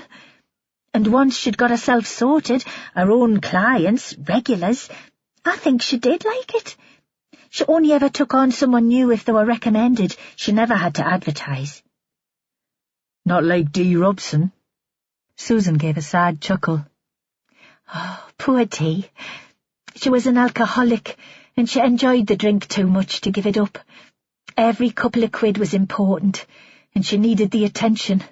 But she was never a real professional, not like Margaret." Joe sat beside her. "Did Margaret ever talk to you about her customers?" "Clients," Susan said. "She called them her clients. And no, she never talked about them. She said she was like a doctor or a priest, and what happened in the bedroom stayed secret." Joe took another tack. "Where was your room?" "On the ground floor, near the front door, drafty. And I never got it looking like this place." She looked wistfully at Margaret's furniture. "Didn't have the eye." "But you'd have seen people coming in and out from there." Because Joe thought Susan would have been curious, jealous even. He pictured her peering through stained net curtains, catching a glimpse of Margaret's gentleman callers on the pavement outside. "Sometimes. Susan snapped her mouth shut, as if she'd just remembered that this pleasant young man was a police officer. "It might help us find out who killed her," Joe said. "We think it might have started all those years ago." "Nah, that's just daft. Who'd care what happened then?" "Margaret was dying," Joe said. "Bowel cancer. We think she wanted to talk about what happened back then, and maybe someone wanted to stop her." There was a pause. On the roof outside, herring gulls were screaming. "I never knew their names, and there were only a few of them." "But you saw them?" "All respectable," she said. "Suits, you know, shiny shoes." She leaned forward and lowered her voice. "Once there was even a vicar. He was wearing a scarf, but when he was leaving, it was open at the neck and I saw the white collar they have." But not Peter Gruskin, Joe thought. He'd hardly have been born. He remembered Vera and her manic behaviour at the briefing the day before, her conviction that Pavel Krukowski was dead. "Tell me about Margaret's husband." "What about him?" "What was he like?" It was as if she hadn't heard him again. He wondered if she was lost in her memories, or if this vacant stare was a technique she'd developed to persuade social workers that she still needed to stay at the Haven. "Susan?" She turned her head slowly. Her eyes were cloudy, and it was as if she hardly knew him. "Tell me about Margaret's husband, Pavel, the Polish guy." "I never met him," she said. Her head was tilted to one side, as if she was listening to a faraway voice. "When I moved into Harbour Street, he'd already disappeared." Chapter 33. They had a fish and chip lunch in the Mardle fisheries. Only a few days to Christmas, and the staff wore Santa hats, and a crackly version of All I Want for Christmas Is You played on a loop in the background. Joe didn't think he'd get anything more from Susan, but Vera had told him to buy her lunch, and anyway, he thought it would be a treat for her. He'd started to think of her as a slightly batty aunt. "Were the fisheries here when you lived in the street?" He thought Susan went in and out of reception like a badly tuned radio. Sometimes she listened and understood, and at other times she seemed in a world of her own. She nodded, her mouth full of chips. "But only the wet fish shop and the takeaway, not a sit-down restaurant." "And the pub was there?" "Yes." She scrunched up her forehead, a parody of someone thinking. "The landlady was called Val. She ran the place for years. I don't know what happened to her. She had a son." Again Susan frowned in concentration, as if remembering the man's name was a sort of test. "Rick? It might have been Rick. I never liked him. He was cruel to me, made fun. There's nothing clever about making fun." She put her hand to her mouth, as if she regretted giving so much away, and returned to her meal. Now Joe's mind was wandering. He couldn't see what any of this could have to do with the murder of 2 women in the 21st century, but he imagined the Coble in the 1970s. It would be before all the pits and the shipyards closed, lads in flared jeans and lasses in hippie skirts. The 2 small bars filled with smoke and the ceilings brown with nicotine. There would have been more commercial fishing then, and the men would have come for a pint straight from the boats, full of talk of their catch and the weather. What would they have made of Margaret Krukowski? Perhaps the men wouldn't have cared how she made her living, but some of them would surely have guessed. They'd have seen Margaret's clients, even if they'd been few in number, out of place in their business suits and clerical collars knocking at the door of No. 1 Harbour Street. They'd have been curious. Would they have wanted some of the action too? "Do you fancy going in for a drink?" he asked. "For old time's sake." Susan shook her head immediately. Perhaps she thought that Rick, the landlady's son, would still be there to jeer at her. Joe took the photo album from his inside pocket. "Do you recognize anyone here?" She turned the pages slowly, but nothing registered until she came to the photo of Billy Kerr's birthday party. "That's Margaret, and Billy and Malcolm." "Anyone else that you recognise?" "Val, the landlady." She pointed to the big woman. Jo waited for her to point to Rick, the landlady's son, but she shut the album without mentioning him. Again, he wondered what exactly the boy had done to upset her. "Shall we get you back to the Haven?" He wasn't sure what good this was doing. He saw a police van pulling in beside Kerr's yard and wondered what was going on there. "Aye," she said. "But it's been canny, coming back." "Not too many ghosts?" She put on her blank, not understanding face and didn't reply. They arrived at the Haven at the same time as Laurie and Jane, and Jo helped to carry in carrier bags of food. "How did it go?" Jane caught him just as he was about to get back into the car. There was something complicit in the question, as if they were two professionals comparing notes on a shared case. "But we're not," he wanted to say. "You're a suspect as much as Susan is." "Fine." He gave a bland smile. "I think she had a good time." Then he did get into his vehicle and drove off before she could pry further. Back in the police station, he searched out Vera, found her in the canteen staring into space over a mug of tea. He sat down opposite her. "What did you get out of Kerr?" She looked up. "Not a lot. He's hiding something, but he's not talking." She paused. "I've got a warrant to search his yard. It still seems as if Pavel Krakowski disappeared into thin air, and I don't believe in magic. The search team arrived just as I was leaving." She looked across the table at him. "Tell me that you got on better with Susan Coulson." "I'm not sure. She lived on the ground floor of the house and saw Margaret's clients coming and going. There weren't many of them, but all respectable men, she said. Professionals, a vicar even. She claims not to know any names." "That doesn't get us any further, then." Vera looked up at him, and he saw how tired she was. She'd burned herself out with her excitement of the day before. Perhaps she was no longer so convinced by her idea that Margaret had killed her husband. "Susan mentioned the landlady of the Corbel. The woman called Val and her son Rick. Val's probably dead by now, but the man might still be around. Do you know if Charlie ever traced him?" "He hasn't said." Vera was preoccupied. Jo persisted. "There'd have been gossip in the neighbourhood about Margaret. Not something you could keep secret in a place like Harbour Street, strangers turning up at her door."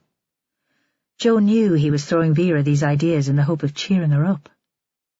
"I thought it might be useful to talk to people who were around at the time, but not involved in the present case." "Aye," she said. "You're probably right. See if Charlie's managed to get anything on this Rick.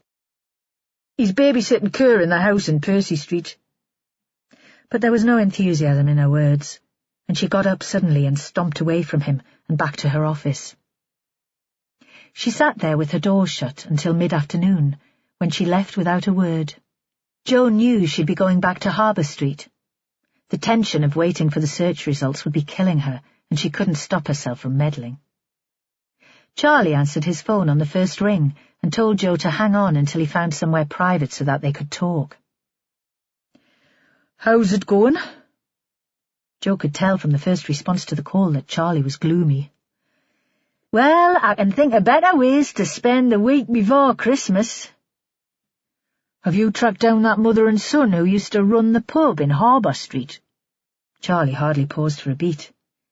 "The Butts? I haven't got anything on the man, but the mother still lives in Mardle. The address is on me desk." And then he was gone. Jo got home before the kids were in bed. They had that wild energy that came of being shut in the house all day, too much sugar and too much anticipation of Christmas. Jessie was sulking because Sal had refused to let her go into Newcastle with her friends. "I've told her that she's too young to go in without a grown-up. It's mad this time of year." Sal was crotchety and resentful after having to battle the issue all day. He could see that one more push from Jessie and his wife would relent just for a quiet life. There were times when being a parent was the hardest thing in the world, and being a daughter-in-law too. In a moment of madness, Sal had offered to cook Christmas lunch for his parents this year, and she was already stressing about it. The fridge was so full of food that it would hardly shut. He'd got the kids upstairs and poured Sal a big glass of Pinot when his phone rang. Vera, just wanting to chat. "How's it going?" He walked into the kitchen so that he wouldn't disturb Sal. There was a series she liked on telly. She rolled her eyes when she realised it was Vera on the phone. "They've stopped the search for the night. Seems to me it'll take days to go through all that stuff, and even if there's anything important among all the crap, I'm not sure we'd recognise it." He could tell that she was exhausted and frustrated. She was losing faith in her ability to see the case to an end. He was tempted to offer to meet her. He wouldn't have minded sitting in her untidy house talking through the strands of the investigation, but as soon as the thought came into his head, he knew it was impossible. Sal would have a fit. The fantasies of Margaret set up in her small oasis of civilization in Harbour Street and receiving her gentleman callers had excited him. Instead, he would share a bottle of wine with his wife, and they would have an early night. Vera Stanhope could do without him for once. Chapter 34. Kate Dewar tried to drive to the end of Harbour Street to turn around. She always liked her car to be facing the right way outside the house when she parked. But she had to back all the way up the street again because a uniformed officer waved to show that there was no way through. Outside Malcolm's yard, there was a minibus and a van, dozens of police officers in dark blue anoraks. They were putting up screens so that you couldn't see anything from the road. Blue and white tape like on television detective shows, but twisted upside down and back to front so that she couldn't read what it said. She guessed, "Police do not enter." Did that mean Malcolm had been arrested? She shivered at the thought that her son had been working so closely with a killer. Perhaps the investigation was nearly over and life would go back to normal. She and Stuart could continue making plans to move and start their new life. In the house, Chloe was in. She helped Kate carry the shopping down the stairs to the kitchen, but there was no sign of Ryan. She wondered briefly what he was up to, imagined him prowling. "He needs a girlfriend," she thought. "Someone stable without too much imagination." She was sorry Ryan was out. He would have known what was going on in Harbour Street. George Enderby was in the lounge. He'd helped himself to whiskey. "I put some money on the dresser," he said. "I hope that's all right. I spoke to the inspector. She said that I can leave tomorrow, so you'll be rid of me then, Kate." He gave a lopsided grin, and she thought that really he would have liked to stay, or he wanted her to say that she would miss him. "We'll miss you," she said, wondering if there was really any difference sometimes between kindness and desperation to please. "But Diana'll be glad to have you home." "Ah," he said. "Diana's moved on. She has a new man, just like you." Kate wondered if he'd been sitting here all afternoon drinking her whiskey, or if he'd been brooding in the lounge bar at the pub, buying drinks in return for company. He didn't seem drunk, but still he was hardly himself. "Do you know what's going on at Malcolm's yard?" If he'd been in the pub, he might have heard the gossip. "No." He seemed hardly to care. Back in the kitchen, she put away all the food she'd bought for Christmas. Chloe was on the sofa in the living room, and there was a book face down beside her. She'd changed into different clothes, though, a pretty top that she usually only wore for going out, and she'd put on eyeliner and mascara. Kate wondered if one of her friends had been round. Chloe called through to her mother. "Oh, Stuart phoned," implying that any call for her mother could have no importance, and that she'd only just remembered. "He said that you weren't answering your mobile." Kate stood in the doorway between the two rooms. She was clasping a huge bag of washing powder to her stomach, as if it were a baby. "What did he want?" Nothing? That breezy voice. He just said to tell you that he'd called. Kate phoned Stuart, but there was no response. She left him a message saying that she was in. Come round if you're not busy. It'd be lovely to see you. She thought that the balance of power had shifted between them. In the beginning, Stuart had been the eager one, turning up on her doorstep excited. Now she felt more needy, less certain of his affection. She couldn't settle, and climbed the stairs to the landing close to Margaret's room. From the round window there was a view over Malcolm's yard. It seemed to her that the police officers were searching for something specific. They had their own method, she could tell, meticulous, shifting all Malcolm's gear to one end of the yard. It was almost dark, and suddenly the streetlights came on, and quite clearly she saw Ryan peering through the railings, trying to see past the screens, along with other rubberneckers. No doubt there'd already be a photo on his smartphone, and he'd have sent it to all his friends. Then he'd move on, pacing the pavement, restless as ever. Back in the kitchen, she tried to phone Stuart again, but still he didn't answer. Chapter 35. Vera would have continued searching Malcolm's yard all night, would have been there on her own with only a torch and the streetlights to illuminate the scene if she hadn't realized that it would look ridiculous. They'd already gathered an audience, teenage kids and workers on their way from the metro to the Coble for a drink before heading home, staff from the fisheries on their fag breaks. Malcolm wasn't there. He was at home, sitting in the bleak living room in the house on Percy Street, with Charlie to keep an eye on him. She felt a moment of guilt about Malcolm, a moment of self-doubt. She didn't have enough evidence to charge him, but the locals would all have him down as the murderer now, even if the search team didn't find anything in the yard. The press had turned out big style before the team gave up the operation for the night, and there would be lurid pictures in the papers the next day. His ex-wife had already done an exclusive with a tabloid, telling them that Malcolm had once battered her. When the search team pulled out, they left a PC to secure the yard, and another outside Malcolm Kerr's place. She gave Charlie a lift home, and they sat for a moment outside his house. There was a light on inside, and the curtains were shut. So Charlie had found another woman then. Vera thought that maybe she wasn't such a bad detective after all. "Who is she?" She nodded towards the house.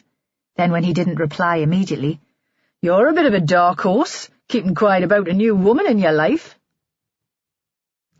"It's not a new woman, at least not how you mean." "What then?" "It's me daughter. She finished uni in the summer and couldn't get a job. Couldn't get on with her mother either, so she's back with me." He grinned despite himself. "It's working okay?" Vera supposed she must have known that Charlie had a daughter, but couldn't remember anything about her. "Champion," he grinned again. "She's doing work experience with an engineering company in Blythe. Thinks she might get a real job at the end of it." He couldn't keep the pride from his voice. "Good for your lass." Meaning it, really. But Charlie had been a loner like her since his wife had left, and now it seemed that Vera was the only oddball in the team. She couldn't help feeling she'd been deserted, that he'd let her down. When Charlie disappeared into the house without a second glance back at her, she phoned Joe. She'd have liked to spend a bit of time with him, but she could tell there was no way he'd come out.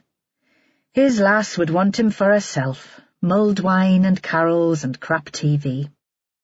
So Vera drove home and sat alone in the cold house, drinking like she had in the old days before she got the doctor's warning, worrying at the case, not allowing herself to think that they'd find nothing of any importance in Malcolm Kerr's yard, that all the manpower and expense would be wasted, and she'd be a laughingstock. The next day, she was first in the briefing room. A hangover, dull like a bruise or an aching shoulder. The team turned up on time, eager and expecting results, because she'd been so positive the day before. She stood in front of them and tried to keep her energy level high. Hull, Charlie, any news on our elusive friend Pavel? Not yet. Holly pulled a face. I took it over yesterday afternoon when Charlie went out to Mardle, but civil servants seem to stop working at least 1 week before the bank holiday. I've got a couple more contacts to try today. That's our priority. The searchers will be back at first light, and if they find anything, we need to know what we're working with. We need a date for the last time we can prove that the man was alive. Vera swept her eyes around the room. Charlie, how was Malcolm yesterday? Did you get any sense from him that he's bothered by us digging around in the yard? Nah, he seemed kind of frozen, as if he didn't care one way or another. Joe? I'm going to see the woman who ran the Coble for years. Prof Craggs has some photos which suggest that they were all friends, the Kerrs, Margaret and the landlady and her son. Maybe Pavel, too. Susan Coulson from the Haven says she knew the others, though she has no memory of Margaret's husband. The landlady's name is Valerie Butt, and Charlie's tracked her down to an address in Mardle. He turned apologetically to Vera, as if he knew he wasn't helping much. He realized that what she needed now was proof that Krakowski was dead. Bones, teeth, or a witness who had seen him killed. I thought she might remember gossip about Pavel disappearing suddenly. I'm still a bit confused about timings, about when exactly he left the town. Talking to other people might help. Vera thought it was a long shot, but she didn't want to put him down again in front of the others. Whatever his shortcomings, he'd always be her favourite. Aye, she said. Why not? Worth a punt. It was light now, and the team would have started in Harbour Street. She was drawn back there, a terrible fascination, because she knew that if nothing was found, her theory would be baseless. If Pavel hadn't been killed by Kerr, or with his help, there'd have been nothing more for Margaret to confess to, and no reason for Kerr to have killed her. Vera was certain that Margaret had been keeping a more profound secret than just her profession. Without a body, Vera would have to rethink the investigation entirely. Immediately after the briefing, she headed back to Mardle, only telling Joe where she was going. When she arrived, they'd searched most of the yard. There was one rusting hole to get into, and Malcolm's shed still to clear. She stood by the fence, feeling the tension coming up from her feet like the cold. She couldn't keep still, but she knew better than to interfere. Bad enough that she was here, keeping them in her sight instead of letting them get on with it. She'd hate a superior officer watching over her. She knew what they were thinking. Doesn't that woman have any of her own work to get on with? In the end, she could stand it no longer and walked away, telling herself that she wanted coffee, but really just needing to move, the nerves in her body jingling, the muscles in her face tense. On the other side of the road, Peter Gruskin hesitated on the pavement, looking in at the activity outside the yard. She caught his eye, and he hurried away. She thought that he was like a crow, hovering over a piece of carrion, a predator on other people's miseries.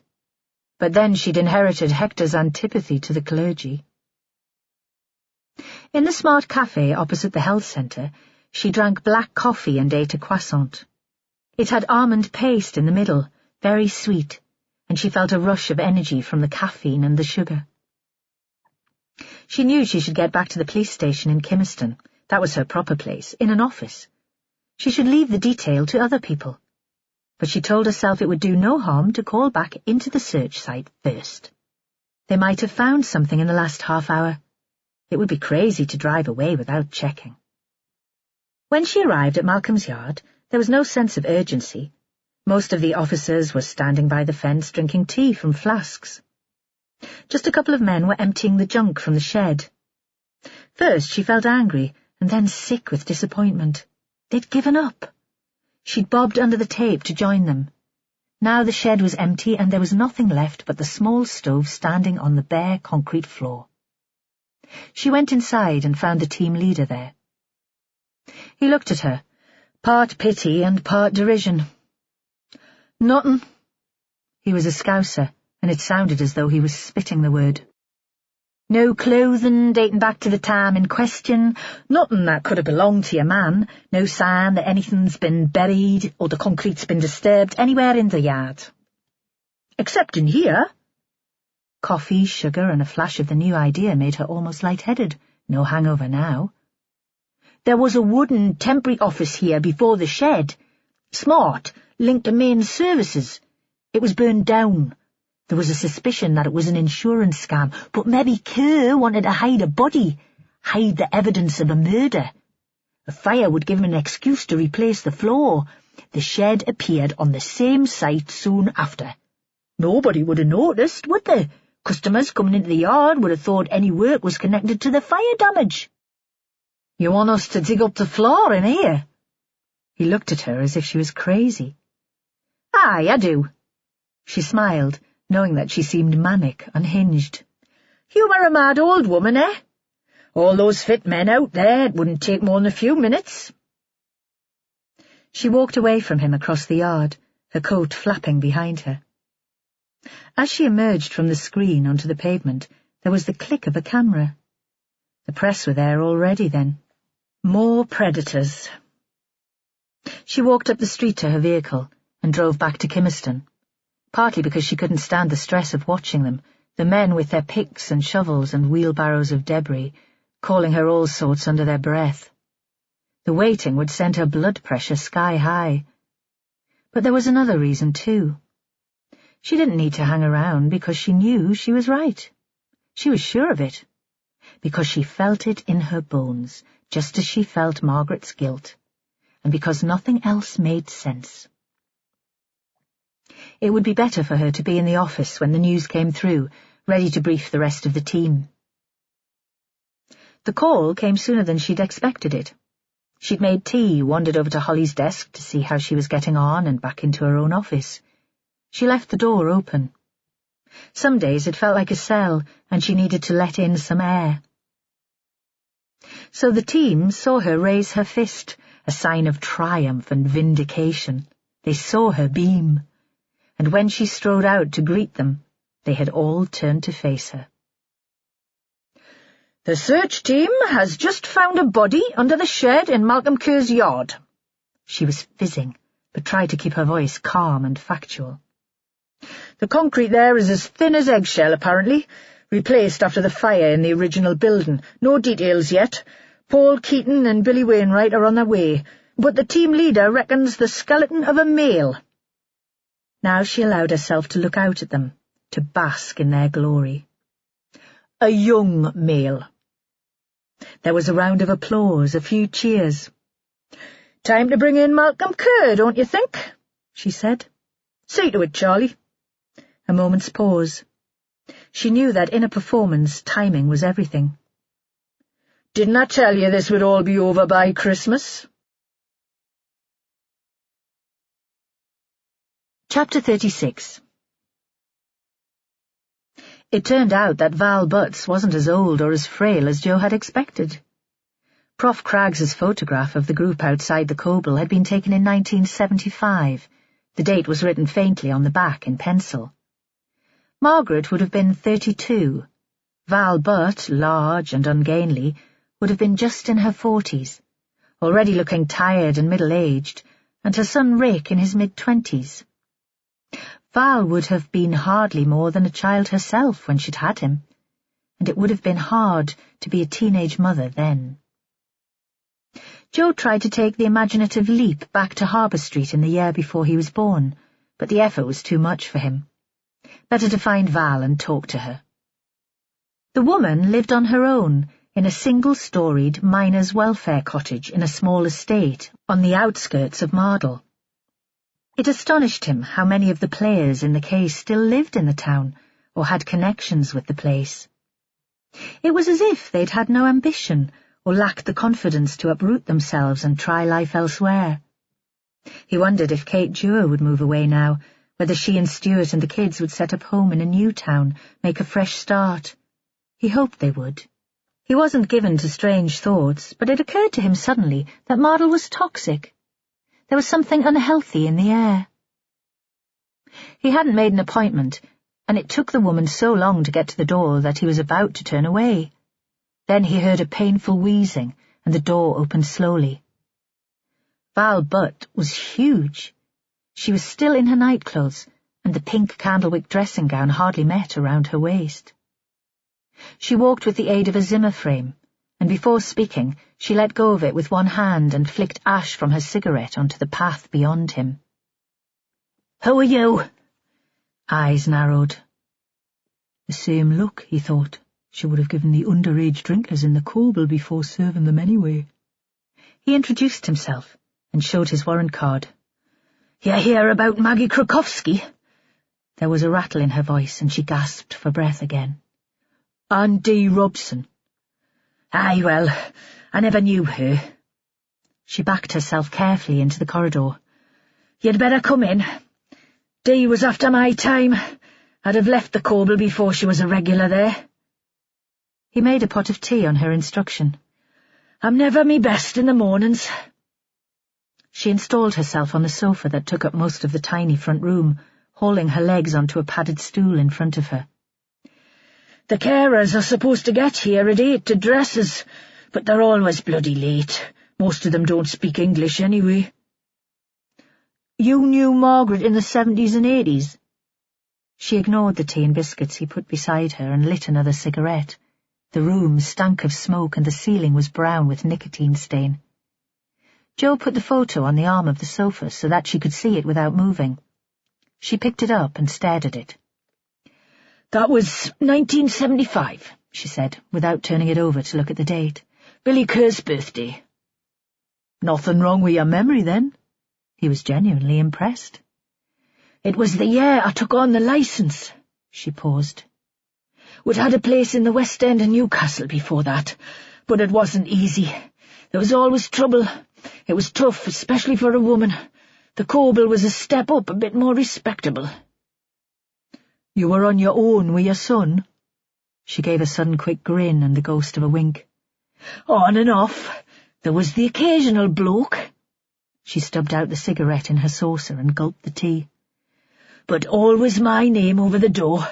I stayed there until I retired." "Margaret Krakowski," he said. It was time to get to the point. "Aye, the gorgeous Margaret. She could stop a conversation in the bar just by walking through the door." There was a niggle of resentment in her voice, which he realized was probably jealousy. Most women would have been jealous of Margaret Krakowski in her heyday. "You didn't like her?" "I didn't trust her." "Tell me," he said, remembering advice given by Vera one night at her house. "Get them to tell you a story. It's all about stories. Might be a pack of lies, of course, but that'll tell you something useful too." Val settled back on the sofa, and her eyes were half closed. "Maggie thought she was better than the rest of us. She hated being called Maggie, and I only did it to spite her. She had a fancy accent and fancy clothes. I said to her once, 'We're alike, you and me, both left by our men to fend for ourselves.' The look she gave me, as if I wasn't fit to clean her boots." "Had you seen her recently?" Joe wondered where this story was taking him. He still wasn't convinced that something that had happened almost 40 years ago could have any relevance to the present investigation. He didn't believe in the body under the boatyard. "Nah, didn't see her much after that photo was taken. There was a falling out." She paused, drank more of the tea. "Things were never really the same after that." "What do you mean?" Outside, the postman walked down the street, the last delivery before Christmas, his bag fat and heavy. Val saw him too and watched, a moment of hope or anticipation, but he walked straight past her door. Val lifted her shoulders and attempted a shrug. "Nothing. Just that she never came into the pub again." "What sort of falling out?" "How would I remember after all this time?" She glared at him, challenging him to contradict her. Joe thought she remembered perfectly. "Did something happen the night of Billy Kerr's birthday party?" "I don't want to talk about it." She shut her mouth like a toddler refusing to eat her vegetables, and they sat for a moment in silence. "Did you ever meet Margaret's husband, Pavel?" She shook her head. Her hair was very fine and she was bald in places. "He'd long gone by the time we moved to Harbour Street." Jo thought that in that case Vera couldn't be right. If Pavel was buried under Malcolm Kerr's yard, he must have been in Harbour Street the night of the fire. "Are you sure? Our information is that he was still in the region then." She shrugged. "Maybe he was, but he wasn't living with Maggie Krakowski."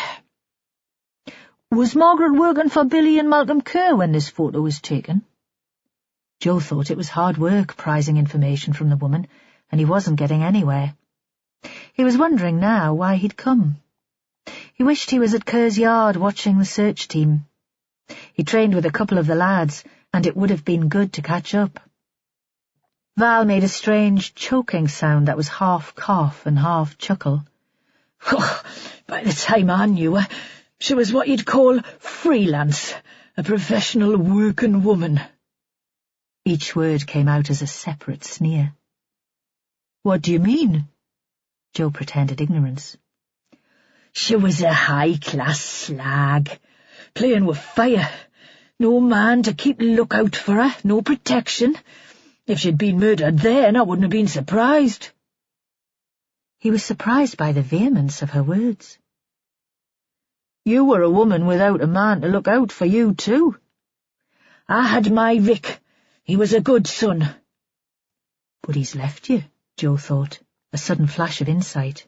"And he doesn't even send you a Christmas card." "Around the time of Billy Kerr's birthday, there was a fire at his yard," Jo said. "His office burned down." She looked at the clock on the windowsill. "Oh, those bloody carers. They get later every day." "You must remember the fire. It would have been a big deal round here then. There was a rumour that it was all an insurance scam." "Was there?" She seemed genuinely surprised. "I never heard that." Another pause while she fidgeted with a packet of cigarettes. "It happened the night of the birthday party, or early morning the next day.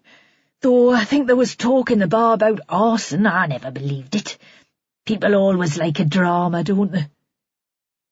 "You can't help in any way with our investigation, then?"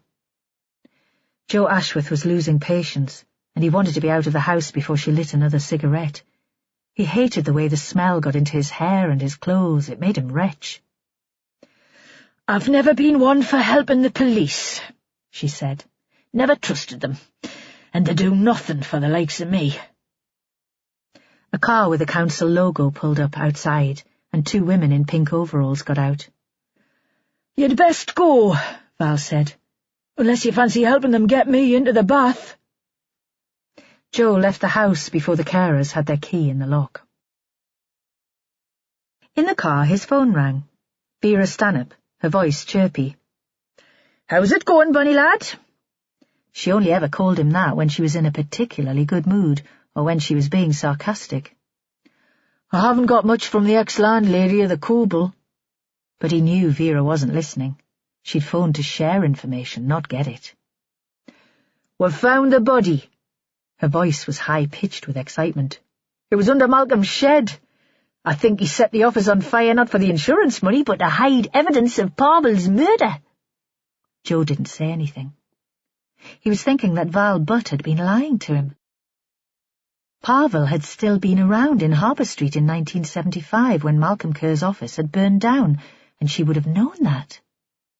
Joe thought she'd have known everything that was going on in her patch.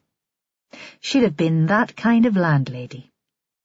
And what had actually happened the night of Billy Kerr's birthday party to trigger a murder? A fight that had got out of hand? Two young men scrapping over Margaret like dogs over a bone? "Well?" Vera was indignant. She'd been expecting congratulations. "Now we have everything. Motive, opportunity, and a skeleton in the cupboard, or under the concrete. I've sent them to bring in Malcolm Kerr. He'll talk, no reason not to. When he'll be forced to plead guilty to one murder. We'll have it all wrapped up by tea time, and the drinks are on me." "What do you want me to do now?" Joe looked through the window, wondering if he should go back and talk to the woman inside. He didn't like inconsistencies, and why would Val Butt lie about Margaret's husband? What could she have to hide at her time of life? But the carers were already helping her to her feet and leading her towards the bathroom. Her nightdress and dressing gown were caught in the waistband of her knickers, and a huge bare thigh was exposed. He decided that old people often got confused, and there was nothing to be gained by talking to her again. "Come back here," Vera was saying. "You can sit in on the interview." Joe switched off his phone and stood for a moment in the street outside the old folks' bungalows. He had a second crisis of conscience. Perhaps he should knock at the door and talk to Val Butt again, ask her if she knew anything about the body buried in Malcolm Kerr's yard. But the moment soon passed, and then he found himself smiling. When Vera was happy, her good humour was infectious. Why not be part of the celebrations? He started the engine and set off for Kimmerston, arriving into the station expecting a party atmosphere, laughter and the inevitable release of tension after an investigation. He found instead that Vera was furious. He could hear her swearing from the bottom of the stairs. She was so caught up in her rant about the incompetent scum that made up the police service these days that she didn't notice him entering the room. He slid in beside Charlie. "What's going on?" he whispered, but Vera wouldn't have heard a 5-piece jazz band in the corner of the room. "Malcolm Kerr's gone AWOL. They just had one plot on the front door, and Kerr slipped out the back. First thing this morning, she's blaming me because I told her I didn't think he had the spirit left for the fight." "Nah," Joe said. "She's blaming herself." The room suddenly went quiet, and the silence was more terrifying than the storm of the noise. Vera was standing in the middle of the room, looking round at them. "So," she said, "where do we think Malcolm will be hiding? Ideas, please." Joe raised his hand. "Do we know that he's hiding? He'll know that we'll get him eventually. This isn't some gangland boss with a villa in Marbella. Sounds to me like he's broken and depressed, and a cell won't be so different from that place in Percy Street. So what are you saying, Joe?" Vera's voice was so quiet that there could have been just the two of them in the room.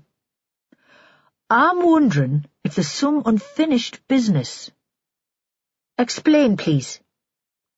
Joe wasn't sure he could explain. He knew that he should have saved this conversation until he'd got Vera on her own. It was never a good idea to question her in front of an audience. "I still don't see Kerr as Margaret's killer. He loved her, didn't he? I'm wondering if he got his own agenda. He knows who the murderer is, and he's out for revenge." "For Christ's sake, man, most of the men I've nicked for battering their wives claim to love them." "Aye," he said. By now he'd lost the train of thought, the faint glimmer of an idea that had made him crazy enough to challenge the boss. "You're probably right."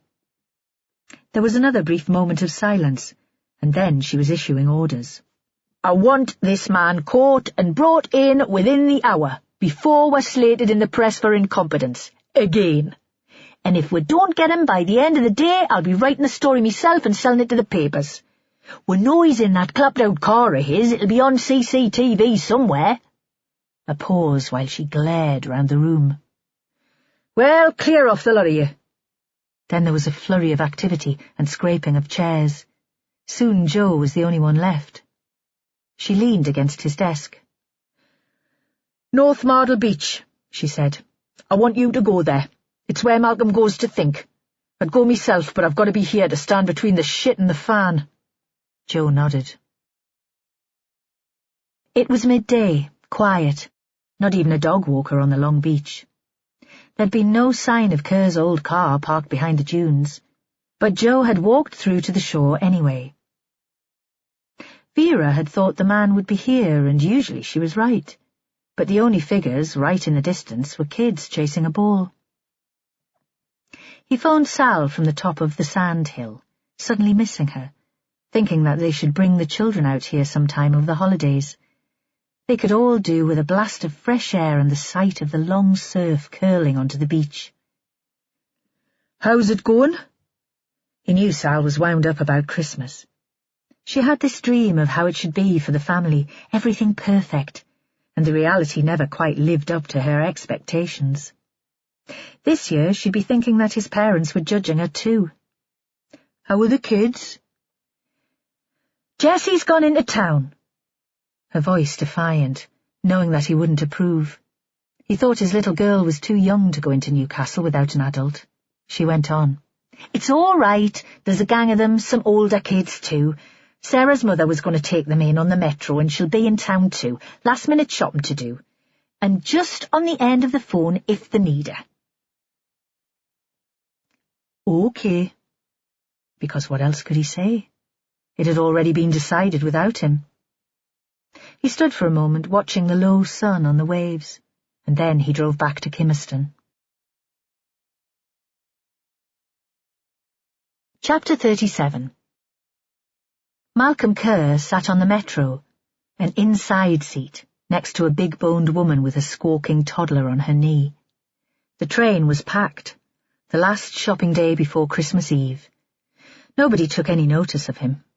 He was a grey man, old and ineffective, powerless. But I'll show them. He wasn't sure what he was doing there at first. He'd left the house in Percy Street not intending to run away, but to get some air. He'd been on North Mardle Beach just as it got light, saw the grey dawn in from the top of the dunes, and driving back, he'd had a fancy to recreate Margaret's last steps. He might get a sense of her sitting in the metro. He knew it was crazy, but then he could feel his mind being eaten away at the edges. It was like mice nibbling at a piece of rotten carpet, leaving his thoughts ragged and frayed. He saw a face he recognized as soon as he got onto the train, but he hid in a corner and thought he hadn't been seen. It seemed like a sign. Was Margaret talking to him from the grave? Did she want him to run and find a new life for himself without her? Or was there something else she needed from him? In the space by the doors, a group of kids stood. They were laughing, and he felt a terrible resentment. How dare they? Then he realized that they were talking about the murders. He took an instant dislike to the first girl to speak. She was too young for makeup, but was wearing it all the same. Your dad's in the police, Jess. Her voice was so loud that everyone in the carriage could hear it. Have they caught the killer yet? The other passengers stared, and perhaps that was what she'd wanted. The lass, Jess, seemed younger than the others, skinny and unsure of herself, but wanting them to like her. Malcolm knew how that felt. I was there, she said with a touch of pride. I found the first body. Malcolm looked down the aisle at the prying, curious eyes, and in his head he was screaming at the girl. You shouldn't have said that. We didn't need to know. It was a complication. All the way into town, he peered out into the carriage. Alert. Some sort of hunting dog, aware of every passenger, wondering how he might separate the one he wanted from the crowd. He thought he was certainly going mad.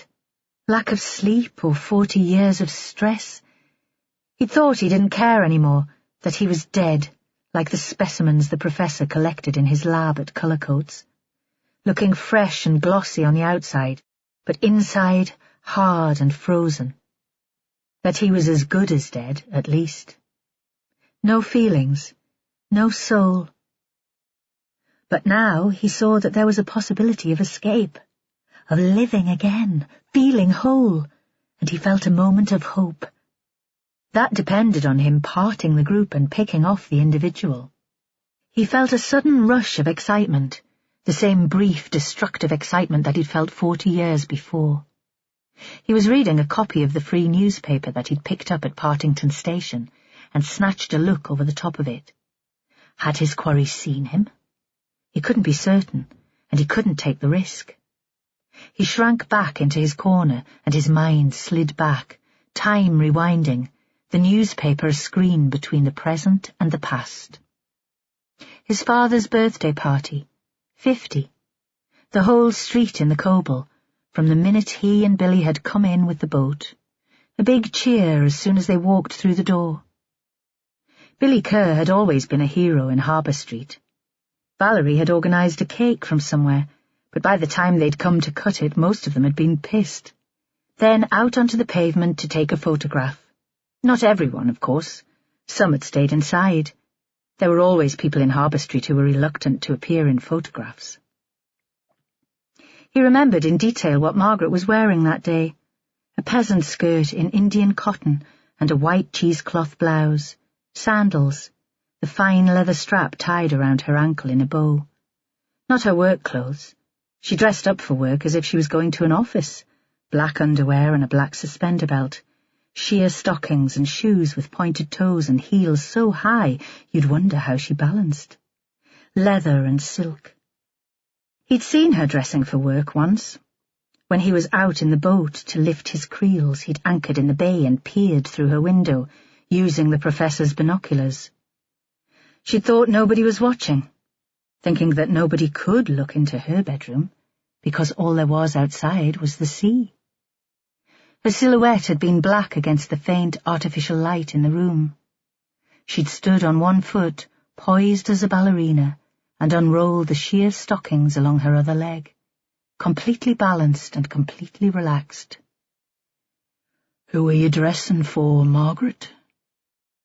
He'd watched her turn, imagined her opening the bedroom door to let in her client, but the angle was too steep for him to see who'd come into the room or to watch what happened next. He'd guessed, though. He'd run the scene through his mind. The night of his father's birthday party, Margaret had been off duty. She'd made that clear. So it was the peasant skirt and the white blouse, the flat sandals, and she'd been drinking, and he knew she never drank when she was working. She'd let that slip on another of her days off. He'd taken her out to Coquet Island, and they'd had a picnic. That day she'd been wearing jeans and a striped cotton jersey, canvas shoes. They'd drunk a bottle of white wine between them, and she'd brought sandwiches and homemade cakes. Malcolm had known his father would be furious if he found out. Billy had disapproved of Margaret big style. But somehow he hadn't cared. It was enough to be lying in the sun beside her and talking. "No work for me tonight. I never drink when I'm working." Walking down the path to the boat, she'd taken his hand. The metro pulled into a station. Malcolm glanced over the newspaper. They hadn't reached Newcastle yet, and he didn't think the kids would leave the train until Newcastle. Why would they? What other reason could they have for being here, other than to go into town, last-minute shopping, last-minute fun? And there they were, still laughing and swinging round the pole at the centre of the carriage, behaving like 3-year-olds. More people bundled in, but his quarry remained. He looked out of the window at the flat coastal plain, but in his head he returned to the evening of his father's birthday, a sunny evening, warm, all the heat of the long day trapped in Harbour Street. The middle of the 70s had brought years of dry summers, of droughts and empty rivers. The seaweed stinking on the rocks in the fierce sun, and that night Margaret had asked him a favour. "Sort him out, Malcolm, would you? Talk to him. Would you do that for me?" And of course Malcolm had done as she'd wanted. Like he'd told that fat woman detective, he'd have swum naked 3 times round Coquet if she'd asked him. The rest of the evening had been a blur. Too much alcohol, tension prickly like static electricity. A series of images clicked through his memory, like the slides Prof. Craggs used to give his lectures, each one dropping into an old-fashioned projector. The show ended with the fire licking along the floor of his father's office, a bright orange snake's tongue, fiercely hot.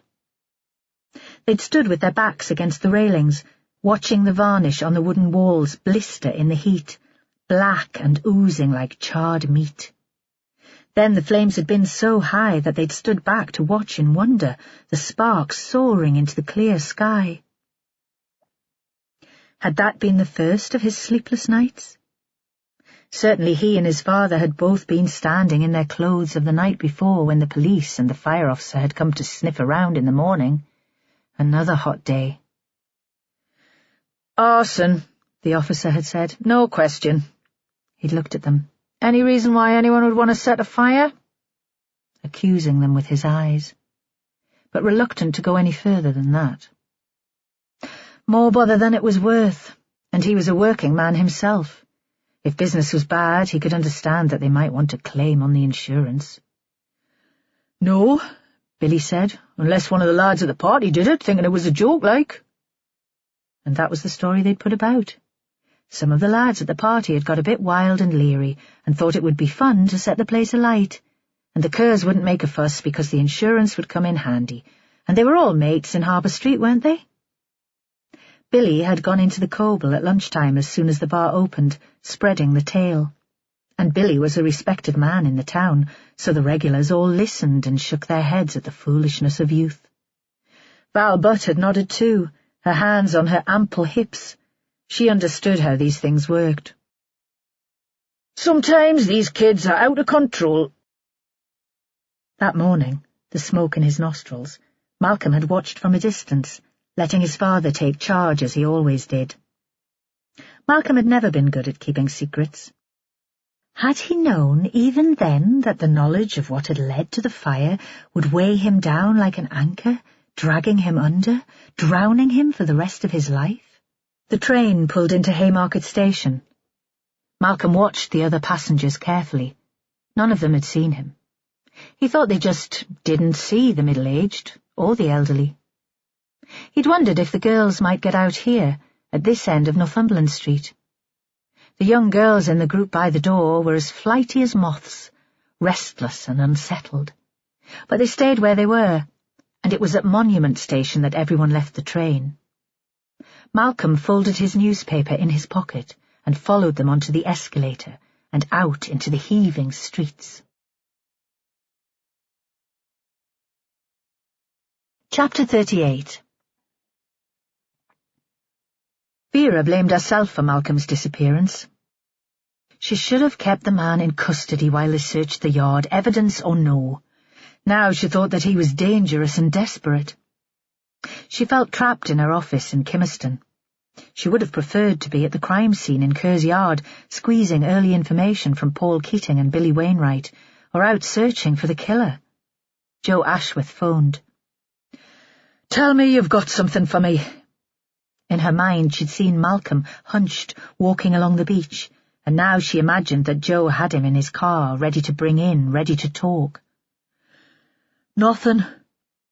She slammed her palm so hard onto her desk that the skin stung. As soon as she replaced the receiver, there was another call. Kerr's car had been found at the station car park at Partington. So he'd got onto the metro and could have taken off from Newcastle Central Station and be anywhere in the country by now. Or he could have taken the metro to the airport and be anywhere in the world. But Vera didn't see Malcolm as an international traveller. Did he even have a passport? Vera was back on the phone checking when Holly knocked at the door, tentative but also smug. Vera hated it when Holly was smug. "Boss?" Vera waved her in. "I've tracked down Pavel Krakowski."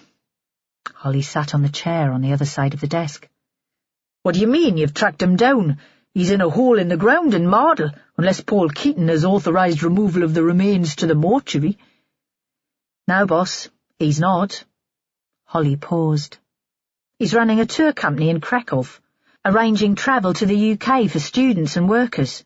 He lives with a Polish woman and they have 3 kids and 5 grandkids. Vera's mind went blank with panic. It could be some other Krakowski. Knowing that she was clutching at straws and that her whole case was falling apart. Holly shook her head. "I've talked to him. He speaks good English. He left the country in 1970. He married Margaret because he thought she was rich. When he found out she didn't have any of her own money, he waited for a couple of years to see if her parents would relent and welcome them back into the bosom of the family. When they didn't, he pissed off home." "What was the date of the office fire in Kerr's Yard?" Vera kept the panic at bay by demanding facts. "The 15th of July, 1975. Holly could do facts like nobody else in the team. The same day as Billy Kerr's birthday. This was Joe, still in his coat, leaning in through the open door. That's relevant. Why? Vera was shouting now, knowing she'd cocked up and needing to vent her anger. Because they were all there at the Coble to celebrate. Joe brought a tattered photograph from his pocket and laid it on the desk so that they could all see it. He leaned across and stuck his finger on each of the characters in turn. This is Val Butt, landlady. She took over the licence that year, moved to Mardle after some bother with gangs in the West End. That was what she implied, at least. You've spoken to her? I told you I did. I was there this morning. Vera sensed impatience in Joe's voice. Did he think she was losing her grip? Perhaps he was right. Of course you did, pet. Go on. That's Billy Kerr. And Vera could see the resemblance to Malcolm. Billy was more squat, bluff and robust, but the family resemblance was there in the face.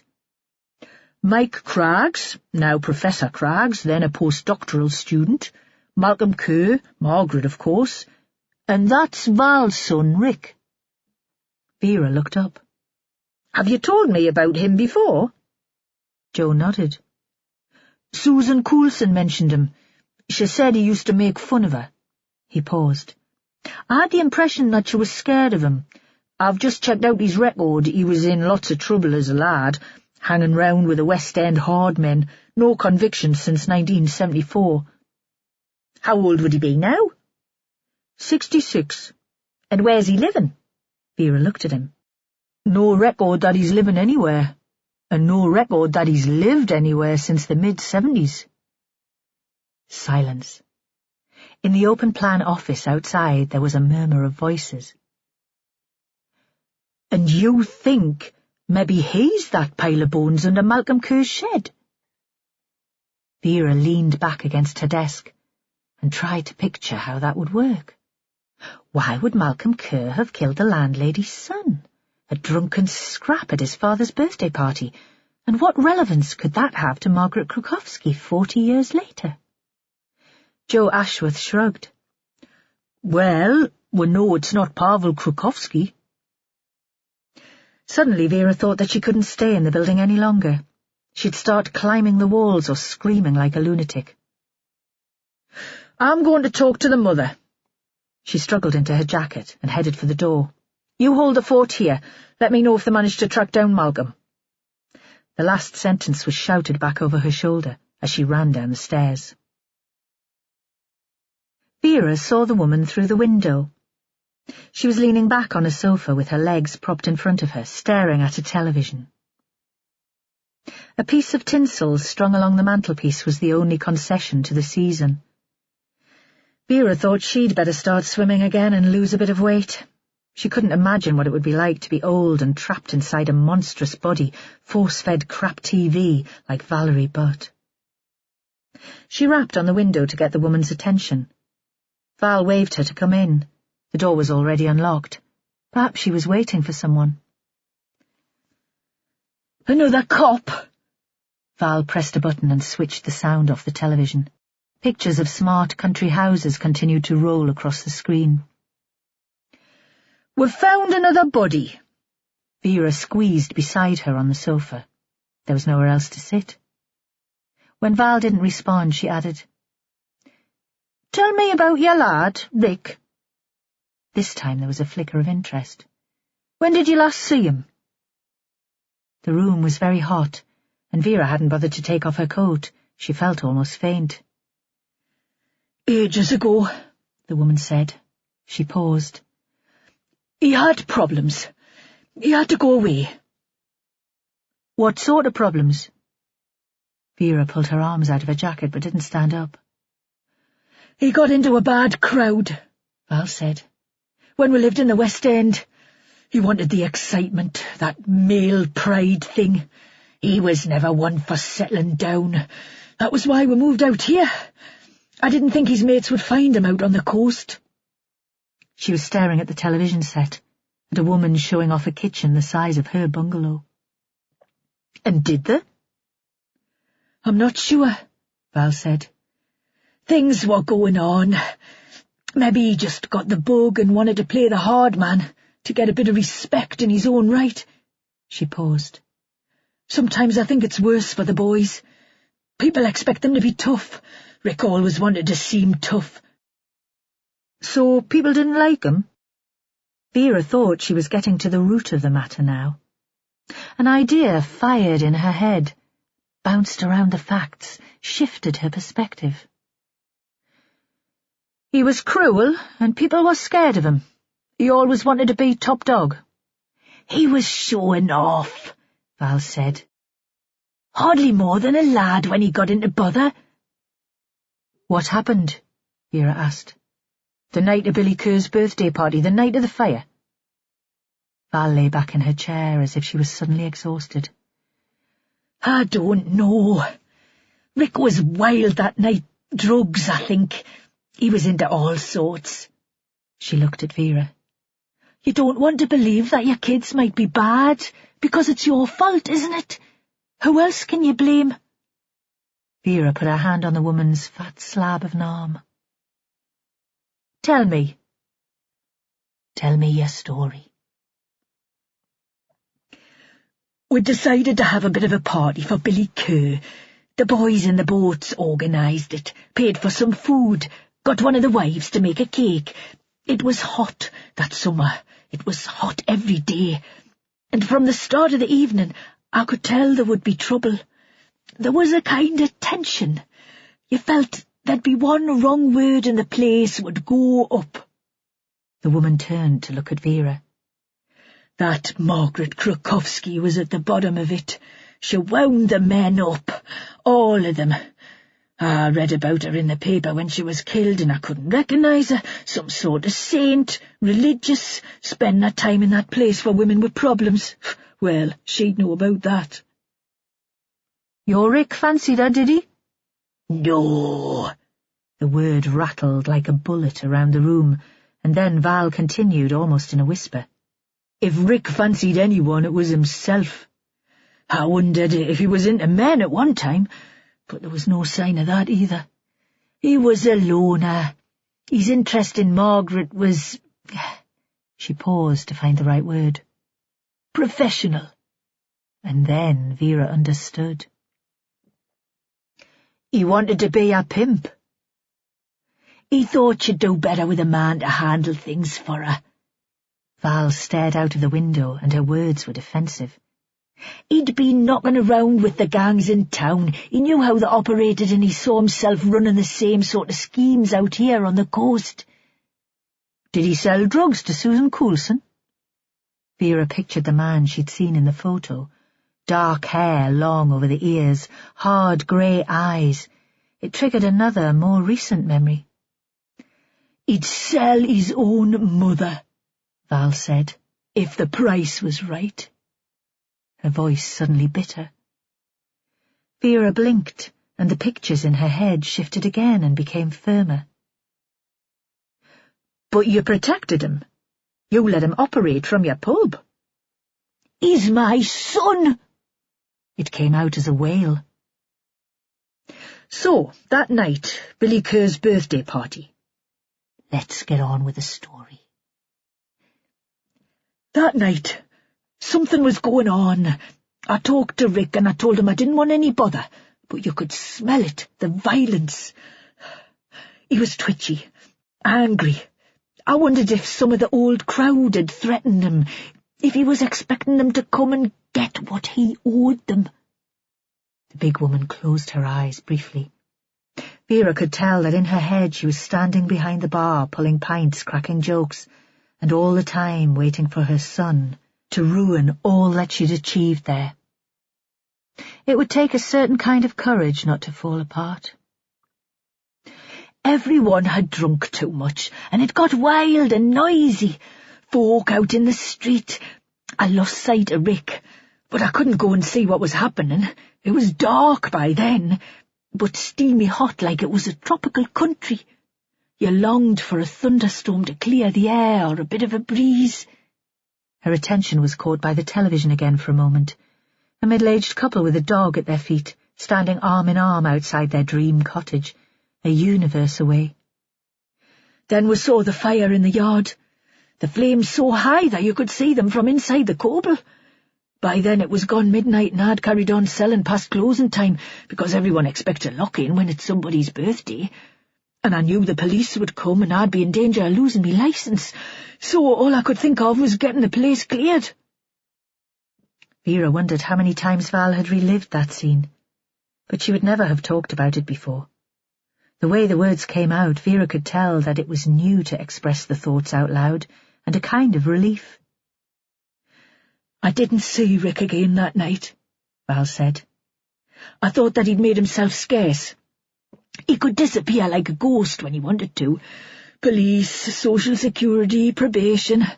He seemed to know when they were on their way and he'd be nowhere to be seen. She looked at Vera with big, haunted eyes. She was preparing herself for a confession. I was pleased, she said. I thought, you piss off back to the city with your gangster friends. Leave me here to make a life for myself. You thought that was what happened? Vera asked. You thought he'd been involved in starting the fire and he'd run away back to Newcastle? That's what Billy Kerr told me. He came in the next day. Everything's quiet then and stinking of smoke. The ruins of the office black and the yard looking like a bomb site. He said that I wouldn't see Rick for a while. Your boy lost it, Val, and torched my place. I can't have that. I've told him to stay away from Harbour Street. No hard feelings to you, but you know what it's like. And I just nodded. Was that betraying my son? Inside part of me was singing, because I wouldn't have that stress for a bit. All that time since he was a small kid, I was wondering what he was going to do next. Where's Rick now, Val? Vera still had her hand on the woman's arm. Despite the warmth of the room, the skin felt cold and clammy. I haven't got a clue. Another confession. I haven't seen him since that day. At first I didn't try very hard to find him. I put a few words out. Nobody was talking. And then I stopped trying. If he didn't want to see me, I didn't feel like making the effort. And it was so much easier on me own with no other bugger to worry about. I thought I'd hear if he got into real bother. And now? Now he'd be an old man. He might have grandbairns. He'd have calmed down, wouldn't he? I'd like to see him again. A bit of company in me old age. Maybe you could help us look. This body we've found, Vera said. It's old. We think our victim died on the night of the fire in Kerr's yard. Val gave an odd little sob. You think it's Rick? It's the body of a young man. And all this time I thought he didn't care enough about me to let me know he was okay. There were tears on her cheek. Every birthday I looked out for a card, and I thought, sod you then. But he was here in Harbour Street all the time. We don't know for sure, Vera said. There'll be tests to do. I know. Val turned away so that Vera couldn't see her face. Vera drove to Harbour Street. No real reason except that she couldn't face going straight back to the office, and if there'd been news on Malcolm Kerr, somebody would have told her. There was also an itch, the start of an idea, and she needed time to organise her thoughts. This was where everything had started, and this was where she'd find the answer. The street was quiet. The Coble was open for lunchtime drinkers, but the fish shop had already closed for Christmas. There was still activity on the crime scene at Malcolm's yard, but you couldn't see much because of the screens they'd put up to stop ghoulish gawpers. Through the guesthouse window, she saw Kate Dewar and Stuart Booth in the residence lounge. She was at the piano, and he was leaning over her shoulder, pointing at some sheet music. He scribbled on it with a pencil, and she turned and ran her fingers down his cheek. Vera had parked right outside, but they didn't notice her. Still sitting in the vehicle, she phoned Holly. I need you to check one of the Krakowski witness statements. And then she called Joe, because she had a question for him, too. But he was in a dreadful state and wouldn't listen, almost shouted at her to get off the line because he was hoping for a call. His lass, Jessie, had got separated from her friends in town, and she'd left her mobile at home, and nobody knew where she was. Chapter 39. Malcolm Kerr was still on a mission, but he'd never liked the city, and he was almost ready to give up. What business was it of his? He thought he'd just get the metro back to Partington and pick up his car and drive to the police station in Kimmerston. There was something pleasant in thinking that he might find the fat detective there waiting for him. She'd be glad to see him. He pictured her smiling. She'd make him tea, and might even have a drop of scotch to put into it. And he'd tell her what had happened. He'd let her take the responsibility. He pulled up his collar against the cold and stood still, so that the crowd eddied around him, like the tide around a rock. All around him was noise. Buskers with amplified music and yelling children and peddlers in his face, trying to persuade him to buy tinsel and cheap plastic toys. A quiet interview room, just him and the fat woman, plain painted walls, nothing to jar the senses.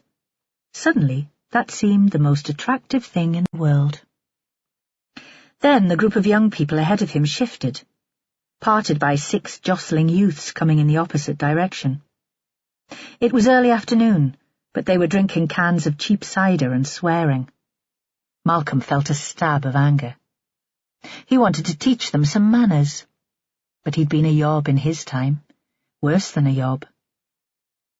In the following confusion, the louts moved on, and a single figure was left, uncertain and isolated. The sky darkened. Shards of sleet blew up in the street, sharp arrows sending the shoppers into the Mall. This was Malcolm's moment of decision. He could give himself up, or he could give himself a chance to put things right. Hesitating, he thought suddenly of the vicar, Father Gruskin.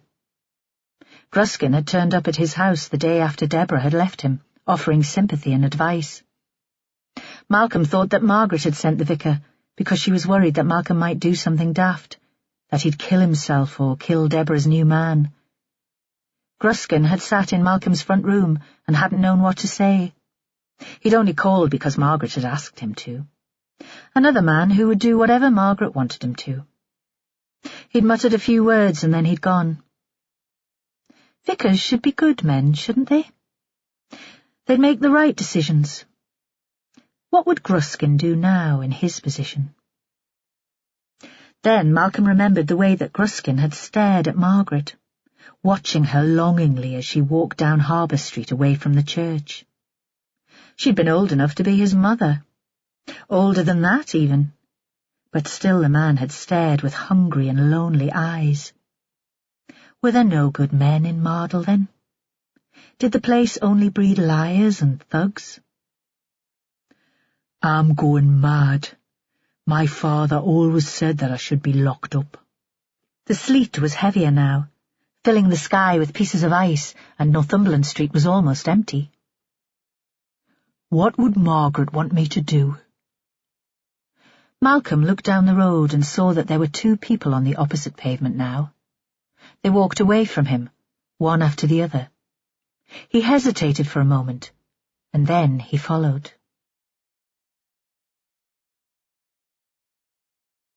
Chapter 40. Joe Ashworth drove home. Sal was almost hysterical, and he couldn't get any sense out of her on the phone. All the way there he wanted to yell at someone, at Sal for being so bloody daft as to let their daughter into town, especially with a gang of older kids that he'd never met, at the mother of the kids who'd said she'd keep an eye on them, and at Jessie, who'd pestered them for months to get her own mobile phone and then had left it behind, the one time that she really needed it. Mostly, he was furious at himself. He drove through the empty country roads and began to imagine scenarios. Vera would call them stories. Margaret Krukowski had been killed in the metro. Dee Robson had been in the same metro, and she'd been killed, possibly because she'd seen the murder or guessed what had happened. And now he realised what hadn't clicked before, that Jessie might have been a witness to Margaret's murder too. Jessie, who was sharp as a knife, with a memory like an elephant's. She'd gone missing, and so had their prime suspect, whose car had been found at Partington metro station. Maybe that was a coincidence, but Joe was so wound up with worry that he couldn't believe in coincidence anymore. He pictured his Jessie in the train with her mates, chatting and laughing because it was nearly Christmas and she was getting her first taste of freedom. He saw Jessie glancing across the train and seeing someone she recognised through the crowd, someone who'd been on the metro when Margaret was stabbed. He imagined a flash of contact between them, then the killer, threatened, following his daughter, and so desperate to escape that he might feel he had to kill her too. Their estate was on the edge of an ex-pit village, and a skein of geese flew overhead from a subsidence pond as he walked up the path. He looked up to watch them before opening the door. The younger children were in the front room watching a DVD, so he and Sal stood in the small kitchen, communicating in hissed whispers. "So what happened?" He tried to tell himself that really it wasn't Sal's fault, and she'd be feeling even more wretched than him, but he couldn't quite keep the hint of accusation from his voice. "Sarah's mother didn't realise Jessie was missing until they met up in Blake's for lunch." Sal was crying now. She'd held herself together for the younger kids, but now she started sobbing. He took her in his arms and held her tight. "She'll be fine. You know our Jessie, sense of direction of a gnat. Remember how she got lost in Boots in Morpeth? Just tell us what happened. Didn't her friends see her wander off?" His voice light and calm. He could be on the stage. "Apparently they split up into two groups, and each thought she was with the other.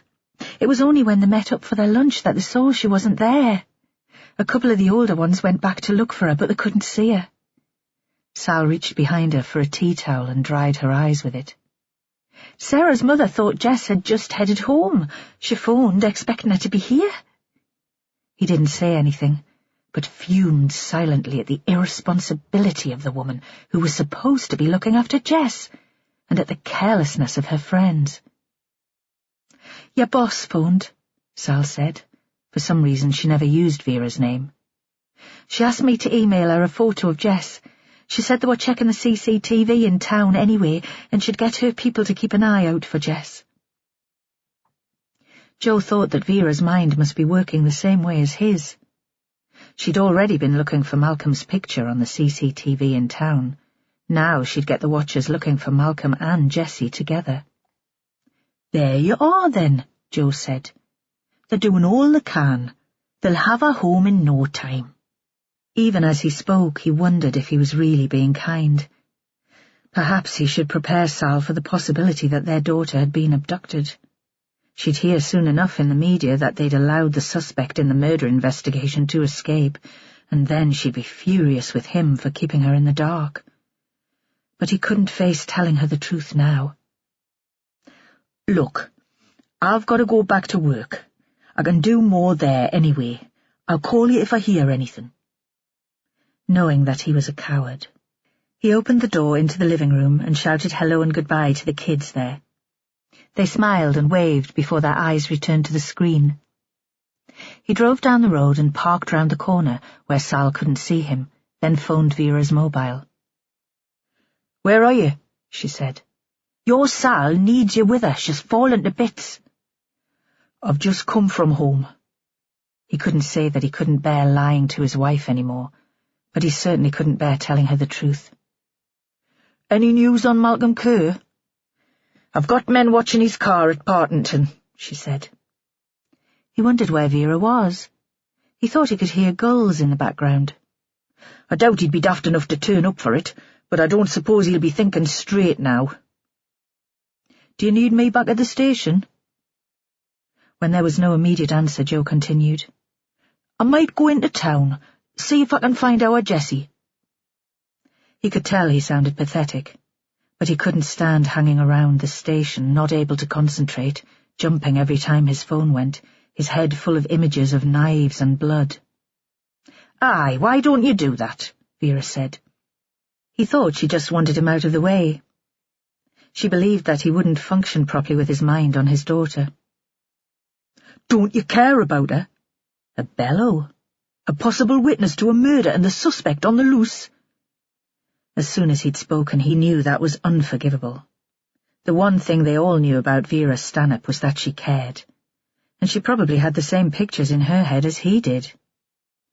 He thought she was going to let rip with a fury that would tear him apart, but there was such a long silence on the other end of the phone that he imagined she'd hung up on him in disgust. "You do what you think best, pet.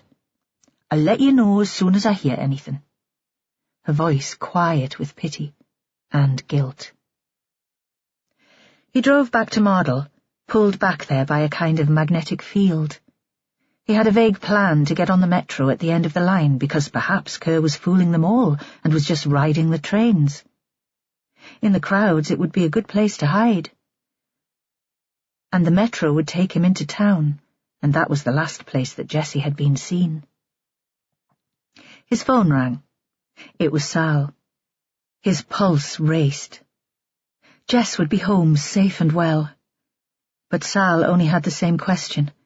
"Any news?" Her voice hoarse and desperate. "I'm on me way into town," he said. "I'll find her, don't worry." Before she spoke again, he cut off her call because he didn't need her misery as well as his own, and he didn't think he could pretend any longer that everything was okay.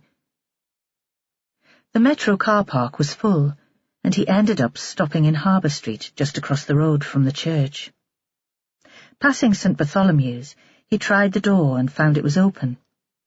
He'd been brought up to believe in a Methodist God of social justice and respectable hard work. His dad had been a lay preacher and had seen evil as exploitation and poverty and the flamboyant decadence of people in the South. Now Joe couldn't contemplate evil as an almost inevitable result of poor housing or family breakdown. There could be no excuse for a man who planned harm to his daughter. He slipped into the back pew and tried to pray. "Bring our Jessie back safely and I'll do anything you want of me." He tried to think what pact he could make with the Lord, but nothing seemed sufficiently important to set against Jessie's life. There was a deep silence in the church. He was leaning forward with his forehead on his arms, and it was only when he straightened that he realized he wasn't alone. Peter Gruskin was standing in front of the altar looking at him. Joe couldn't face explaining his presence to the man. He stood up and hurried outside. A shower blew in from the sea, stinging rain flecked with ice. Further inland there would be snow. The street was almost dark, although it was still early afternoon, but there were no lights in the harbour guest house. It seemed like months since he and Vera had first visited there. He remembered walking down the basement stairs and meeting the woman whose song had been the background music to his romance with Sal. White Moon Summer played in his head again. He realized suddenly that his ignorance had made him responsible for a murder. He wondered if a lifetime of guilt was enough to barter against his daughter's safe return. Chapter 41. When Joe phoned Vera, ostensibly to ask for news of Malcolm Kerr, but really hoping to be told that his daughter had been found safe and well, the inspector was standing outside the haven. A flock of black-headed gulls picked over a freshly ploughed field beyond the hawthorn hedge. Vera had ideas of her own about where the investigation might lead. She knocked at the door of the big house and then went in, too impatient to wait for anyone to answer. Laurie and Susan were in the kitchen as usual, and the dog was lolling against the bottom oven of the Aga. "Where's Jane?" Vera wanted this ended, and was in too much of a hurry to be polite. No more killing, she thought. It seemed to her that the recent deaths had been a sickening waste. There had been no real reason for them, no adequate explanation. But she knew now who had killed Margaret and Dee, and who had killed the young man in Kerr's yard 40 years ago. Joe could have confirmed it for her, but he was caught up with his own anxieties, and he wasn't in the mood to think clearly. No more killing. She's gone into town to catch up with some mates. Laurie had her standard I don't cooperate with the pigs voice. Vera thought about this. Perhaps she didn't need to talk to Jane now. "The Winter Fair," she said. "Tell me about it." "It was a fundraiser and a kind of social, too. Jane invited lots of the ex-residents back, kids, a friend of Margaret's dressed up as Santa." Laurie made it clear she thought this was a waste of time.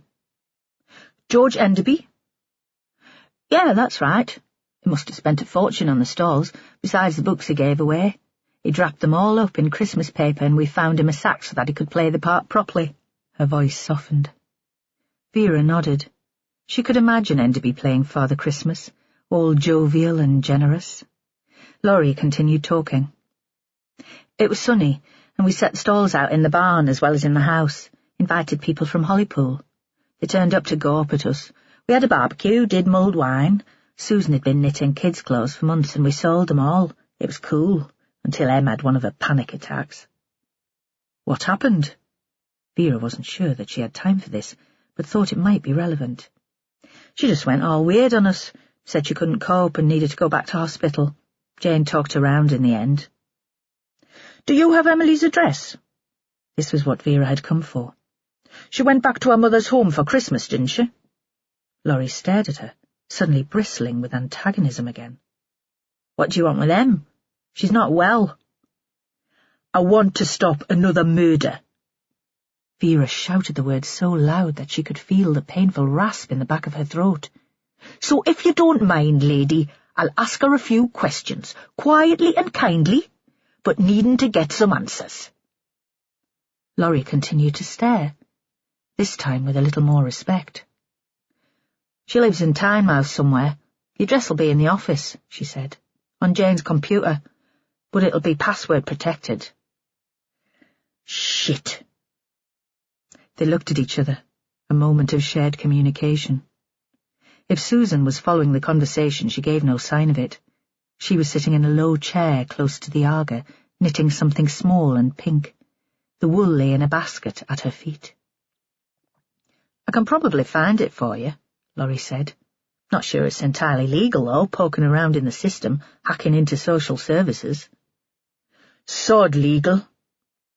Vera saw that Laurie was enjoying this. "Look, I'll take responsibility. Just find that address." Laurie grinned and disappeared.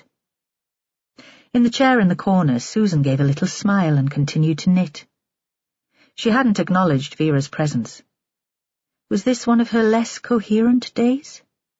Or was she pretending to be distant and slow so that she wouldn't be asked to leave the haven? "Tell me about Ricky Butt, Susan," Vera said. "You knew him, didn't you? He was Val's son, and he lived with her in the Coble." Susan looked up from her knitting. Her eyes were cloudy. Vera thought she must still be on medication. Vera had read about people becoming addicted to tranquilizers, and Susan had been taking drugs for decades. "Ricky Butt," Vera prompted. "Margaret's boss," Susan said. "Was he? A pimp?" "He wanted to be." "She hated him," Susan said, "and so did I." Vera had a sudden thought. "Were you at the Coble the night of Billy Kerr's birthday party?" she asked. "The night there was a fire at the yard?" Susan closed her eyes a moment, as if she was making an effort to remember. But before she could speak, Laurie bounced back into the room with a scrap of paper in her hand. "Here's the address," she said. "Piece of piss. You should tell them they need better security." Outside it felt colder. The wind came from the east and tasted metallic like ice. Vera's phone went. It was Joe. "Joe!" Almost faint with hope. If anything happened to his child, he'd leave the police service and he'd never speak to her again. And didn't that prove that she was the most selfish cow in the world? A child was in danger, but she could only think about losing the sole person who came close to being a friend. "Any news?" "Not yet." Vera said nothing. Any words would provoke him to further outrage. but I think I know who we're looking for now." He gave a name and a reason for believing it. Confirmation. "Ah, Joe, man, great minds think alike." "You'd got there already?" Even in his grief she could tell that he had a moment of disappointment. "Something someone said. You?" "The same. Then a memory to confirm it. I feel like a fool." Another flurry of sleet rattled against the windscreen. It was so noisy that she had to ask Joe to repeat his next words. "What now?" he asked. "We'll go quietly," she said. "We need proof this time. No press and no fuss. You just find your Jessie." Emily lived in a big house on the outskirts of Tynemouth. It was new and grand, built of raw red brick with porticos at the front. Through the big living room window, Vera saw a white leather sofa and a flat-screen television, an artificial Christmas tree that almost looked real, and a pile of wrapped presents underneath. It came to Vera suddenly that, for Margaret Krukowski, a place like this would be like hell. Much better the life of a call girl operating out of a shabby house in Mardle, and that she still hadn't bought the secret Santa gift for Holly. She rang the doorbell. The door was opened by a man in a polo shirt and chinos. The heat spilled out from the hall. Inside he'd need no warmer clothes. "Yes?" His voice posh Geordie. "A businessman in mufti," Vera thought. "Could I speak to Emily, please?" She was aware that she looked even scruffier than usual. No sleep and a hangover, and no time to wash any clothes during the investigation, never mind iron them. She gave what she hoped was a winning smile. The man looked at her as if she was a tinker selling clothes pegs and didn't bother wasting words on her. Instead, he yelled into the house, "Jackie, there's someone here to see your daughter." Your daughter? So he must be the stepfather, and the girl was getting in the way. He didn't invite her in. Vera stood on the doorstep and waited. Eventually a large woman, with an unseasonal tan and a lot of gold jewellery, appeared. Her blonde hair was fake, but the tan seemed real.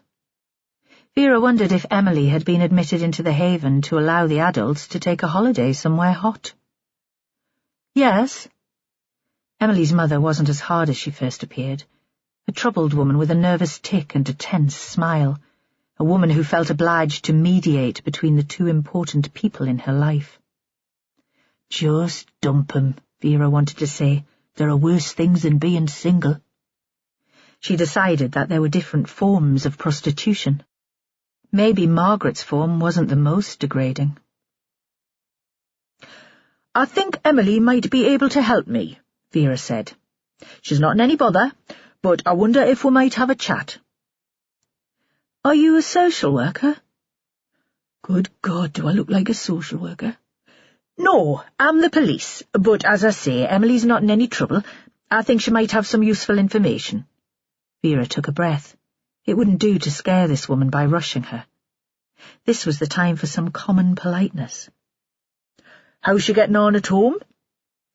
"Oh, you know, one day at a time." The woman seemed grateful that anyone was taking an interest. "But well enough to chat to me?" Jackie didn't answer, but she stood aside to let Vera in. "I don't know how we came to this," she said. "She was such a good girl at school, easy biddable, you know. We had no idea that she was having problems." There was a pause and a moment of honesty. "I should have given her more time, but I was going through the divorce, and work seemed the only way to stay sane. She was quiet, but she'd always been quiet, and quiet's good, isn't it? Quiet's well-behaved." Vera was aware of time passing. She was no priest paid to give absolution. "If I could just talk to Emily, Mrs. James." "Of course." The tic had returned. Did she think Vera would judge her by the state of her daughter? Perhaps she thought Vera would accuse her of being a dreadful parent because Emily cut herself. and perhaps Joe and Sal thought the world would hate them because they'd let their Jessie have a bit of freedom. Emily seemed okay, less jittery than when Vera had last seen her. She was a beauty. Her long curly hair reminded Vera of a pre-Raphaelite painting she'd seen in the Laying Art Gallery when she'd been at school. "Should I stay?" Jackie asked. She seemed still more nervous and keen to do the right thing. She was more tense now than her daughter. Vera thought things might work out for them. "Why not?" Vera said easily. "We're just having a chat, after all." Later, outside in the gloom, she checked her phone. She'd switched it to silent on going into the house. There was a missed call from Holly.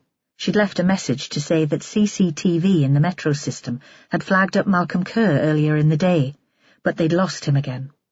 The trains were so crowded now that it was impossible to pick up individuals, and there was no sign of Jessie. "Can you get in touch, Mom? We're not quite sure where we should go from here." Vera left the Land Rover in Harbour Street and got a lift to North Mardle Beach in an unmarked car. A hunch. This was where Malcolm had made promises to Margaret Krukowski, and this was where he came to think. She needed to talk to him before he did anything stupid. The light had almost gone, but the sky had cleared. As the cloud thinned, the temperature had dropped, and there were strange white ponds in the bowls formed by the sand at the top of the dunes, places where hailstones had pooled and frozen. There was a big white moon. Perhaps Kate Dewar would write another song just for the season. Vera found a vantage point in the dunes. She could see the car park behind her and the beach in front.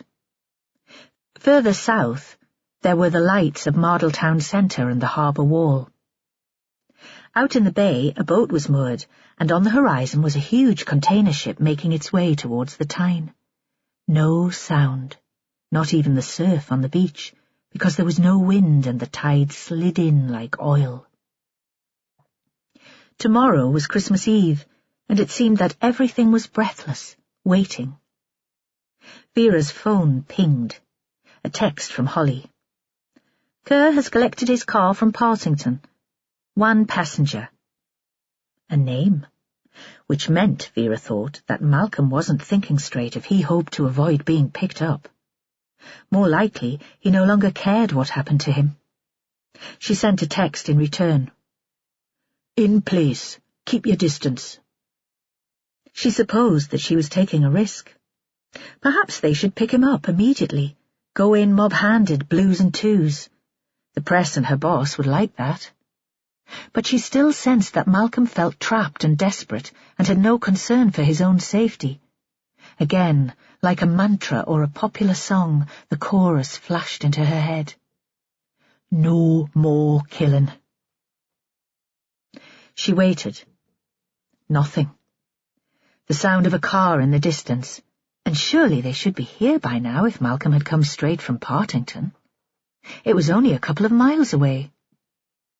Occasionally she believed she heard something, footsteps in the frozen sand or the rumble of an engine, but it was all in her imagination. She was chilled despite her thick coat and her gloves and boots. If Malcolm should appear now, she wasn't sure that she'd be able to move. The headlights appeared first, sweeping like searchlights over the flat coastal plain behind the dunes, across the reclaimed subsidence ponds where once there had been pits. Vera crouched, because her silhouette might be seen on the horizon against the full moon. The car parked below her. She heard the doors open and shut, both doors, so there were 2 people, just as Holly had said. But even in the moonlight it was impossible to make out individual forms. They were just dark shapes. And it was impossible to tell if they were both there voluntarily or if one was the prisoner of the other. There was no activity on the narrow road leading to the coast. She'd given orders that the officers following should wait on the main road and make their way in carefully on foot. She didn't want to frighten these people. No more killing. And she hoped it would all be over before they arrived. She couldn't see the figures now. They'd started to climb the dunes to the beach, and all the shadows had blurred. She strained to listen. Out in the bay, she saw the light buoy marking Coquet Island, and again her mind went back to Hector and his raids to collect terns' eggs. He'd trained her well. What better training could there be for this kind of work? Then she heard the sand shifting and slipping so close to her that she almost felt that she could reach out and touch the walkers. Grunting and heavy breathing. Malcolm, out of condition and out of breath, and the frozen air making him wheeze. His companion seemed fitter. Vera waited. Sometimes it seemed she'd spent her childhood waiting, heart thumping. Waiting for Hector or for the police, startled by the noise of sudden wing beats or heavy footsteps. Now there was an expected sound, her quarry sliding the last few feet onto the flat beach. And at last she could see them, 2 dark figures walking towards the water, shadows in the moonlight. Vera shifted her stiff and frozen limbs and began to move. For such a heavy woman, she walked quietly. She'd been a heavy child, and Hector's jeers had made her conscious of every footstep. "For Christ's sake, girl, do you want us both to end up in prison?" At the bottom of the dunes, she paused. Now she could hear voices. One voice. It was Malcolm, and it seemed that he would never stop or even pause for breath. This was a slow, relentless stream of bitter accusation, a rasping whisper, the voice almost of a lover betrayed. Vera thought he would only stop speaking when the object of his hatred was dead. And that was when she raised her voice and bellowed too, shining her torch towards them, each word spoken slowly and given equal emphasis. "No more killing."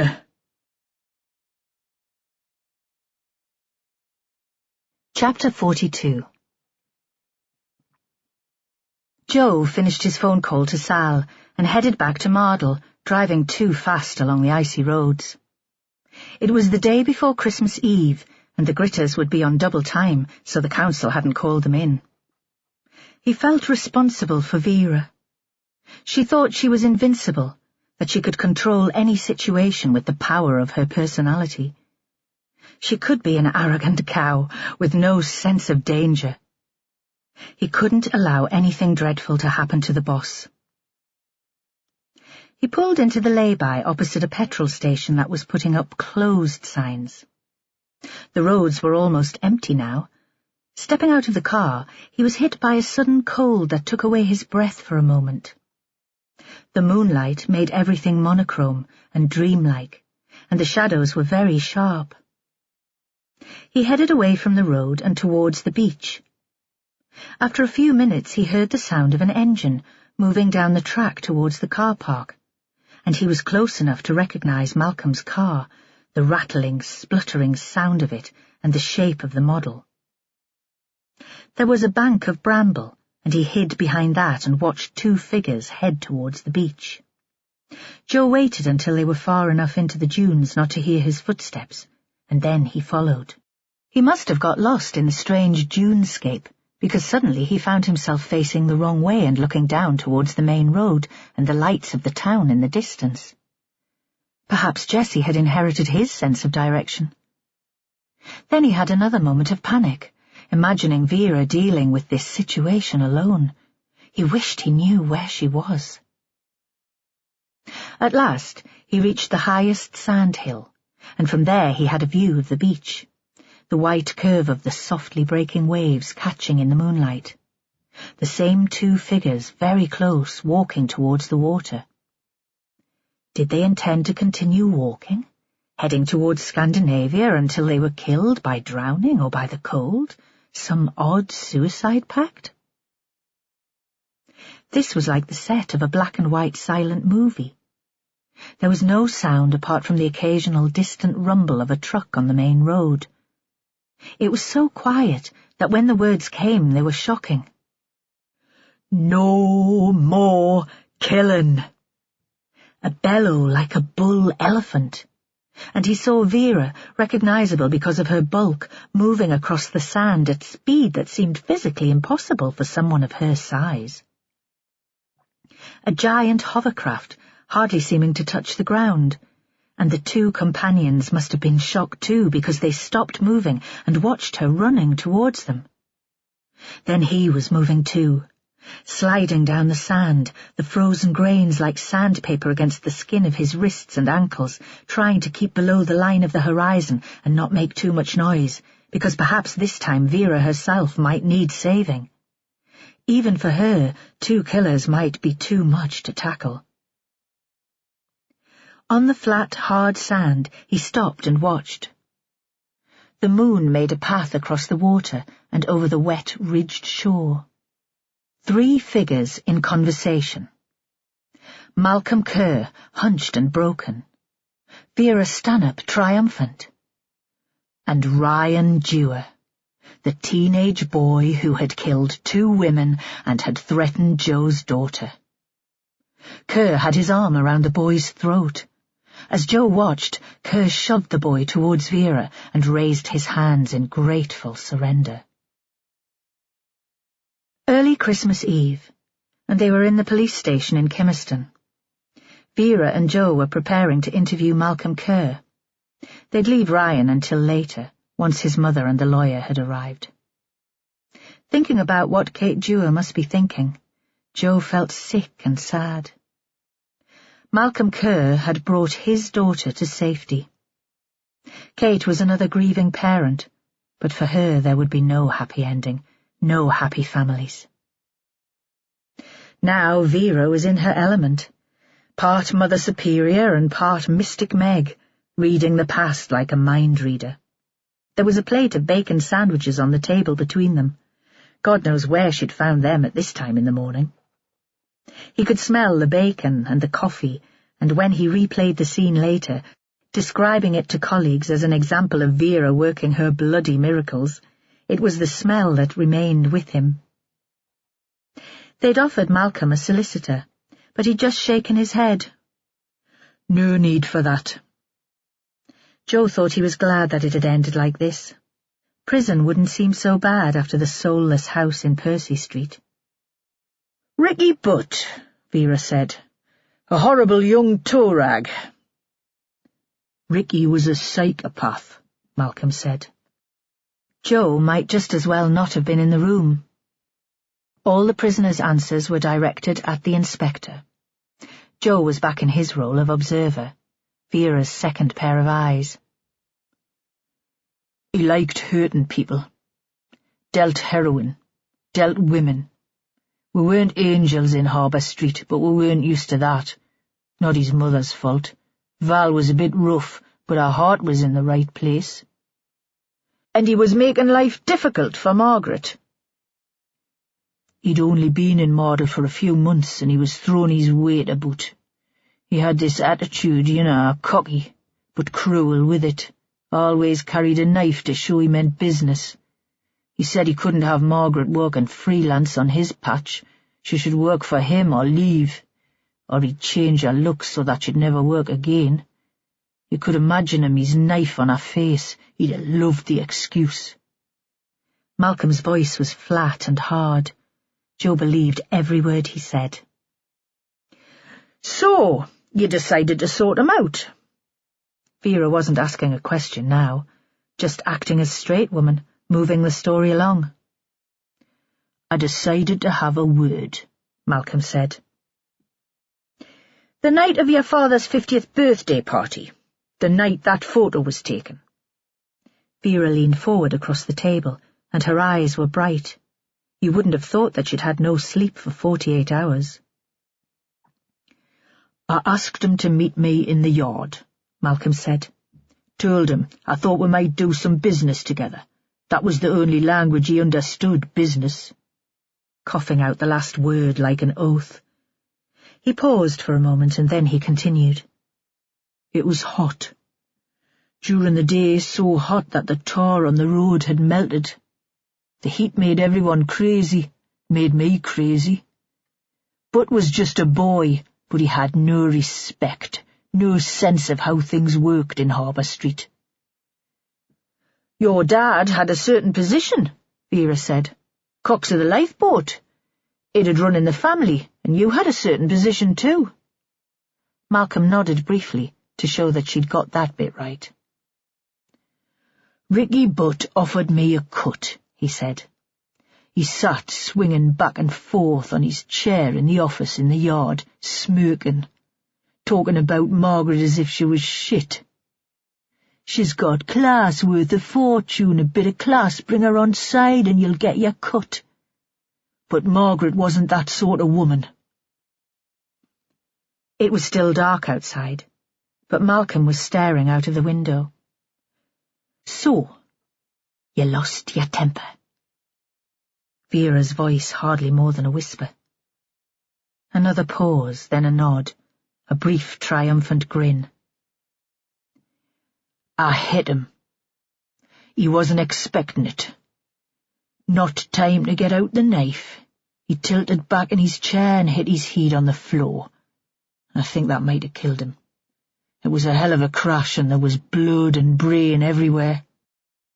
Joe thought Malcolm might have meant to continue, to confess to another blow, just to make sure the man was dead or because he was crazy with the heat and the temper. But Vera interrupted. She raised her hand to stop him in mid-flow. "Not murder, then," she said. "Manslaughter, if you didn't mean to kill him." Malcolm gave a little shrug to show that he no longer cared. "Then you fetched your dad and he organised things for you, dealt with a mess, because that's what parents do. He wrapped the body in a bit of tarpaulin and hid it in a rusting old trawler we had in the yard." Malcolm was obviously still proud of his father, and still a little bit in his shadow. "Then he set fire to the office. The next day, when the cop and the fire officer turned up, they were only interested in the office. Nobody looked in an old boat waiting to be cut up for scrap." Vera nodded. "And later you were able to bury the body, and you concreted over the grave and built the shed over it. Every day you sat in there you must have remembered Ricky Butt." Malcolm thought about that for a minute, and then he shook his head. "Nah," he said. "That night felt like a dream. I couldn't believe what had happened." "Did you tell Margaret that you'd killed the boy?" This time the denial was immediate. "No, I told her we'd frightened him off." "But you guessed?" Vera pushed the question. Malcolm nodded. "You couldn't get much past Margaret. I told her it wasn't her fault, but she felt responsible, blamed herself." Of course she did, Joe thought. And it was guilt that had made Margaret Krakowski who she was. It wasn't the prostitution that had turned her to the church and to helping other women. She hadn't been ashamed of her profession, of the service she provided. It was the knowledge that she'd led to a man being killed. Vera was moving on, jumping ahead by 40 years.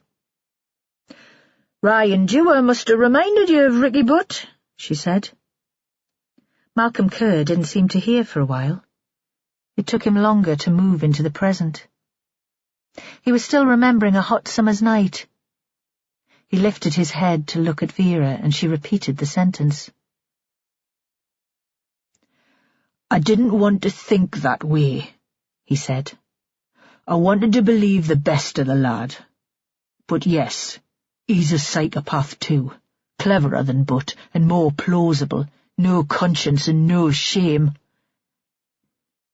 "When did you know that he'd killed Margaret?" "I didn't know. I guessed. Worked it out. It clicked for certain when I saw him in the metro yesterday, watching those school kids talking about the murder. He looked full of himself, as if he was a pop star or something, a celebrity. When we had that last walk on the beach, Margaret told me that Ryan was—" he tried to remember the word— "irredeemable, and she might have to go to the police.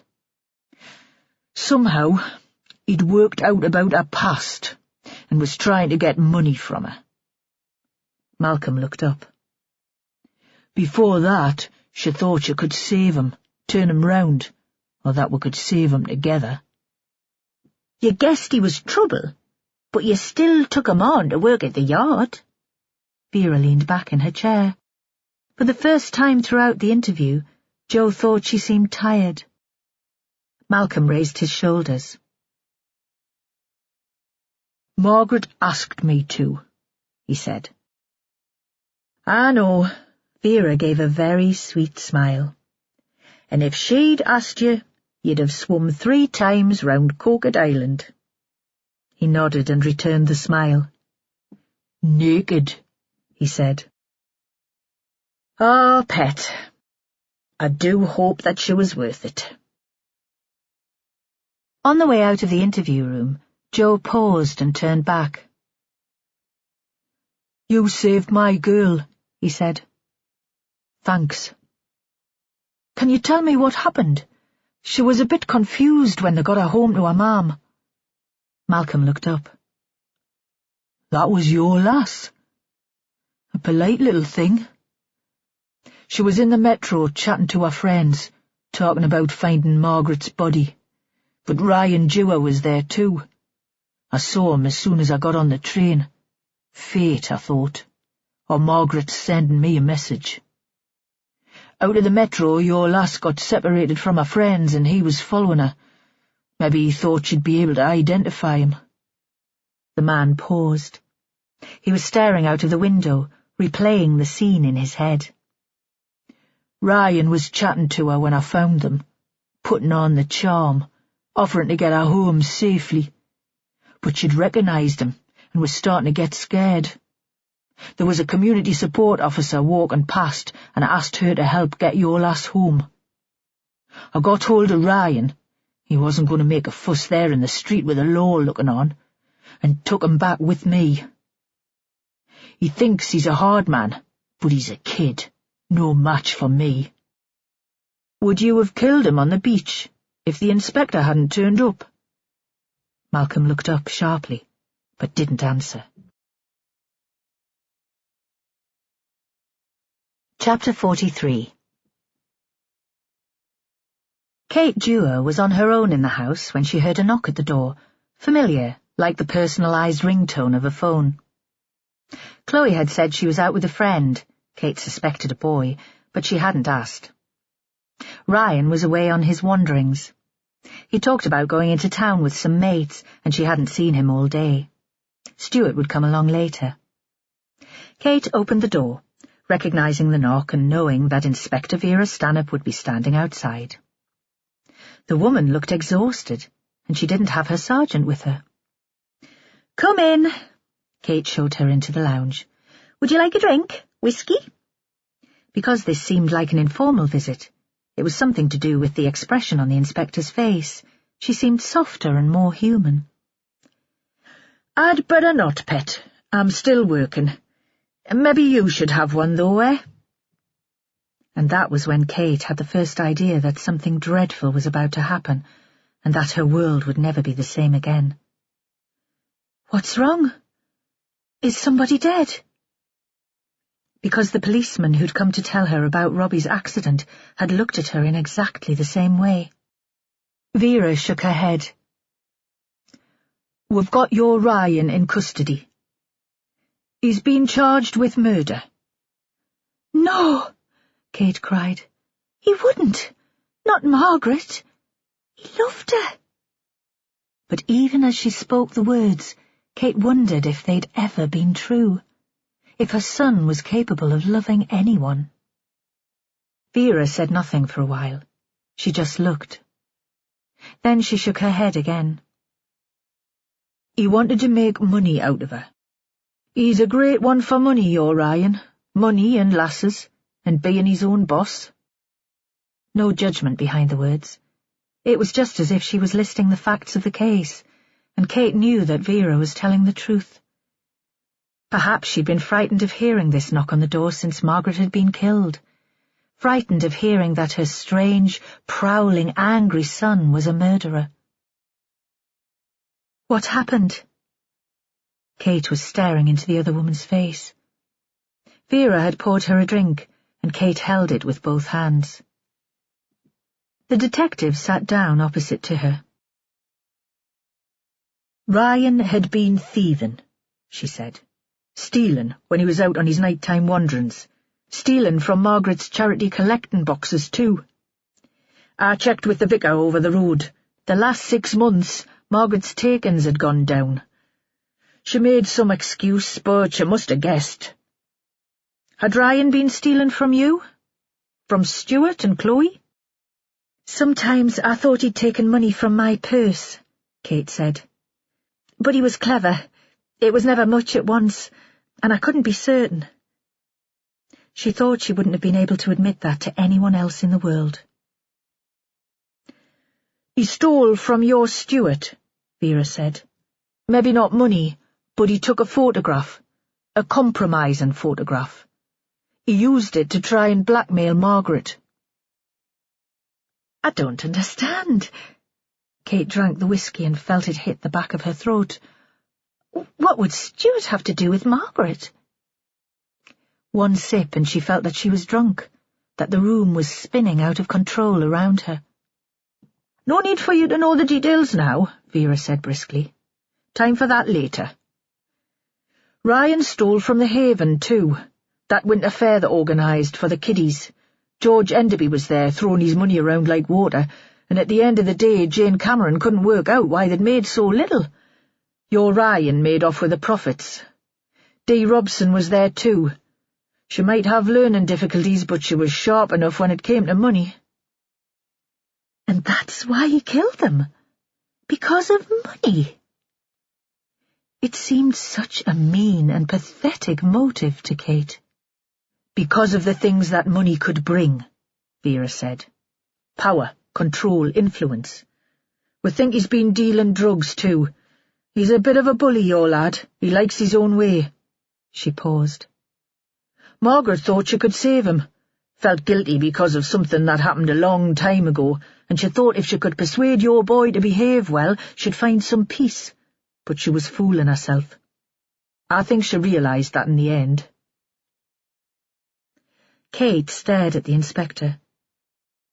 These were just words, sounds like humming in the middle of a song. She couldn't understand what they meant. There was a sound of a key in the lock. They both looked round, and through the open door they saw Stuart standing in the hall. "I've just heard the local news on the radio," he said. "They've made an arrest, a juvenile." He walked towards Kate and held her in his arms.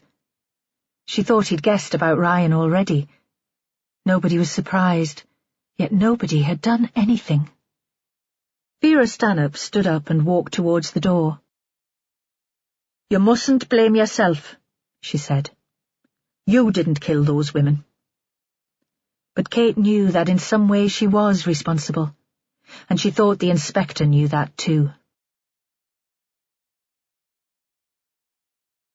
Chapter 44. They waited until later in the day to interview Ryan Dewar. "Let the boy have his beauty sleep," Vera said. "He's still a juvenile, just. We don't want some flash lawyer saying we haven't followed procedures." Joe hadn't offered to go with her to talk to Kate Dewar, and she hadn't asked him. Vera took the time for a half-hour power nap and a shower when she got back from Harbour Street. There was a change of clothes in her office, kept in case she was called suddenly to court, and she looked unusually smart when she joined Joe in the interview room. She could tell that he was impressed by the transformation. It was another cold, sunny day, hoarfrost on the roofs outside the station window. She hardly recognized Kate at first. She looked so lined and withered. The woman had aged overnight. Ryan was super cool, lounging across the table, loving the attention. The court case would be a dream for him. All those years of being in his sister's shadow, and now he'd be centre stage. "What made you different? Losing your dad when you were young? Watching him batter your mother? Or were you just born evil? The shrinks'll have a field day." Vera didn't talk directly to the boy, but to his lawyer. Her way of showing Ryan that he wasn't as important as he believed himself to be. I hope your client is ready to cooperate, Mr. Watson." The man nodded. She knew that he had teenage lads of his own. Was he wondering what his sons got up to when they weren't at home? Now she did turn to Ryan. "Let me tell you about that day in the metro, the day you killed Margaret Krukowski. You'd bunked off school at lunchtime again and gone into town to hook up with a mate and a couple of lasses from the posh school. I bet they thought they were so grown up, going out with a dangerous moron like you, thief, petty drug dealer and full-time scrote. I spoke to Emily Robertson, who was at St. Anne's too, and she knew all about you. You were one of the reasons she ended up in a place like the Haven. She saw you at the winter fair there, and she freaked out big style, asked to go back to the hospital rather than having to face you and your taunts." Vera paused before returning to the thread of the story. "So there you were, playing the lad about town, and who should catch on but Margaret Krukowski?" Vera took another breath, watched the sun edge over the roof of the building opposite, and found that her mind was wandering. She'd be glad to get home. She'd asked her neighbours in for a drink, a big drink. They'd stay up and see Christmas Day in together. She didn't fancy being alone tonight, dreaming of vulnerable women and violent men. Or perhaps Joe Ashworth would be let off the leash for an hour to come back with her. She turned her attention back to the boy, whom she thought of as Ricky Butt reincarnated. "And she saw you missing lessons, having lied to your mother again. Maybe that was when she decided she couldn't let it go on any longer, that she couldn't save you. You weren't to be her route to salvation after all."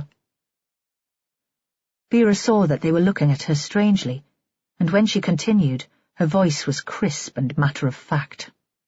"Margaret had seen you in town before, of course. There was the day she took Dee Robson into Newcastle to buy her a winter coat. She'd told Dee that the Haven charity would pay for it, but of course that wasn't true. She'd paid for it herself. Margaret was a kind woman, a good woman. She saw you swaggering through town, playing truant, playing whatever game made you money. She knew your mam was worried about you, and she chased after you, hoping to make you see sense.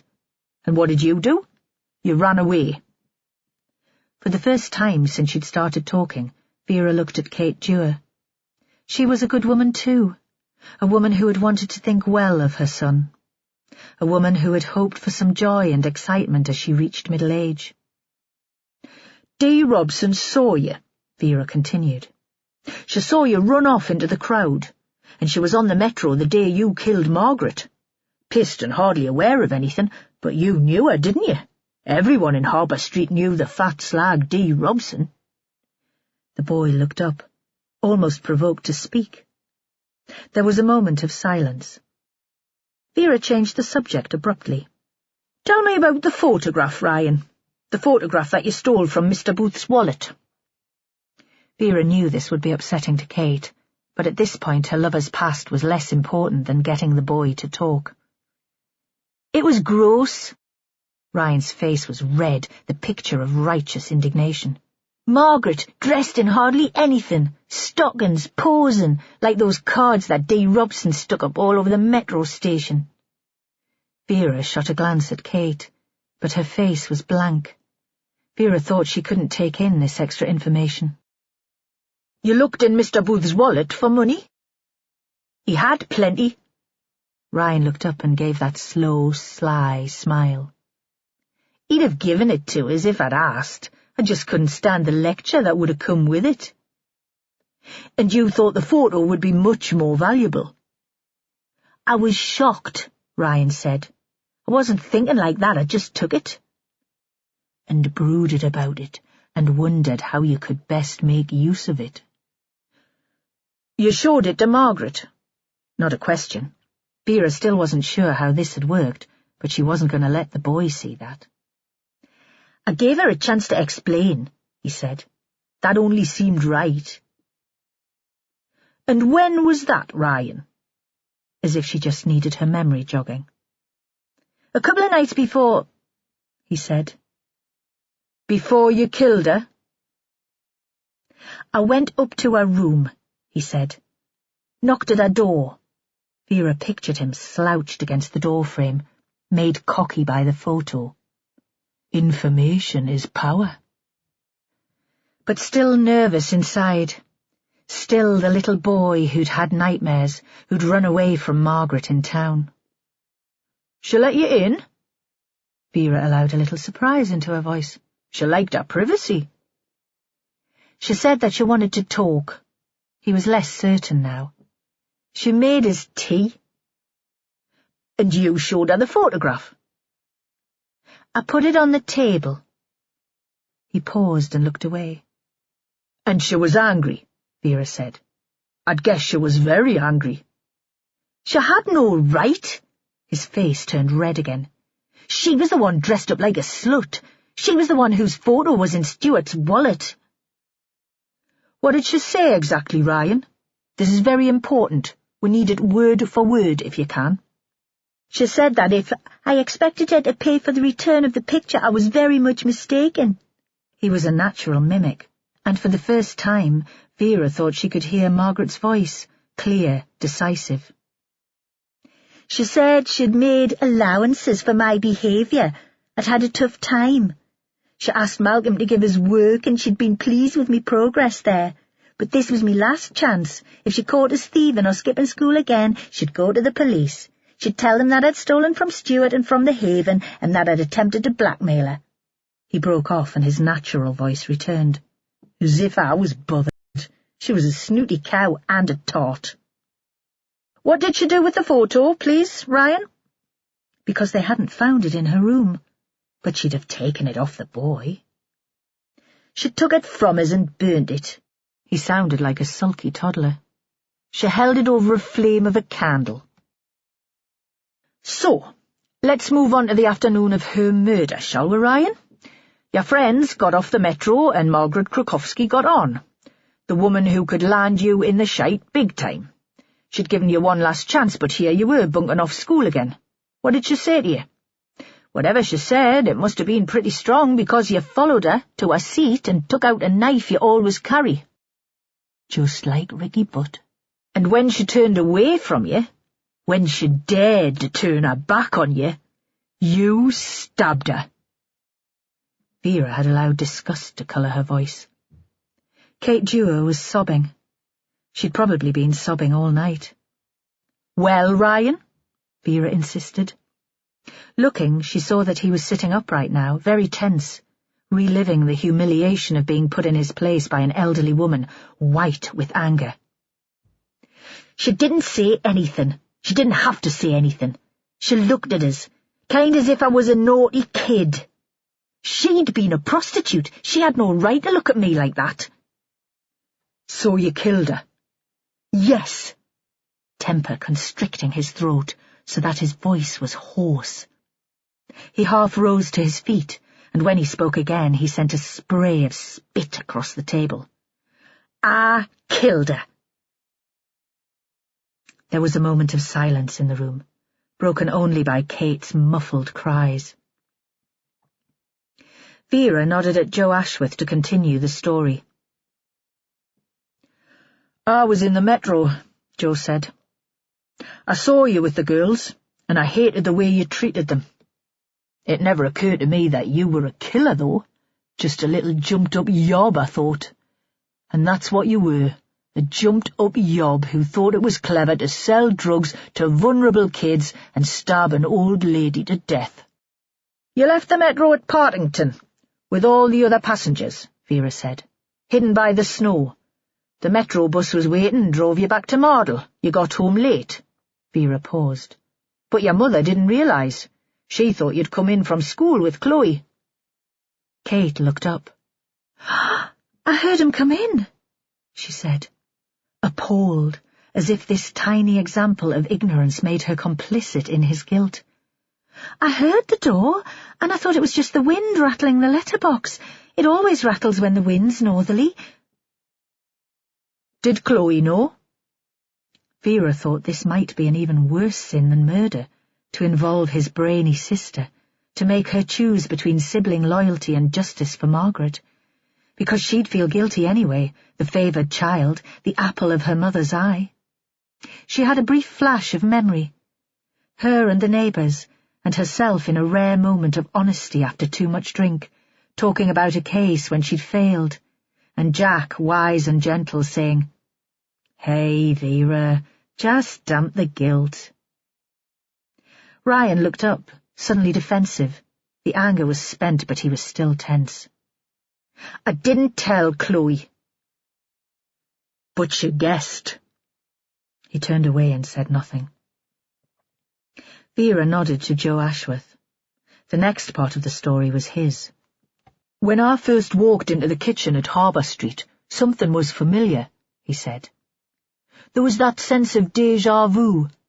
You were there, sprawled on the sofa, just a school kid in your uniform. I didn't connect you with the lads I'd seen on the train. Then I recognised your mother. I'd been a fan when I was young, and I thought that explained the sensation of familiarity.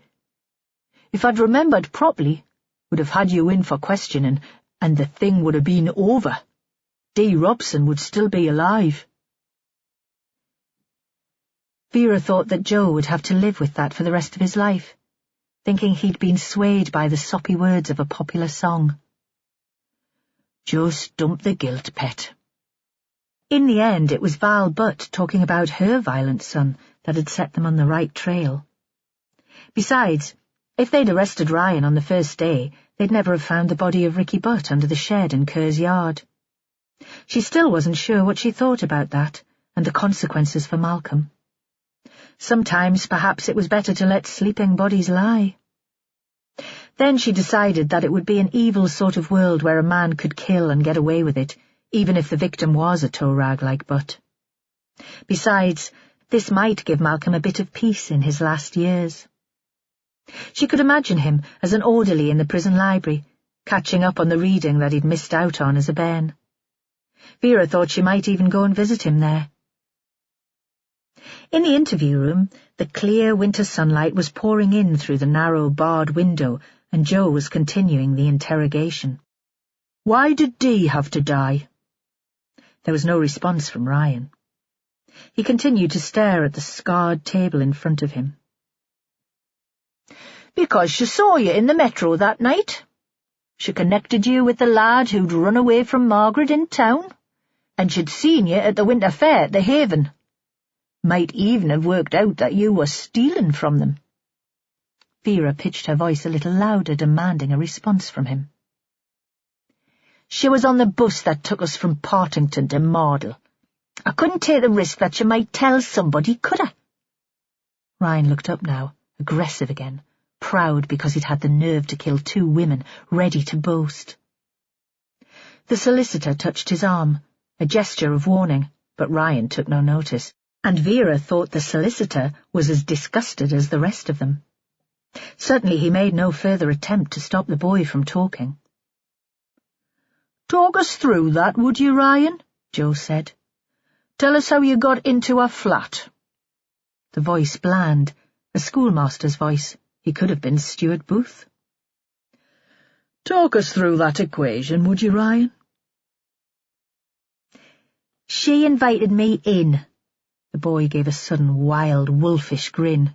"She was pissed and bumped into us on our way back to Percy Street, offered us sex, stupid cow, as if I'd ever have to pay for that." "Go on." No accusation in Joe's voice. Vera felt a moment of pride. He was her protégé, and he'd learned to control his emotions. He'd been soft as clods when he'd first come to her. "The flat was a dump," Ryan said, as if that was an excuse for what would come later. "Filthy. She went into the bedroom to change. I mean, just looking at her made me gag." "And then?" "There was a knife on the table in the front room, a kitchen knife. I wasn't sure if it would work, but I thought it would be safer. Better not to use my knife." He flashed a look at Vera. "My God, he wants a gold star for being clever." She clamped her mouth shut. Best not to reply. He'd like any response better than being ignored. "But the knife did work." Joe made it sound as if he was truly interested. Ryan didn't answer that at first. "I switched up the telly," he said. in case you made a noise. Then I went into the bedroom." He looked up at Joe. "The blade was a bit bendy, took some strength to get it in, but yeah, it worked fine." "What did you do then, Ryan?" "I went into the bathroom and washed. I wiped me fingerprints off the door handles and the handle of the knife. Then I went back to school. I had music and I didn't want Stuart telling me mother that I was bunking off again." Chapter 45. It was midday, and they'd finished for the holiday. Stuart Booth had come to collect Kate Dewar. Vera wondered what sort of Christmas there'd be in that house, and if the relationship would survive beyond Boxing Day. Stuart had colluded with Kate to tell her what she wanted to hear, that Ryan wasn't such a bad lad. The boy was misguided and had got caught up with the wrong crowd, but he was sound, really. Had anyone in school seen the bullying and the drug-dealing, the petty cruelties? But perhaps nobody had wanted to see. Ryan came from a respectable family. His mam was Katie Guthrie, who had once been famous and would be guaranteed to pull in crowds at the summer fair. Only Margaret Krukowski was anxious, reminded of another cocky young man who'd thought himself above the law. And finally, it was the parallel with Ricky Butt that had helped Vera and Joe to find the murderer too. They stood in the car park outside the station, Vera, Joe and Holly. "Let me buy you a drink," Vera said. "To celebrate. I'll come back to mine. I'll shout the cabs to get you home." Holly looked shocked. Vera had never invited her to her house before. "Sorry," she said. "I'm spending Christmas with my folks. It's a long drive and they were expecting me yesterday." "Oh." Vera was pleased, really. She suspected Holly would disapprove of the state of her home.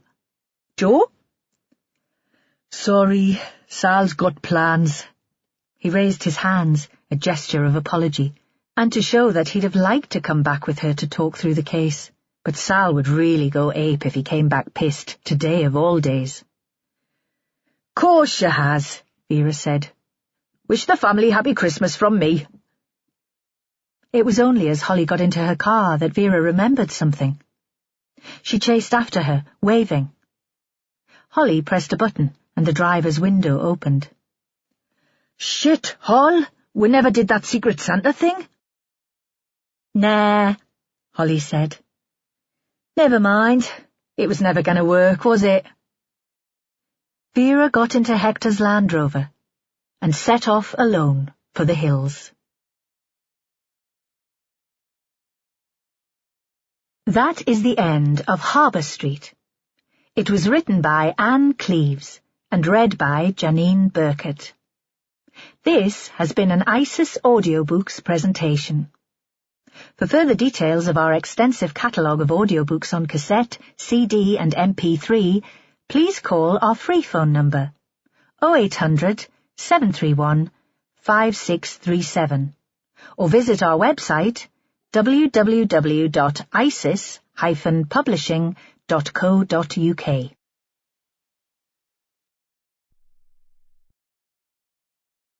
Audible hopes you've enjoyed this programme.